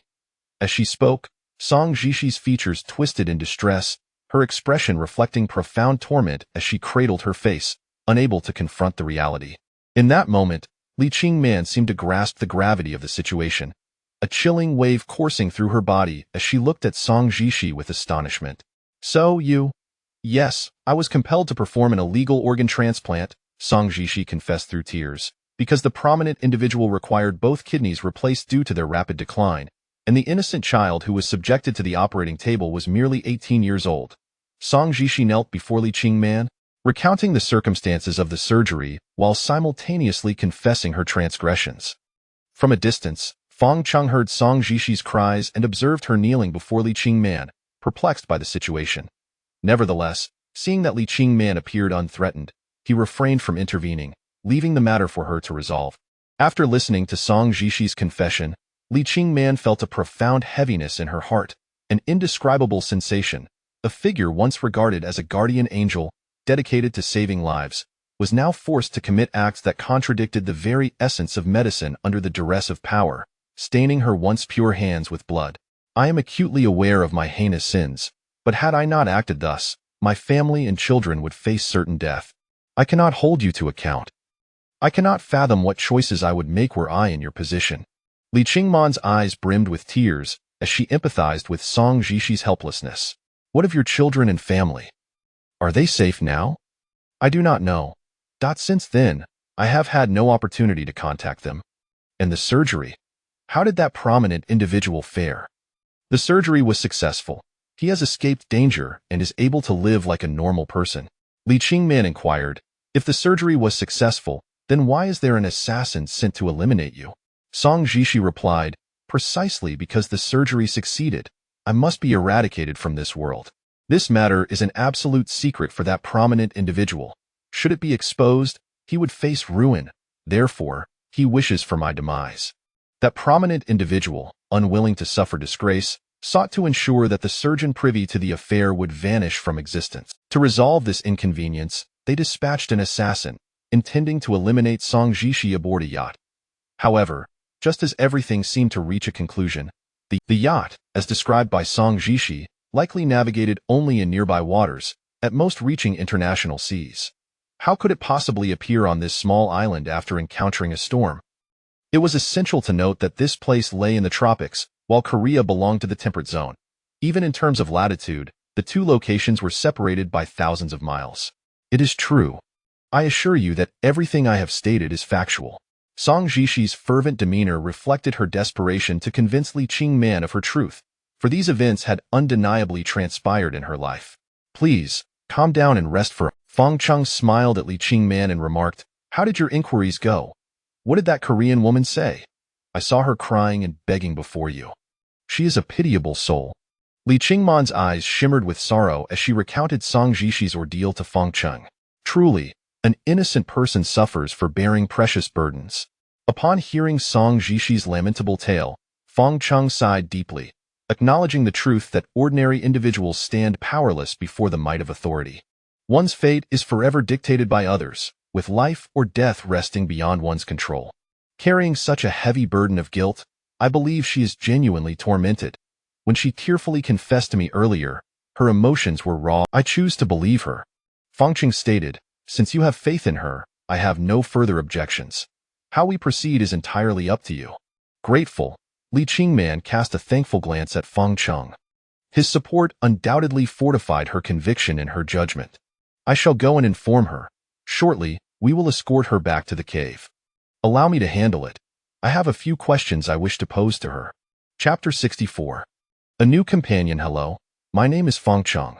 Fong Chung casually introduced himself as he settled beside Song Jishi. I am Song Jishi. Upon noticing Fong Cheng's bare torso, Song Jishi felt a twinge of nervousness, as if a wild man had taken a seat beside her. I have heard about the unfortunate events that have transpired in your life from Qingman. I express my deepest sympathies and hope you can soon emerge from those unpleasant memories. Fong Chung attempted to offer solace.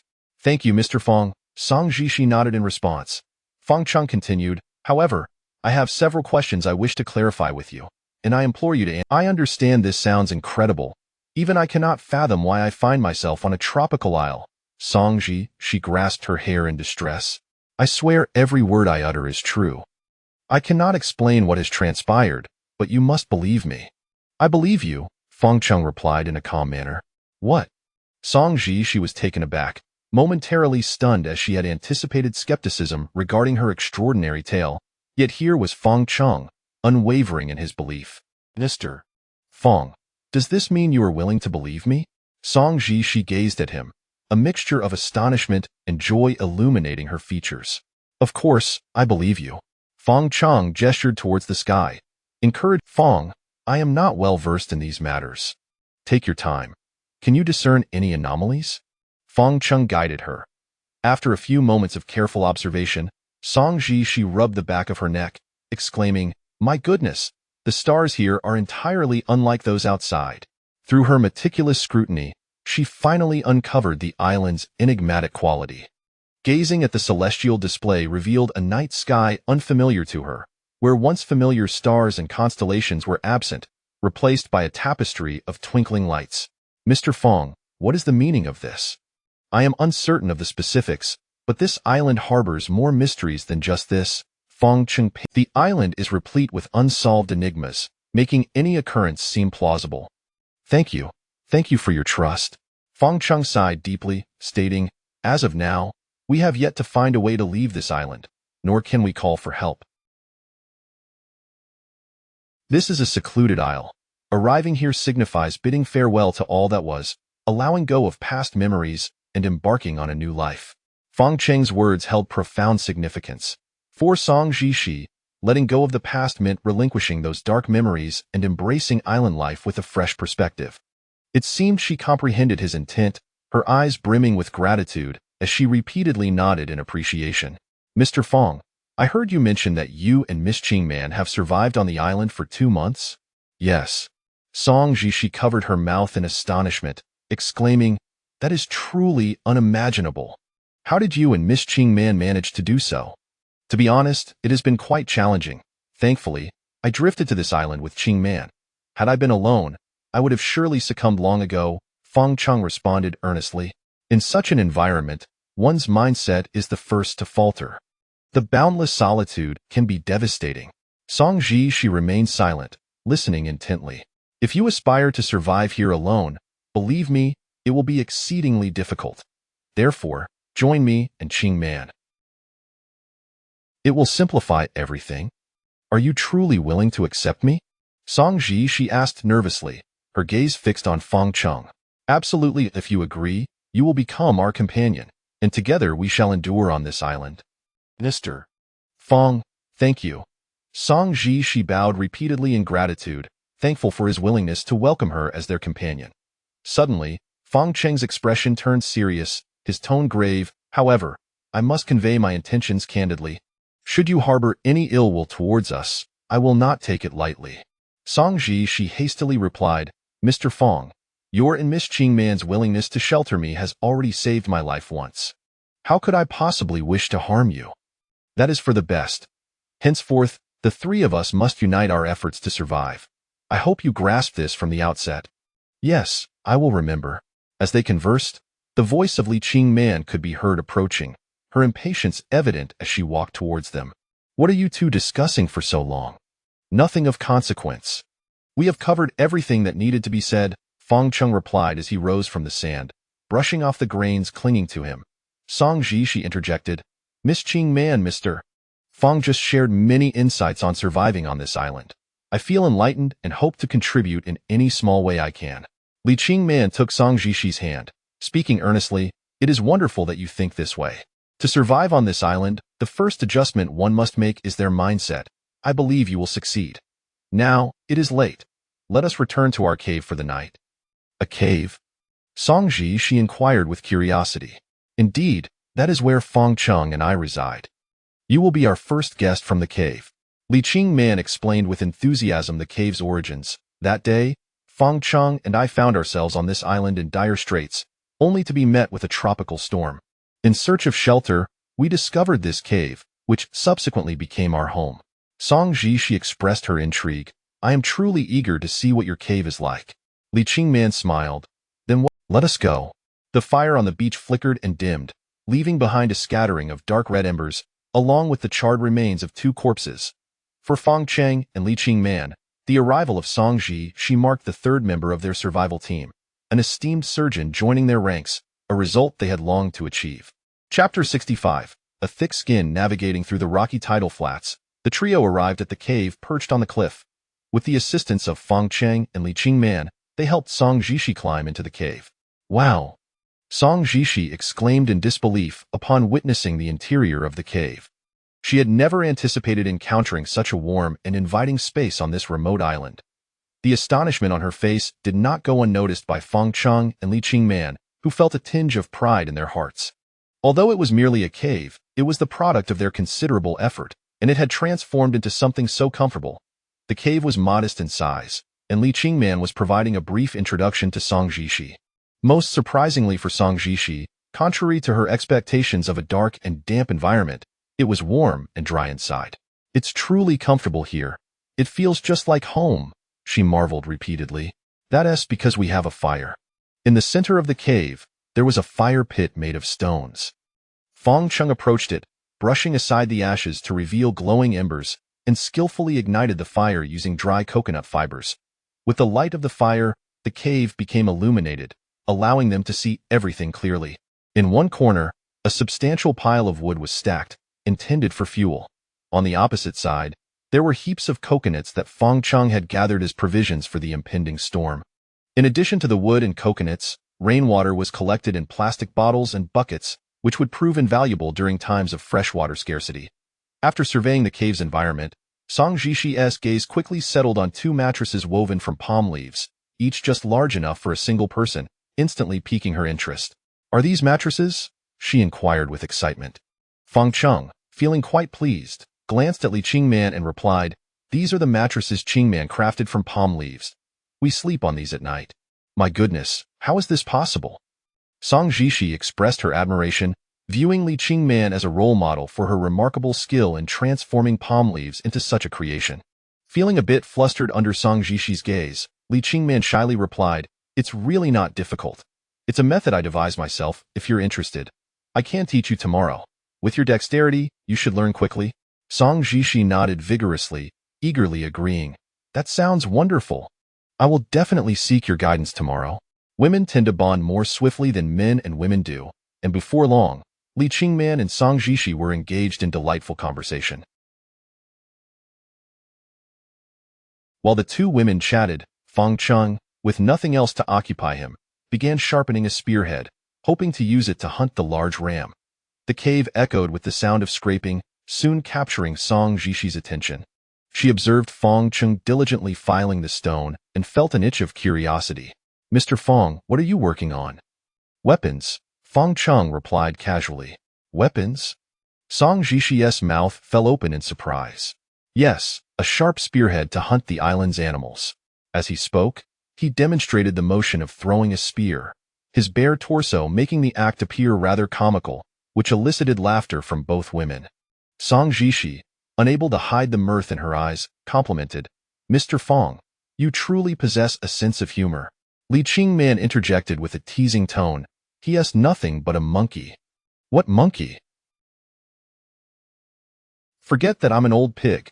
I'm the one destined to marry Miss Gawagawa's village," Fang Cheng retorted, winking at Li Qingman and referencing an inside joke only they understood. Indeed, Li Qingman's cheeks flushed crimson at the implication, and she scolded him for his audacity, muttering, "Pa, shameless." Fortunately, Fang Cheng spoke in Chinese, and as they conversed, Song Jishi could only watch in bewilderment, entirely unable to comprehend their banter, though she could infer that the couple was engaging in playful flirtation. "Mr. Fang, Miss Qingman, may I be so bold as to inquire about your professions?" Song Jishi, concerned about causing a misunderstanding, quickly clarified, "I mean no offense. I merely find your English quite impressive, especially Miss Qingman's spoken language, which is indistinguishable from that of the Americans I have encountered." Qingman grew up in America, so her spoken English carries the American accent. "I see. And what about you, Mr. Fang?"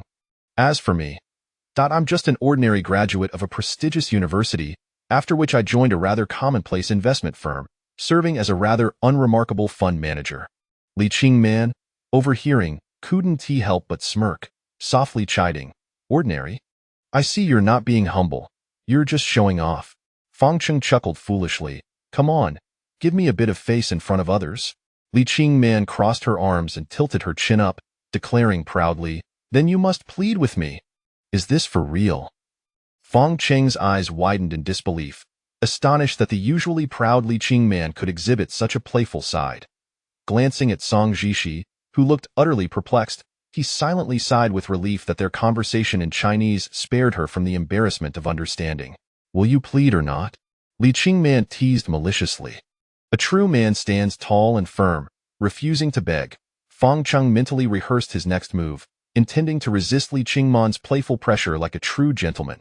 He stood up, suddenly wearing a flattering smile on his serious face, and sweetly implored, "I beg you, my dear Qingman, could you spare me some dignity?" "Huh?" Li Qingman had expected him to make a grand declaration, only to be met with such a line, causing her to burst into laughter, her body shaking with delight. "Very well, I suppose you performed adequately. Is there a reward?" Fong Cheng grinned mischievously at Li Qingman. 2 rosy clouds appeared on her cheeks, and she understood perfectly what he meant, playfully scolding, "There are others present. How can you be so brazen?" Though Song Jishi didn't comprehend their words, she was nonetheless swept up in the infectious atmosphere, joining their laughter. "Mr. Fong, you and Miss Qingman share a wonderful bond. You truly make a delightful couple." "Not quite. You aren't aware of the past when she was my superior, making demands of me daily." Just as Fong Cheng seized the opportunity to vent his frustrations, he felt a piercing gaze upon him. Turning to see Li Qingman's expression, a blend of amusement and menace, he shivered involuntarily. "What's wrong, Mr. Fong?" Song Jishi inquired. Nothing at all back then. She was quite demanding, urging me to strive for self-improvement, and I have always cherished her every word of concern. In retrospect, I suppose this is what love truly is. Chapter 66. A sudden confession. As dawn broke, the soft light of morning illuminated the cave, dispelling the shadows that had lingered throughout. In the center of the cave, the fire had burned down to embers, leaving only a wisp of blue smoke and a few scattered coals. Fong Cheng opened his eyes, nearly simultaneously waking Li Qingman, who exchanged a smile with him, a silent greeting of good morning, before both stretched languidly. "She is still asleep," Fong Cheng remarked, glancing at Song Jishi, who lay curled beside Li Qingman, her gentle breaths barely audible. Li Qingman said, "Perhaps she is sleeping soundly due to yesterday's exhaustion. Let her rest a while longer." Observing the plight of the unfortunate woman, both Fong Cheng and Li Qingman shook their heads in unison. Given Song Jishi's situation, it was likely that her foremost concern at this moment lay with her family and children. Alas, fate had cruelly separated her from them, leaving her in a state of uncertainty about whether she would ever reunite with them in this lifetime. "If we can leave this place, I should be able to help her find her family and children," Li Qingman spoke softly. "I'm afraid that may not be possible." Although Fong Cheng was reluctant to entertain the worst-case scenario, the troubling events surrounding Song Jishi suggested that the powerful figure responsible had likely already taken dire action against her loved ones. Reality, though difficult to accept, often bore a harsh truth. Fearing to wake Song Jishi, their conversation was hushed, conducted in Chinese, alleviating any concern that she might overhear. "By the way, Fong Cheng, there is something I forgot to ask you." "What is it? Are you hiding something from me?" Fong Cheng was taken aback, unprepared for Li Qingman's pointed inquiry. He reflected on his arrival to the island and realized that aside from matters concerning its peculiarities, he had concealed nothing from her. Was that what she meant? Li Qingman possessed a keen insight, and his momentary hesitation only reinforced her suspicions. "You are indeed keeping something from me. This island harbors secrets, does it not?" "Qingman, I did not intend to keep it from you," Fong Cheng replied, lowering his gaze, his voice laden with regret. Li Qingman offered a bittersweet smile, shaking her head. "No, you need not apologize. You owe me nothing. In fact, I owe you." "Did you learn of the island's unusual nature but fear that revealing?" Fong Cheng remained silent, merely nodding in acknowledgement. Truthfully, when Song Jishi shared her experiences of arriving on this island yesterday, I sensed something was amiss. Reflecting on the bizarre occurrences we've encountered over these days, I am convinced that this island is indeed problematic, yet you have chosen not to confide in me. If I said nothing, perhaps you would remain oblivious to it all, still clinging to the hope that someone would discover us and rescue us from this place. Fong Cheng sighed, his expression one of resignation. "However, now you know that escaping this enigmatic island is utterly impossible. We do not even know if it exists in this world. So what? Just because it seems impossible, should we resign ourselves to despair?" Qingman. Li Qingman's emotions built up, reaching a tipping point before finally spilling over. Fangcheng, I love you. I have fallen deeply in love with you. What does it matter if we cannot return?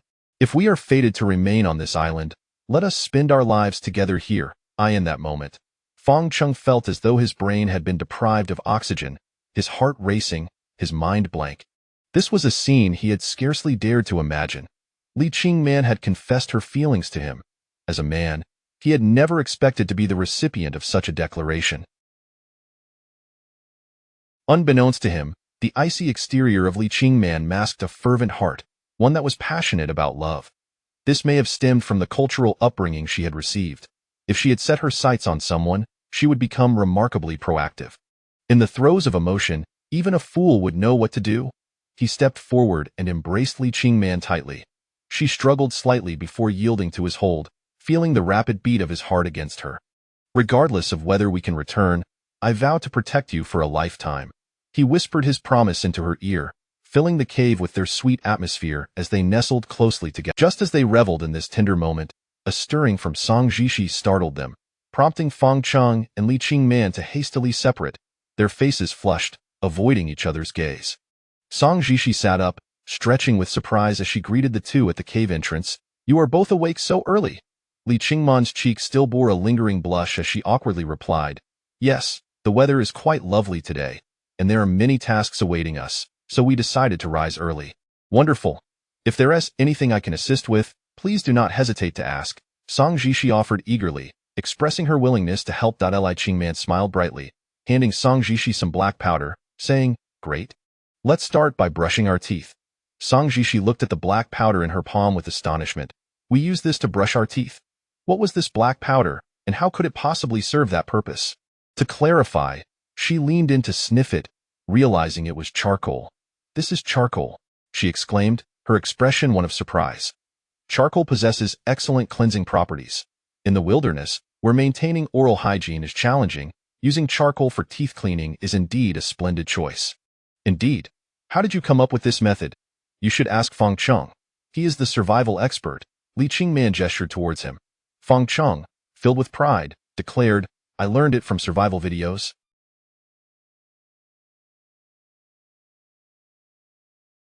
Where there is fire, there is charcoal. Crushing these coals creates the best teeth cleaning agent. Give it a try, Li Qingman urged from the side. All right. Song Jishi followed suit, using her finger to apply the charcoal. Upon completion, she felt her mouth wonderfully clean and refreshed. How does it feel?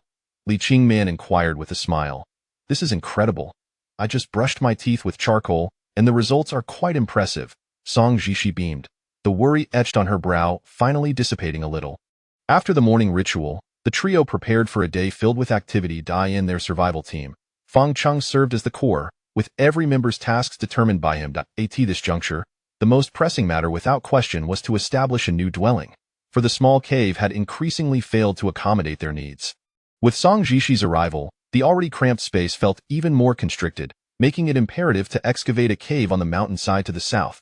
Chapter 67. The master of chicken soup. In the ensuing period, the excavation of caves undoubtedly became the foremost task for the survival team.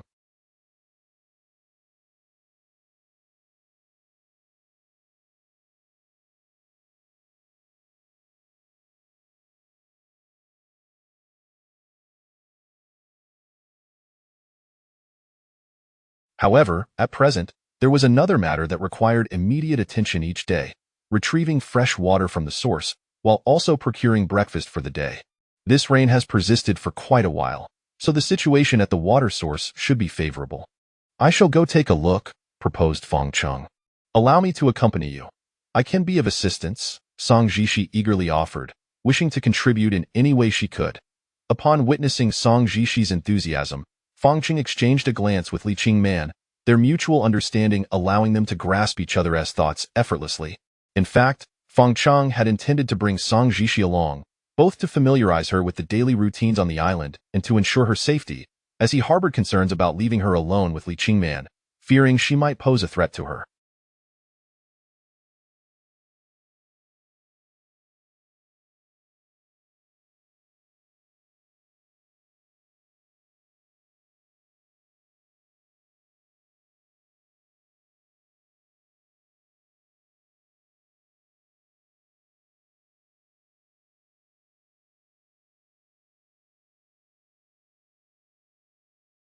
After all, one must never harbor malicious intent, yet one must also remain vigilant.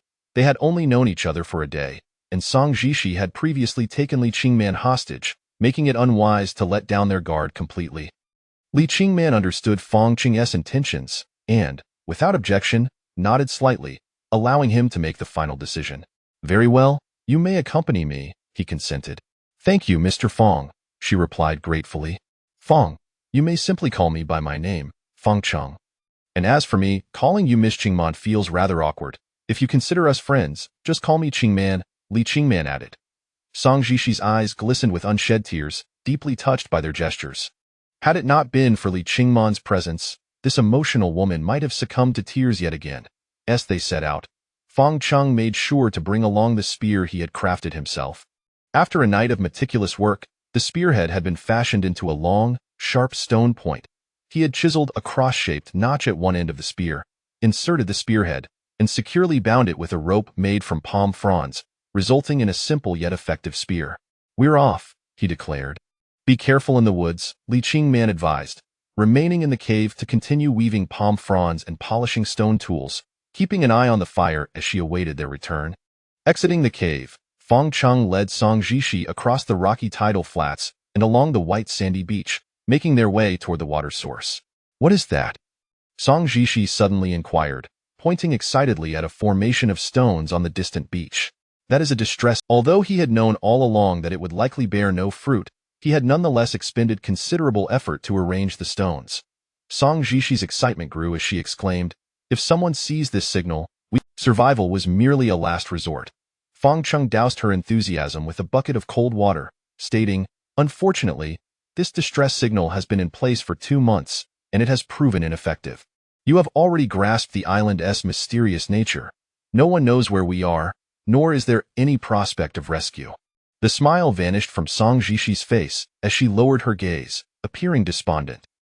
This news implied the grim possibility of never seeing her family again. Hey! Noticing her distress, Fong Cheng quickly sought to rouse her spirits. Yes, I'm here, she replied, snapping back to attention. Don't drift off. Focus on positive thoughts. We are in survival mode. Do not let despair take control, all right? Fong Cheng, a seasoned survivor, understood the paramount importance of maintaining a positive mindset, as the core of the team. It was his responsibility to help Song Jishi move beyond her darker memories for the sake of their collective survival. I'm sorry for being a burden, Song Jishi murmured, lowering her head as she approached Fong Cheng.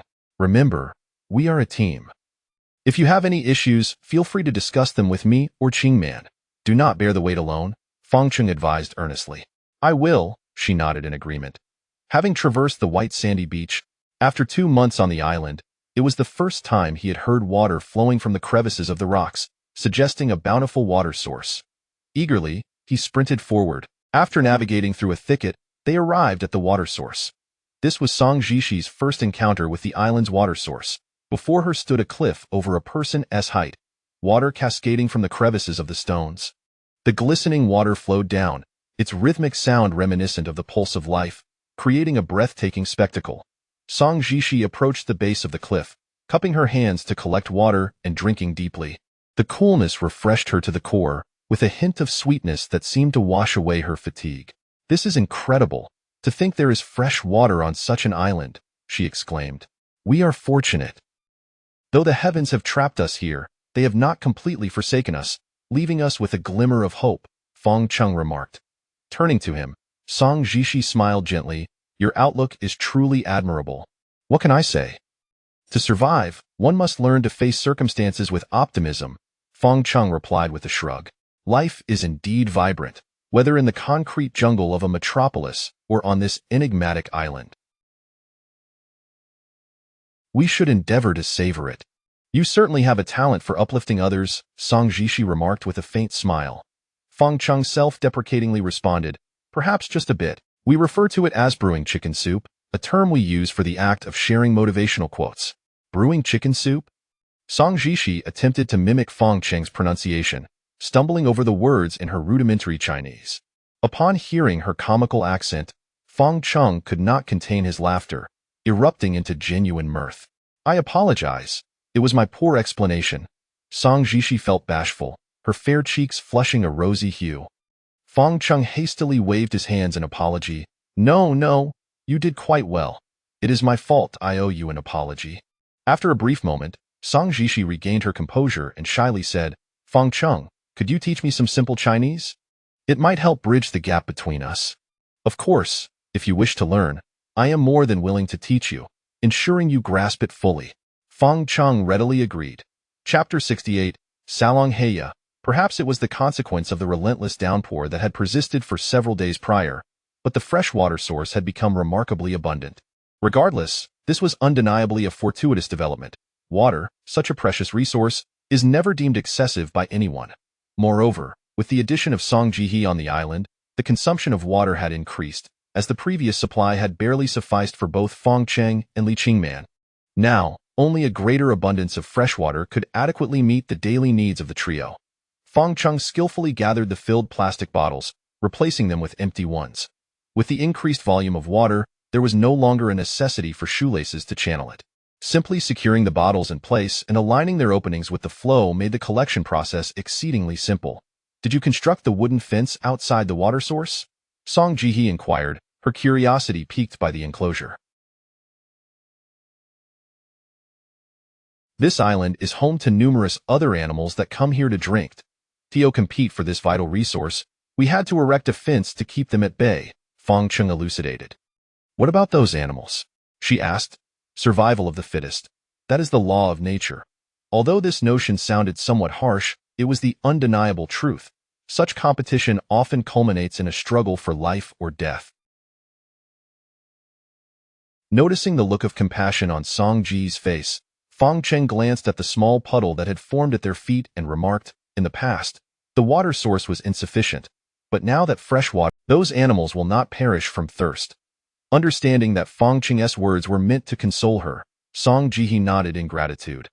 After collecting the water, the two departed from the woods, making their way back to the cave. Along the journey, Song Jihi appeared to be in good spirits, engaging Fang Cheng with numerous questions about the Chinese language. As her teacher, Fang Cheng readily answered her inquiries, having initially their conversation was lively and filled with laughter. Every time Song Jihi pronounced a Chinese word with an unusual intonation, Fang Cheng could not help but chuckle, much to her embarrassment.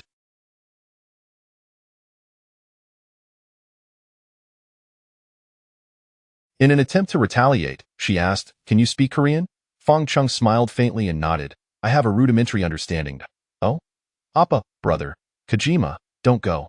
Song Jihi was taken aback, surprised that Fang Cheng actually spoke Korean, and with reasonable proficiency at that. And more? Sarangi, I love you. Song Jihi was unprepared for Fang Cheng's sudden declaration, her cheeks flushing with warmth, leaving her shyly unable to meet his gaze.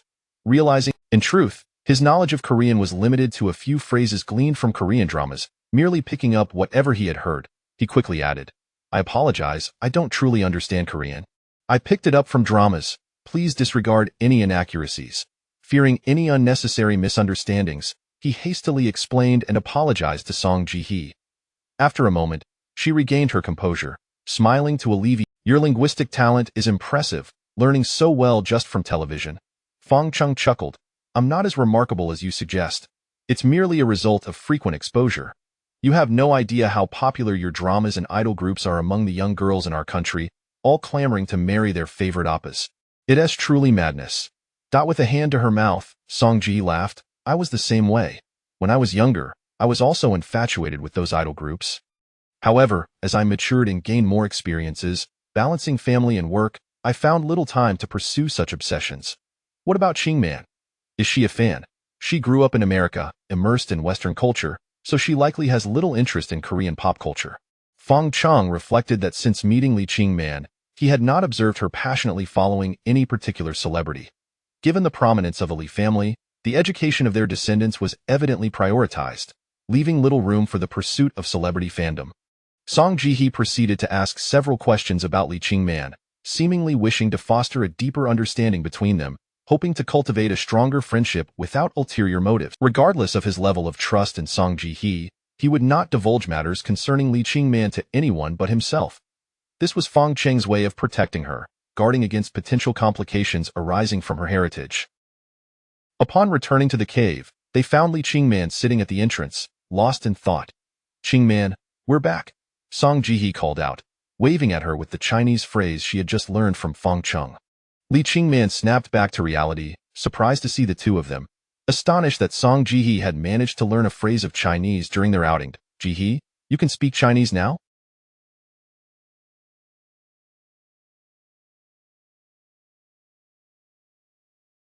"A little. I asked Feng Cheng to teach me," Song Jihe replied, smiling shyly. "I'm not very good. So please teach me more in the future, of course. As long as you wish to learn, I will gladly teach you," Li Qingman responded with enthusiasm. Feng Cheng brought the water back and updated Li Qingman on the status of the water source. Upon hearing that the water had become abundant, a look of natural delight spread across Li Qingman's face. Now that their survival team had grown to 3 members, the corresponding consumption of water posed a potential issue, which was likely the reason for her previous contemplation. She had been pondering how to address the drinking water dilemma. However, with the news from Feng Cheng that there was now sufficient water for their daily needs, the earlier concerns dissipated. While the abundance of water was indeed a positive development, both Feng Cheng and Li Qingman remained uneasy about one aspect. The increase in the water supply might very well have been influenced by the recent heavy rains, with surface runoff flowing from the cliffs. They wondered if such a supply would persist over time, and what would become of them if it did not.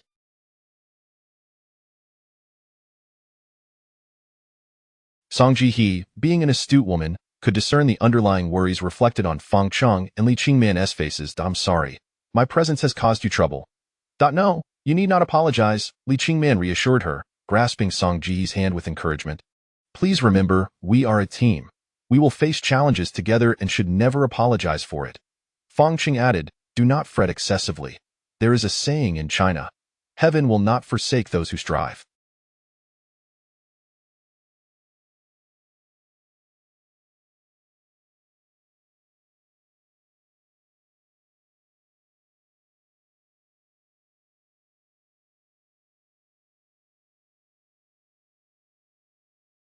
As long as we are alive, we will surely find a way.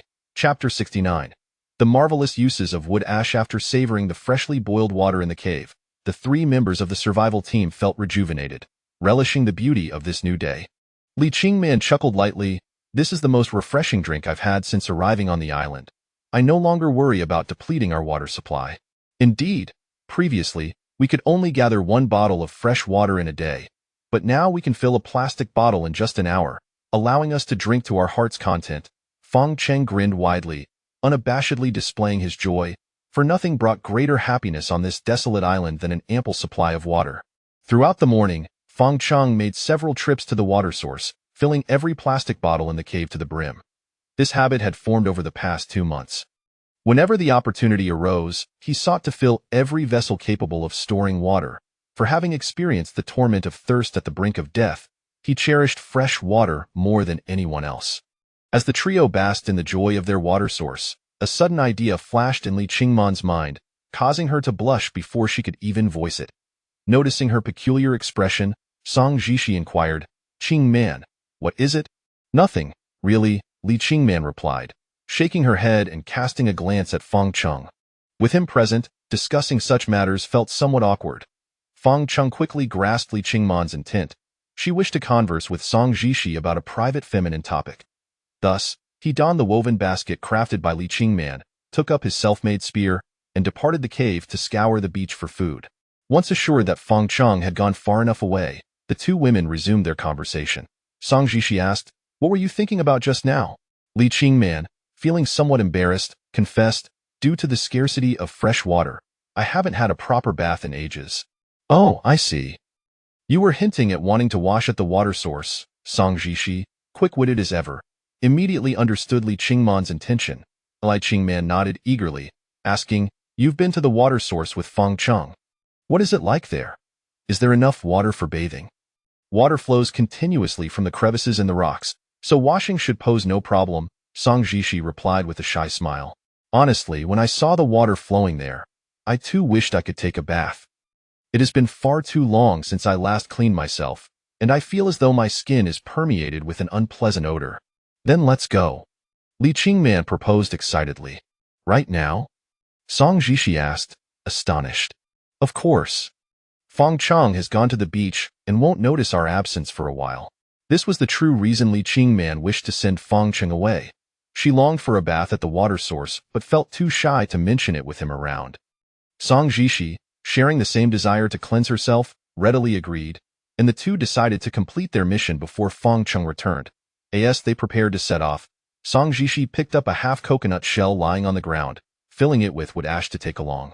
Jishi, are you bringing that? Li Qingman inquired curiously. Song Jishi explained, the primary component of wood ash is potassium carbonate, which becomes alkaline when dissolved in water and can be used to remove grease from our skin. We can use it as soap. Li Qingman was thrilled. Initially, she only intended to wash with fresh water, but now that Song Jishi mentioned the use of wood ash as soap, she could thoroughly cleanse herself. Upon reaching the cave entrance, they spotted Fong Cheng standing in the distance at the white sandy beach, repeatedly thrusting his spear into the water, presumably fishing. Concerned about being seen by him, the two hurriedly left the rocky shore and ventured into the woods, heading towards the water source. In Song Jishi's hands was the coconut shell filled with wood ash, while Li Qingman wielded a semi-finished stone axe, prepared for any potential dangers they might encounter. Their journey was smooth, as the daytime woods were relatively safe, and they soon arrived at the water source. From the crevices of the cliff, cool fresh water flowed steadily. Upon witnessing this sight, Li Qingman was incredulous. Was this truly the same water source she and Fong Cheng had discovered before? She recalled that back then, only a trickle of fresh water seeped through the rocks, but now it had formed a small pond on the ground. The exhilarating scene ignited Li Qingman's eagerness to indulge in a proper bath. This place should be deserted, Song Jishi said, glancing around nervously before hesitating to remove her clothing. Rest assured, aside from Fong Cheng, there are no other men on this island. Let us seize the moment, Li Qingman reassured her. Then all right, deep within the woods, the gentle flow of water provided an idyllic backdrop. Li Qingman and Song Jishi reveled in their first comfortable freshwater shower since landing on the island, utilizing the potent cleansing properties of the wood ash to not only wash their hair but also thoroughly cleanse their bodies. Given that they were using wood ash, they need not worry about contaminating the water source. The flowing water would soon restore the area to its original state. Meanwhile, on the beach, Fong Cheng attempted to spear fish with his long spear. In truth, foraging for food in the tidal flats was far easier, yet Fong Cheng was eager to test the weapon he had crafted. Originally designed to confront a formidable ram, that particular beast had yet to make an appearance, and Fong Cheng lacked the inclination to seek out trouble with it. Thus, he found himself on the beach, practicing with the smaller fish swimming near the shore. However, after attempting to spear fish, Fong Cheng soon realized the difficulty involved. He had underestimated the skill required. Although the fish swam close by, every time he thrust his spear, he came up empty-handed. Repeated failures shattered Fong Cheng's confidence, prompting him to retreat from the water to the sandy shore, where he sat down, frustration and helplessness etched on his face.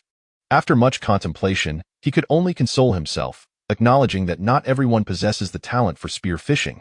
Perhaps it was best to leave such tasks to the more skilled individuals and instead try his luck in the tidal flats. Upon reaching the tidal flats, Fong Cheng discovered that the stone barrier he had previously constructed had been completely washed away by the relentless waves. The ocean was merciless, treating all. Determined to redeem himself after his setbacks on the beach, Fong Cheng began a thorough search in the muddy puddles of the tidal flats. Where he passed, not a single blade of grass remained untouched. As it turned out, choosing the tidal flats was a far wiser decision for a novice fisherman like Fong Cheng. Within half an hour, his basket was filled with several large crabs and a number of sea snail shells. Seeing the bountiful catch, a smile finally broke across Fong Cheng's face as he packed up to return to the cave, eager to indulge in a delightful seafood feast. Chapter 70. It seems to have turned whiter returning to the cave with a basket brimming with food. Fong Cheng had anticipated that Li Qingman and Song Jishi would be waiting for him. However, to his dismay, he found nothing but an empty cave, with the two women mysteriously absent. Upon witnessing this scene, a surge of anxiety gripped Fong Cheng's heart. Now that Li Qingman was missing, it was highly plausible that something untoward had occurred involving Song Jishi. Overwhelmed with remorse, he struck himself on the forehead, cursing his own momentary lapse in judgment that had led to such a grave error. Just as Fong Cheng was consumed with concern for Li Qingman's safety and was eager to leave the cave in search of her, he heard the sounds of two women giggling behind him. He turned swiftly to see Li Qingman and Song Jishi animatedly conversing, making their way towards the cave with smiles on their faces. Ah, so it turns out it wasn't what I thought. Fong Chung stood frozen, momentarily stunned.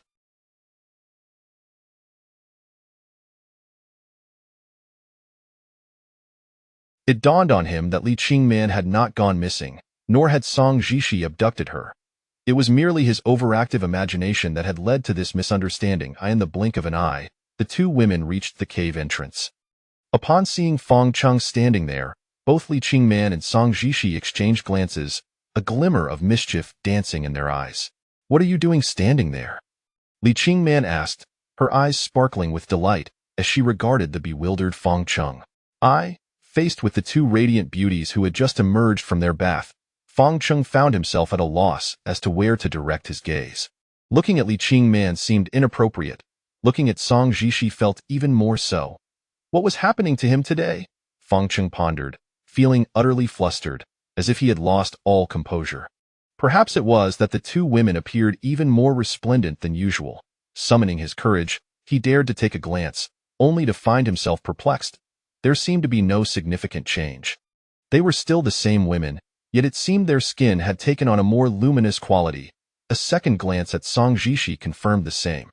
It was as though they had cast a spell, emerging from their bath looking as if they had just been enhanced by a beauty filter.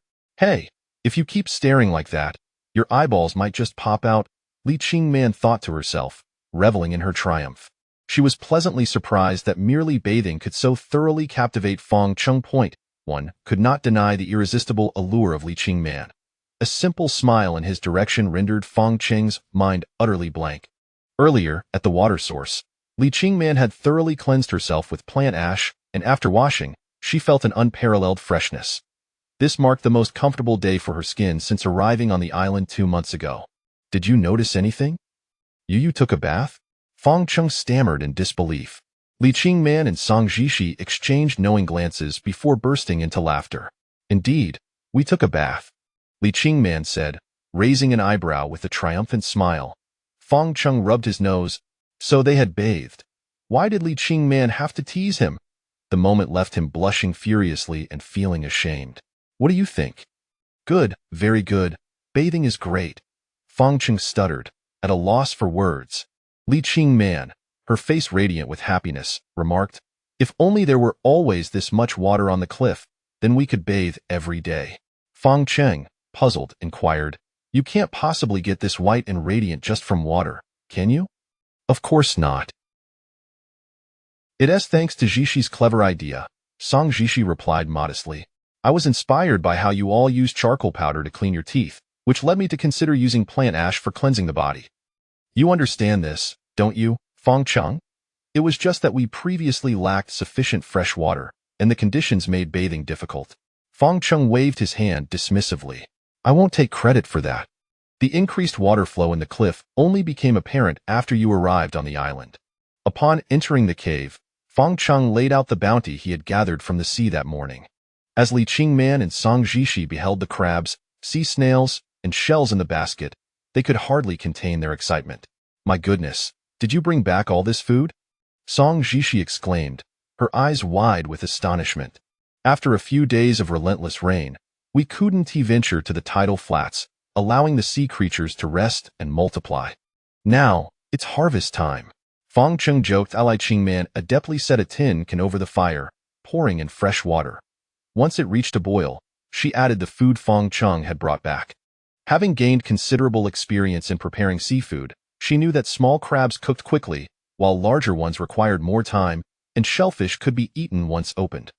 The snails, however, needed the longest cooking time to ensure safety from parasites, even if that meant they would become tough and chewy. It was a sumptuous feast, and the three of them enjoyed their meal immensely. For Song Jishi, it was a moment of bliss. Her experience on the island had been far more comfortable than what Fong Chung and Li Qingman had endured upon their arrival. To date, she had never truly felt the pangs of extreme thirst or hunger. After relishing the delightful meal, the trio spent some time in the cave. Fong Chung sat at the cave entrance, gazing out towards the horizon, his expression somewhat dazed as he lost himself in thought. Aware of her recent arrival on the island and the considerable care she had received from Fong Chung and Li Qingman, Song Jishi sought to contribute in any way she could. Shortly after their meal, she approached Li Qingman to learn how to weave palm fronds. Given the sweltering midday sun in the tropics, it was best to avoid the outdoors at this time to prevent sunburn. Hence, their afternoon rest became a natural occurrence. The cave was imbued with a leisurely, languid atmosphere. Had it not been for their survival situation on the deserted island, one might have mistaken their state for a vacation on a tropical isle. Before long, Li Qingman had succumbed to slumber, while Feng Cheng leaned against a rock at the cave entrance to rest. Only Song Jishi remained focused, diligently practicing her palm weaving, occasionally breaking the silence with the rustling of leaves. Noon passed swiftly, the sun began its descent in the west, and the harsh rays softened. The occupants of the cave awakened, and after a brief period of reorientation, Feng Cheng was reminded of the day's most pressing task: to excavate a cave on the southern hillside. After their satisfying meal and rest, everything would proceed in an orderly manner. Excavating a cave was a formidable undertaking, one that Feng Cheng could not tackle alone. Thus, Li Qingman and Song Jishi joined him in this endeavor. Arriving at the cliff on the southern slope, Feng Cheng first provided Song Jishi with an overview of the location and his vision for its transformation. As he articulated his plans, her eyes sparkled with excitement. If they could indeed realize Feng Cheng's vision, this would become an unparalleled seaside villa. My goodness, this idea is simply splendid. This is undoubtedly the best view on the island. Just imagining a mountain villa here sends shivers of excitement down my spine. Song Jishi gazed at Feng Cheng in admiration, her praise unreserved. Rome wasn't built in. The foolish old man moves the mountains beneath the blazing sun. The three individuals commenced their toil, each wielding their respective tools to unearth the earth. Li Qingman and Song Jishi primarily undertook the excavation and clearing of smaller stones and soil, while Feng Cheng grappled with the larger boulders concealed beneath the ground. Among the two women, Song Jishi exhibited a frilier constitution. It was not long before she found herself gasping for breath, her complexion flushed and her chest heaving, visibly distressed. Perhaps you should take a moment to rest over there, Li Qingman suggested, her concern for Song Jishi evident. It was worth noting that Song Jishi had only recently been washed ashore, having endured a harrowing brush with death, and her body had surely not yet recovered from such an ordeal in such a brief span of time. Wiping the beads of sweat from her brow, Song Jishi bit her lip and stubbornly replied, "I'm fine. I can still endure." She was reluctant to sit idly by while watching Feng Cheng and Li Qingman labor, as it would only deepen her feelings of guilt. "Jishi, you ought to take a break, have some water, and return afterward," Feng Cheng also urged, observing her earnest efforts. Gradually, this earnestness alleviated his initial reservations about her, leading him to begin perceiving her as a genuine member of their team. Faced with the dual encouragement from Li Qingman and Feng Cheng, Song Jishi had no choice but to retreat to the shade of a nearby tree to rest. In contrast to the frail Song Jishi, Li Qingman displayed a significantly stronger stamina, likely due to her consistent commitment to physical training, which had endowed her with a physique that elicited envy from many women. Though she could not match Feng Cheng's raw strength, she was still capable of contributing meaningfully. Where Feng Cheng represented a full measure of labor, Li Qingman could be counted as at least half. As for Song Jishi, to be perfectly candid, Feng Cheng had never anticipated she could provide much assistance, for such physical labor was not her forte. As a physician, her most crucial role lay in safeguarding the health of her team members and treating their ailments. As the trio toiled relentlessly, they remained unaware of the sun's descent toward the horizon, signaling the imminent arrival of nightfall. Feng Cheng, hands resting on his hips, exhaled a long, weary sigh as he surveyed the small pit they had unearthed in the cliffside, suddenly struck by an overwhelming sense of futility akin to that of the foolish old man moving mountains. Contemplating the daunting task of the foolish old man, who sought to transport the Taihang and Huangwu mountains, he realized that he was merely attempting to excavate a cave. With each stroke of the shovel, he was left wondering how long it would take to complete this endeavor. Li Qingman, well aware of Feng Cheng's character, quickly discerned the source of his distress from his furrowed brow. "It's all right, take your time." Indeed. A simple phrase of consolation was sufficient to restore tranquility to Feng Cheng's heart.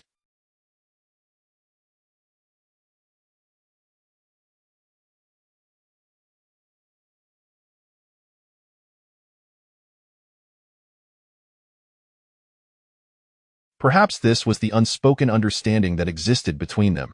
Shaking his head with a smile, he recalled having told Song Jishi that Rome was not built in a day, and he realized that his earlier impatience had been unwarranted. Therefore, let us call it a day. Upon our return to the cave, I shall prepare a delightful meal for you, Li Qingman said with a radiant smile. What are we waiting for? Let us hurry home to enjoy the meal cooked by my beloved wife. Who is your beloved wife? Care to face the consequences? Fang Qing's earlier mood of despondency swiftly dissipated under Li Qingman's encouragement. A renewed smile of confidence graced his face as he gathered the tools from everyone's hands and hoisted them onto his shoulder, striding briskly toward the cave.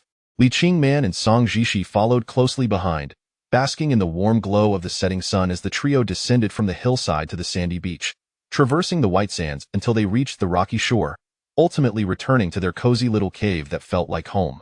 Upon their return, utterly exhausted, Fang Chung leaned against a rock at the cave entrance and soon fell into a deep slumber, his snores echoing throughout the space.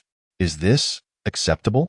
Song Jishi inquired, gesturing toward the slumbering Fang Chung, seeking Li Qingman's guidance on how to proceed. Seeing Fang Qing's worn-out form filled Li Qingman with a pang of sympathy. She shook her head at Song Jishi, signaling for her not to disturb him, allowing him this brief respite before dinner. Song Jishi nodded, grasping Li Qingman's intentions, and cast her a tender smile, perhaps a reflection of the love shared between the two, a bond that was truly enviable. Observing Li Qingman deftly cracking coconuts, Song Jishi took the initiative to propose, "How about I prepare dinner tonight? Are you certain you can manage?" Li Qingman asked, somewhat hesitant. "Truthfully, you haven't had much of a break, and I can see you're quite fatigued. Allow me to handle this. You should rest," Song Jishi asserted. A warm current flowed through Li Qingman's heart, touched by Song Jishi's thoughtfulness. She indeed felt worn out and was in dire need of a break. "The stone chisel is right here. I entrust the task to you. All right, do take a good rest." Taking the stone chisel, Song Jishi mimicked Li Qingman's earlier technique to open the coconuts, initially believing it would be a challenging task, but with the aid of the sharp chisel, it proved far simpler than anticipated.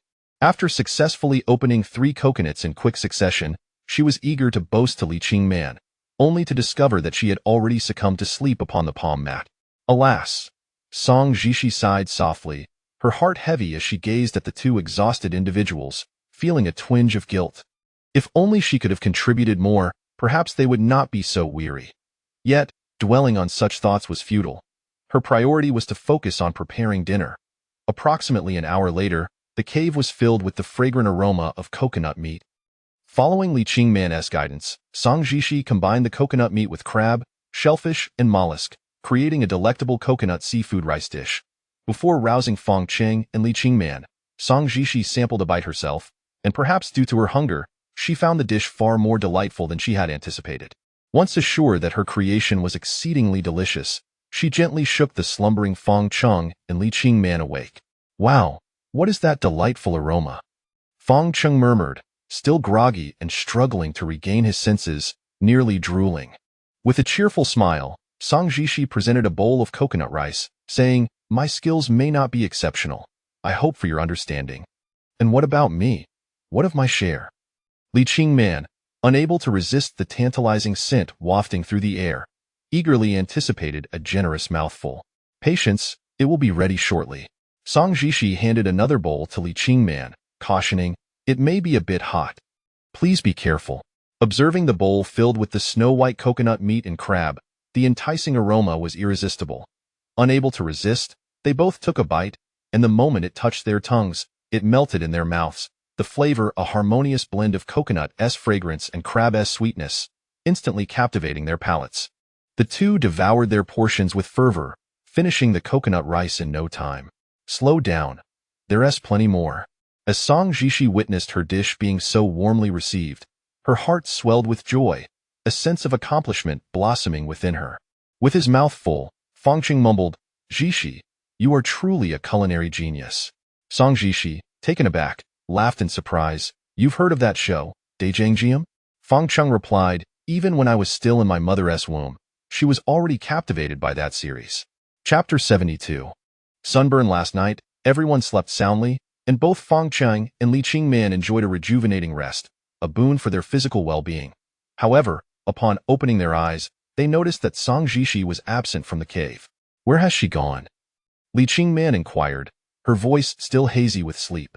Fang Qing yawned and shook his head, replying, she must have risen early. No sooner had he spoken than they heard someone entering the cave, and turning around, they saw Song Jishi returning with water. Did you go to fetch water? Li Qingman asked, surprise evident in her gaze, not expecting her to venture out alone so early.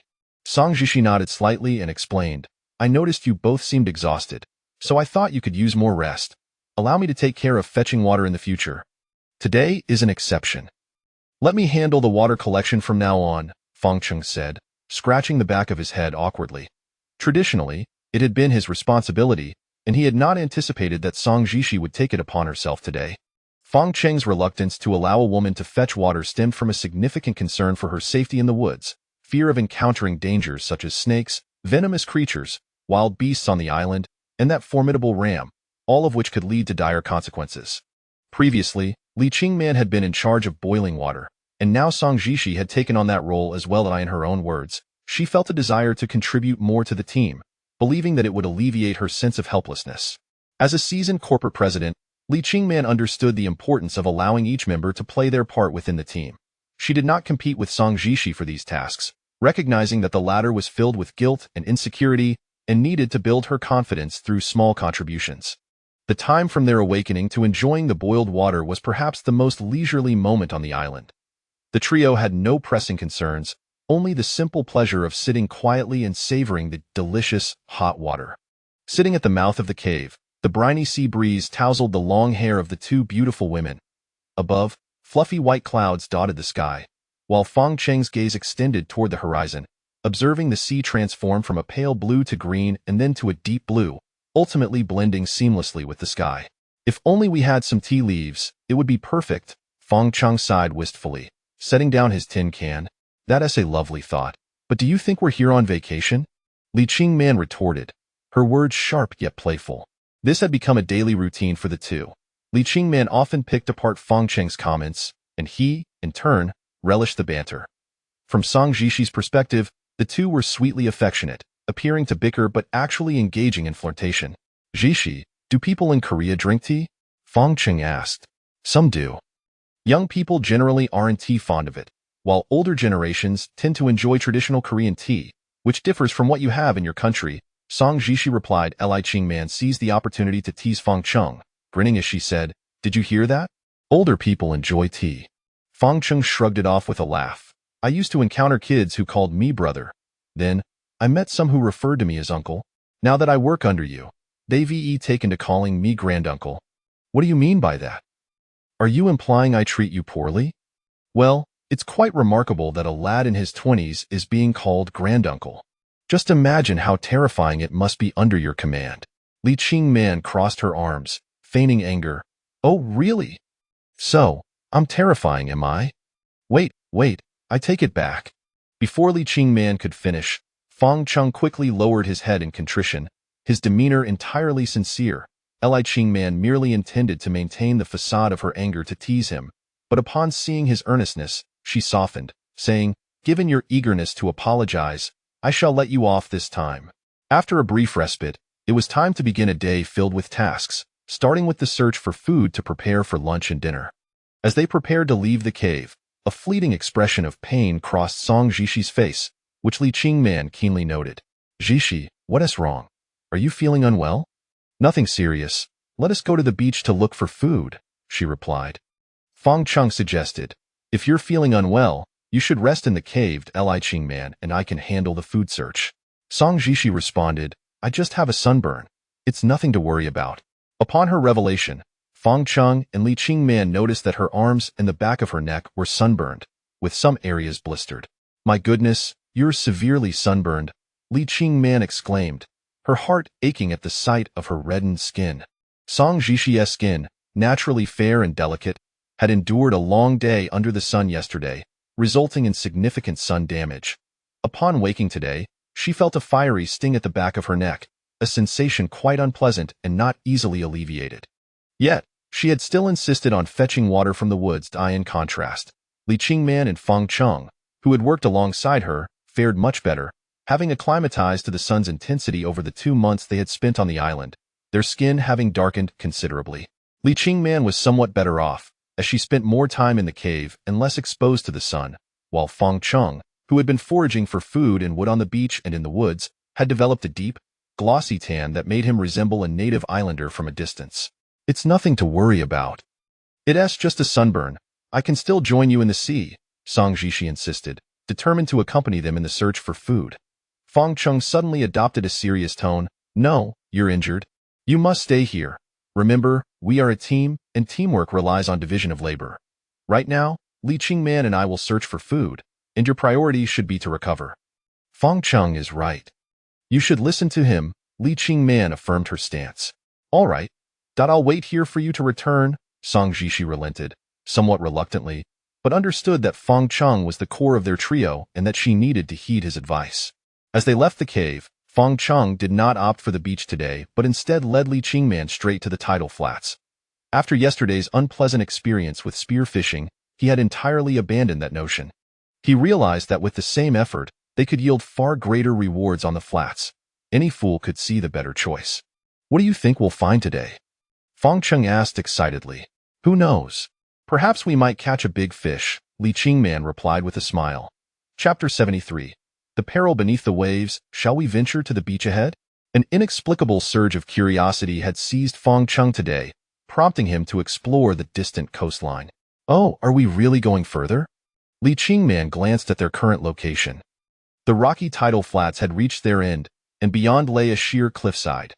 Typically, passage from the rocky shore was impossible, yet fortuitously today, with the tide receding, the submerged stones had emerged, forming a natural pathway that ignited Feng Cheng's adventurous spirit. "I'm tired of those crabs and sea snails. Let us try our luck. Perhaps today we might find a different flavor," he exclaimed exuberantly. "All right then, I'll follow your lead." Li Qingman had no particular preference for the destination. As long as she was with Feng Cheng, any place on this island felt the same. Thus, seizing the opportunity presented by the retreating tide, the two of them carefully traversed the exposed rocks. The stones were slick and dark, having been submerged for countless years. Just as Feng Cheng intended to turn back and caution Li Qingman to watch her step, he was startled by her sudden gasp. She had lost her footing and was tumbling backward in the blink of an eye.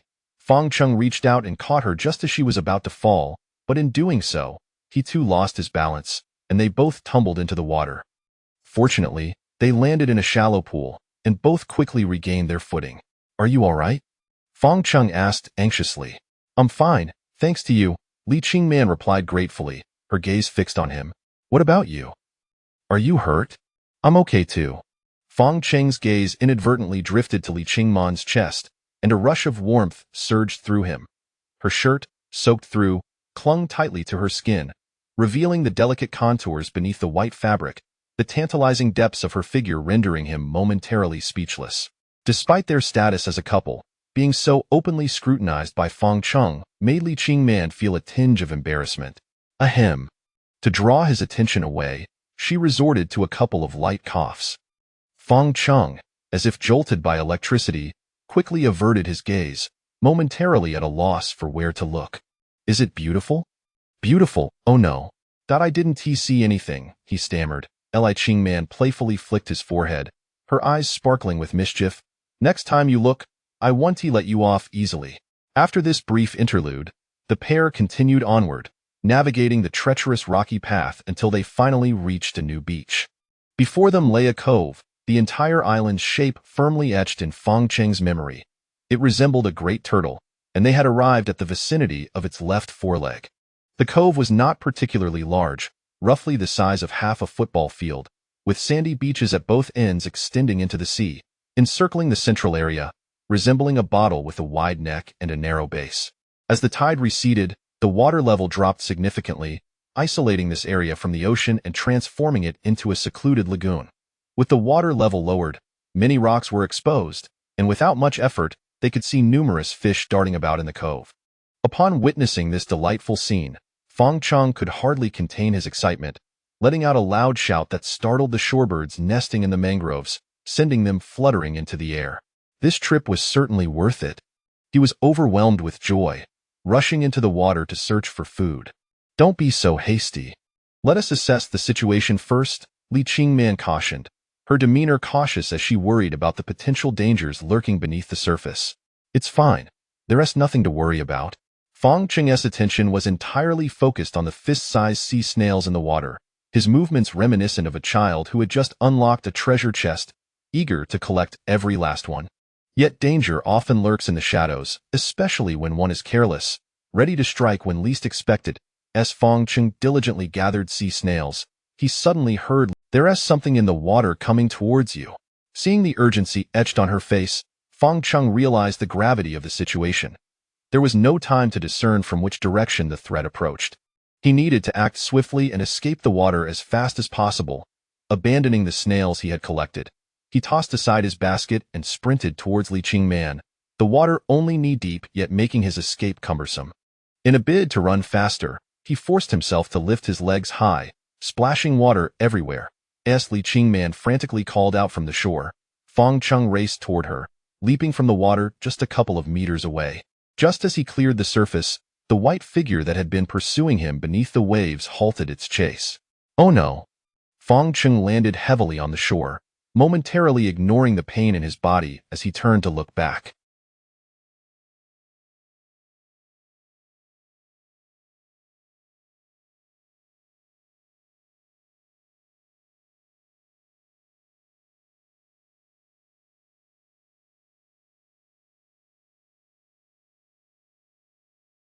There, in the shallow water, a white shark glided menacingly, sending chills down his spine. The shark, approximately 1 meter in length, was likely a juvenile trapped in the cove due to the receding tide. Even though it was not an adult, the sight of any shark was enough to induce a cold sweat, with its aggressive form and gaping maw striking terror into the hearts of anyone who might encounter it.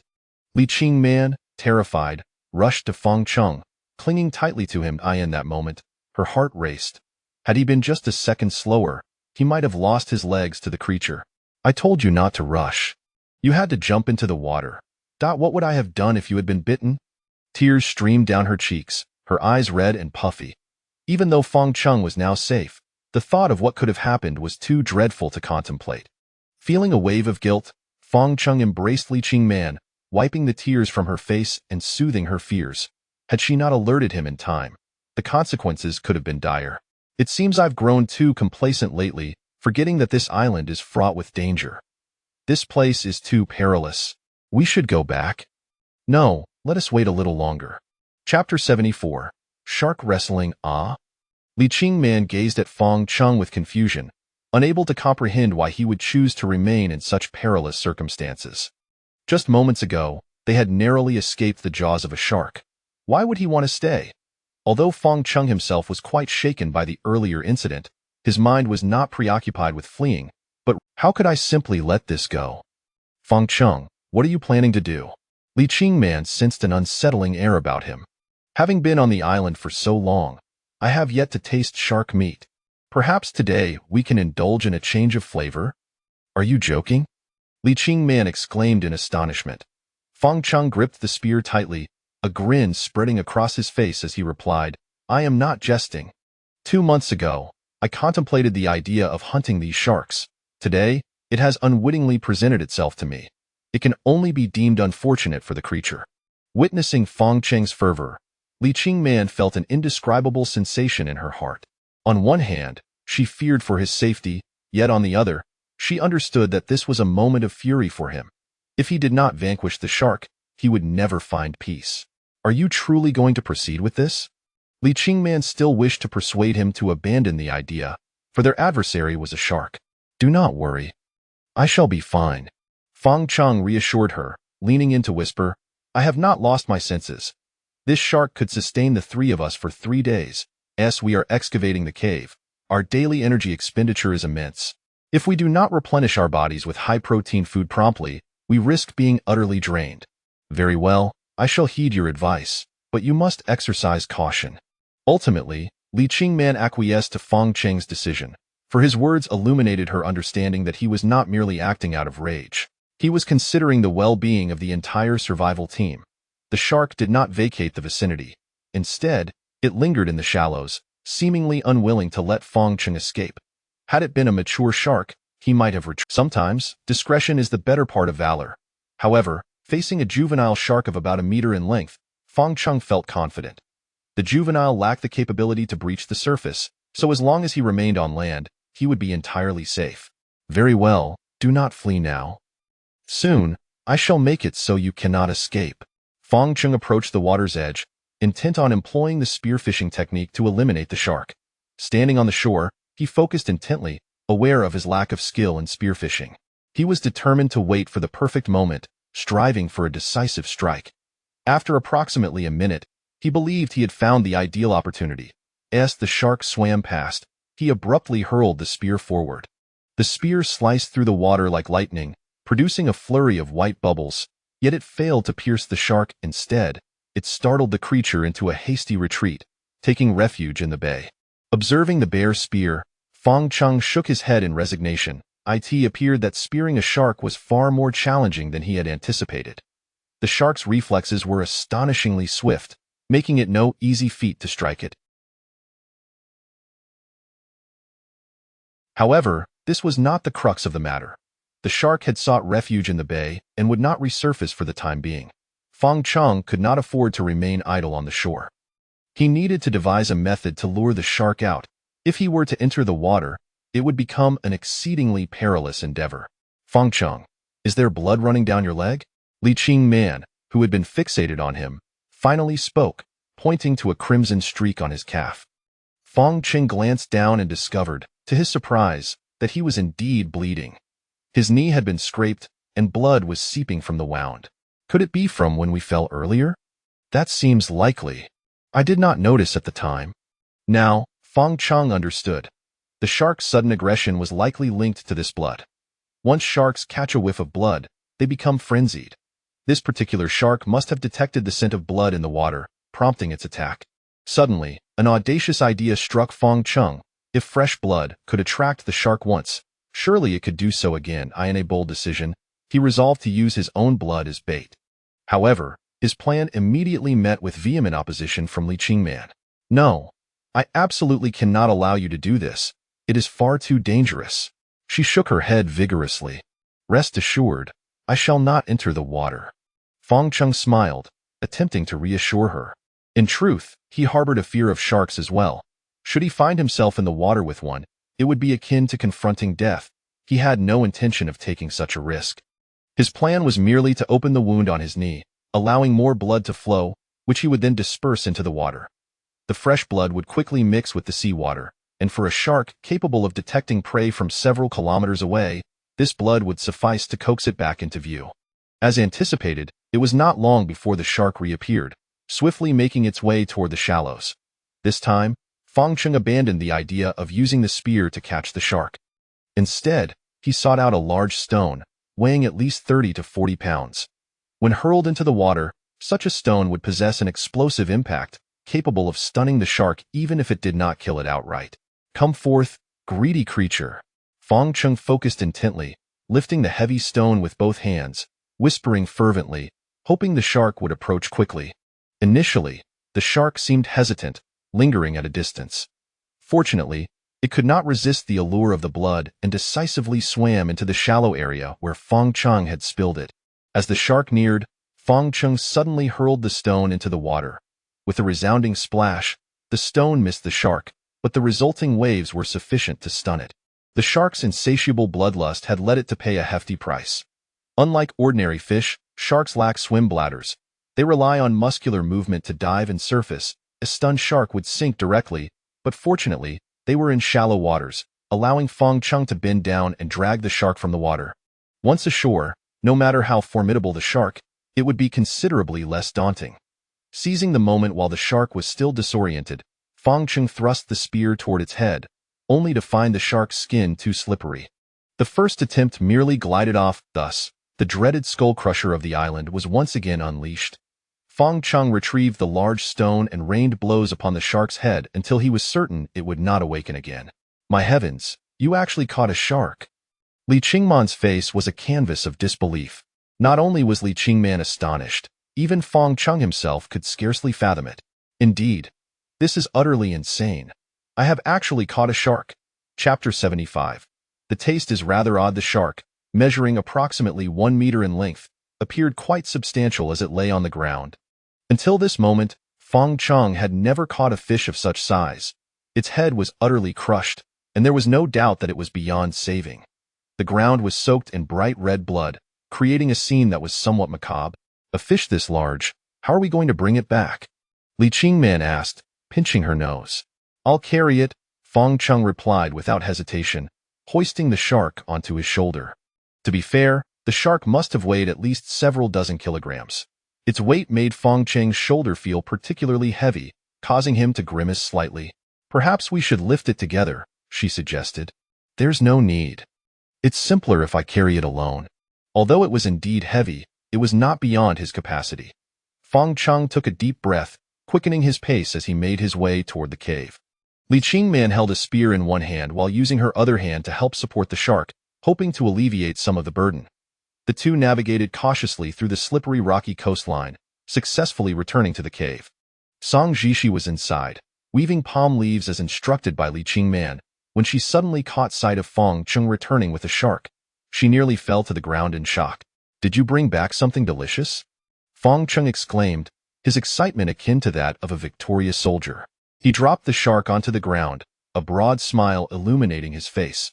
Song Jishi's eyes widened in disbelief as she shook her head, unable to comprehend what she was seeing. I must be mistaken. Is that really a shark? Li Qingman nodded affirmatively. Indeed, it is a shark. My goodness, how on earth did you manage to catch a shark? Song Jishi clasped her hands to her head, utterly flabbergasted at the thought of how Fong Cheng and Li Qingman could have accomplished such a feat. Gazing at the shark's battered head and the dark crimson blood that continued to flow, she felt a chill run down her spine. Sharks were already fearsome creatures, and the sight of its ruined head was particularly unsettling. With this large fellow, we can enjoy several hearty meals, Li Qingman remarked. But how do we cook such a massive shark? Song Jishi felt overwhelmed. The shark's size was far too great for their small tin. If they attempted to chop it up for cooking, the process would be inefficient, and given the tropical heat, the fish would spoil in mere hours if not cooked promptly. Let us roast it, Fong Cheng suggested. If boiling was not an option, then grilling it over an open flame would suffice. Barbecuing was the most primitive and straightforward method, and the charred aroma of grilled meat typically yielded satisfying results.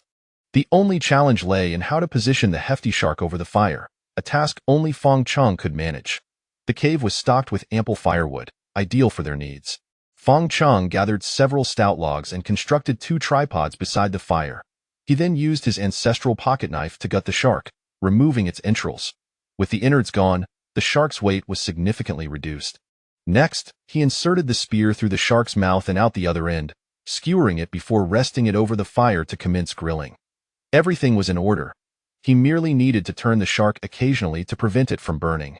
Before long, the outer layer of meat was cooked to perfection, and the cave filled with the tantalizing aroma of fish, whetting the appetites of the three, who were eager to sample the shark meat. I'll let you both try it first, Fong Cheng declared playfully, tearing away the charred outer layer to reveal the tender, white flesh within.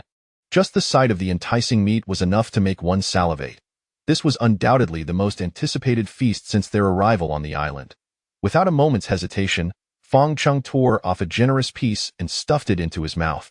In that instant, a long-forgotten flavor of meat enveloped his palate. Perhaps this was what happiness tasted like, being able to feast on such substantial portions of meat on this deserted island. Delicious, absolutely delicious. Fong Cheng struggled to find the words to describe the taste of the shark meat. Though it seemed a bit odd, it was undeniably appetizing. Both his brain and stomach were in agreement that it was utterly delightful. One could only imagine the joy of consuming meat without restraint after 2 months of deprivation. Noticing Fong Cheng's emotional state, Li Qingman also took a piece of shark meat and put it in her mouth.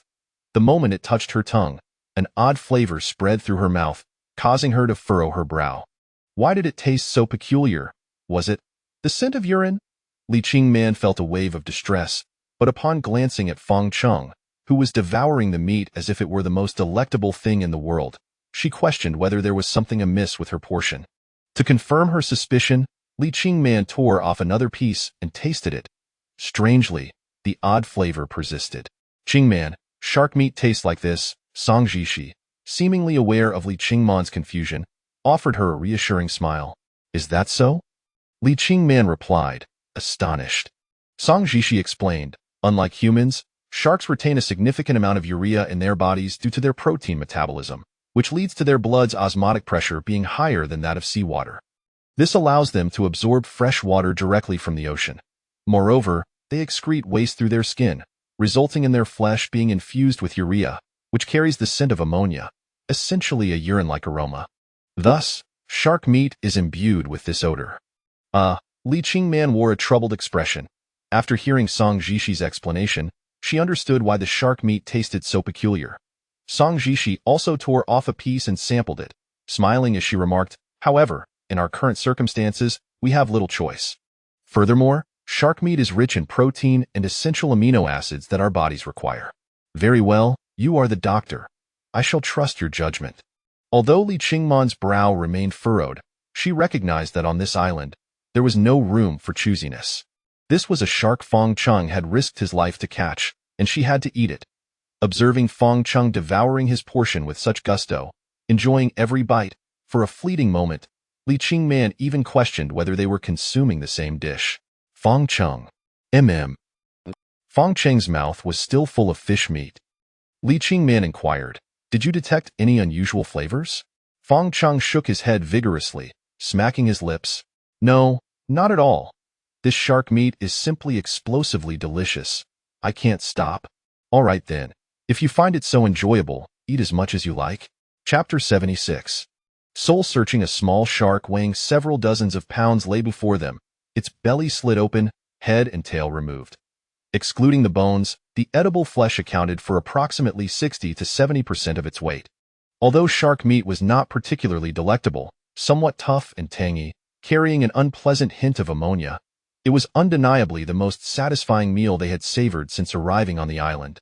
Here, he could indulge without restraint, eating as much as he desired in the span of a single meal. Half of the shark had already vanished, the majority consumed by Fong Chung, while Li Qingman and Song Jishi, with lesser appetites and deterred by the less than pleasant taste, had eaten comparatively little. Let us crack open a few more coconuts, Fong Chung remarked, letting out a contented burp, the flavor of shark meat lingering in his mouth. Li Qingman chuckled beside him. What's this? Have you developed a taste for it? Fong Chung grinned. Having survived on raw flesh, I hardly care for such foul notes. As long as there's food, I'd gladly feast daily. As they jested, Song Jishi had already thwacked open 2 coconuts, handing them to Fong Chung and Li Qingman. Drink up. Thank you. Li Qingman accepted the coconut, offering a grateful smile to Song Jishi. Fong Chung patted his belly with a sigh of satisfaction. A hearty meal and refreshing drink. This is what life is about, Li Qingman retorted. Didn't you say it would be perfect with some tea? Fong Chung chuckled ruefully. If only I knew where to procure tea leaves. The leisurely moments after their meal passed swiftly. They took refuge in the cave, avoiding the sweltering midday heat, until it was time for their daily excavation. Improving their living quarters was the most pressing concern for the trio. The sooner they could carve out a new cave, the sooner they could settle into a spacious and pleasant home. Unlike the previous day, Fong Chung had decided, at his insistence, that Song Jishi would remain behind to tend the fire and prepare dinner, while he and Li Qingman ventured to the southern slope. On their way, Li Qingman seized the opportunity to talk about Song Jishi. I've noticed that Jishi seems eager to join us. Is it truly wise to keep her back? It's unavoidable. Someone must stay to oversee the camp. She has also suffered a sunburn, so it's a good chance for her to rest properly, Fong Chung replied. What do you think of Song Jishi? Li Qingman suddenly inquired, her gaze teasingly fixed on him. What do you mean? Fong Chung's heart skipped a beat. He was perplexed by her question. Women's hearts are as inscrutable as the depths of the ocean. Why did she ask this? Fear gripped him at the thought of giving the wrong answer. Li Qingman, with a charming smile, reassured him, relax, I'm merely asking what you think of her as a person. Fong Chung exhaled in relief. It seemed he had misinterpreted her intent. He promptly responded, she is a wonderful person, with a positive attitude. She adapted to the team quickly and willingly contributes in any way she can. But do you find her beautiful? No lying now. Just when Fong Chung thought he had evaded disaster, Li Qingman launched a piercing question that could determine his fate. Glancing at her, he noted her innocent and sweet demeanor, which only heightened his sense of peril. In terms of conventional beauty, Song Jishi was indeed quite attractive. Even at 33, a mother to one, she maintained a slender figure, still exuding charm. Yet, to respond affirmatively would surely lead to dire consequences. She is pretty, but not as captivating as you. Her grace pales in comparison. If she is a beauty among hundreds, then you are a singular gem among thousands. Flattery will get you everywhere. I adore that compliment, Li Qingman beamed, delighted, and bestowed a gentle kiss upon Fang Cheng's cheek. Fang Cheng, still perspiring from anxiety, felt fortunate that he had navigated the question. As they laughed and chatted, they passed the white sandy beach and wove through the trees, reaching the rugged cliffside. A pit, half a meter deep, had already been excavated at the edge of the cliff, with rocks and soil strewn about haphazardly. The project appeared chaotic, primarily due to a lack of manpower, necessitating a focus on digging, while the removal of the earth was of lesser concern. Fortunately, they now possessed stone picks, a significant improvement over the initial use of mere branches, which had drastically increased their efficiency. Yet, even with the stone picks, success was not guaranteed. The tools were inherently fragile and prone to breaking. Indeed, Fang Cheng's pick shattered upon striking a large boulder. Seriously? It broke already, Fang Cheng lamented, rolling his eyes in exasperation as he discarded the broken tool and sat upon a nearby rock. Li Qingman approached to offer comfort. Why don't you take a break and drink some water? I can't drink. At this rate, it may take months to finish the new cave, Fang Cheng remarked anxiously. What if several months? Even if it takes a year or two? We're stuck on this island anyway, so we might as well treat it as a daily pastime. Li Qingman grasped his hand, wishing to provide solace. As she held his calloused palm, she felt a surge of emotion. Those roughened hands bore testament to Fang Cheng's tireless efforts for their survival. With Li Qingman's heartfelt reassurance, Fang Cheng's spirits lifted considerably. He smiled. I used to be the one comforting you. Now it seems the roles have reversed, Li Qingman replied gently. When you feel disheartened, I wish to be by your side. Meanwhile, within the cave, Song Jishi was weaving a palm mat, using the technique taught by Li Qingman. The mattress was now more than half complete. Outside, as the sun dipped toward the horizon, golden rays bathed the island, glittering upon the ocean's surface. Captivated by the stunning view, Song Jishi momentarily paused her work, yearning to step outside. Although Fang Cheng had advised her to remain in the cave to recuperate, she felt that a brief stroll on the beach posed no real danger. It was not yet noon, and the sun's rays were less intense. Thus, she took a basket and ventured out, hoping to gather some food for dinner. Walking upon the soft, fine sand, the gentle sea breeze invigorated her spirit. It was undeniable that the beach felt like paradise compared to the confines of the cave. In that moment, she wished nothing more than to sit on the shore, watching the sky ablaze with the hues of dusk, observing flocks of seabirds, and witnessing the sun's slow descent toward the horizon. Yet, beyond savoring the beauty of the moment, she had a more pressing task. Knowing that Li Qingman was not particularly fond of the taste of shark meat, she hoped to find alternative food sources along the beach. Chapter 77. The crystals on the beach. Everything appears deceptively simple until one embarks on the endeavor, only to discover the inherent difficulties, much like the quest for sustenance upon the beach. After traversing the sandy expanse multiple times, Song Jishi's basket contained nothing but a few pitiable hermit crabs, devoid of any other bounty. Forget it, you may go. These meager creatures were insufficient to satisfy even a single hunger pang, prompting her to toss them back into the ocean. With a heavy heart, she departed from the beach, her ambitious plan of foraging having culminated in disappointment. Just when she anticipated a day of utter failure, fortune seemed to smile upon Song Jishi. Upon leaving the sandy shores and stepping into the intertidal zone, she suddenly noticed a glimmering substance nestled within the intricate patterns of sand beneath her feet. This discovery filled her with elation, compelling her to bend down for a closer inspection of the crystals. These crystalline formations were small, roughly the size of a thumbnail, and appeared somewhat damp, radiating a lustrous. She promptly dipped her finger into the substance and placed it on her tongue. In that fleeting moment, a burst of briny flavor awakened her taste buds, a sensation so exquisite it elicited a soft hum from her nasal passages. This is salt. It truly is salt. Realizing that this white crystal was the significance of salt to humanity is well known. In ancient times, it was a resource controlled solely by the authorities, and the illicit trade of salt could result in severe penalties. Beyond sodium chloride, salt is composed of trace elements such as potassium, magnesium, iodine, and calcium.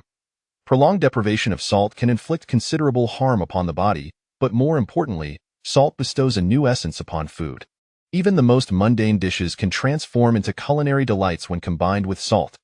This revelation nearly drove Song Jishi to madness, as she fervently sought to collect more of the precious sea salt, meticulously examining every trace of sand. However, such clusters of crystallized salt were rare, and by the time the sun had fully set, her harvest was disappointingly modest. She could only return to the cave with a mere handful of sea salt. Nonetheless, even a small quantity of salt can induce a qualitative transformation in food. Imagine cooking without any seasoning, merely boiling a piece of meat in water. Most would find the taste unbearable.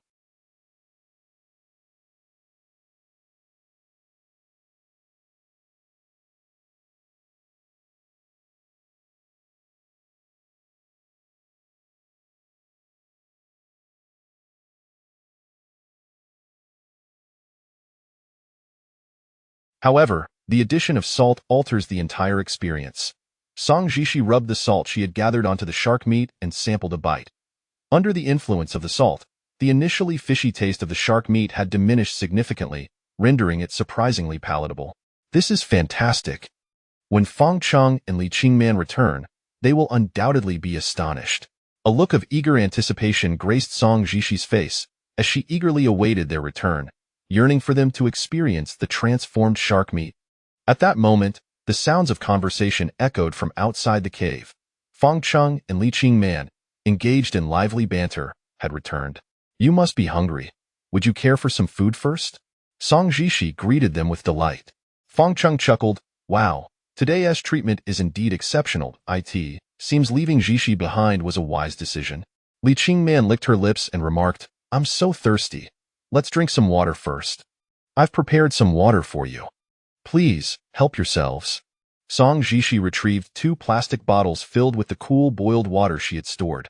Gratefully accepting the bottles, Li Qingman, parched to the point of discomfort, gulped it down in one go, savoring the indescribable relief it brought. "By the way, how is the water source? Is the flow sufficient?" Fong Cheng inquired. "I visited it twice during the day, and the water supply remains plentiful, just as it was yesterday," Song Jishi replied. Upon hearing this, Li Qingman was immediately inspired to make another trip to the water source, flashing a smile at Song Jishi. "In that case, can we take a shower again?" Ever since she had relished the refreshing experience of bathing the previous day, Li Qingman had become somewhat obsessed. Given the opportunity, she would wish to bathe daily. After a day of labor that left her drenched in sweat, the prospect of a shower was undeniably appealing. Song Jishi felt her cheeks warm. She hadn't expected Li Qingman to so openly mention bathing in front of Fong Cheng.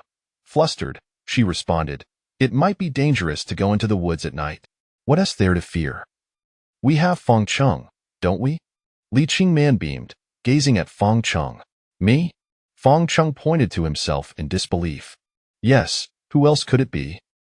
Upon seeing the shark meat, Li Qingman frowned slightly, recalling the urea content in it, which made her reluctant. "Try a bit. You might find it surprisingly different," Song Jishi urged, attempting to persuade Li Qingman to take a bite. Li Qingman tore off a piece and placed it in her mouth. The moment it touched her tongue, a subtle saltiness transformed the shark meat into a delightful treat, significantly reducing the unpleasant taste she had previously experienced. "My goodness, how did you manage this?" Li Qingman gazed at Song Jishi in astonishment. Noticing Li Qingman's reaction, Fong Cheng quickly tasted it as well. This single bite opened his eyes to a whole new world. How could the shark meat suddenly be so delectable after just one meal apart? Song Jishi beamed with joy, pride evident in her voice as she proclaimed, "It's all thanks to salt." "Salt? Where did you acquire the salt?" Fong Cheng and Li Qingman simultaneously. "With salt, it's indeed a game changer. This shark meat is at least 10 times more delicious. We will never have to endure a saltless existence again," Fong Cheng exclaimed, animatedly gesturing. Song Jishi shook her head, cautioning, "However, salt crystals are quite scarce on the beach, and relying on this method to accumulate sufficient salt is unrealistic." "Not to worry," Fang Chang declared nonchalantly. Then we shall simply make our own salt. Chapter 78. A pleasant task or a dreadful chore when it comes to salt production. Fang Cheng's boasts are merely idle chatter. If it were truly that simple, he and Li Qingman would have figured it out during their 2-month stay on the island, rather than waiting for Song Jishi to discover the sea salt. First and foremost, salt production requires a sufficiently large salt field, where seawater can be channeled into the salt pans, and then separated from the surrounding seawater. Under the relentless sun, the seawater evaporates, leaving coarse salt behind. Setting aside the question of whether such a location exists on this island, the ever-changing weather guarantees that the task of salt production is far from straightforward. Just as one is diligently working, a sudden downpour could render all efforts futile, leaving one in tears without a drop to shed. The atmosphere in the cave is somber, with the three of them wearing expressions of discontent.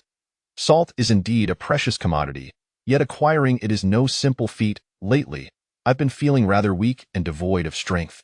Could it be related to our salt intake?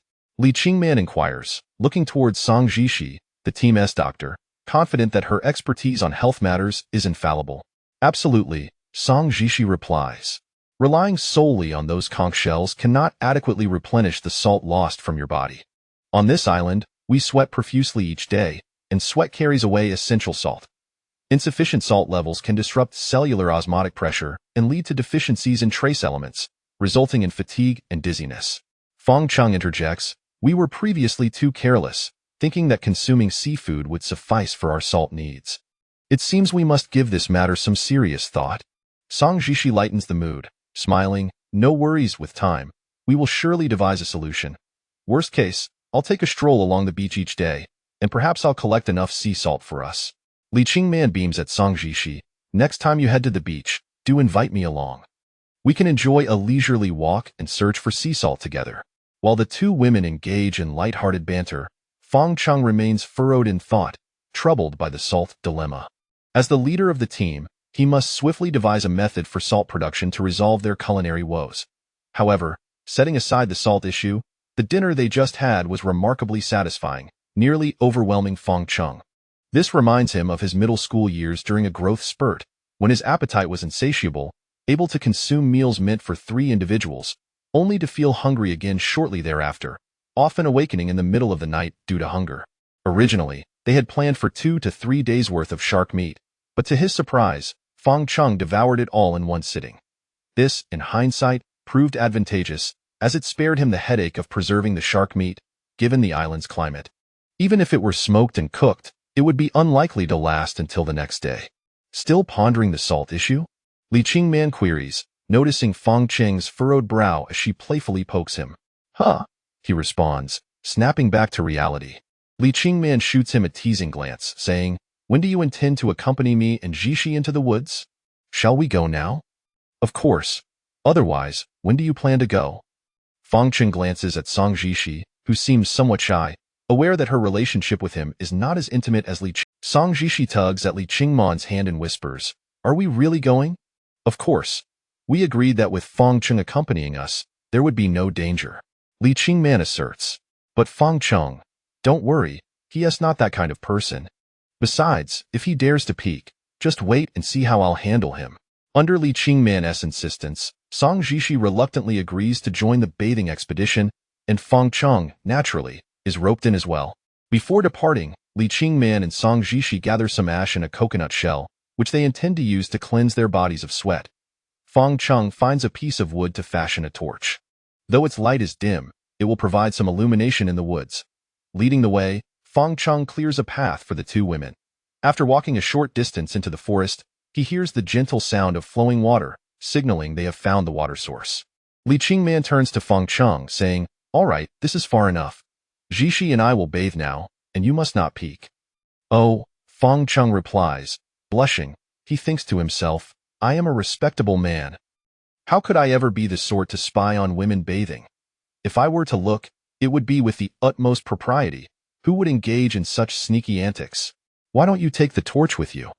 What? Are you? But if that is the case, wouldn't you be able to see everything clearly? Fang Cheng's face reddens instantly. Hadn't he considered any of that? His only concern was for their safety. He quickly shakes his head in denial. I swear, absolutely. All right, I was just teasing you. Look how flustered you are. Li Qingman giggles, covering Fang Qing's mouth with her finger and winking. Zhishi and I are going to bathe now. You stay here and wait. It won't be long. You go ahead. Call me if anything happens.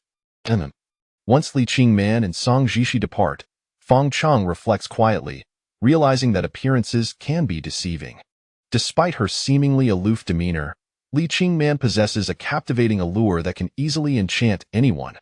Such a woman can be as cold as ice one moment and as fiery as a blaze the next. How can a man resist?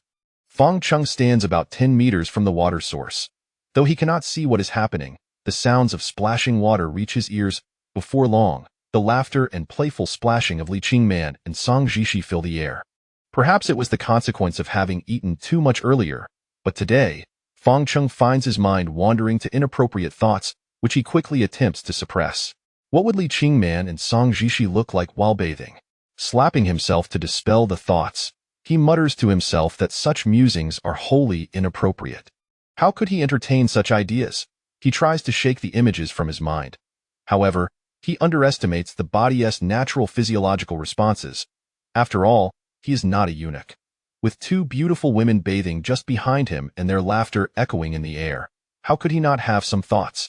Consequently, the woods are filled with the sound of slaps, echoing continuously. Fang Cheng. Li Qingman seems to have heard the commotion and expresses concern. What's wrong? It's nothing. I'm just swatting mosquitoes. The mosquitoes here are quite venomous. Slap, slap. Chapter 79. The frightening forest. What was initially perceived as a delightful task of accompanying two beautiful women for a bath soon revealed itself to be anything but. It was, in fact, a veritable torment, an ordeal fit for men. In a desperate bid to divert his thoughts from the two bathing ladies, Fang Cheng endeavored to engage himself in other matters. How much longer do you need? He inquired of Li Qingman and Song Zhishi. Li Qingman replied, a few more minutes, just be patient. I shall take a stroll nearby. I won't wander far. If you need anything, call for me. To clear his mind, Fang Cheng resolved to retreat to a more distant spot, reasoning that at least he would be spared the sound of their playful banter. However, he dared not stray too far, mindful of the potential dangers that could arise, necessitating his swift return. With a torch in hand, he ventured into the woods, when suddenly the rustling sound beneath his feet startled him. Shining the torch in that direction, he caught sight of a lizard the size of an arm that swiftly darted into the underbrush.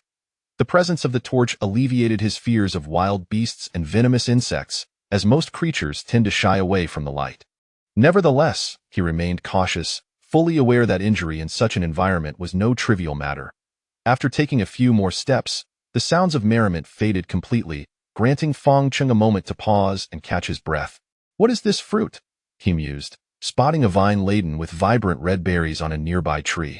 At first glance, they resembled cherry tomatoes, albeit smaller, their glossy surface glistening, and beneath their translucent skin lay succulent flesh, exuding an alluring aroma. As he beheld the fruit, Fang Cheng found himself swallowing hard. Despite knowing the dangers of foraging in the wild, the sight of these tempting morsels was simply irresistible, and he felt an overwhelming urge to taste one. Just one should be fine, he rationalized, convincing himself that consuming a single berry would pose little risk, and if it turned out to be palatable, he could gather some to share with others. His cravings led him to pluck a red berry, rub it between his fingers, and pop it into his mouth. To his surprise, the initial flavor was delightful, imbued with a sweet and fragrant essence, complemented by a hint of tartness. The harmonious blend of sweet and sour was utterly refreshing, and captivated by the taste, he eagerly plucked a second berry. Unbeknownst to him, once he began indulging, he found it difficult to stop. For a man marooned on a deserted island for 2 months without a trace of sweetness, the sugary flavor was simply irresistible. This affinity for sweetness is an evolutionary instinct among humans, as sweet foods often signify an abundance of sugars, which provide immediate energy and a sense of happiness. Burp, in his haste, Fang Cheng had devoured dozens of berries within moments, clearing the entire vine of its fruit. It was only then that he remembered to gather some for Li Qingman and Song Zhishi as well. Help! Suddenly, a piercing scream shattered the tranquil night, the alarming sound reaching Fang Cheng's ears. Straining to identify the source, he discerned that the voice was likely Li Qingman's. His heart raced, filled with regret for having distanced himself from the two women. He should not have wandered so far. Without delay, he sprinted back towards the water source. "Qing Man, Jishi, are you all right?" he called out, hoping for a response, but the forest was eerily silent, devoid of any sound. Upon arriving breathlessly at the water source, he was met with an unsettling sight. It was empty, with no trace of Li Qingman or Song Jishi, only the gentle trickle of spring water seeping from the rocks. "Qingman, Jishi, where have you gone?" "I'm here. Where are you?" Panic gripped Fong Cheng as a singular thought echoed in his mind. It was over. A moment's carelessness had led to the disappearance of the two women. In a fit of self-reproach, he struck himself twice, fully aware of the dangers lurking on the island. Yet he had left the two women unattended, with no knowledge of their current predicament or the threats they might be facing. Wait a moment. Where are the coconut shells? And there are no footprints? Crouching by the water's edge, he sought any clues, but the area was impeccably clean. The water clear and the mud settled at the bottom, devoid of any evidence of recent disturbance. This was highly unusual, considering that just moments ago, Li Qingman and Song Jishi had bathed here, engaging in playful antics. The water should not have been so pristine. He recalled that they had arrived with a coconut shell, yet now it was nowhere to be found, nor were any of their clothes.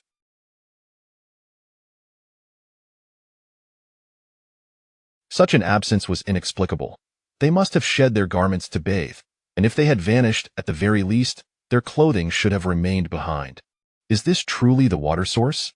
A chill crept down Fong Cheng's spine. Why were there no signs of Li Qingman and Song Jishi's presence? Had he perhaps gone astray and wandered into another location? Yet that could not be, for there was but one water source on the island, and this place appeared unmistakably to be it.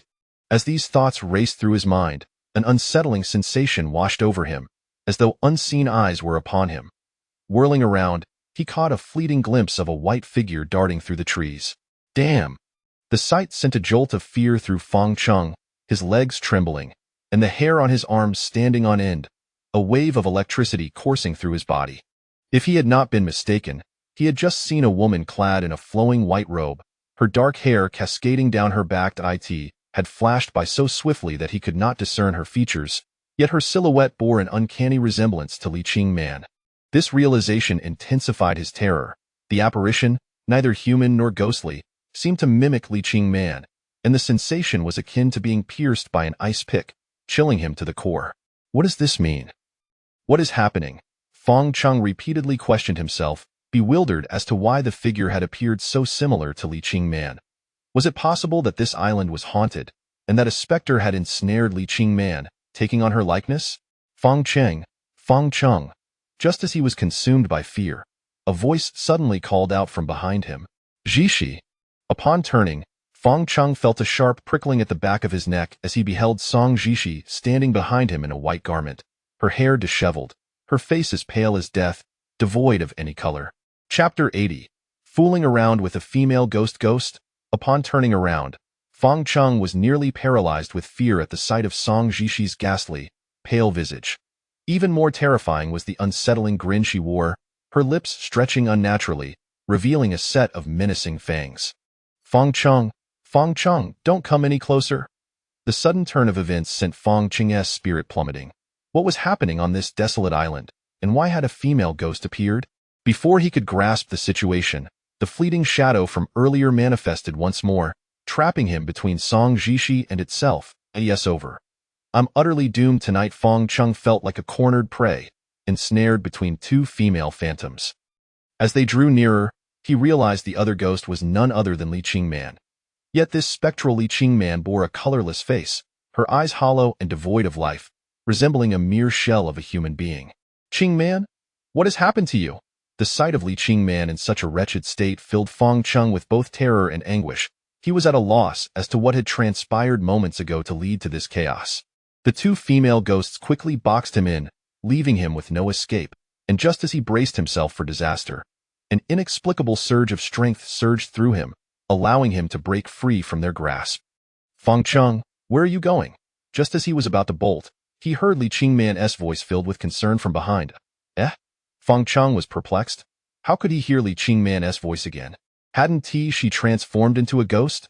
Turning around, he was taken aback to see Li Qingman and Song Jishi restored to their former selves, their expressions tense and eyes brimming with worry. What on earth is happening? Fang Cheng was utterly bewildered. In a moment of hesitation, Li Qingman and Song Jishi caught up to him, grasping his hands and inquiring with sincere concern. Fang Cheng, what is wrong? Are you possessed, or have you seen a ghost? Fang Cheng thought to himself, see a ghost? Weren't you both just female ghosts? How could they revert to their original appearances now? Oh heavens, what is happening? This is a matter of life and death. Please do not toy with me. Gradually, a sense of unease settled in. Fang Cheng noticed that although these two resembled Li Qingman and Song Jishi, their demeanor was entirely different. The two women moved ever closer, even leaning in towards him, their presence overwhelming. Qingman, Jishi? Sensing their odd behavior, Fang Cheng lifted his gaze once more, only to gasp in horror. The two had reverted to the pallid faces of ghosts once again, and even more chillingly, they were smiling seductively at him. With Song Jishi provocatively licking her lips, the two female phantoms toyed with him in the most tantalizing manner. Hey, don't touch me. Let go. Not there. That's dangerous. Fang Cheng shouted desperately, but his cries seemed to have no effect on the two specters. In desperation, he resolved to take a bold gamble. If they wished to play the seduction game, let us see who has the audacity to do so. With a swift motion, Fang Cheng discarded his remaining clothing. As expected, upon witnessing his bare form, the two female ghosts screamed, covering their faces in shock. Ha ha ha, is this what you call fooling around? I'm not afraid of you. Fang Cheng laughed triumphantly, realizing that this audacious act had indeed worked. Seizing the opportunity while they were momentarily blinded, he turned and sprinted into the woods. The female ghosts pursued him relentlessly, yet Fang Cheng, infused with a surge of adrenaline, showed no signs of fatigue as he raced through the night, soon disappearing from their sight. Emerging from the woods onto the beach, Li Qingman and Song Jishi chased after him. Yet no matter how hard they tried, they could not catch up to Fang Cheng, who seemed to be running wild, growing ever more distant. Li Qingman's eyes reflected deep concern as she sighed. What has gotten into him? Song Jishi replied, given his earlier behavior, he may be experiencing hallucinations. Hallucinations? Li Qingman frowned. How could hallucinations arise? What was truly happening? Typically, excessive mental stress or the ingestion of certain substances that affect the nervous system can lead to hallucinations. We all consume the same food. You and I are fine. Why would Fang Cheng suddenly become like this? Li Qingman pondered. Could it be that his stress levels are too high? Hallucinations induced by stress are usually intermittent and not of this nature, Song Jishi stated. It is highly likely that he inadvertently ingested a substance that could cause hallucinations. According to Song Jishi's reasoning, Fang Cheng had likely consumed some hallucinogenic food, leading to his current state. Li Qingman's primary concern was Fang Cheng's safety, and she anxiously inquired, can he return to normal? Once the neurotoxin is metabolized by his body, he should revert to his usual self. That's wonderful relief to hear that Fang Cheng would recover. Li Qingman finally exhaled in relief. Fearing that Fang Cheng might encounter danger while lost, the two decided not to return to the cave, but rather continued searching along the coastline for his figure. Qingman, over here, Fang Cheng is here.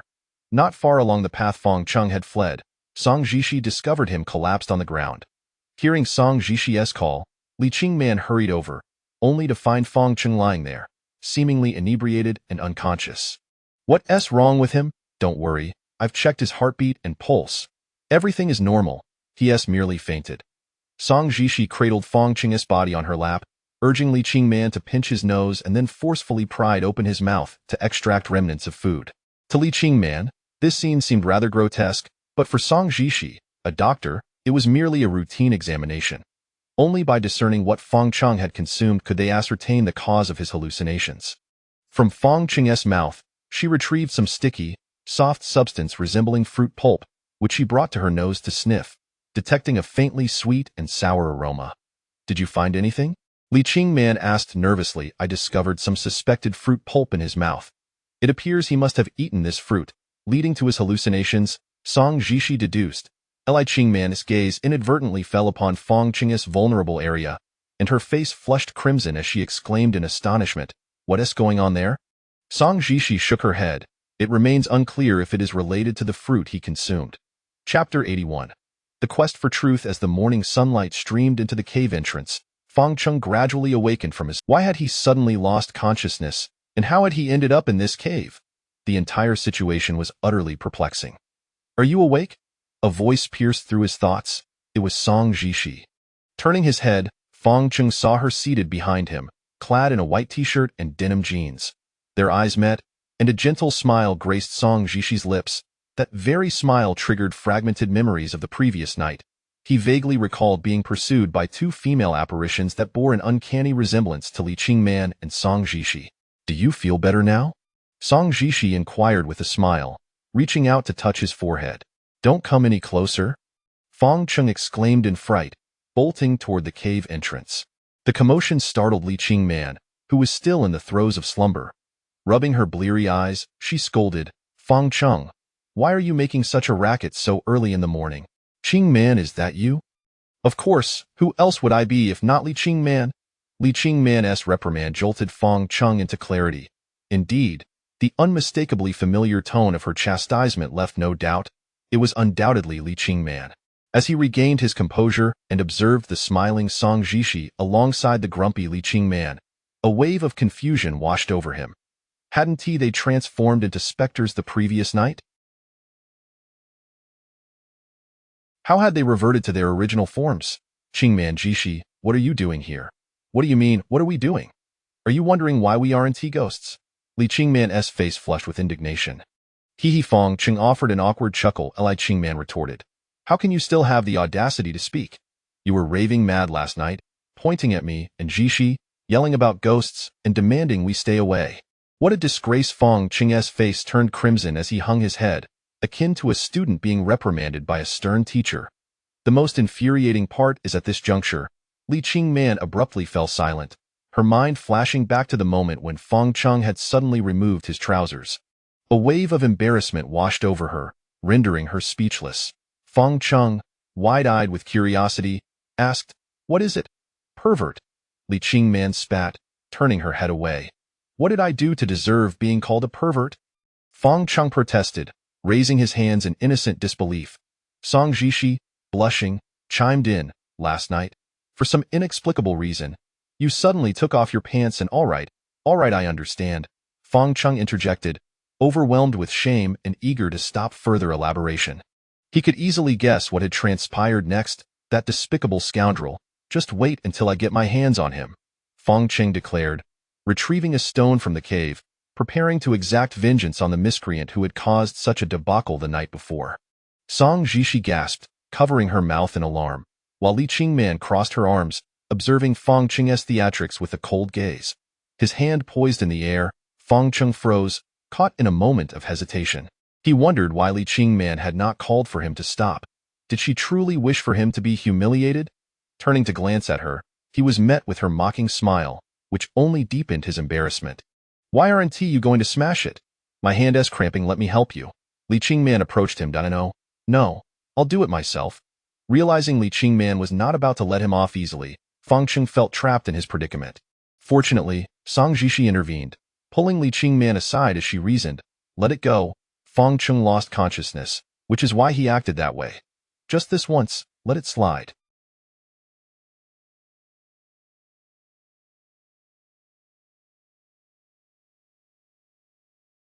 Li Qingman shot Fang Chung a fierce glare, remarking, since Jishi is being merciful, I'll spare you this time. But next time, you won't be so lucky. Thank you, dear, for your leniency. The moment Li Qingman softened, Fang Chung adopted a cheeky grin. Shameless.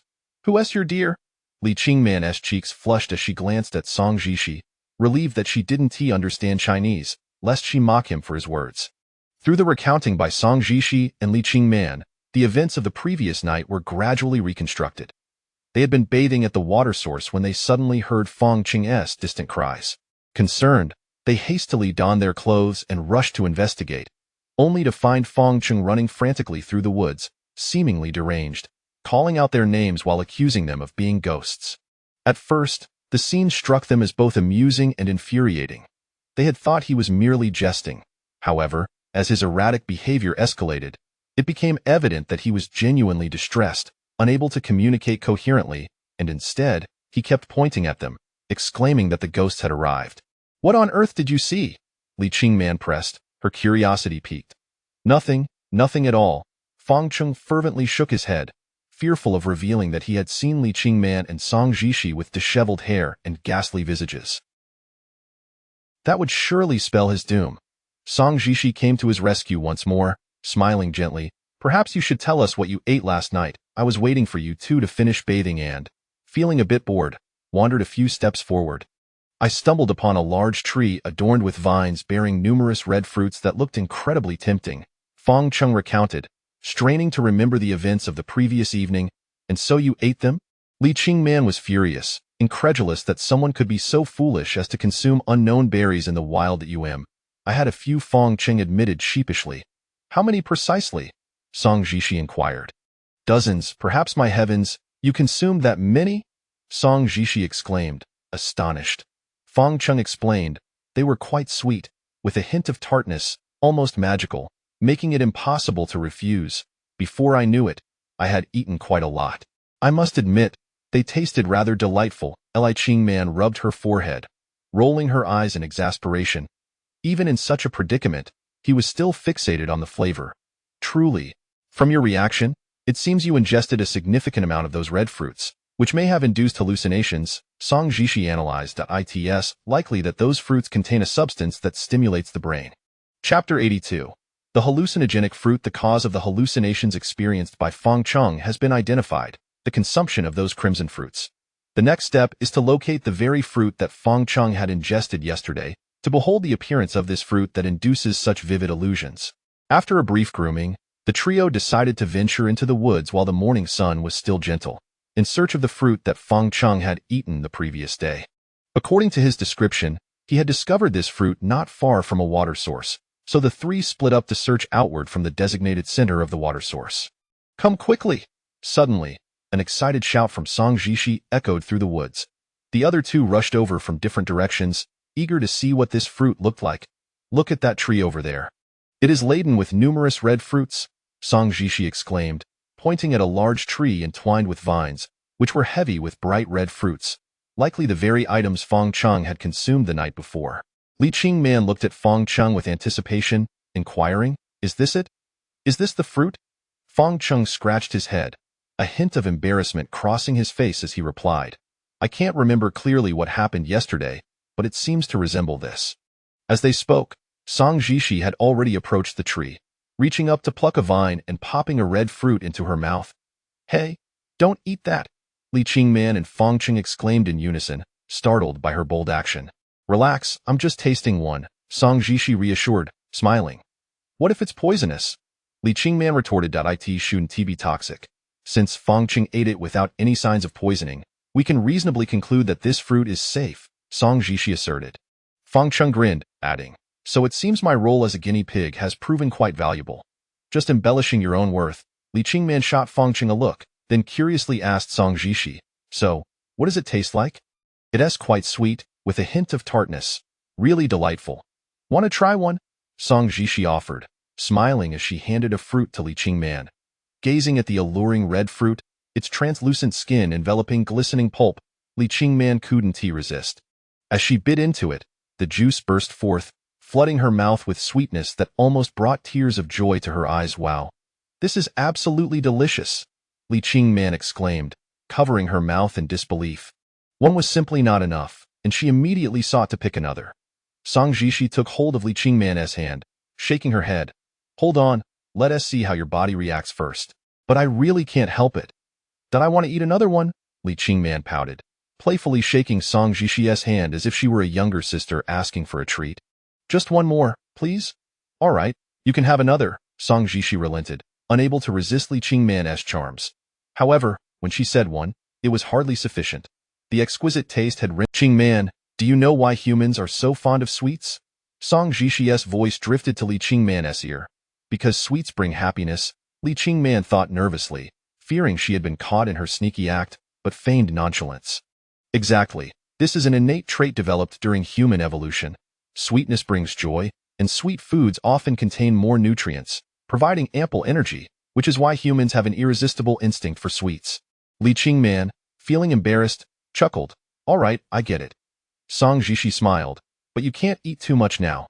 Otherwise, you might end up like Feng Cheng did yesterday. In truth, Song Jishi had already formed a rough judgment about the fruit. It appeared to be devoid of toxins. If it were poisonous, symptoms would surely have manifested by now, yet none of them had experienced any adverse reactions. The only thing left to ascertain was the extent of the fruit's hallucinogenic properties. Feng Cheng had consumed dozens of them last night, which had elicited such intense hallucinations. Now, having eaten one, and Li Qingman approximately 10, it remained to be seen how they would react. Observing Feng Cheng, who was drooling in anticipation, Song Jishi chuckled. I know you want some too, but today you'll have to suffer a little. Don't worry. I'll keep a close eye on you too. I won't let you wander off, Feng Cheng assured, puffing his chest out, thinking to himself that dealing with two women was hardly a challenge. He had once faced a shark alone. The trio collected water from the source and returned to their cave, awaiting the effects of the fruit. Time passed slowly, and after about an hour, everything seemed unchanged. Feng Cheng glanced at Song Jishi and, seeing her normal complexion, fine, nothing particularly different, Song Jishi replied, seeming as usual. Why do I feel like I'm floating? Li Qingman suddenly interjected. The two turned to face her, startled to see her face flushed, resembling a sunset. Qingman, do you feel unwell? Song Jishi asked with concern. No, I feel like I'm floating in the sky. I've never felt this good before, Li Qingman said, her eyes dreamy and a smile stretching across her face. Feng Cheng felt a sense of foreboding. Li Qingman's condition seemed off. He turned to Song Jishi, seeking her opinion, and asked, Is she in any danger? Song Jishi shook her head. She is likely just caught in a hallucination. As long as we keep her here in the cave, there should be no danger present. Li Qingman appeared somewhat intoxicated. Her cheeks flushed, her eyes glazed, and her words whimsical, indicative of the hallucinogenic effects of the fruit. It appeared that consuming around 10 fruit could induce mild hallucinations. Song Jishi touched her nose and remarked, It seems my hypothesis was correct. This fruit contains some hallucinogenic components. Overconsumption could certainly lead to hallucinations.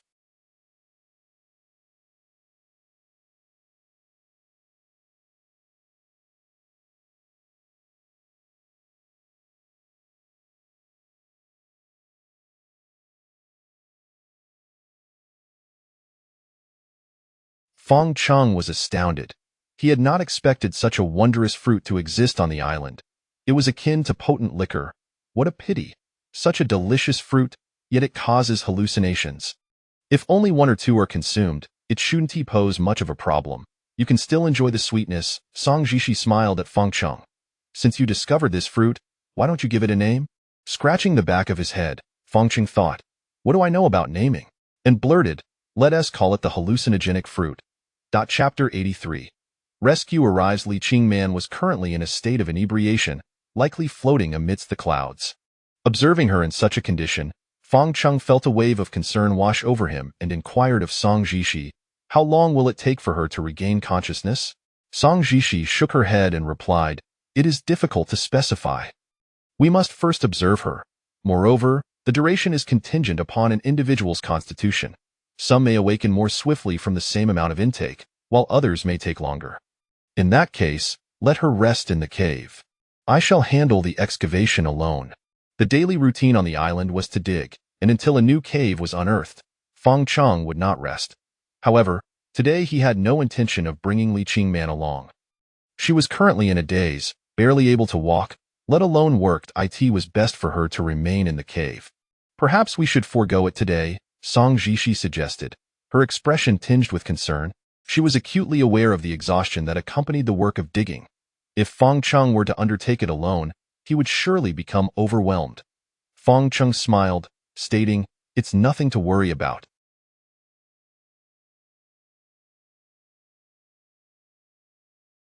I am quite resilient. After feasting on that shark yesterday, I feel invigorated.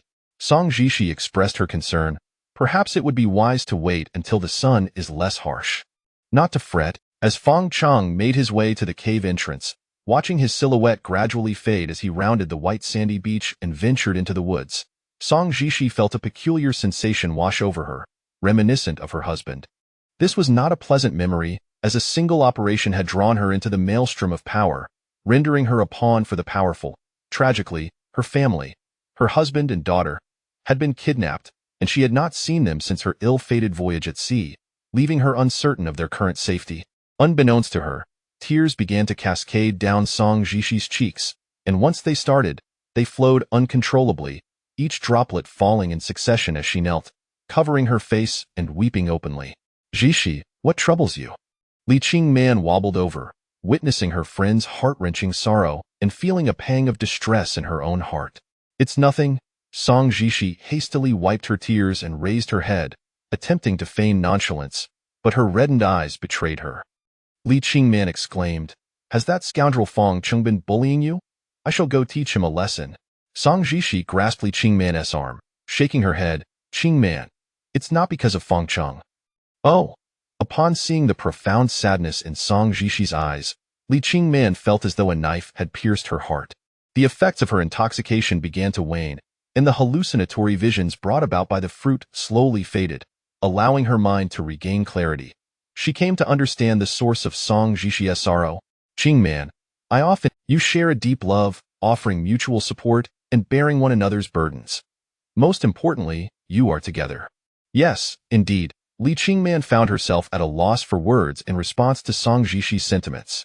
"Truth be told, my relationship with Fong Chung arose from serendipity. Had it not been for that fateful aviation disaster, had I not been cast away to this desolate island, I believe we would have remained two parallel lines that never intersect." "You only fell in love after arriving on the island?" "Fate can be quite extraordinary, much like how you arrived on this island and became one of us. When our yacht sank, I thought I would perish, yet when I awoke, I found myself here. I share a similar experience. There were numerous occasions when I believed my end was nigh, yet Fong Chung always saved me. Have your hallucinations subsided?" "Much improved, though I still hear a resounding roar of wind, as if I were floating in the sky." Song Jishi placed her hand upon Li Qingman's forehead, relieved to find a normal temperature, indicating her well-being. "Jishi, thank you. In terms of roles, you are the patient and I am the doctor. Considering your age, it is my duty to care for you," Song Jishi replied, fetching a bottle of cool water. "Drink more. It will enhance your metabolism." Li Qingman accepted Song Jishi's care obediently, gradually embracing her presence within. Rumbling. Li Qingman offered a faint smile, remarking, "Perhaps my hallucinations have yet to fade. The wind still sounds quite loud in my ears." Song Jishi's expression shifted. A helicopter had approached the island. This revelation caused the two women in the cave to embrace each other in elation, tears of joy streaming down their faces. "How wonderful! We might be rescued. They will take us away from here." "This is not the time for tears. We must hurry outside to signal for help, to let them know there are people on the island." "Yes, we must go outside the cave." In that moment, Li Qingman was not clouded by joy. She understood that such opportunities are fleeting, and it was highly probable that the aircraft was merely passing overhead. If they did not act swiftly, all hope would vanish. The two ecstatic women rushed outside the cave, looking skyward for the helicopter. Sure enough, above the southern side of the island, they spotted a white helicopter circling. "Hey, we're over here. We're here." The two women traversed the tidal flats to the white sandy beach, each using their respective languages to shout towards the helicopter. However, the noise of the rotors was deafening. Even if they shouted until their throats were raw, it was likely the occupants of the aircraft could not hear them, as the helicopter continued to hover in the sky without displaying signs of coming closer. Li Qingman and Song Jishi grew angry. "Smoke will help them find us," Li Qingman exclaimed, struck by inspiration, realizing that while their voices may not carry, smoke would surely attract attention. "I will fetch fire starter and wood from the cave." Song Jishi turned and sprinted back towards the cave.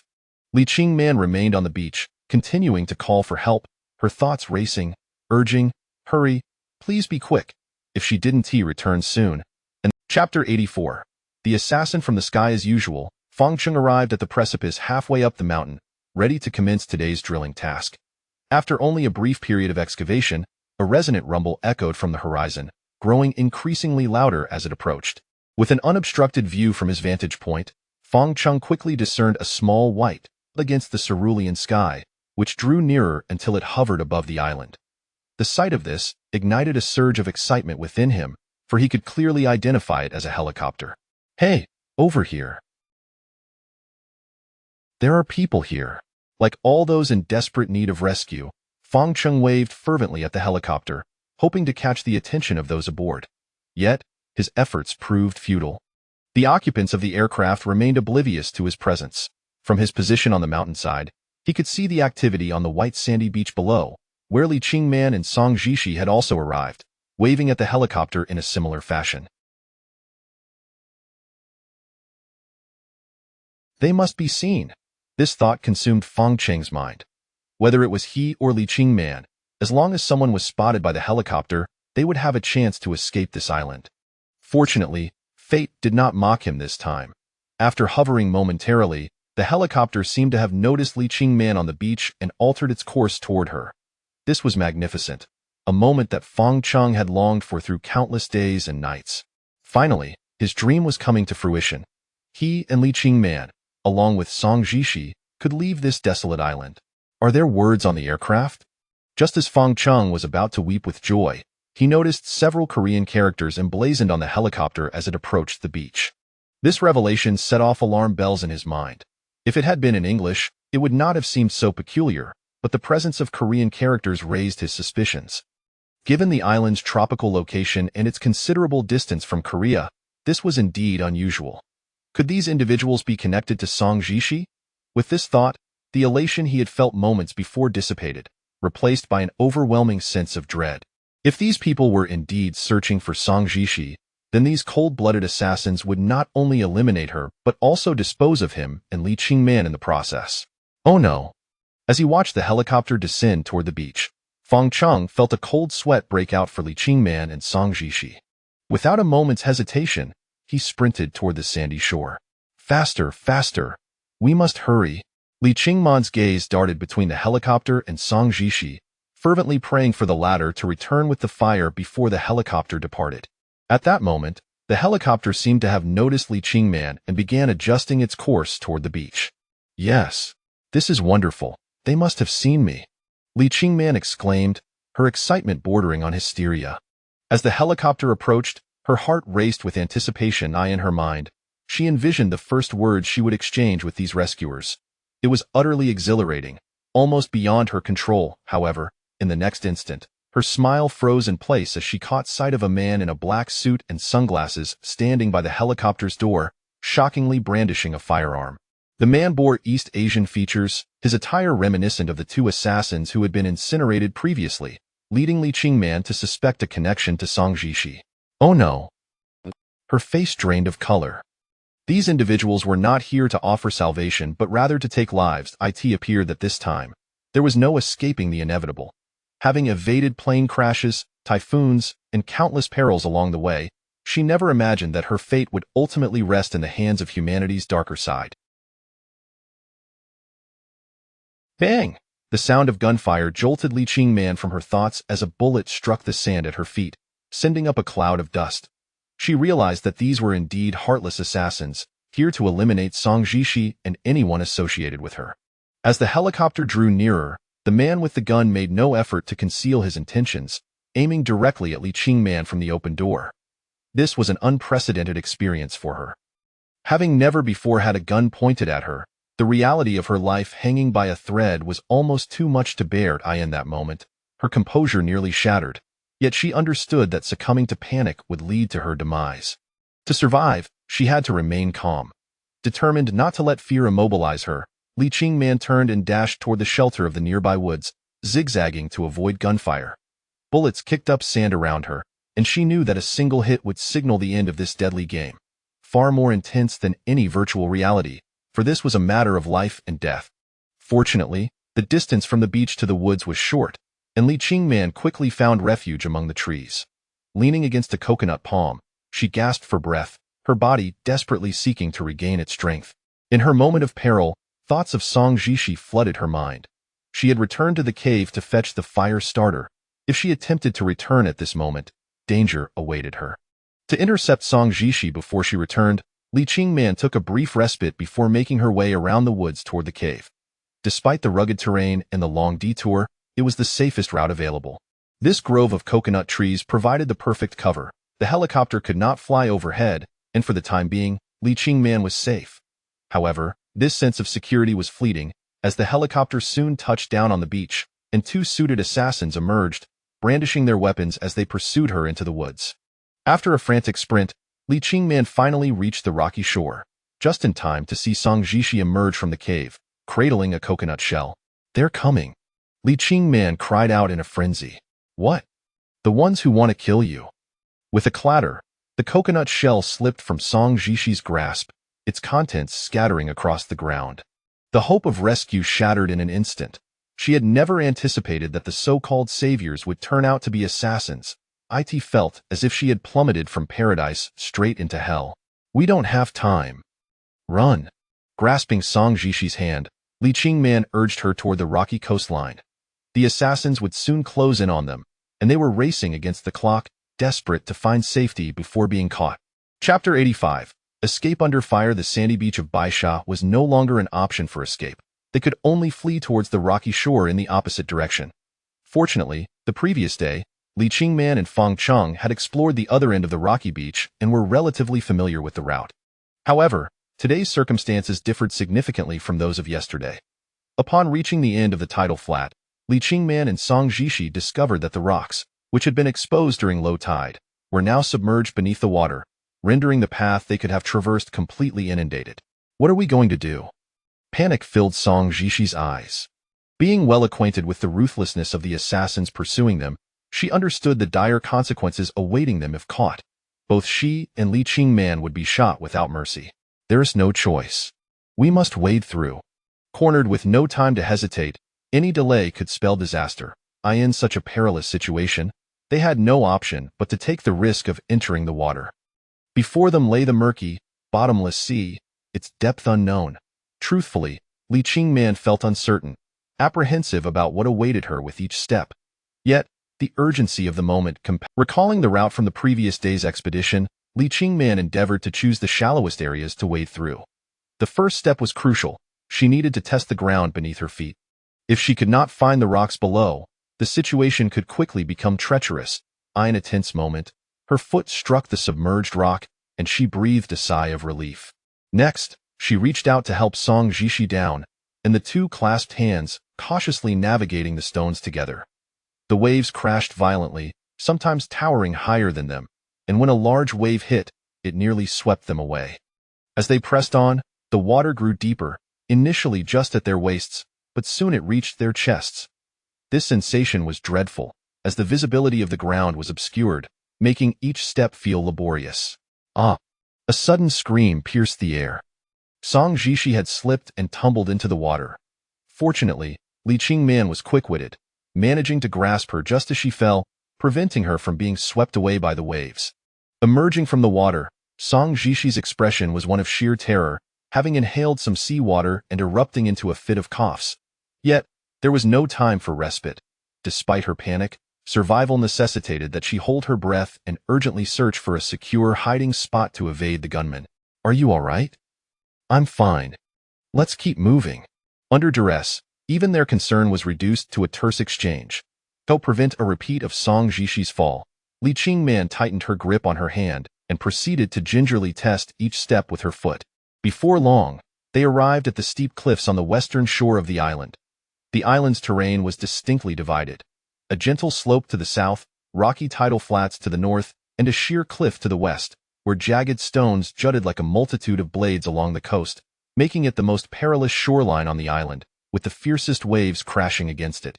The scene before them was chaotic, with tumultuous waves crashing against the rocks, sending sprays of foam into the air. According to their plan, reaching the most dangerous western coast would surely provide a safe haven, as the assassins would likely not pursue them there.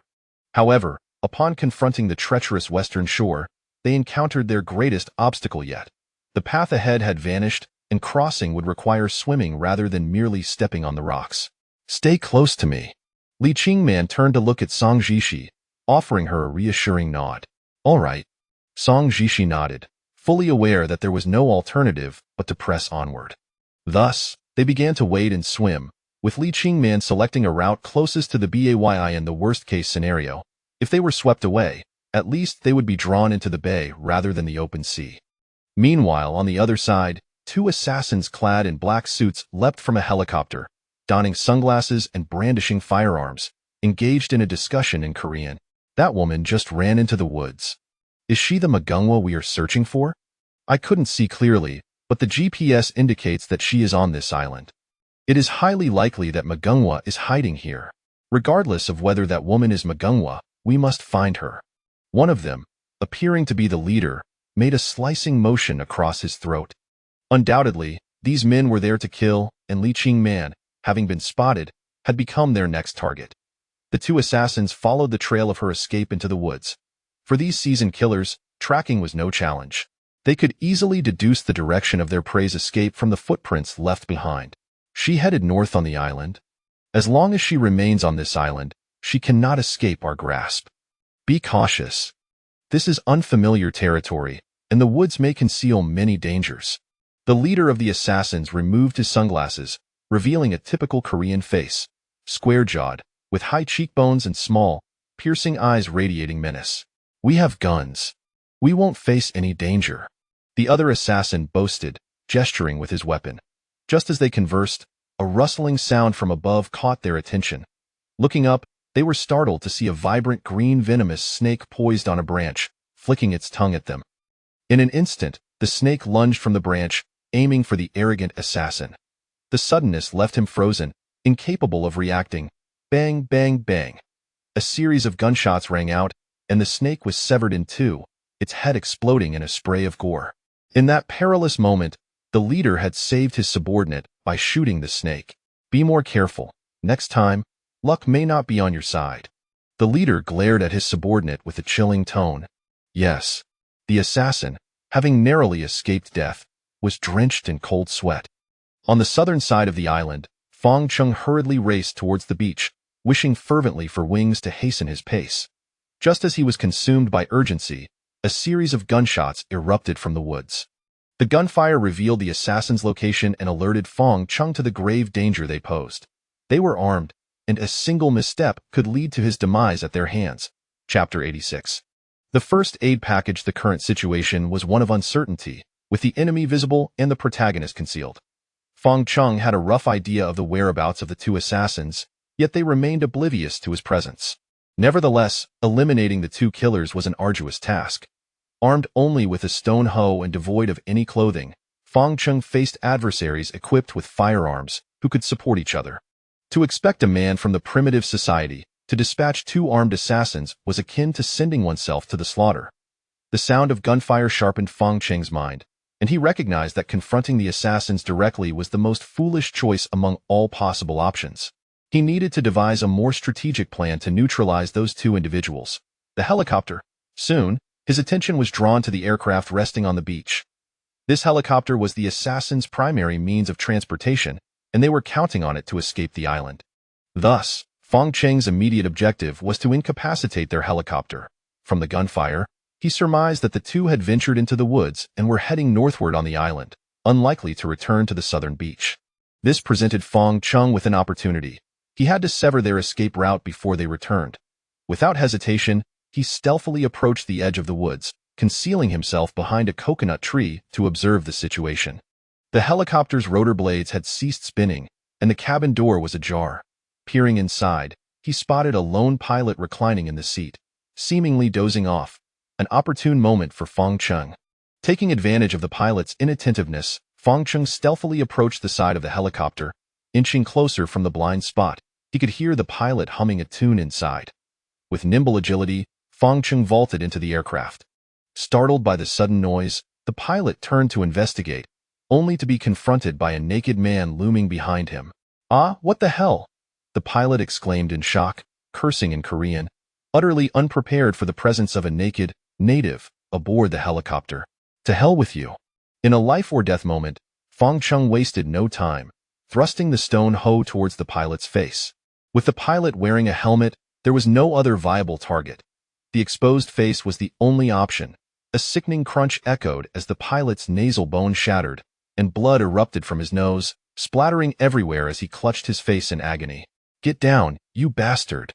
Fong Chung recalled the words of the great Comrade Lei, who had once said to treat enemies with the same ruthlessness as autumn winds sweeping away fallen leaves.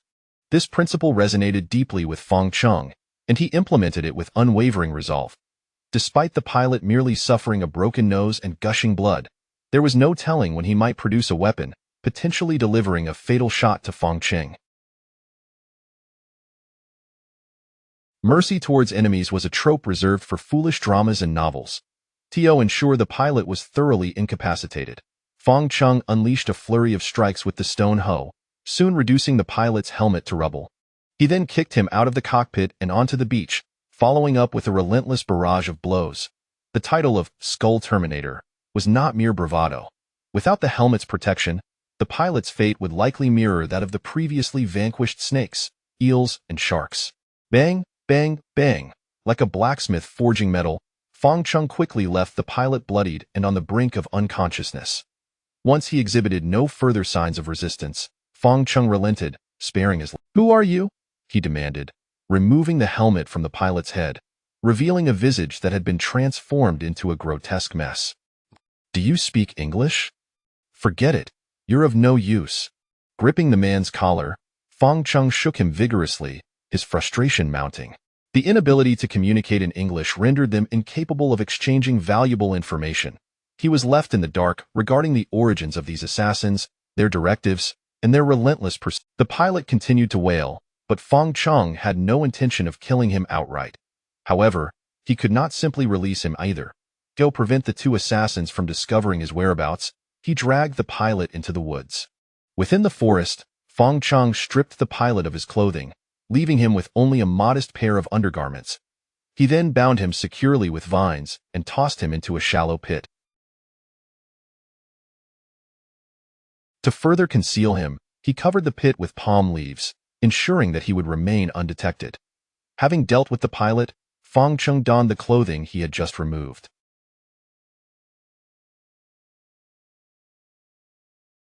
It had been over 2 months since he last wore any clothes, and the sensation felt somewhat alien. Yet, this was a necessary precaution. At least it would allow him to deceive the two assassins into thinking he was one of their own, buying him precious time. Once he had changed, Fang Cheng returned to the helicopter, and the sight of the aircraft seemed to present a glimmer of hope for survival. If he could pilot this helicopter, he could escape the island with Li Qingman and Song Jishi. In an instant, a brilliant idea struck him. He would locate Li Qingman and Song Jishi before the assassins did, and then escape in the helicopter right under their noses, leaving those unfortunate souls stranded on the island. The first challenge Fang Cheng faced was determining the whereabouts of Li Qingman and Song Jishi. Had they already fallen into the hands of the two assassins? Until he saw them with his own eyes, everything remained speculation. Therefore, he had to find them. Before searching for them, Fang Cheng rummaged through the cockpit, meticulously scouring every possible hiding place for weapons. Confronting two armed assassins was no trivial matter. It was imperative that he uncover usable armaments. As he rummaged through the cabin with the fervor of a wild bull, he was disheartened to find no weapons. Just as despair began to settle in, he accidentally discovered an iron box beneath one of the seats. Upon seeing it, Fang Cheng's heart raced with anticipation. The box likely contained medical supplies. If true, this would not be a fruitless endeavor after all. Though medical supplies could not be employed directly against the enemy, they held immense significance for a survival team. With a surge of excitement, Fang Cheng opened the iron box, and indeed, inside were adrenaline syringes, antiseptic, gauze, tweezers, and sutures, all essential items for first aid. Chapter 87. Survival in the Crevice. Had he not been preoccupied with concern for Li Qingman and Song Jishi's safety, he would have undoubtedly erupted into laughter. For the trio's survival team, the contents of the box were nothing short of life-saving, especially with the presence of Song Jishi, a top-tier surgeon among them. Nothing could surpass this boon. In his excitement, Fang Cheng carried the metal box down from the plane, dug a hole in the sand, and hastily buried the box before setting off in search of Li Qingman and Song Jishi. Meanwhile, the two assassins were tracking Li Qingman's footprints, but the conditions in the forest differed greatly from those on the beach, and they soon lost her trail.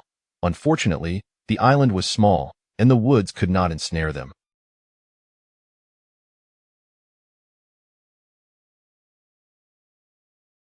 Furthermore, the island's sun rose and set directly overhead. As long as they could see the sun, they could easily discern directions.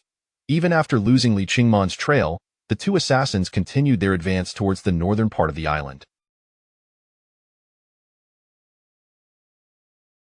After about 10 minutes of walking, they stumbled upon a water source near the cliffs. "Hey, there's water here!" the henchmen exclaimed with delight. They had arrived just in time, parched and eager to quench their thirst upon discovering the source. And it's fresh water. The henchmen eagerly tasted it, the crispness and "We must find that woman quickly," the leader replied sternly, his expression grave and devoid of humor until the mission was complete. "Boss, look at this." The henchman pointed to a circle of wooden fencing outside the water source, clearly a man-made structure. The leader furrowed his brow and remarked, "That's not surprising. Perhaps that woman constructed it." Would a woman really build such a fence? Look at how deep these wooden posts are embedded in the ground.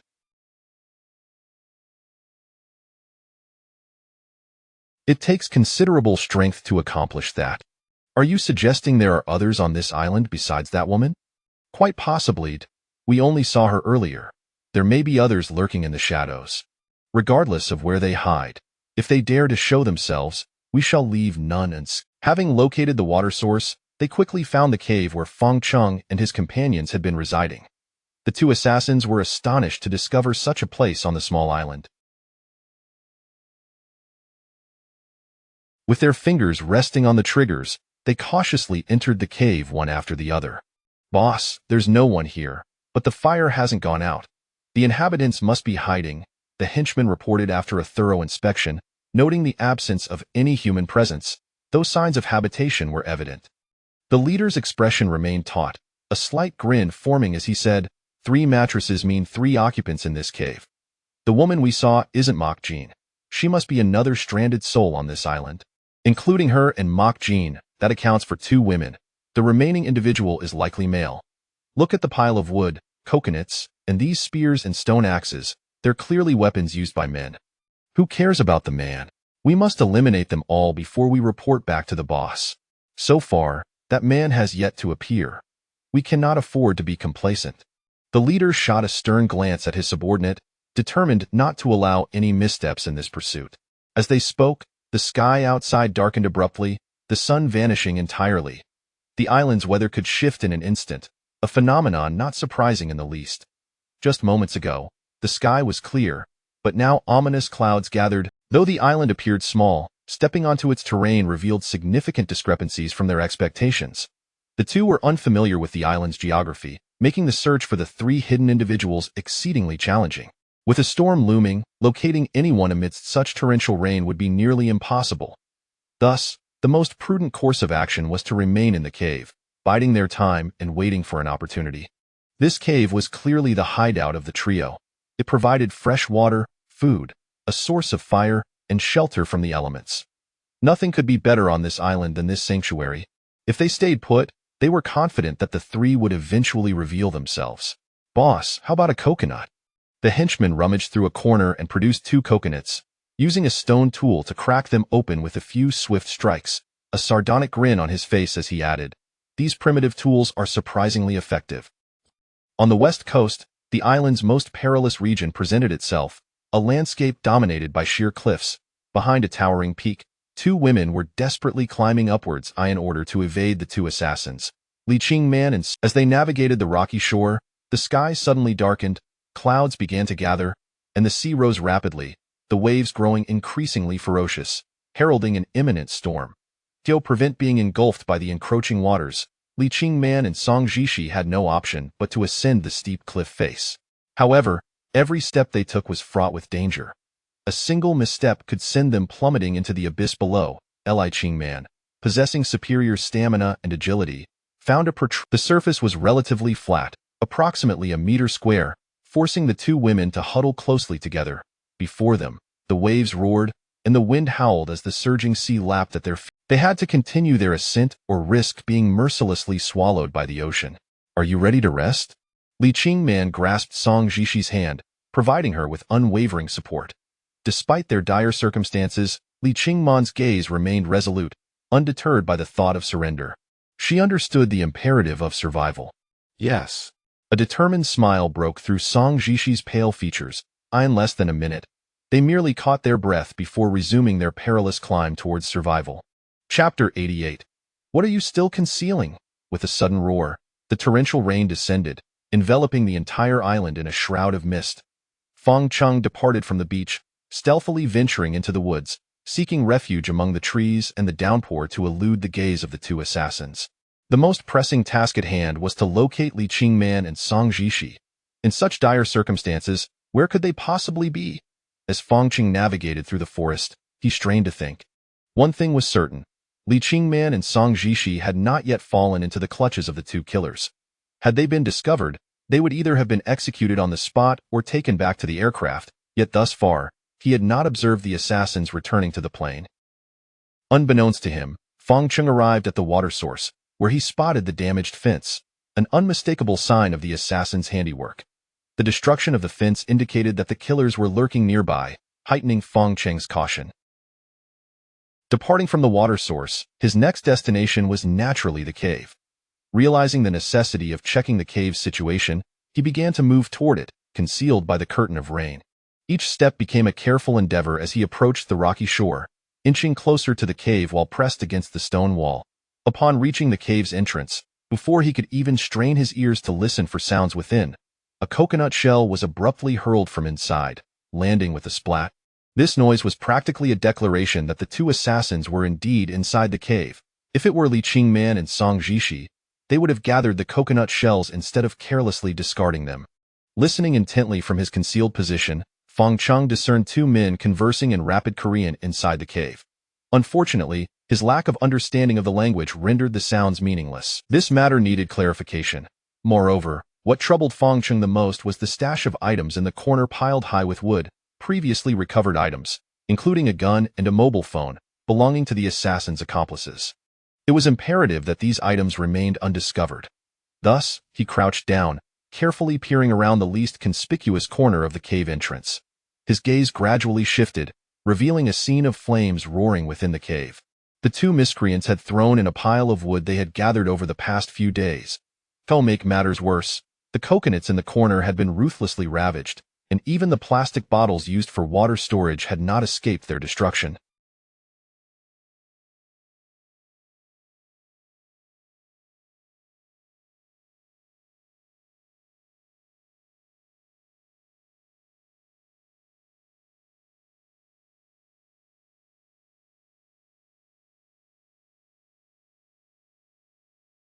In addition to this, the deranged duo had obliterated the mattress, baskets, tin cans, and stone tools. The cave was in utter disarray, akin to a village ravaged by invaders.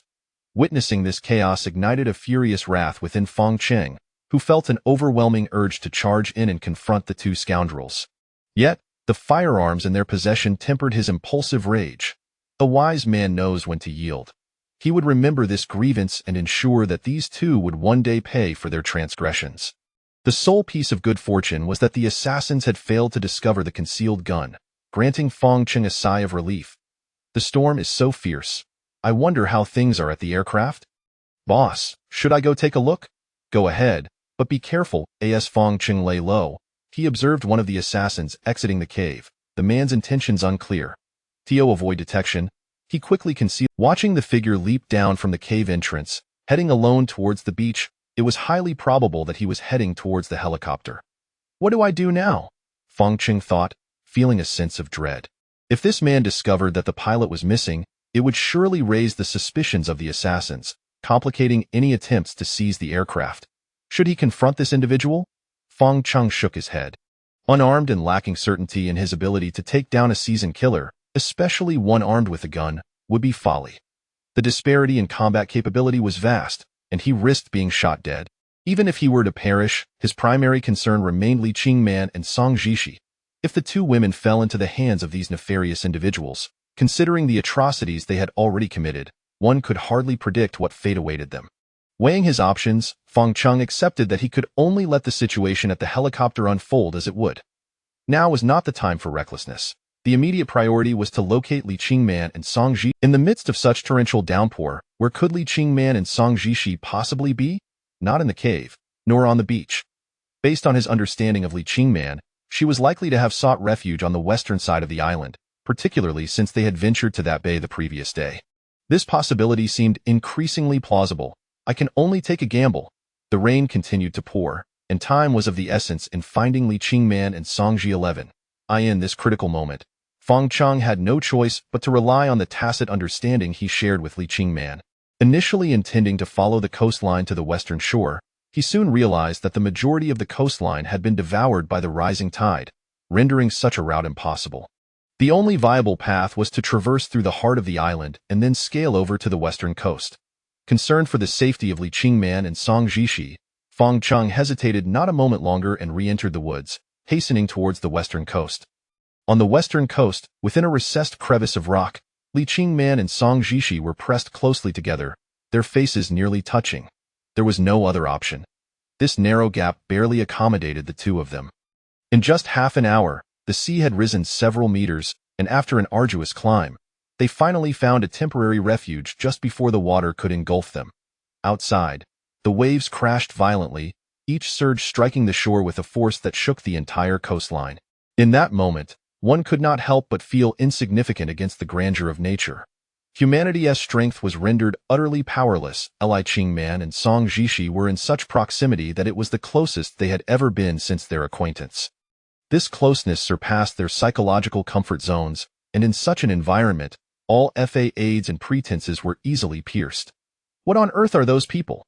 Li Qingman's tone was resolute, for she sensed that Song Jishi was withholding something from her. Even if she had performed surgery for that powerful figure, thereby becoming a target for elimination, Song Jishi's disappearance in the storm should have sufficed as a conclusion. Yet, those assassins had still tracked them down. Unless there were some hidden circumstances, this simply could not be explained. What else are you hiding from me and Feng Cheng? I'm sorry. Chapter 89. Hope and despair. Song Jishi's expression grew pained. Unable to meet. Look at me! Li Qingman pressed her forehead against Song Jishi's, their noses nearly touching in this intimate moment. This was a forceful display of body language. Li Qingman was exerting pressure on Song Jishi, attempting to dismantle her psychological defenses. You must be hiding something from us. Tell me, Qingman. I'm sorry. Song Jishi shut her eyes, still unable to lock eyes with Li Qingman, tears streaming down her cheeks. What I need is not an apology. Have we fled all this way just to hear you say you're sorry? I was wrong. I shouldn't have kept secrets from you. Then speak. What is the truth of the matter? Li Qingman, now agitated, continued. I consider you my dearest friend. We have faced life and death together. I need you to open your heart to me. Shaking her head, Song Jishi cried out, I'm sorry, Qingman. I assure you, I harbor no intentions of harming you or Feng Cheng. Such assurances sounded feeble and inadequate. They were not the answers. As Song Jishi continued to weep, Li Qingman gradually calmed down. Perhaps there were indeed unspoken burdens weighing on her, and perhaps she ought to choose to trust her rather than continue to press her for answers. Reflecting on Song Jishi's actions since joining the survival team, it was clear she had made genuine efforts to integrate into the group, contributing to the best of her abilities. It was evident she approached survival with sincerity. Thus, it would be unreasonable to be overly critical of her. After a brief silence, Song Jishi sighed softly and said, Those are some unpleasant memories. Who exactly are you? Are you truly a surgeon? I am a doctor and one of the most renowned surgeons in Korea. However, I possess another identity. I fear that learning the truth will lead you and Feng Cheng to reject me.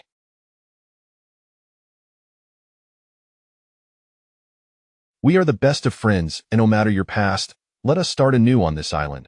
I will not pry further into your secrets. Whenever you are ready to share, tell me then. As Song Jishi raised her gaze to meet Li Qingman's, she found encouragement and trust reflected in her friend's eyes. Actually, my other identity. Just as Song Jishi was about to reveal her true self, she suddenly heard what seemed to be Feng Cheng's voice echoing from the cliff above. Qingman, Jishi, where are you? The rain was torrential, quickly drowning out their voices. Unless one strained to listen, Feng Cheng's calls would be imperceptible. The sound drew nearer, as if he were approaching them. It is Feng Cheng. We must let him know we are here.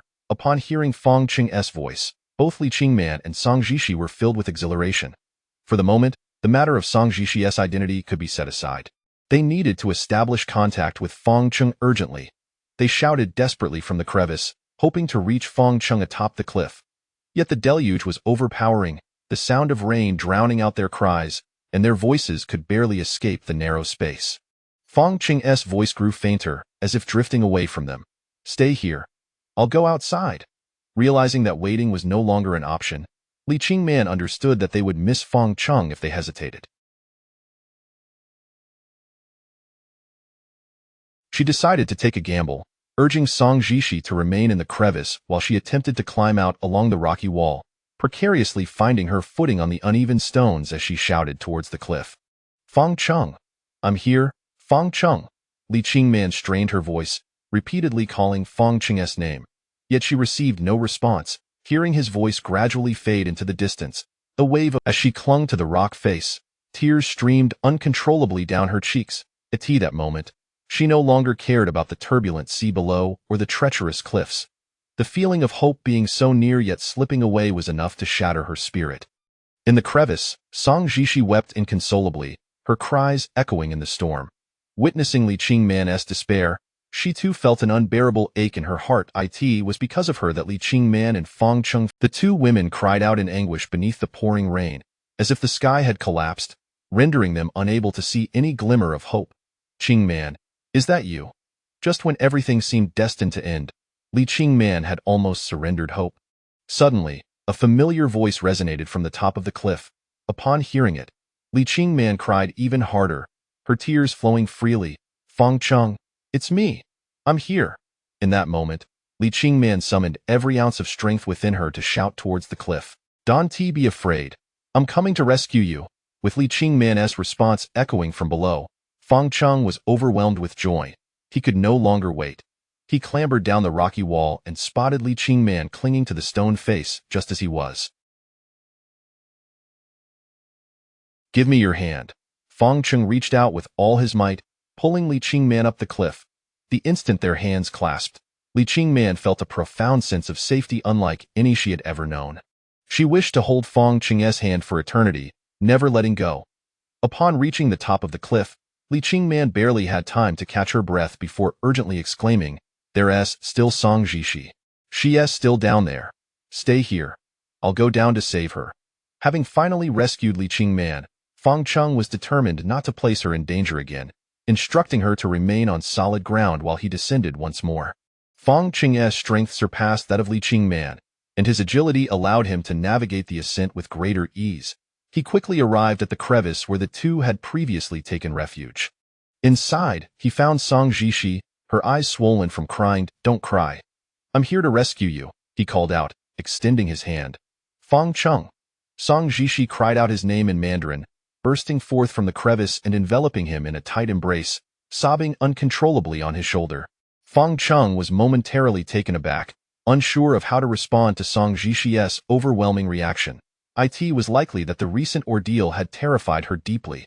Song Jishi clung to him fiercely, nearly merging into. With no other choice, Fong Cheng used one hand to gently pat her back, trying to soothe her distress. After a while, Song Jishi finally ceased her weeping, looking up at Fong Cheng with tear-streaked cheeks, her voice hoarse as she murmured, "I'm sorry." Fong Cheng paused for a moment, puzzled by her sudden apology, before reassuringly responding, "As long as you're all right, let us get you to safety." Chapter 90. A perilous predicament. The sea continued to rise, the tumultuous waves threatening to engulf the two individuals beneath. "Fong Cheng, hurry. A massive wave is approaching." Li Qingman shouted anxiously from the cliff above, pointing toward the horizon where a towering wall of water, rising dozens of meters high, roared menacingly toward the shore. Witnessing such a scene sent a shiver down Fong Cheng's spine. Should the waves crash against the cliffs, they would surely be reduced to mere fragments. The waves advanced with astonishing speed, leaving scant time for response. If it were only Fong Cheng, he might have had a chance to scramble back to the top of the cliff. However, with Song Jishi by his side, who lacked his agility, it was utterly impossible for both of them to ascend in a mere minute. The colossal wave drew ever closer, the thunderous roar filling their ears, and the overwhelming sense of impending doom was nearly suffocating. "There's no time left. We must take cover." With no moments to spare, Fong Cheng had to make it. The fissure was already quite narrow, making entry a challenging endeavor. Fong Cheng strained to support Song Jishi from outside, urging her to squeeze back into the rocky refuge. "Li Qingman, lying on the edge of the cliff, watched helplessly as the situation grew dire. The wave is coming. At last, as Song Jishi managed to slip into the crevice, the towering wave crashed above Feng Cheng, plunging everything into darkness as the last remnants of light were extinguished.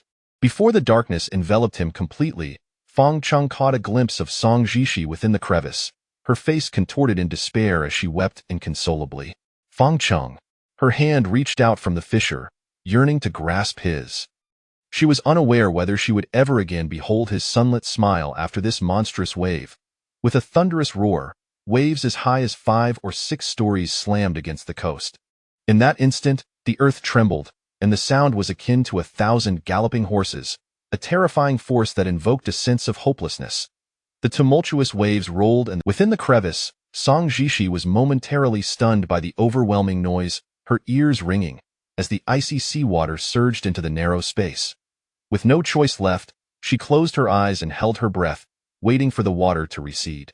Time seemed to stretch indefinitely until, just as she felt she could no longer hold her breath, the water finally withdrew from the crevice, granting her a moment to gasp for air. Feng Cheng. Upon opening her eyes, she had squeezed into the crevice with remarkable speed, escaping the clutches of death by a hair's breadth. The crevice was exceedingly narrow, with Song Jishi and Li Qingman nearly pressed cheek to cheek within it. Now, Feng Cheng and Song Jishi found themselves in a similar predicament, their bodies intimately close, every part of them pressed against one another. Soaked to the bone, the atmosphere between them grew undeniably charged, and a faint blush crept onto Song Jishi's cheeks. For Feng Cheng, this predicament was equally testing. In the face of death, his mind had been devoid of any distracting thoughts, yet now, with the waves receding and the alluring presence of Song Jishi so near, he could almost sense their erratic heartbeats synchronizing, igniting a restless fervor within him. We must move quickly. Qingman is waiting for us above. Feng Cheng, flustered, turned his head away, unable to meet Song Jishi's gaze, fearful of making a misstep in such a delicate situation. The best course of action was to depart swiftly. Song Jishi's eyes reflected a tangle of emotions as she acquiesced, following him as they exited the crevice. Qingman, we're here. Feng Cheng? It's Feng Cheng, thank goodness, you're safe. Li Qingman, who had been weeping atop the cliff, suddenly heard Feng Cheng's voice. Initially, she thought it was a figment of her sorrowful imagination, but upon glancing down the cliff, she saw Feng Cheng and Song Jishi climbing toward her, instantly transforming her despair into joy. Today had been nothing short of exhilarating. The roller coaster of life had proven to be just that. Each time she believed it to be the end, Feng Cheng had provided her with renewed hope amidst despair. Seizing the moment before the next colossal wave crashed, Feng Cheng urged Song Jishi to ascend. As she watched him, Song Jishi felt slightly dazed. The intimate scene they had shared in the crevice still lingered in her mind, causing her cheeks to flush. What was happening to her? Why was she entertaining such thoughts? Shaking her head to dispel the memory, she attempted to clear her mind. After a treacherous climb, the two finally reached the top of the cliff. Before Feng Cheng could steady himself, Li Qingman, unable to contain herself, leaped into his embrace, releasing a torrent of emotions as she wept profusely against him. I thought I had lost you. Thank the heavens you have returned to me. This journey has been fraught with peril, yet here I am, still standing. The heavens won't rid me of my life so easily. Feng Cheng comforted Li Qingman, holding her close. Observing their closeness, Song Jishi felt a pang of envy. She wished for their happiness to endure. After a considerable time, under Feng Cheng's soothing presence, Li Qingman finally ceased her tears. Atop the cliff, the trio gathered their composure, now faced with the pressing matter of how to confront the two assassins. What happened to your clothes? Li Qingman's attention was drawn to Feng Cheng's attire. She was accustomed to seeing him bare, and his sudden appearance in clothing felt rather peculiar. Feng Cheng replied, I acquired this from the helicopter pilot. There were 3 of us on the island. 2 assassins and a pilot. I have dealt with the pilot. He now rests in a shallow grave. Is he dead? No, merely incapacitated. And the 2 assassins? Those scoundrels discovered the cave and obliterated everything within. His anger flared as he spoke of the assassins, flames of rage igniting in his eyes. Upon hearing that the cave had been destroyed, both Li Qingman and Song Jishi displayed expressions of dismay. The outcome felt akin to having their home laid waste. Chapter 91 Different Opinions. After venting his frustrations by berating those. After all, those two assassins still lingered on the island, presenting an immediate dilemma. Time was slipping away, and Feng Chung articulated his thoughts. That helicopter represents our opportunity to escape. The notion of wresting the helicopter from their grasp seemed almost insurmountable. Li Qingman, equally apprehensive, cautioned, "They are armed." Despite the varying degrees of shock expressed by the two women, Feng Chung proposing this audacious plan was bound to elicit disbelief. Even he acknowledged the madness of it. "Let us not forget, we are also armed." Song Jishi stared blankly, turning to Li Qingman as if seeking clarification on. Upon hearing Feng Cheng's words, Li Qingman experienced an epiphany. Recalling the pistol she had discovered earlier, it was a firearm that had been retrieved from the bodies of the assassins they encountered on the beach, hidden away in a corner of the cave, to the point where she had nearly forgotten its existence. "We do possess a firearm. But did you not just say that those two killers are waiting for us in the cave?" Li Qingman's brow furrowed with concern. While they indeed had a means of defense, the pressing question remained. How could they retrieve it from the very lair of their adversaries? "Thus, we must first lure them away from the cave, and then take the opportunity to retrieve the gun," Feng Chung proposed. "Isn't that exceedingly perilous?" Li Qingman voiced her dissent. Feng Chung continued, "I will distract the two assassins while you seize the moment to obtain the Jiyuan at it is undeniably risky, yet it is our sole chance to escape this island." Song Jishi shook her head in disapproval, advising, "Engaging them in combat is far too dangerous. I would much prefer to remain on the island than risk your lives." In that moment, the trio found themselves divided in opinion. Feng Chung viewed this as an exceptional opportunity to vacate the island, while Li Qingman and Song Jishi deemed such actions too reckless, likely to incur grave consequences. "Feng Chung, I am aware you may not heed my words, but I feel compelled to express my thoughts." Song Jishi gazed intently at Feng Chung with an earnestness she had never displayed before. "They are professional assassins. I understand the depths of their ruthlessness. Their hands are stained with blood, and should we fall into their clutches, they will not hesitate to eliminate us. I recognize the peril. If it is indeed dangerous, let us refrain from going, shall we? We can seek refuge in a secure location and wait until they depart," Song Jishi implored, her eyes glistening with unshed tears. "Coming to this island has been a stroke of fortune, allowing me to meet both you and Qingman. You have saved me and treated me like family. I have lost everything before, and I now fear losing it all once more. Let us remain together on this island and live." Song Jishi's words plunged Feng Chung into a state of indecision. Over the course of their 2 months on the island, he had gradually acclimated to this life. From the initial struggle for survival, they had progressed to a point where each day was more bearable than the last. This desolate isle was not as arduous as he had once imagined, and at times, it even felt beautiful. Casting a glance at Li Qingman, Feng Cheng's emotions grew more convoluted.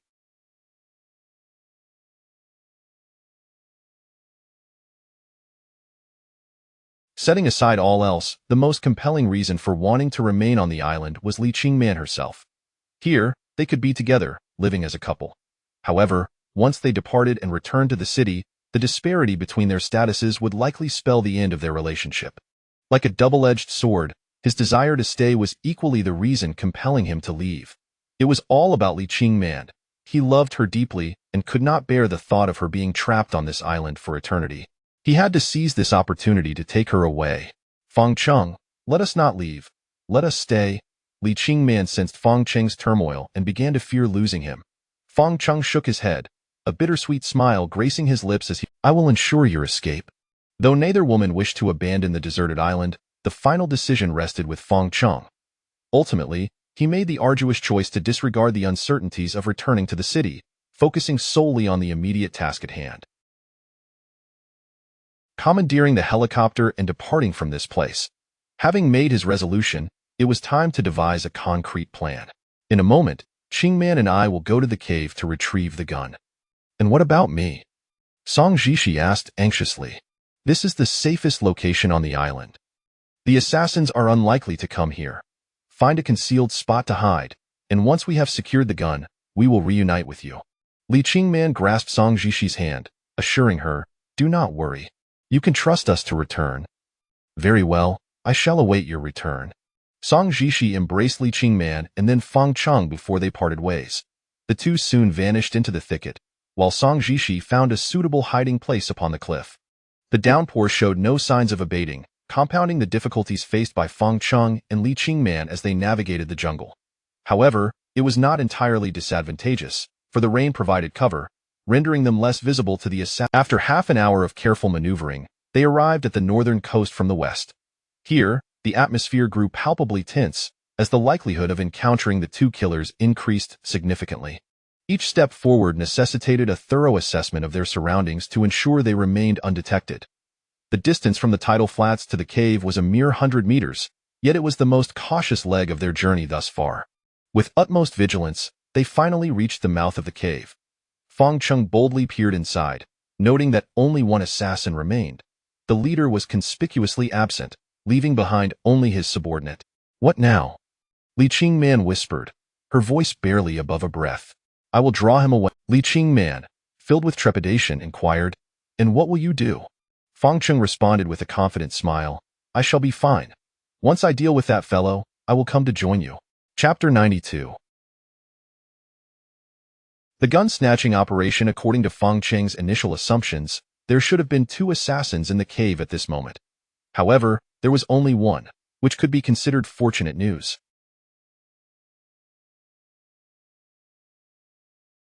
This meant that he only had to contend with a single adversary, significantly alleviating his escape pressure. Nonetheless, there was still an element of caution to be observed regarding the whereabouts of the other assassin, who was unaccounted for and could emerge at any moment.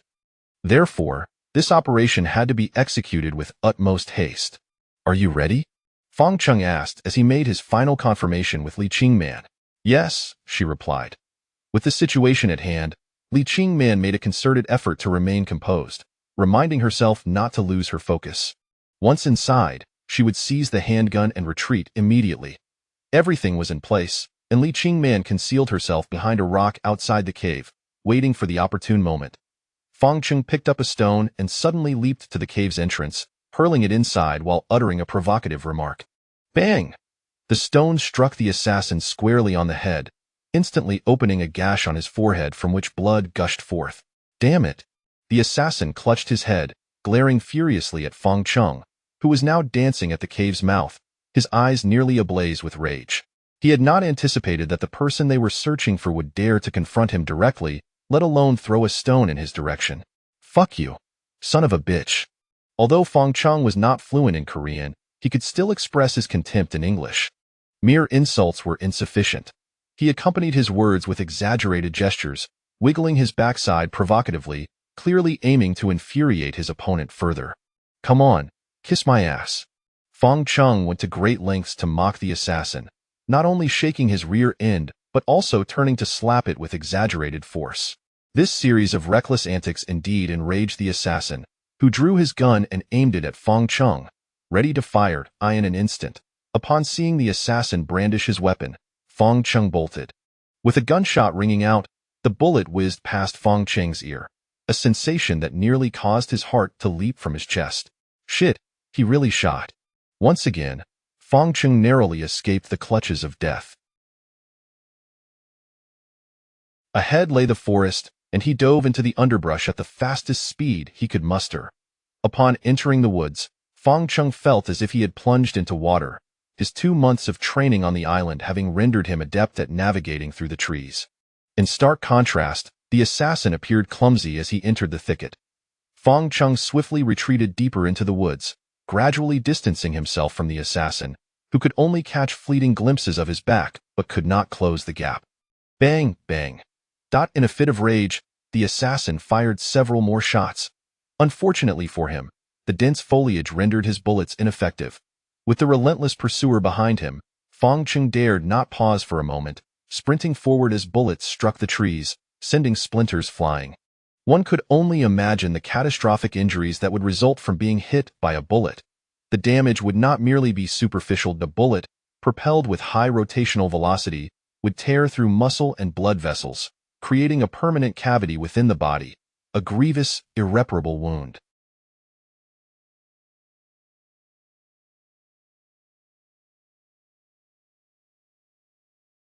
With each gunshot that echoed behind him, Fong Chung felt his heart race, his body tensing with anxiety. The two were locked in a deadly game of cat and mouse, and as they entered a thicket, Fong Cheng's figure suddenly vanished from sight. "Come out, you bastard! I will kill you!" The assassin, now frantic, began scouring the dense underbrush, determined to locate Fong Chung, leaving no tree unexamined. The animosity between them had solidified, and the assassin was resolute in his intent to eliminate Fong Cheng. Hiding behind a large tree, Fong Chung held his breath, gripping the bloodied stone pickaxe, prepared to launch a surprise attack from behind. As the assassin approached a nearby tree, Fong Chung seized the fleeting opportunity, swinging the pickaxe in an attempt to land a devastating blow to the back of the assassin's head. However, in the blink of an eye, he found himself in a precarious position. Before Fong Chung could strike, the cold muzzle of a gun pressed against his forehead.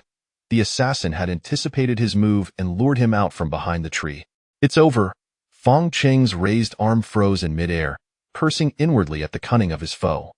It seemed that today would be his last. "Goodbye, idiot." The assassin laughed maniacally, finally having cornered Fong Chung, the annoying rodent he had pursued. Realizing the inevitable, Fong Chung closed his eyes, bracing for the fatal shot. Click. Just as the assassin pulled the trigger, an empty click echoed from the gun. "Damn it! Out of bullets." Fong Chung and the assassin simultaneously grasped the situation. It turned out that during the chase, the assassin had exhausted his ammunition, and once again, Fong Chung had narrowly escaped the jaws of death. Chapter 93. Counterattack, out of bullets. Both Fong Chung and the assassin stood frozen for a moment. The precarious situation had taken an unexpected turn due to this unforeseen circumstance. What is the point of being arrogant when you're out of bullets? In the blink of an eye, before the assassin could react, Fong Chung took the initiative, raising the stone high above and bringing it down forcefully upon the assassin's head. The blow was delivered with tremendous might and without a shred of mercy, for Fong Chung understood that in such dire circumstances, it was a matter of life or death. A dull thud resonated as the stone penetrated deep into the assassin's skull. The assassin's vision dimmed, and he stumbled, teetering on the brink of collapse, yet somehow managed to regain his balance. How is he still standing? Fong Cheng thought to himself, astonished by the assassin's resilience. Just as he intended to withdraw the stone hoe for another strike, the hulking figure of the assassin lunged forward like an enraged bear, seizing Fong Chung by the collar and delivering a powerful punch to his face, causing blood to spurt from his nose. The force of the blow nearly felled Fong Chung, his nasal bone throbbing with excruciating pain. Before he could steady himself, the assassin charged at him again, grasping his neck with both hands and hoisting him high before forcefully slamming him into a puddle. After enduring the savage onslaught from the assassin, Fong Chung felt a relentless buzzing in his head, and a searing pain shot through his spine as if it were about to snap. "Useless Chinese trash," the assassin spat. The assassin then committed an astonishing act, pulling the stone hoe lodged in his skull from his head, blood gushing forth like a fountain, rapidly staining his face, which was etched with malevolence. Approaching Fong Chung with the intent to execute him, the assassin raised the stone hoe high, aiming directly at Fong Cheng's crown. "Die, pitiful insect. To hell with you." The sudden assault caught the assassin off guard, blinding him momentarily. Seizing the opportunity, Fong Chung rolled backward, narrowly avoiding the descending stone hoe, then maneuvered behind the assassin to try and choke him into submission. Unfortunately, the emaciated camel was still larger than the horse. Fong Chung, standing at a mere 1.75 meters, was dwarfed by the assassin's towering 1.88 meters. The disparity in not only height but also, as they grappled, it resembled a high school student confronting an adult. Despite gaining the upper hand by securing the assassin's neck, Fong Cheng's advantage was short-lived as the assassin broke free with sheer force. In an instant, Fong Cheng found himself ensnared, the assassin's grip tightening around his neck, restricting blood and oxygen, causing his face to flush a deep crimson. Before long, Fong Cheng's head throbbed painfully, and he realized he could not endure. Death was imminent. Even in such dire straits, he refused to surrender, desperately tugging at the assassin's hair. "If I die, I'm taking you with me." In his frantic struggle, Fong Cheng's fingers found the assassin's wound. This was his solitary chance for survival, and he instinctively dug his fingers into the gaping injury. The effect was immediate. The assassin's knees buckled, and he collapsed, howling in agony like a slaughtered pig, his grip around Fang Cheng's neck loosening involuntarily.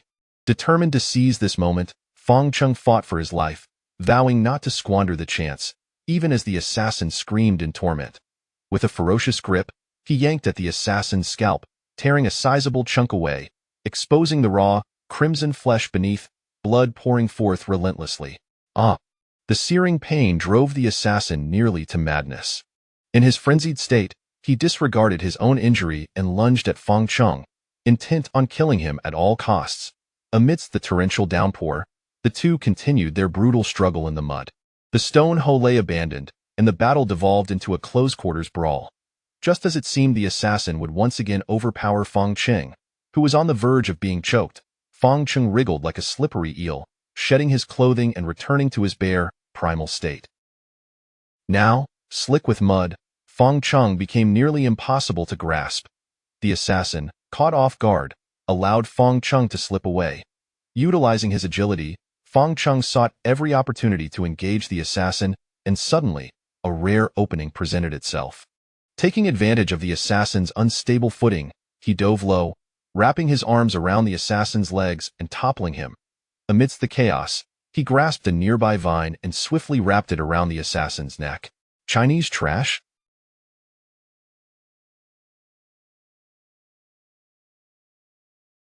I'll make you pay. With a firm hold on the neck, Fang Cheng now held the upper hand. To prevent the assassin from escaping the vine's grip, he spun his body, tightening the constricting loop. The assassin's struggles became futile. No matter how he fought, the vine refused to relent. His face flushed a deep red, then turned purple, and finally black, as the wound on his head continued to bleed profusely. After approximately 3 minutes, his struggles ceased. Confirming that the assassin was no longer moving, Fang Cheng hesitated to release his grip, cautiously checking for breath. There was none. Yet, even in this moment of triumph, Fang Cheng remained vigilant, tightening the vine for an additional 10 minutes, ensuring beyond doubt that the assassin would not rise again before finally relinquishing his hold. In the woods, a brutal battle had just concluded, with Fang Cheng emerging as the victor. However, he bore the marks of a fierce struggle, utterly exhausted yet relieved to have survived. Huff! The life-and-death clash had nearly depleted all of Fang Cheng's strength. He could barely stand, collapsing into the mud as the rain washed over his face. After roughly 10 minutes, he managed to regain some energy, struggling to rise and glancing at the now lifeless assassin beside him. The man's complexion had drained entirely, a ghastly representation of death, especially given that he had been strangled. Bah, I'll deal with you later. Li Qingman should have obtained the firearm by now and reunited with Song Ji 11. To prevent them from worrying, he needed to hurry to their side. Chapter 94. The assassin Black Dragon behind her. The relentless crashing of the waves against the cliffs echoed ominously, each violent roar sending tremors through her very soul. Crouched behind a large boulder, Song Jishi huddled, the stone offering little protection from the wind and rain, merely providing her a semblance of concealment to evade immediate discovery. She occasionally peered out towards the direction of approaching footsteps, fervently hoping to catch a glimpse of Li Qingman or Fang Cheng. Yet, contrary to her hopes, an hour had elapsed without any sign of either of them, and unease began to creep into her thoughts. Had they encountered some misfortune? Could it be that the two assassins had captured them? The more she entertained such thoughts, the more frantic her heart became. Her remaining rationality urged her to remain calm and continue waiting.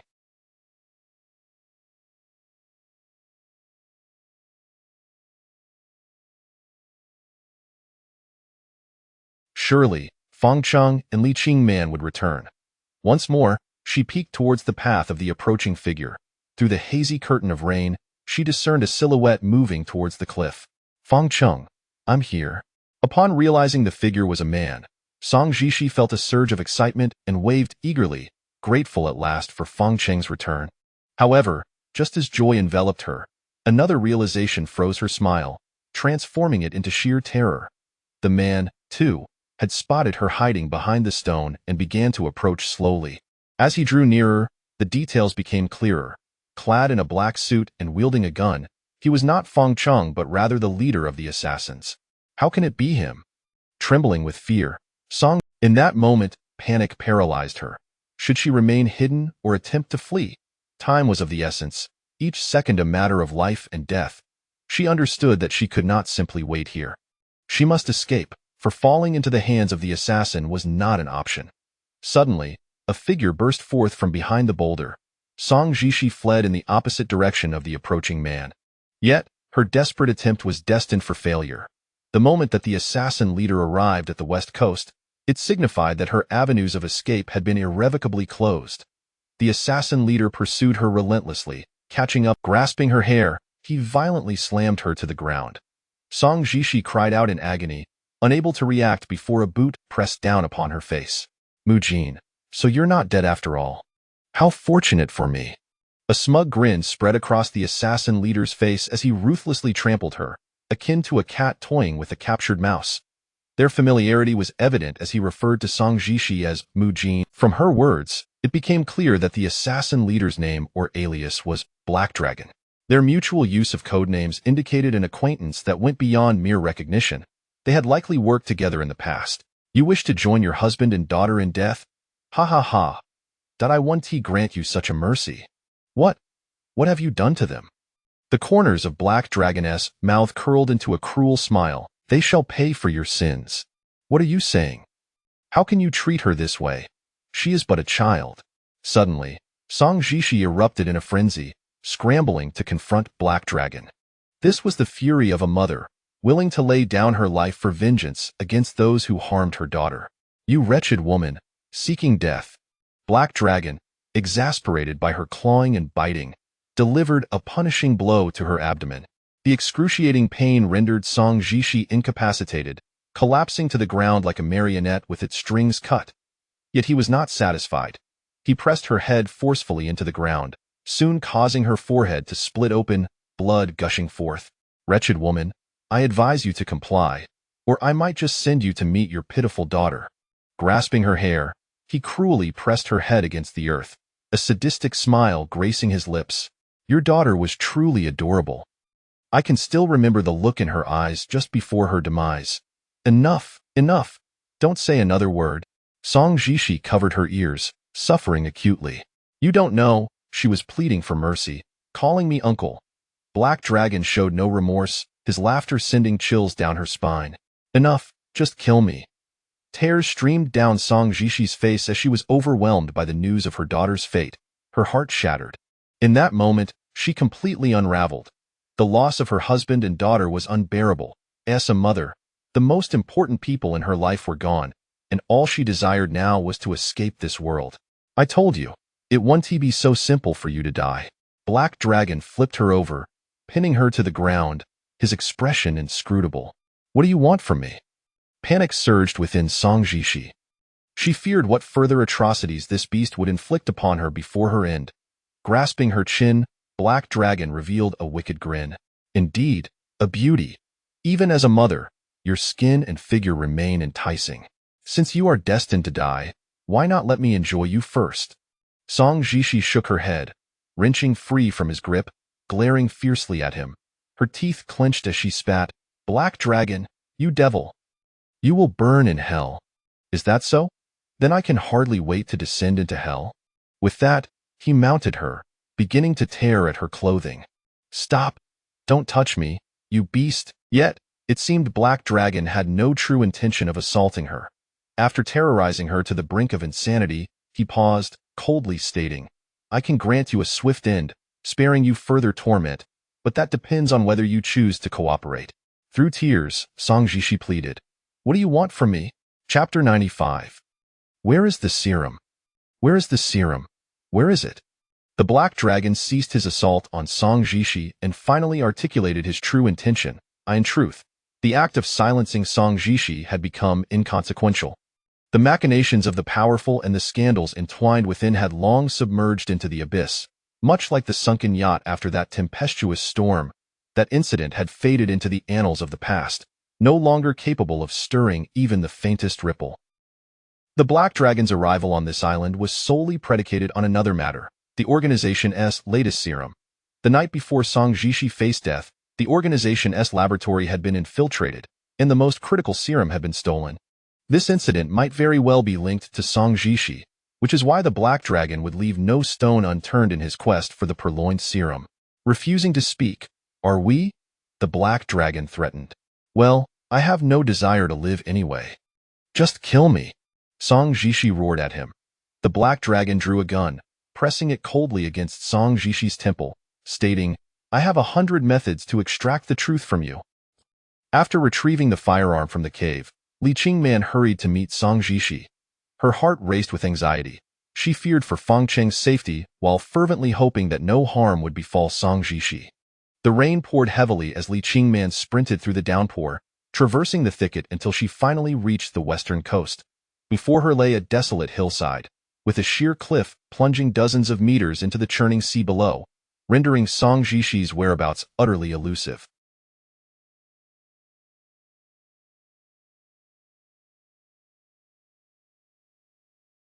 In such circumstances, where could Song Jishi possibly be hiding?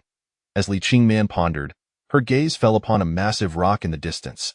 An ideal spot for concealment, perhaps Song Jishi was nestled behind. Eager to ascertain whether Song Jishi was indeed behind the boulder, Li Qingman hastened towards it. Drawing closer, she suddenly heard a woman weeping from behind the stone. Stopping in her tracks, she recognized the voice. It was Song Jishi, imbued with profound despair. What could have transpired to elicit such sorrow? Li Qingman's heart tightened with fear, apprehensive that the assassins had found Song Jishi. Gripping her gun tightly, she cautiously approached the colossal rock.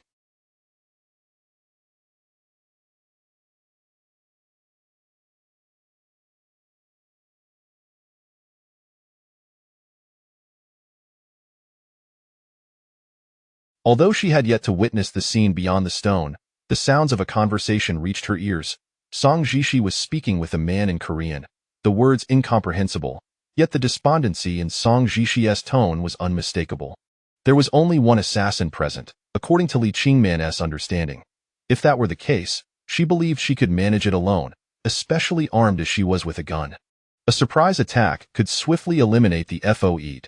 Theo further assessed the situation. She needed to peek out and gain clarity. Jishi. Upon glancing over, she beheld Song Jishi pinned to the ground by the assassin, a gun pressed ominously to her forehead. The good news was that there was only one assailant.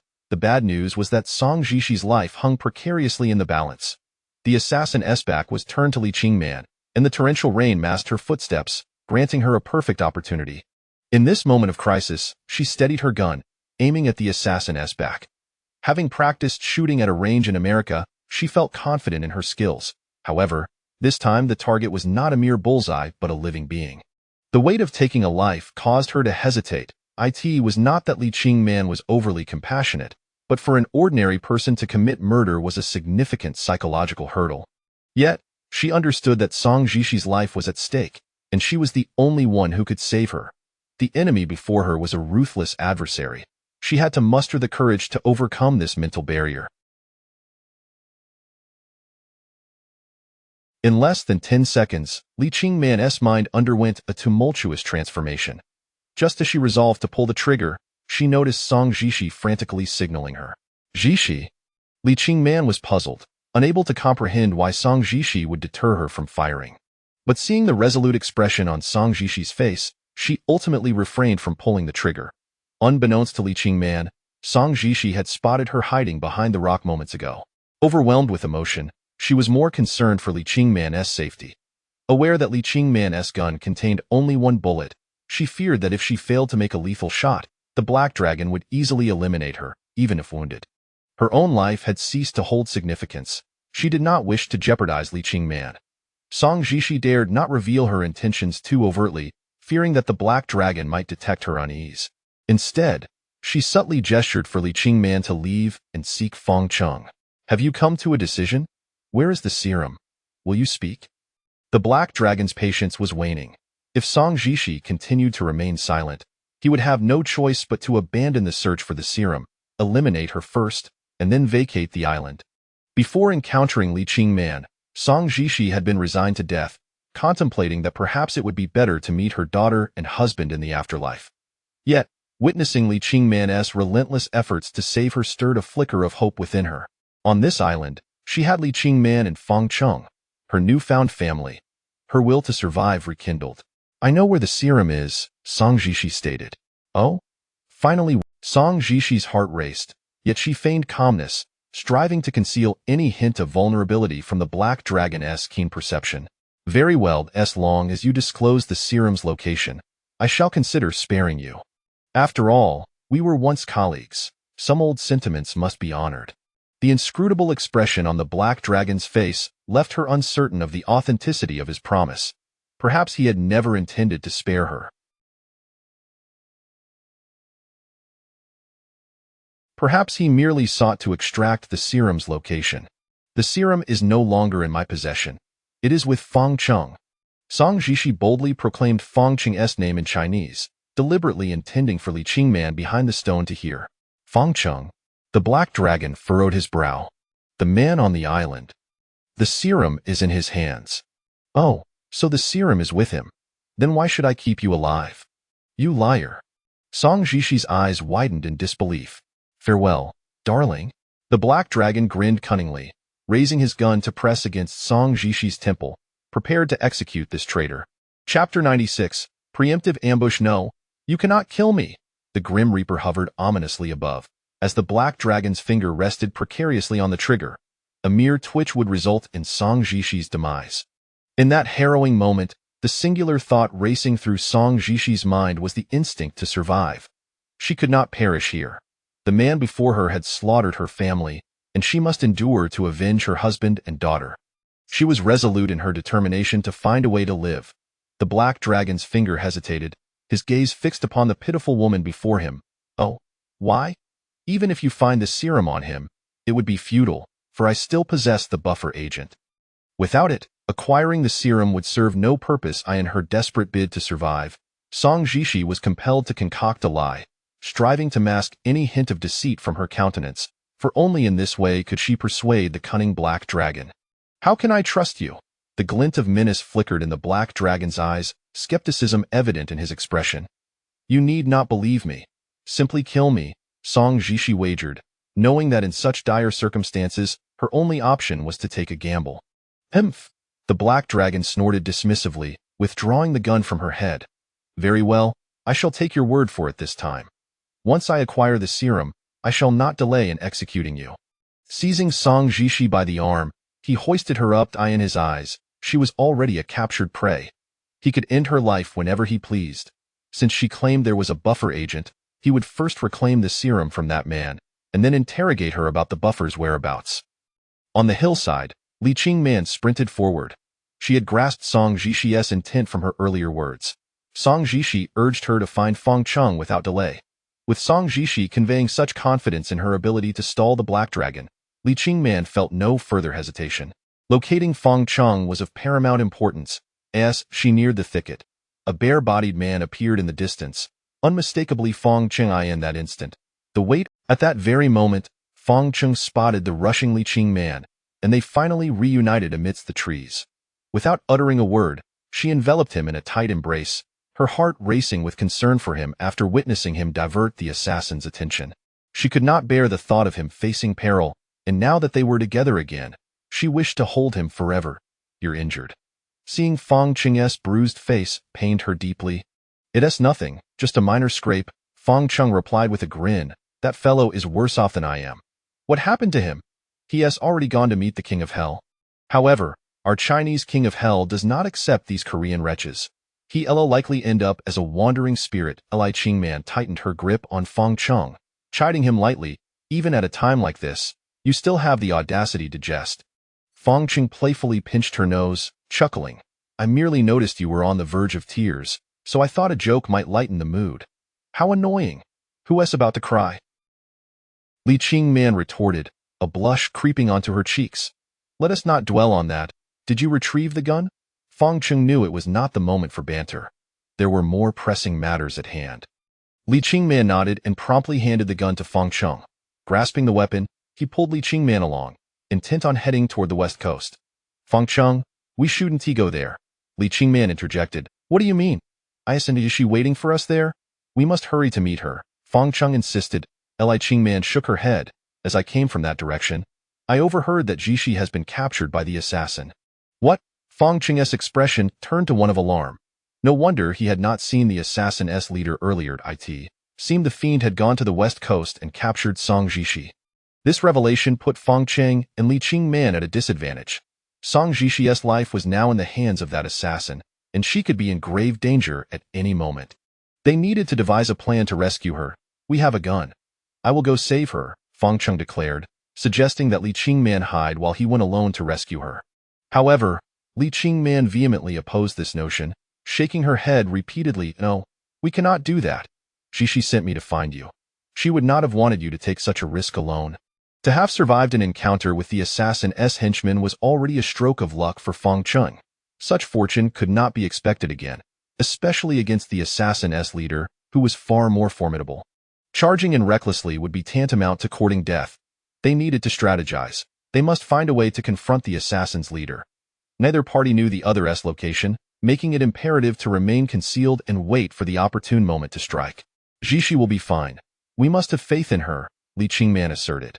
Since she sent me to find you, she must have a plan to keep the assassin at bay. We need to think of a way to rescue her. Where will that assassin take her next?